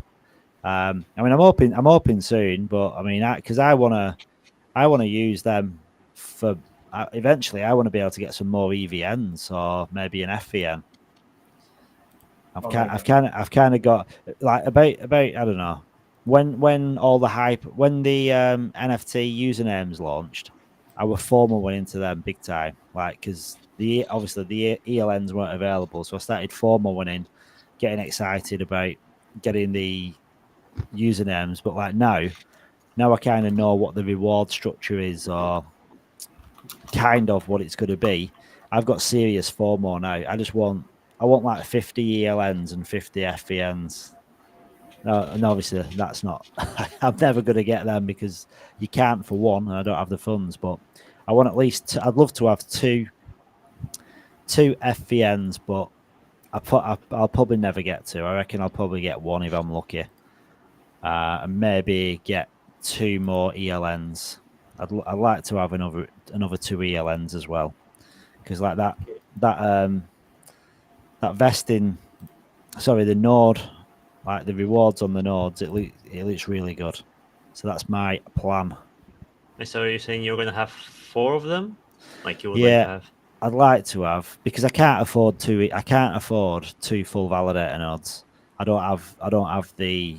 I mean, plus as well, we need to know if we can use them for the validator nodes or the event listener nodes too, because we don't really know yet, do we? Like with the rewards, like the referrals and stuff, what we can do with them. But I do want to get EVNs with them if I can.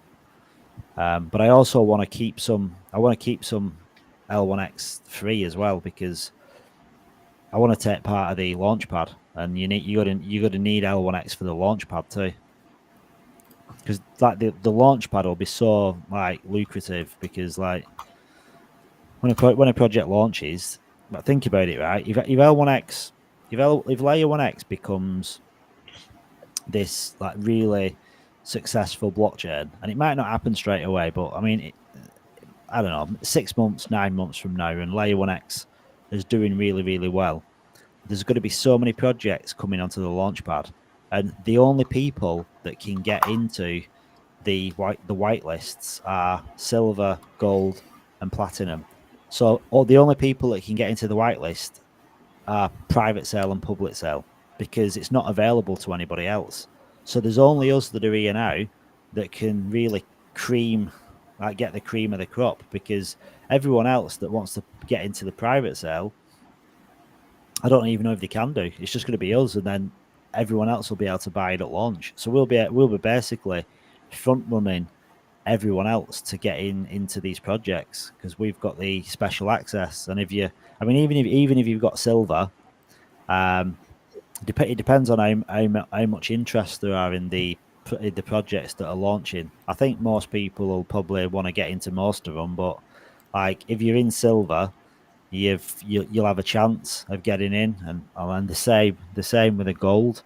But if you're in platinum, you've got a guarantee, and I think the amount that you'll be able to buy is probably related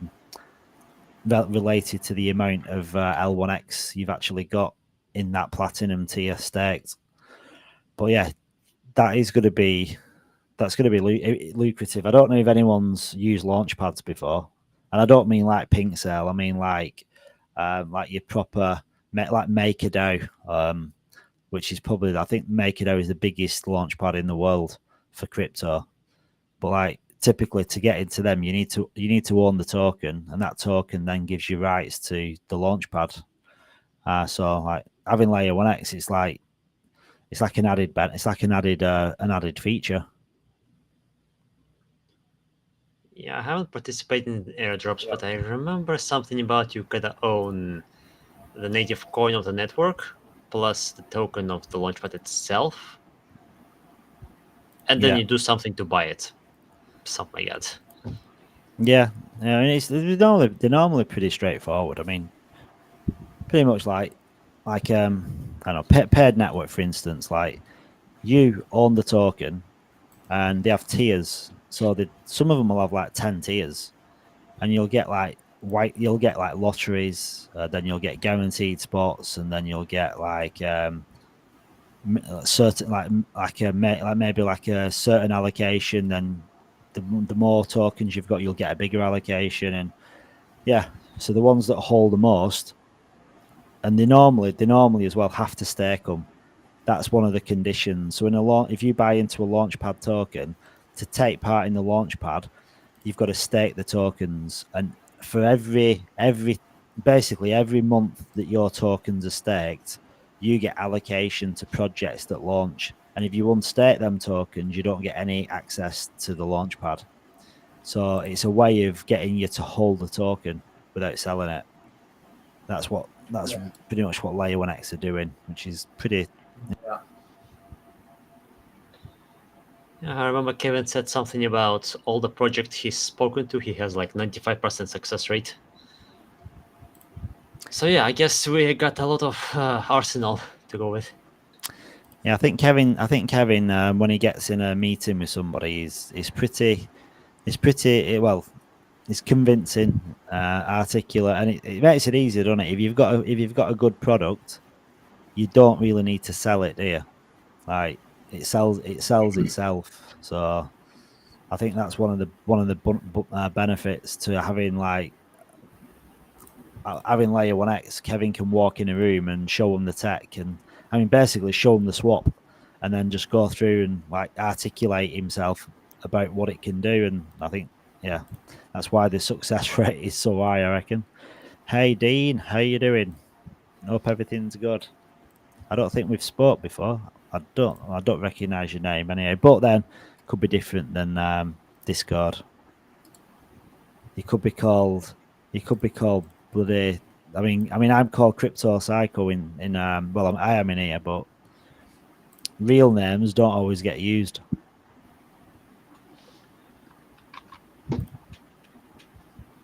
Yeah, especially since mine is difficult for everyone to pronounce, unless you speak Russian.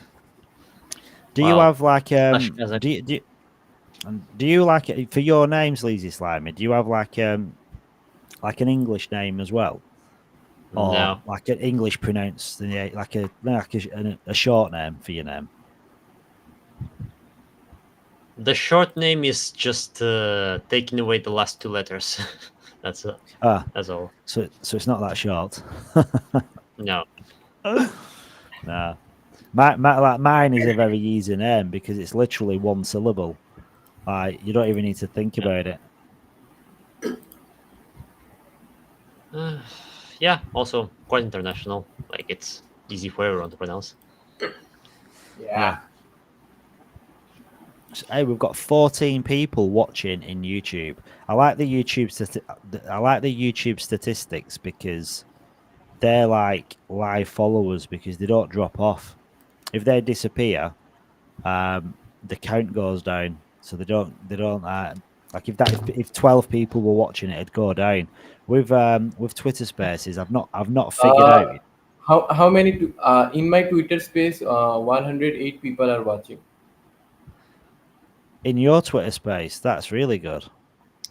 Means the live stream, yeah. I think yours is 627, right? Yeah. I'm trying to but I'm also streaming like on Kick as well. So Kick is like a crypto Web3 gaming kind of platform. So I'm streaming in there, but it doesn't actually show. I see 30 people watching from the Facebook, 28 people watching from the Facebook too. Yeah, it's pretty good. Like how this works, because the thing is, like when you do a Twitter space, you can see all the people that are in the space, and like with this, you can't see everybody that's in this. You can't see the IDs of the people that are in the space, but there's a lot more people watching than when you do just a Twitter space, unless you really blow up and you got someone infamous into the space. Yeah. But you don't always know. We are having almost 630 plus 108. Yeah, we are having 738 people in X space in Twitter. And what's your in YouTube? How many views are there in YouTube? 628. Live. Well, it does. The thing is with Twitter, it doesn't. In YouTube. Oh no, 14. I have been getting 4 views. Lol. Yeah, well, I don't like YouTube. Well, the thing about with YouTube, you only get people that follow you watching it. Like nobody else, unless they're following you, they don't see it. They're not. I don't think the YouTube really pushes. I mean, it does push live content, but unless you've got a load of followers, I don't think you're gonna get much traction. Whereas Twitter, you just get shown everywhere. Yeah. Yeah.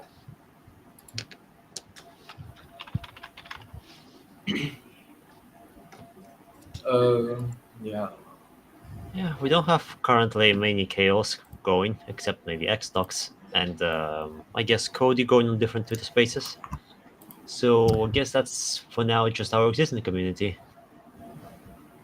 Yeah, I mean the thing is with KOLs as well, like they're showing it in front of like their audience, but it's unlikely that they'll like funnel through into our Discord and that. You might get the odd one here and there, but like a lot of KOLs that like push projects, they'll just buy in at launch. Most people, what you got to remember as well, like with crypto, like we have these communities where like we hang out but in reality, in a bull run, not many people care about being in a Discord or a Telegram.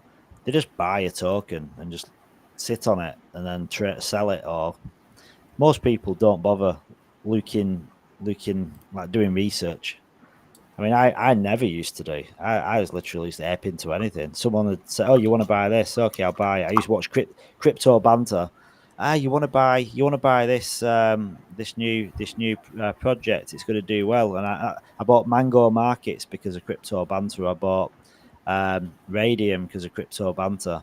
And at the time, you think, I'm getting a good deal here. But literally, you're just pumping the bags.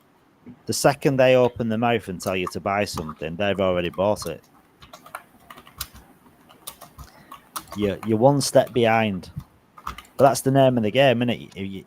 The idea is to get in before anybody else. So if you're an influencer, you're not going to share something before you've bought it yourself if you're going to buy it, because potentially you can pump the chart yourself just by kind of pushing the price, pushing the product. Yeah, if you're a big one, you would want to use that. Yeah, that's also why some influencers have a bad reputation, because they would buy it, they would shill it to the audience, and then sell it.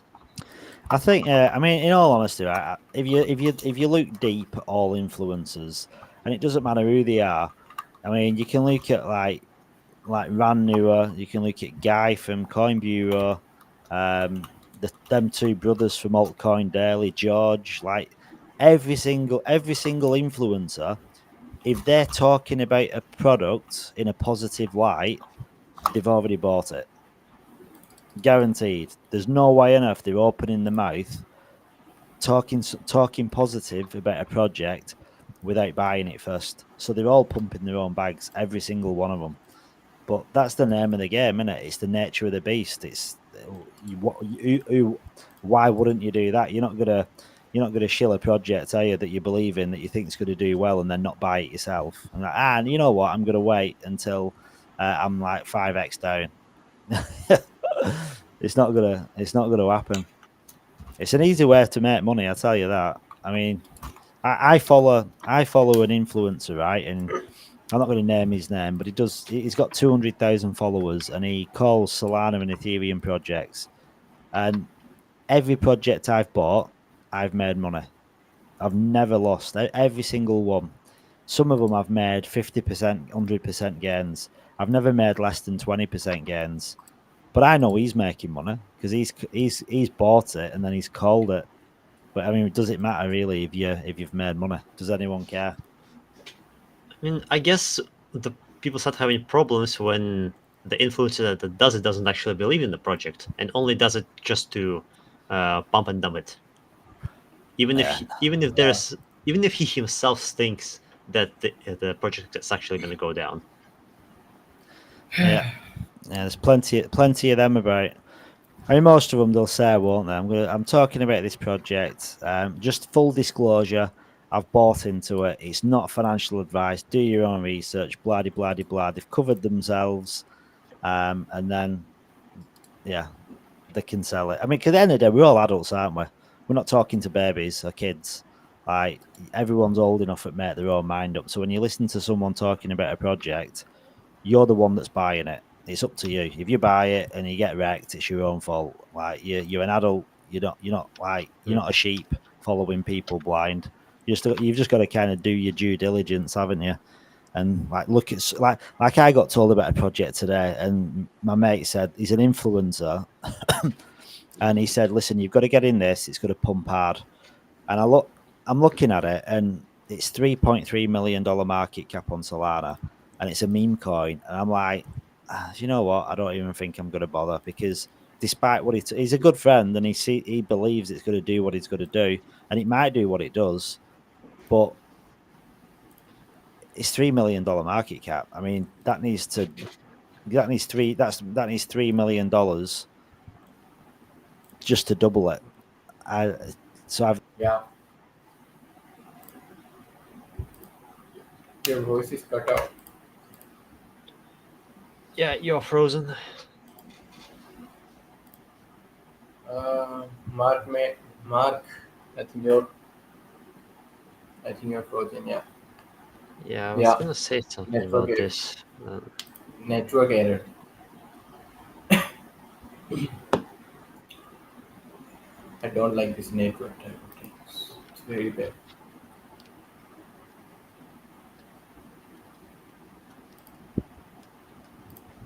Yeah, I was going to say, I guess Is in he web. streaming? Yeah. Have you been streaming? Streaming No. on YouTube? Twitter? Never tried it.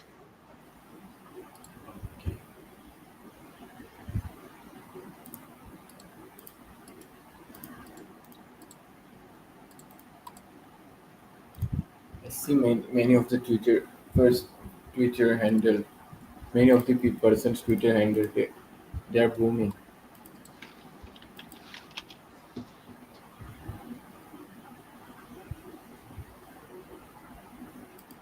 Literally, they are having thousands of views in Twitter, live views. In Twitter, is it really a live view or just a one-time view?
It's different, yeah.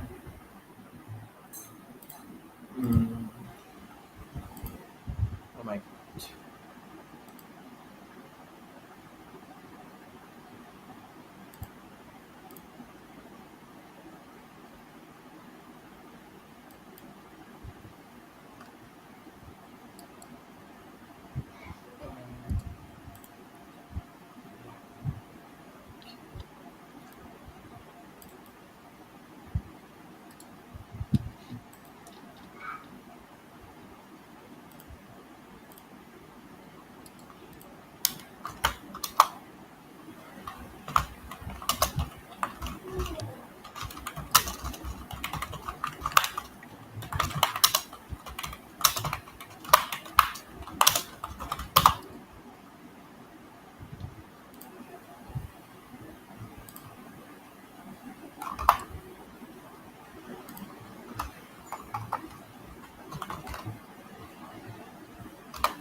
Sleegy Slimy.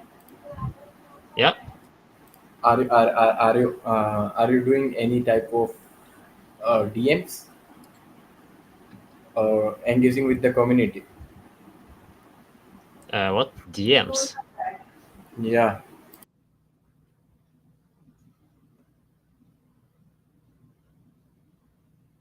As in, am I talking to someone or? Yeah. I see you are typing from that time, so I thought you were engaging with someone or the community. No, not at the moment. Yeah. But I'll be baking 1 minute. Wait. Yep.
Do you know the one thing that I'm going to do when L1X launches, and we've actually got a ton of dollar bills, I'm going to get myself an internet provider, the best internet engineer, and I'm going to get them to come and rip all the wires out in my house and relay new wires, relay new connections, hardwire my internet supply, and have the fastest possible connection, because I can't put up with this anymore.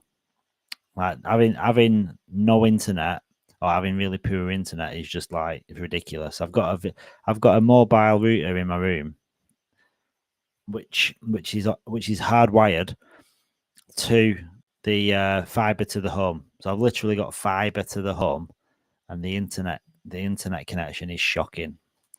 I don't know what. It's a bad router. I have no idea, but it's not good. I don't know if anyone can anyone actually hear me. I'm not too sure. Yeah, Chemist, I wish you could get some referral awards, especially with the amount of money you've got in them LBB contributions. So I'm just going to check if this is still streaming on my stream account on my Twitter.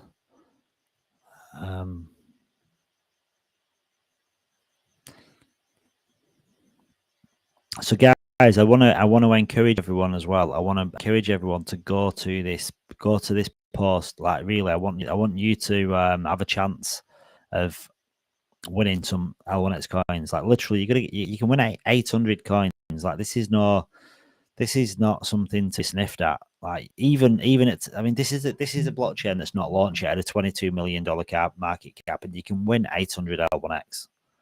Like, you can just win them 800 L1X. All you've got to do is engage with a tweet. Now, that's it. You just liking, retweeting, boot market, reply with those hashtags. That's all you need to do, and follow those people. So follow me, Kevin, Layer1X, Layer1X app, Layer1X, and good old David Gockstein. That's it. That's all you need to do. And hopefully get some eyes ready for tomorrow, ready for the AMA tomorrow, full mainnet launch. So I hope everyone's good. I hope everyone's had a fantastic Easter weekend. And do you know what's weird, right? I didn't know this until today. Like, if you're in the UK, if you're in Australia, like, Easter is like a relaxing holiday. You finish work on a Thursday. You don't go back into work until Tuesday. In the US, Easter's a joke. It's not even a holiday. Like, you get Easter Sunday. That's it. There's no Good Friday. There's no Easter Monday. It's just Easter Sunday. That's it. So you don't get any time off at all.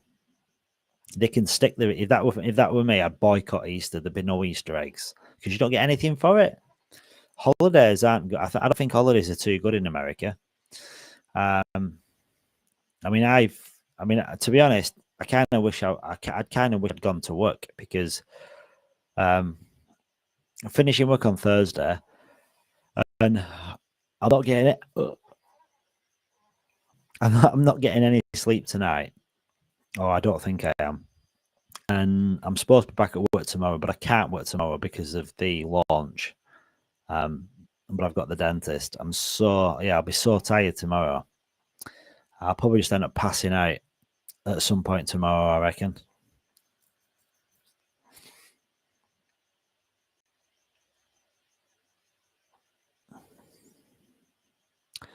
So where are we? So I'm just going to run through. I'm just going to go through a little bit of, not necessarily boring stuff, but just go through the experts, because this is like the gateway to a lot of stuff that a lot of information, what it tells you about Layer1X itself. So this might be a little bit boring, but there's a couple of different key points that are worth looking at. So you've got this technology, which is called Xtalk or Crosstalk. and it's infrastructure that allows cross-chain token and data exchange, which is a bridgeless solution. Now, this is something that's very, very, very big in the space, because right now, Layer 1x has had this crosstalk, Xtalk for like forever. And then Chainlink come around and they call theirs crosstalk. I wonder why that is. But they're not really crosstalk to a degree, because they don't cover everything. They're still using bridges, and interoperability is a funny word. Like cross-chain, multi-chain. Like Kevin kind of separates cross-chain to multi-chain, because to be cross-chain, that doesn't mean you don't use a bridge. Like you can be cross-chain, but you're one of the how that happens can be using a bridge. Now, thing is with that, does the same job. They ain't very. Hey, my buddy. Hey, Ronak, how are you? I couldn't hear anything. No, well, it went. My internet dropped out. I was saying then the first thing I'm going to do when I'm spending money is pay for an engineer and rewire my house and get all brand new internet, new wires, new data points, new everything, because I don't have any of that. Hello. Hello, Mark. Hey, hello. I think you Hello? have a network problem. A connection problem. Why can you not hear anything?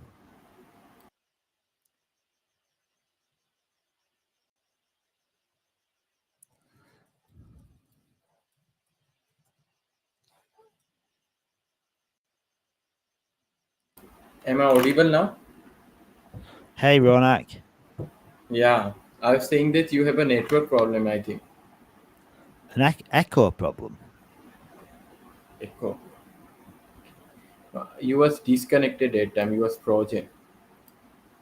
No, but can you hear me now? Yeah, absolutely. I could hear you.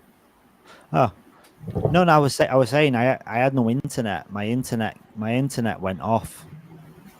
Oh, yeah. So I need to basically, when I've got money, I need to pay for an engineer to come and get. You already got the money, I think. You are a DJ in meme coins.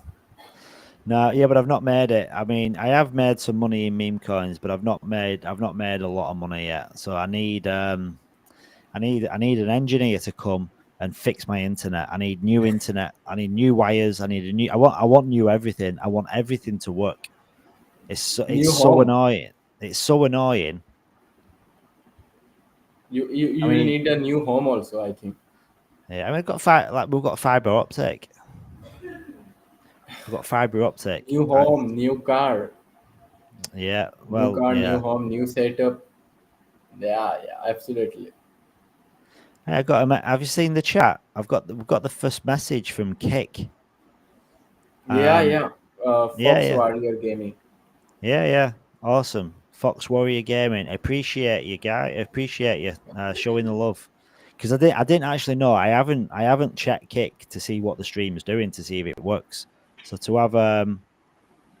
have you in, to have someone in and leave a comment, at least I know Kick's working, because I've never actually checked. I know it's streaming to Kick, but I've never actually checked to see what it looks like.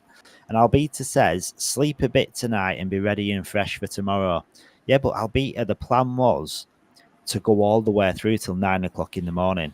But I must admit, right, I don't know about you, Ronak, but it's 6:30 in the morning. Yeah. Have you been awake all night? Have you not slept? Me, I slept yesterday because there was no stream. I got a good sleep.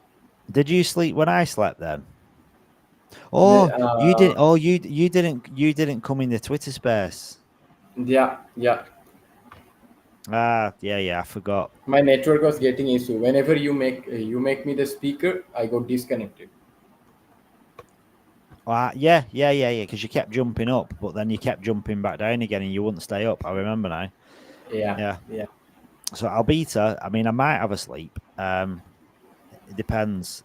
I mean, I kind of want to take it right through to 9 o'clock in the morning because it gets quite busy later on. Like AS Field jumps in, G Heaven jumps in, Garrett jumps in because the US Who's have a that bit guy? of time.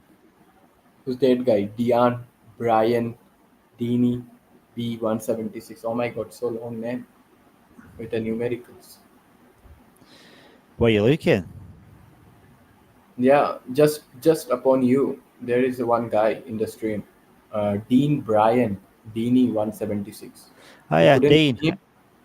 Yeah, Dean, are you there? Can you speak? Or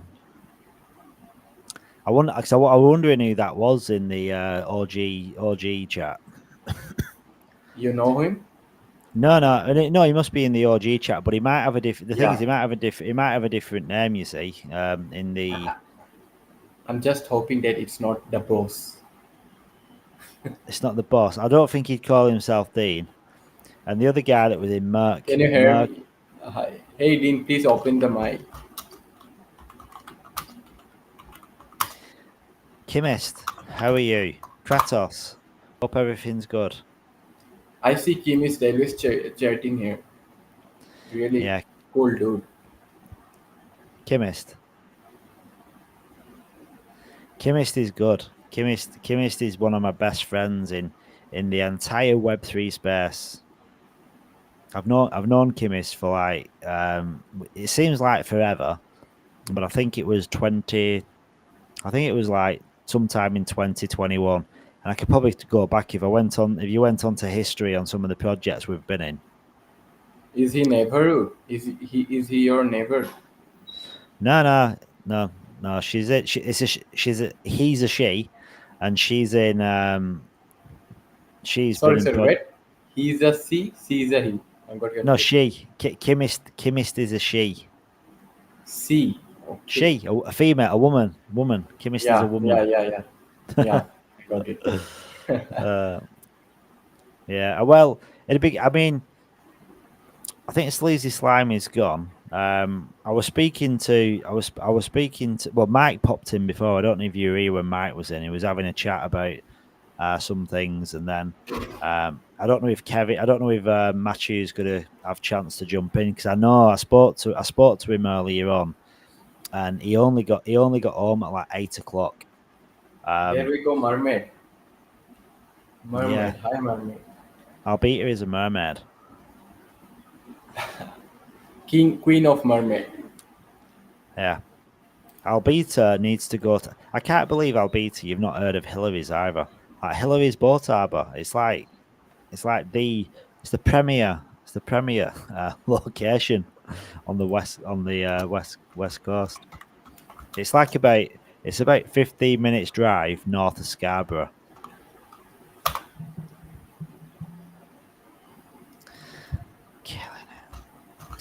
If anyone wants to jump up, they can. Feel free. If you want to chat, if you want to stay there, that's okay as well. Crypto King ETH. I'm loving that. Is that a board ape or like some kind of ape? NFT holders, NFT collectors. Yeah, I love an NFT. I've got quite a lot of NFTs. The NFT that I've got now, at one point, it was worth 2.7 ETH. I never got into these NFT things. I've never invested my money in NFT things. Yeah, it's one of them. It's like, it's all about, do you know when you're in an NFT project, what you hear a lot of, it's for the culture. It's for the culture. People love the culture. Oh. Yeah.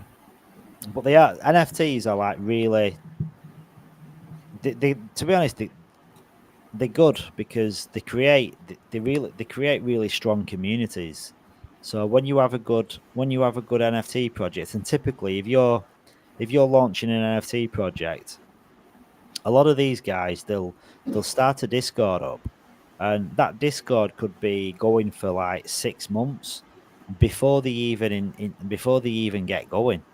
I mean, I've been in some Discords where like you need special invites just to get into them, like early access for NFT projects, and then when you get into them, you basically shill. You work hard to get recognition as like a good standing community member, and then you might get added as a moderator, or you might get an OG badge or a mod badge, and it's all about like hierarchy, and yeah, people work their way up, and you might get privileges then where you might get like a whitelist or exclusive like access to the launch of the NFT maybe 10 minutes before everybody else.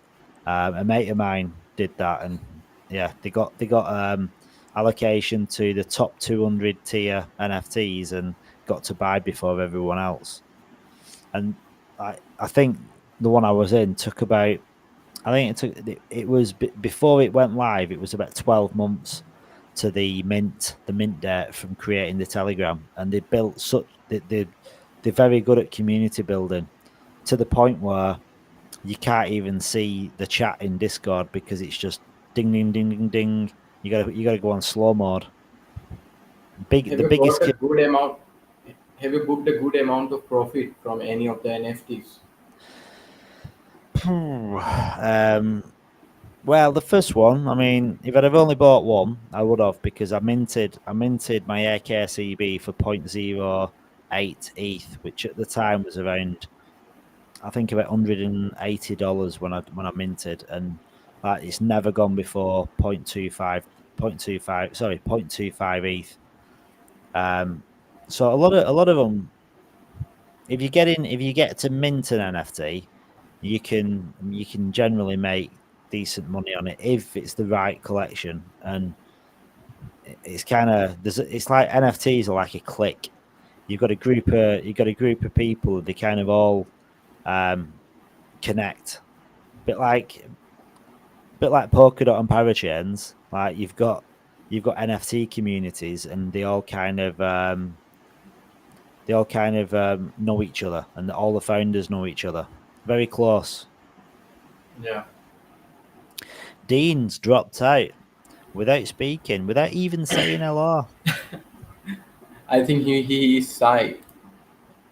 To be honest, he probably, in all honesty, he probably jumped up thinking he was just joining. I'm not joining sure Telegram, Twitter. What's bad showing your face? I don't think there is anyone ugly than me. Listen, beauty is in the eye of the beholder. So yeah, like people will see something beautiful in somebody. I mean, a lot of. Do you know what? My daughter watches this. I don't know what it's called. I don't know, like a reality TV show, and it's like they've got these people in pods, and they get to know each other in these pods, but they can't see each other. So you get into know people without seeing them. So maybe grow feelings for somebody without seeing them, and then they meet. So, but I think visually, I think it helps. Yeah, I totally agree. I appreciate your words. They've got it good, you know. I mean, do you have like Tinder and that in India? What? Do you have like Tinder, like dating apps in India? Tinder? Yeah. No, I'm not sure. I'm not using that. I think there might be. Yeah, I'm thinking like that could be one of the use cases for space cards. So you could like literally have space cards. Have space cards. It's there. Tinder is there, but I've never used. You sign up to it. Sign up to it. It's like window shopping for a date. I've never used it. I downloaded it once. I'm like, everyone's used it, and I've been married for so long, and I thought, do you know what? I'm going to download it, and I have it on my phone, and I actually enjoyed it. I was like swiping left, swiping right, swiping up. Obviously, I didn't pursue it any further than that, but it's good fun. It's like make friends, Yeah. Well, you could integrate that into Layer 1X, couldn't you? You could call it like X date, and have the you could have your own space card. So you've got all these space cards, then you got your X date space card where you can look your best. Like you can put your Sunday best on, look as handsome as possible, and then you can start swiping away. Then meeting your layer 1x companion. Yeah. I will be downloading that today.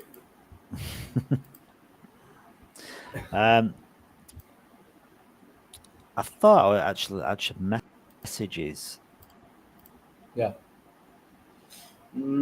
I see some of the people not asking about the time of launch.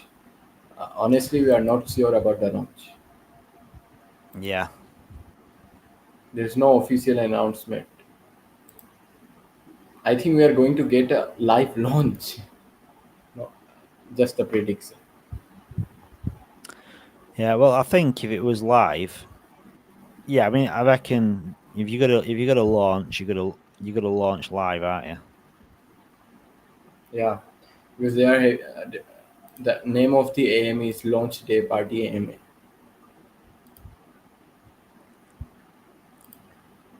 I think all the team members will be jumping on this AMA. Do you reckon everyone's going to be there? Like the whole crew? Yeah. It's gonna be. Is it in XSpace or StreamYard? Wait. You know what? I don't know. Like, where's the link for it? It's Twitter Space. It's a Twitter Space. Yeah. Yeah. Yeah. No, that's good.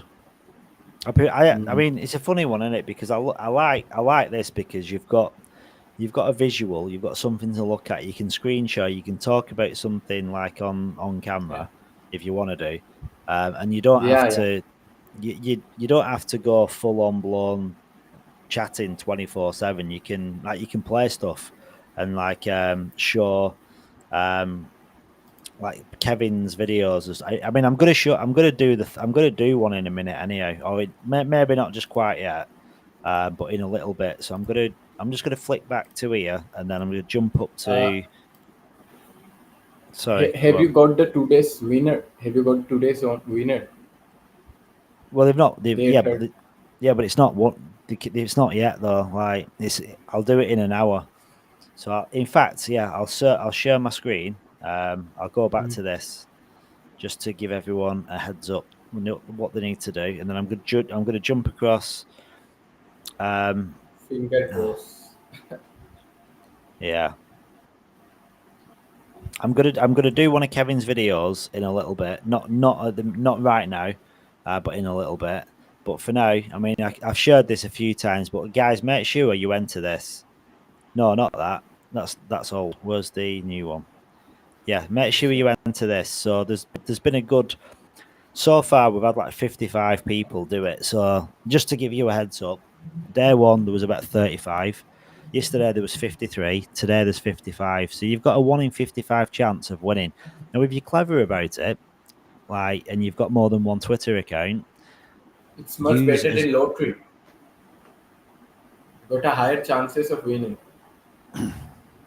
Yeah, but if you've got more than one Twitter account, go to town, fill your boots. Go and comment and retweet. I'm going to retweet it myself, just so you never know, I might win myself. Crazy. I'm only joking. I won't do it myself. But make sure you do it. You have 8 Twitter accounts, right? Yeah, I've got 7 or 8. One of them I got banned. The thing is, right, you've got to be careful when you've got a lot of Twitter accounts, because if you comment and like and tweet, if I did this and you do it too much on the same posts, you get flagged, so you can get your account banned. So you've got to be careful. Yeah. But I won't win myself. Like when I do this, I'm going to do a live Twitter picker, and if anyone watched the video, I actually recorded the Twitter picker in and I posted it into Discord. so people could see. They could scroll. I scrolled down, and you could see all the different people that got entered, so they could see if they'd been entered or not. And like, yeah, if I can't win, because if I draw, because when I do the draw, I can like draw again. So if I won, I'd just draw it again, and then whoever came next, they'd win. I'm not gonna take the tokens myself. So that's why I do the video. I do the video so they can see the process and see how it works, and then you can actually the Twitter picker that shows the random tweet, which is then posted out. So yeah, but I'm loving all the comments. Yeah, I'll be really missing this. I'll be really missing this live stream. I'm not sure why.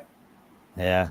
Do you know what? This reminds me when I went to Singapore in 2022 to Token 2049, we found a guy on one of these like an employment Airtasker. I don't know if you've heard of Airtasker.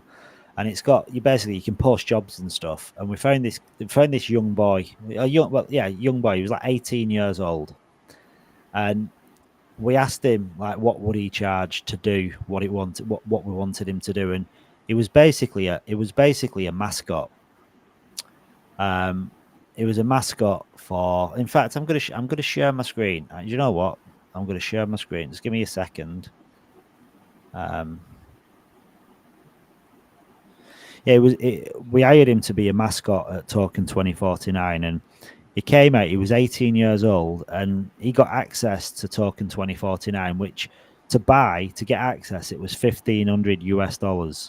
So he got into the event for free. We paid him for 2 days to be a mascot, and we got to know him. And because we were with him all day for 2 days, he was like a friend.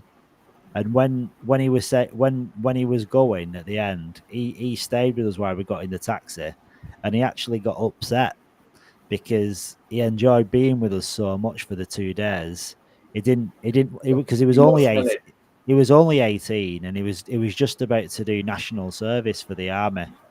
But he got upset when we were going because he enjoyed being with us so much. And I've still got his WhatsApp actually, and you've just talking about it, it's just reminded me. So I'll probably send him a message and ask him how he is. Is he in Layer 1X Discord? No, he's not. I don't know if I knew about Layer 1X then. I think it was before Layer 1X, so I don't think he knew about it. To be honest, right?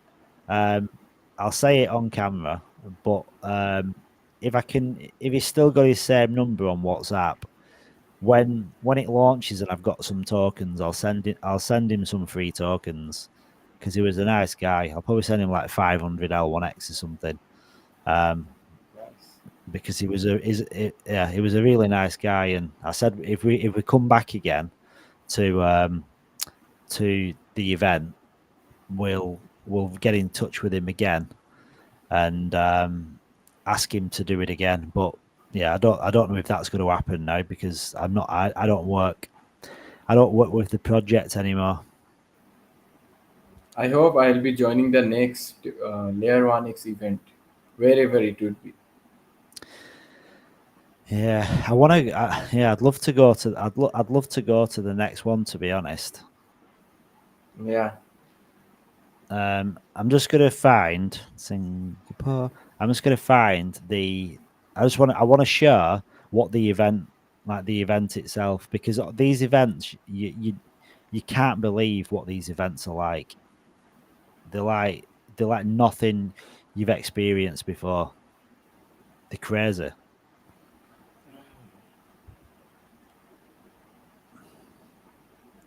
In L1X launchpad, we'll be needing some of the L1X tokens. I think we have to interact with their mainnet or testnet. Yeah. Oh, yeah. So I don't know if anyone recognizes this guy, but that's me, and that guy next to me is called Kyle Chassé. He's a massive YouTube influencer. So when I was there, I met this guy. That's me outside OKX. That's the project that I was representing. That's you must recognize that guy. No, who's that? Sorry. Crypto Banter Ram. That's Crypto Man Ram. Oh, yeah. I saw some. Saw some of it. What about this guy? Do you recognize him? Yeah. The moon cow. He's a crypto millionaire. Yeah. I met him. This is the mascot.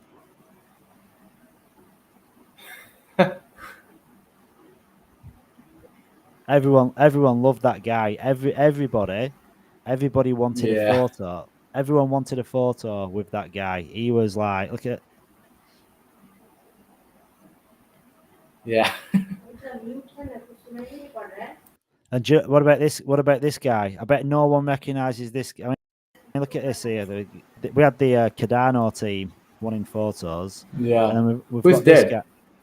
Right. This is probably this is the son of the most famous rapper in the world. Dogecoin. No, the son of the most famous rapper in the world. I'm not sure. Who's that?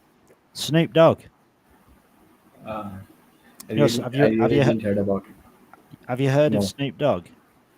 No. You've not heard of Snoop Dogg? Oh my god. Yeah. And then what about this one? You recognize him? I could recognize his face, but not his name. It's Ran. It's Crypto Man Ran from Crypto Banter. Yeah. So Token 2049, and then this guy here. This guy here. He's called Mr. Bitcoin. So he's Bitcoin. Why so? Yeah, he's like an advocate for Bitcoin. So yeah, but like these events, and this guy here, look at this bag. That bag there. Oh my god. That is the head. That's the head. Head. Yeah, that's his head. Yeah, and this is that's the booth that we had. But yeah, it was a pretty special event. Do you have an Instagram account? Yeah, I do. What's the username? You can share it in private chat. I don't have much on it. I don't think. I call crypto. I think. Let's have a. I don't post much on it, to be honest. I use Twitter. Hang on, I'll find my username.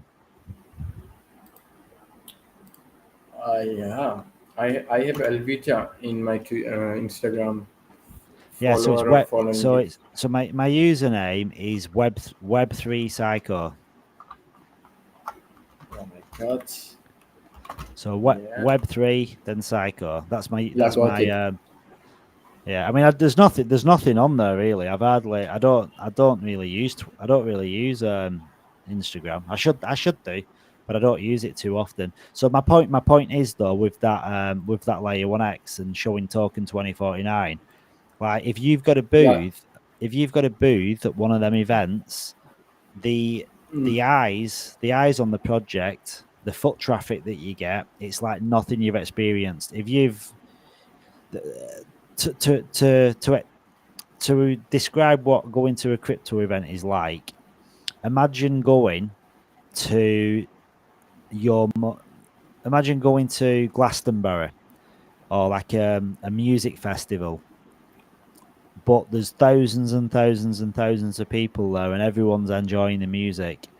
Like that's what a crypto event's like. It's like going to a summer music festival where everyone's on cloud nine. So that going to these events, they bring so much attention to a project. So like the one at Australia, Australian Crypto Convention, a lot of people saw like Layer 1x, and it was a really good event. But when you start going to the big events like Token 2049, which I'm just gonna hang on, let me pull it up. I'll share my screen again. You have been traveling the world. Yeah, it's my dream. You know. Yeah, I mean, and it was paid for as well. I went for free. It didn't even cost me anything. How? Because the project that I went with, they paid. This is the biggest crypto event in the world, and it happens in 2 weeks, 18th to the 19th of April. Like you've got this guy here, It's Roger been Ver. every year. Yeah. Anyways, yeah, there's one in Singapore, October, but there's one in April in Dubai. Roger Ver is the biggest vocalist speaker, but he's not Bitcoin. He talks about Bitcoin Cash, which is another one. Yeah, So, yeah, I know. But like, Bitcoin there's 10,000 attendees, 5,000 companies, 200 speakers, 150 exhibitors, and you go to these like events and they're crazy. Yeah. This photo.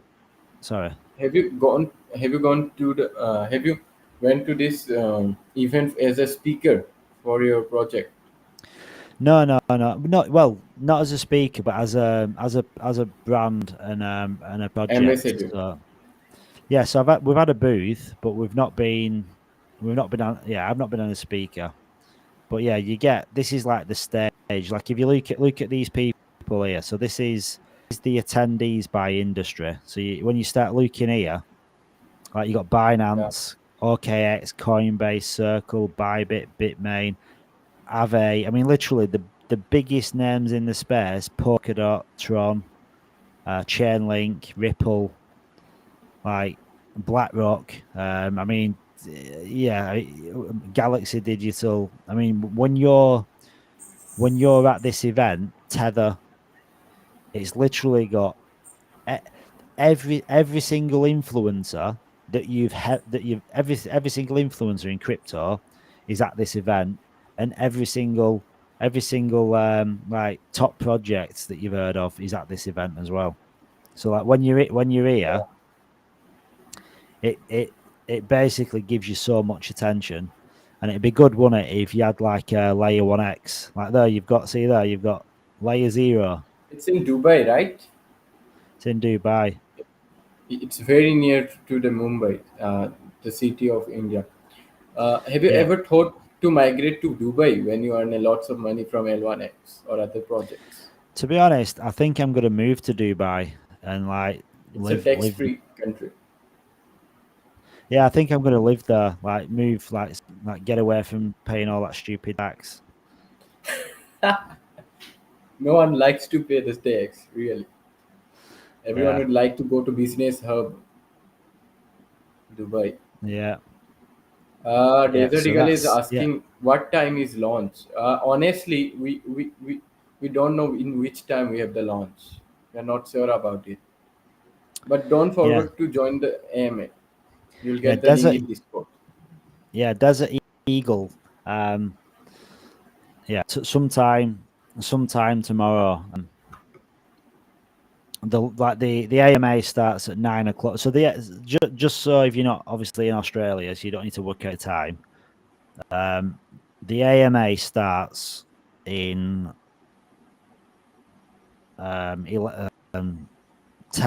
and a half hours. 9 o'clock Australia Western Standard Time. I think that's 1 a.m. UTC. I'm not sure what time that is in the US, but yeah. But I wouldn't stress. I mean, if you can't be there bang on time, I won't worry too much, because I don't think they'll be announcing it like immediately, or I don't think they'll be going live immediately anyway. I think they want to build and get get people in the community as well. I think there might be some fun in that AMA, or they are gonna give some of the L1X penny L1X tokens to the community. I think so, because in every big events they are doing some of this type of fun. So don't forget on the AMA. Yeah, Desert Eagle, make sure to take part as well. Make sure to do this. Don't want anyone to miss out, because I'm gonna I'm going to stop it. All the other ones I've done, I've stopped it at like midnight. Can you see this? You what? It's the cat. That's my cat. Ah, yeah. Nice cat. I got 7 rabbits, 1 cat, 1 dog. Parrot. I've got a dog. I've got a dog. I got dog, cats, rabbits, parrot, a hen, everything. I like animals, you know. I love animals. Nice. I like an animal. I love chicken. Like chicken. Like chicken's my favorite. I could have chicken every day. Like chicken curry, chicken pasta. I love chicken too. Yeah, if I had chickens, they wouldn't be there for long because I'd be like, do you know what? I'm getting a bit peckish. I'm unable to eat my own chicken. You know, we just keep it for the eggs. Yeah. I can't eat my own hen. Does not have that courage to eat my own hen. Yeah, that'd be a bit cruel, wouldn't it? I mean, really, hens don't know how lucky they are, do they? Like they're so lucky that they just get to lay eggs all day. I feel sorry for them roosters.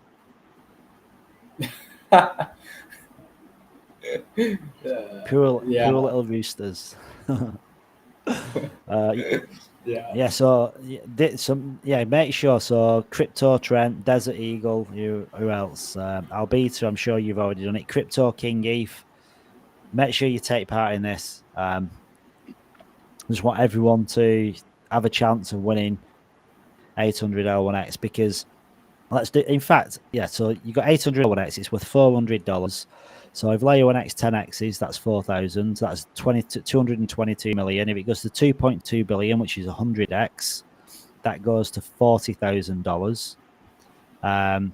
If it goes to a $22 billion market cap, that's $400,000. And a $22 billion market cap sounds ridiculous, like for a meme coin, but for a layer 1 blockchain that can connect to any blockchain, like without a bridge, because it uses this virtual machine. And as Matthew kind of gives a good example, it's like imagine you're in a room and you've got someone speaking, I don't know, English, someone speaking French, German, Portuguese, Japanese, and then you've got this little universal translator, which is the layer 1X virtual machine in the middle. Like one can speak to the other, and it goes through this universal translator, and they can connect, send data, send logic, all without using a bridge. And typically, it takes between 10 and 20 seconds going from any chain to any chain. And right now they're connected to Ethereum, Binance Smart Chain, Solana, Polygon, Avalanche, Fantom, Arbitrum, Optimism, and before the halving, which before the halving, they've said that it's going to be connected to the Bitcoin network. So pretty decent amount of blockchains, and that's like 80% of all TVL, which I reckon is probably closer to 85 because Solana is smashing it on the TVL side.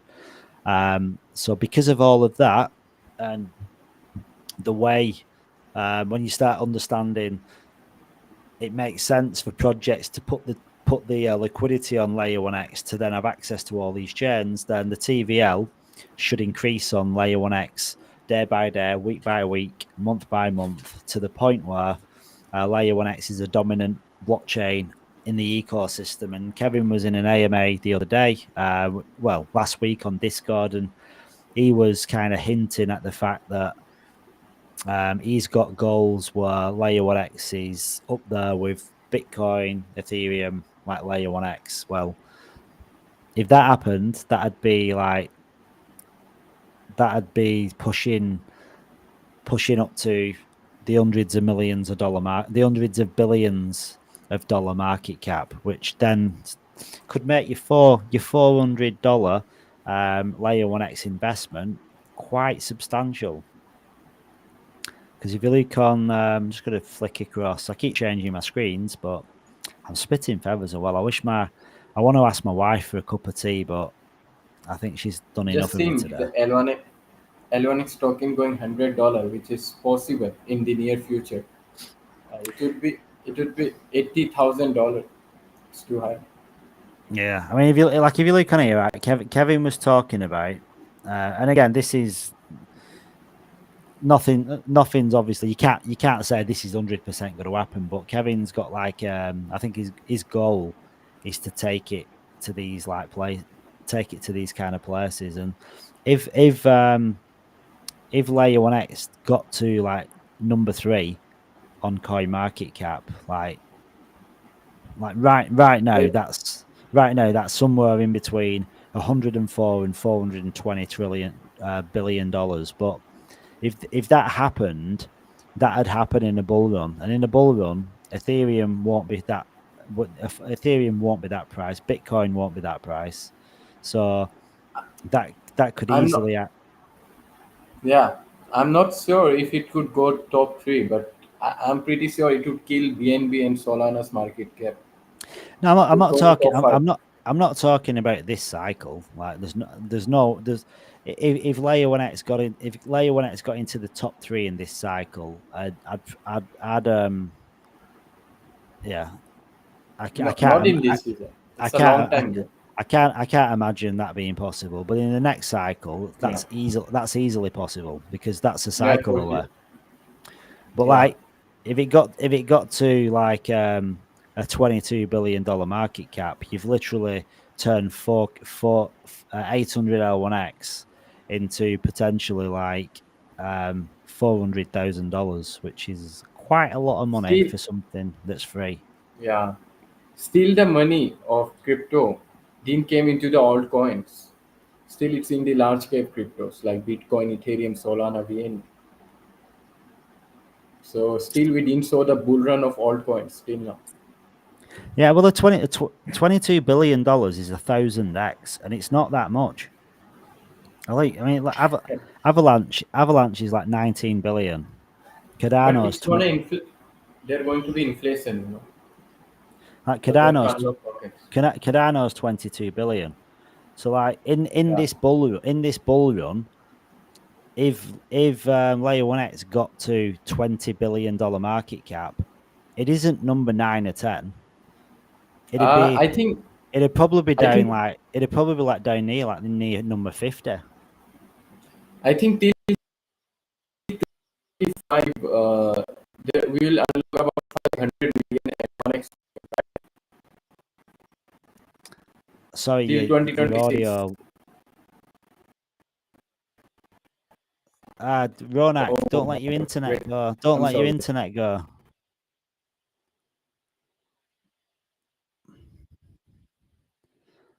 Your internet's doing my internet.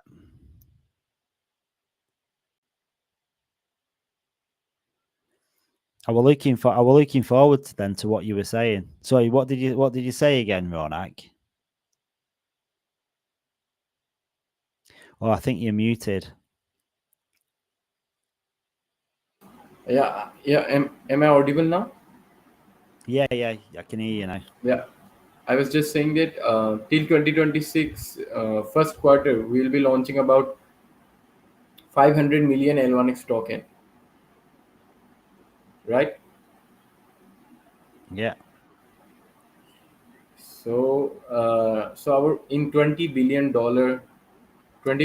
market cap, we will go to $40, right? Yeah, $40. We'll be having the price of $40, and I think bull run ends on 2025 ending. Yeah, probably sometime next year. Well, it will be. Well, that's what they think. I mean, who knows? Like, now you've got all these Bitcoin ETFs, possibly Ethereum ETFs, but probably going to be somewhere around there if everything does the same as what it's previously done. Chemist is asking, Ronak, you don't think we could crack 50 billion market cap? Yeah, I'm pretty bullish on L1X. If you ask, I can tell that it could overtake. It could go top 20 in this bull run easily.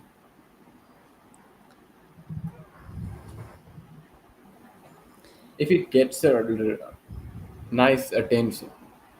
Yeah, I mean, you look like what the top 20 is like 7 billion, but if it gets to the top 20 in the bull run, that won't be 7 billion, will it? That'll probably be like 30 billion. 30 billion. Yeah. This bull run, we definitely won't be a top 5 event, but next bull run, the possibilities are endless. Yeah, I appreciate. I agree.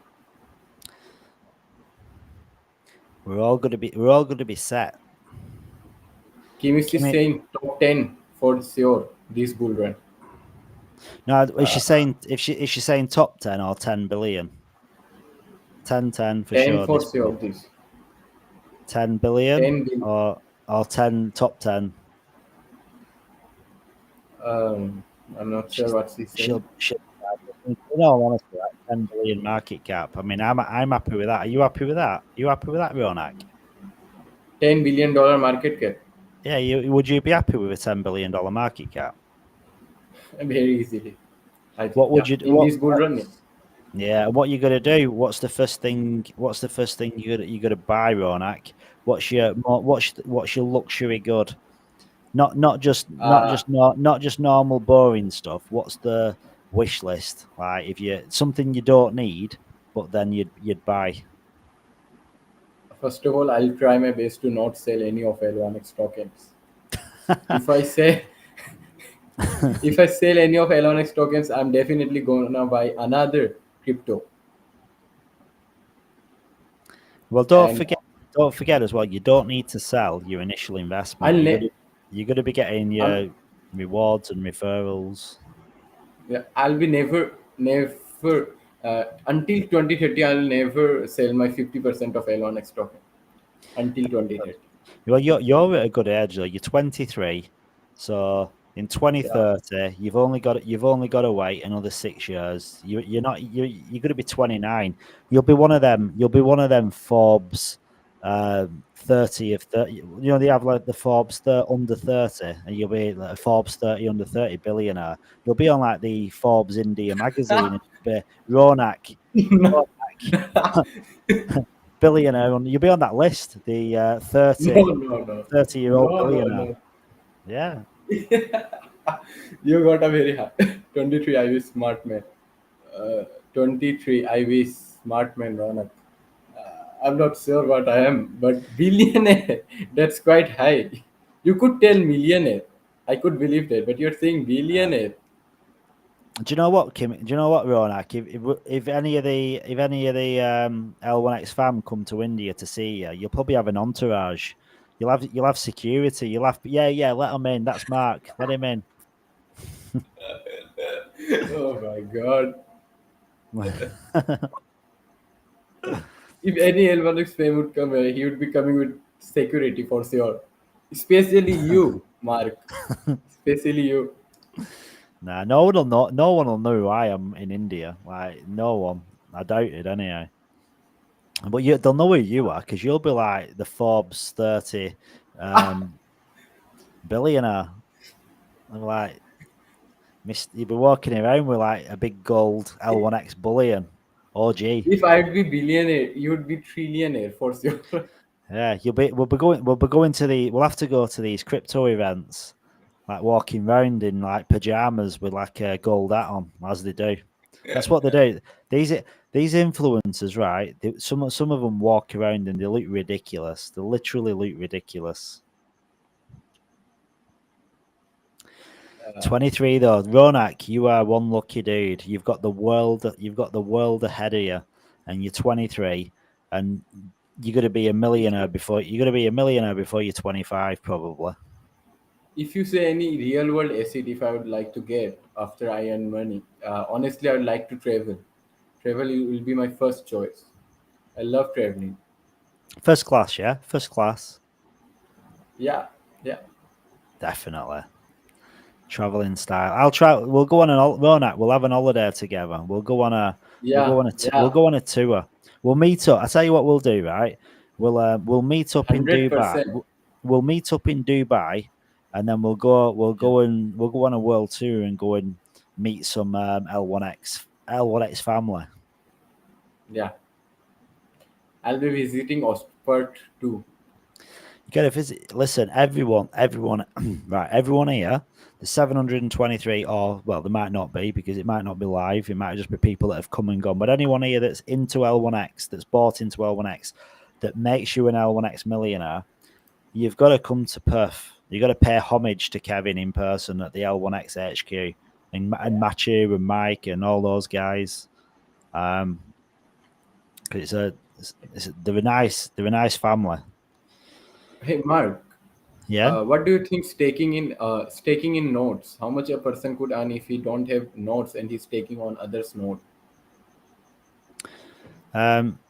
Would you what? Sorry, if I was staking in nodes. Yeah. What do you think?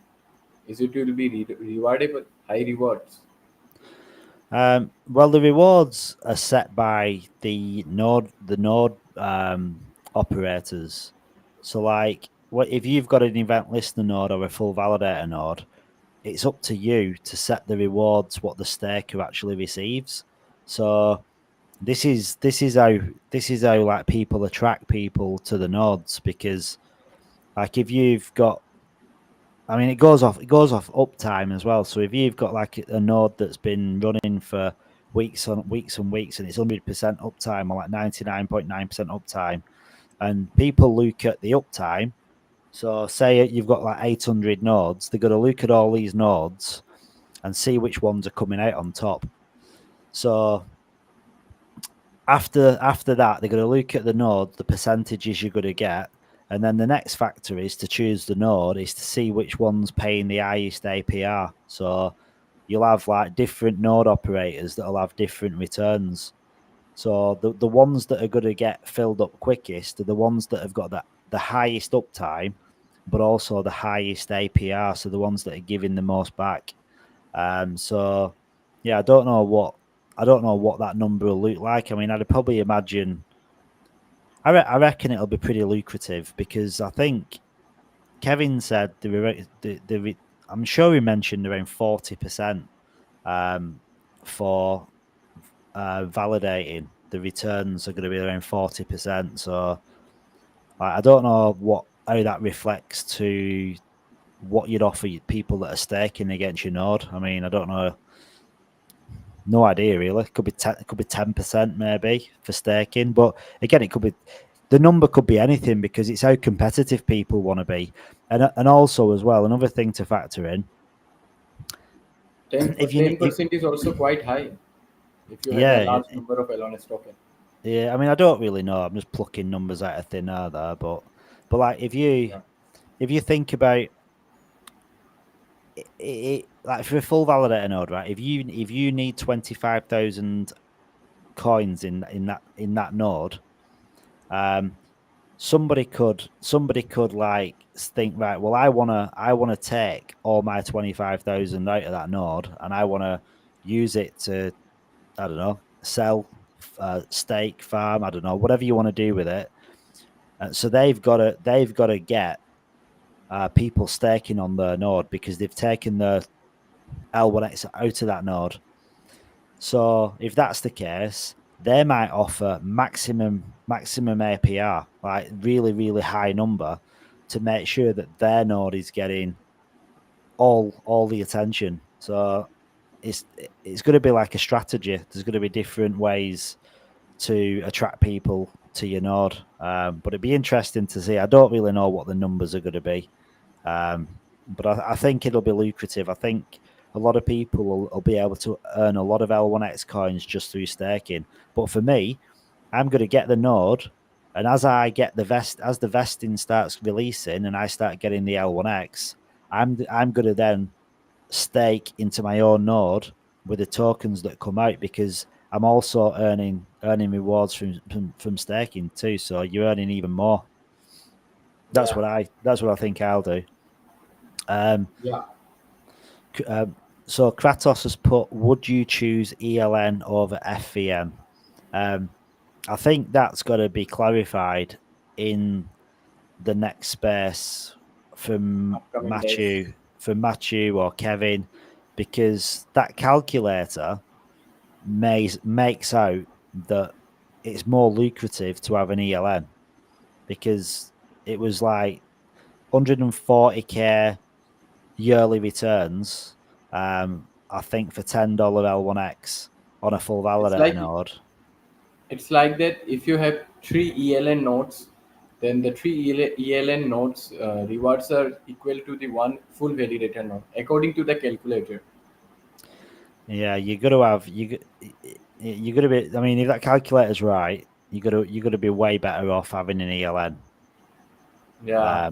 But I don't know that, because like having conversations, like Matthew's openly said, because he's been asked the same question. Like, he's been asked if you could have 2 ELNs or 1 FVM. Matthew said in a space, it's more lucrative to have 1 FVM. So, Yeah. but unless something's changed, because as something changed with how the ELN nodes are going to operate, where there's going to be way more transactions than what they thought. Because if there's way more transactions than what they originally thought, then the fees, you're going to be earning more money from the fees.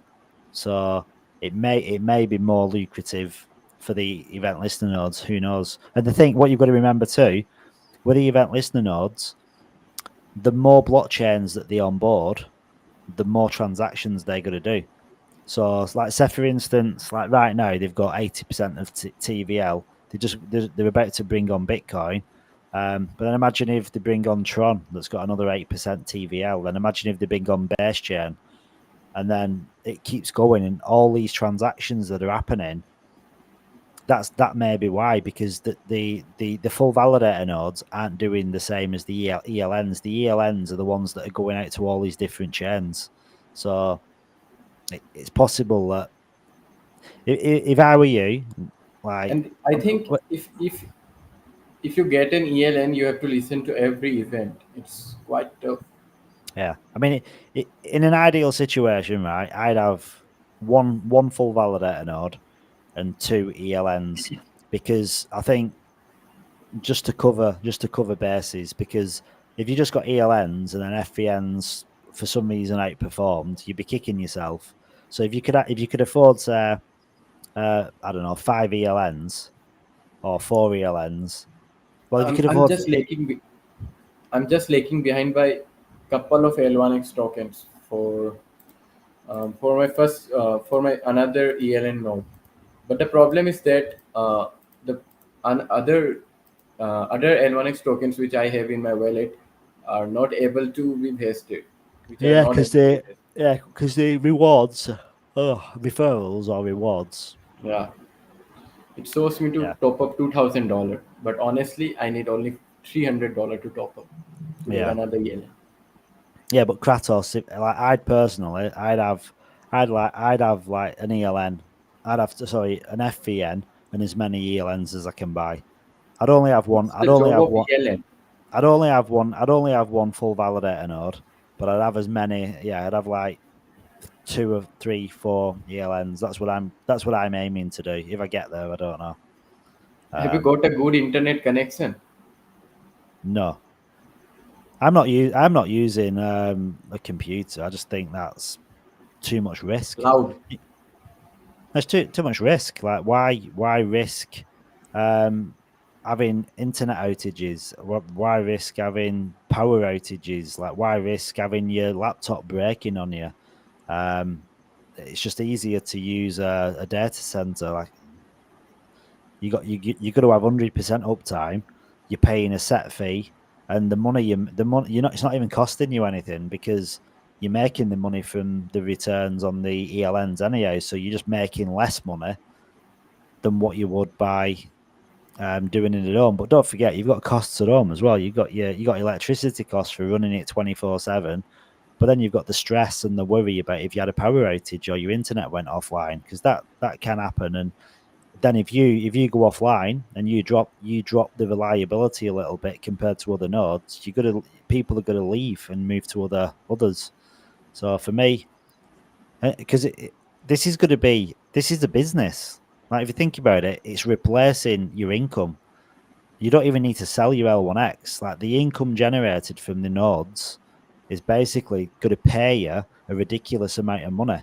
So you're going to want to safeguard that income, whatever means necessary. So if that means investing $1,200 a year for something that's going to give you back $140,000 a year, it's a no-brainer. But I think in the next batch of ELN or FBN nodes, we need to exchange our L1X tokens to get that. So that will be like buying the nodes. But now you are getting free nodes. That's awesome. The job of the ELN is basically acting as an oracle. So it's pulling data from different networks, from different blockchains. So like an oracle right now, every single project uses an oracle, and 85% of all projects use Chainlink, and Chainlink charges quite a lot of money like for this service. And ELNs, the cost, we can determine the cost by being a node operator. So that'll be probably done through a DAO, and it'll be a community vote where everyone will vote on what costs that they're going to charge for the transaction fees. But Kevin was saying you'll be able to make considerable gains, but still be way cheaper than oracles. So yeah, and again, it's just pulling data. Like if you just to, I mean, really simple. Like if you go to like a website or a game, for instance, and there's live feeds in that game, or you've got like real world data that's being put into that game, that comes from an oracle. So ELNs act as an oracle. They're constantly looking at what's happening on different chains, what information's up, what data's moving about. So if you need certain information, then that ELN will just like grab it and bring it in and feed it into your project or your feed, whatever. So that's, I mean, I'm sure someone with technical ability could explain that way more tactfully than I could, and Kevin would probably explain it to a point where your head would just explode. But I think there is more way to earn passive income from L1X. Like you can join Layer 1X G League quests, and they are thinking of giving 20 L1X tokens to top 20% every month per month. So just it goes to $10, it's $200 per month. Just like take it as a pocket money. Yeah. I mean, I think when you kind of realize as Layer 1X grows, these event listener nodes and these full validator nodes, these are going to give you salaries what directors of companies are earning. Like literally, you could be earning more money from a couple of full validator nodes than the prime minister of your country. Kind of ridiculous when you think.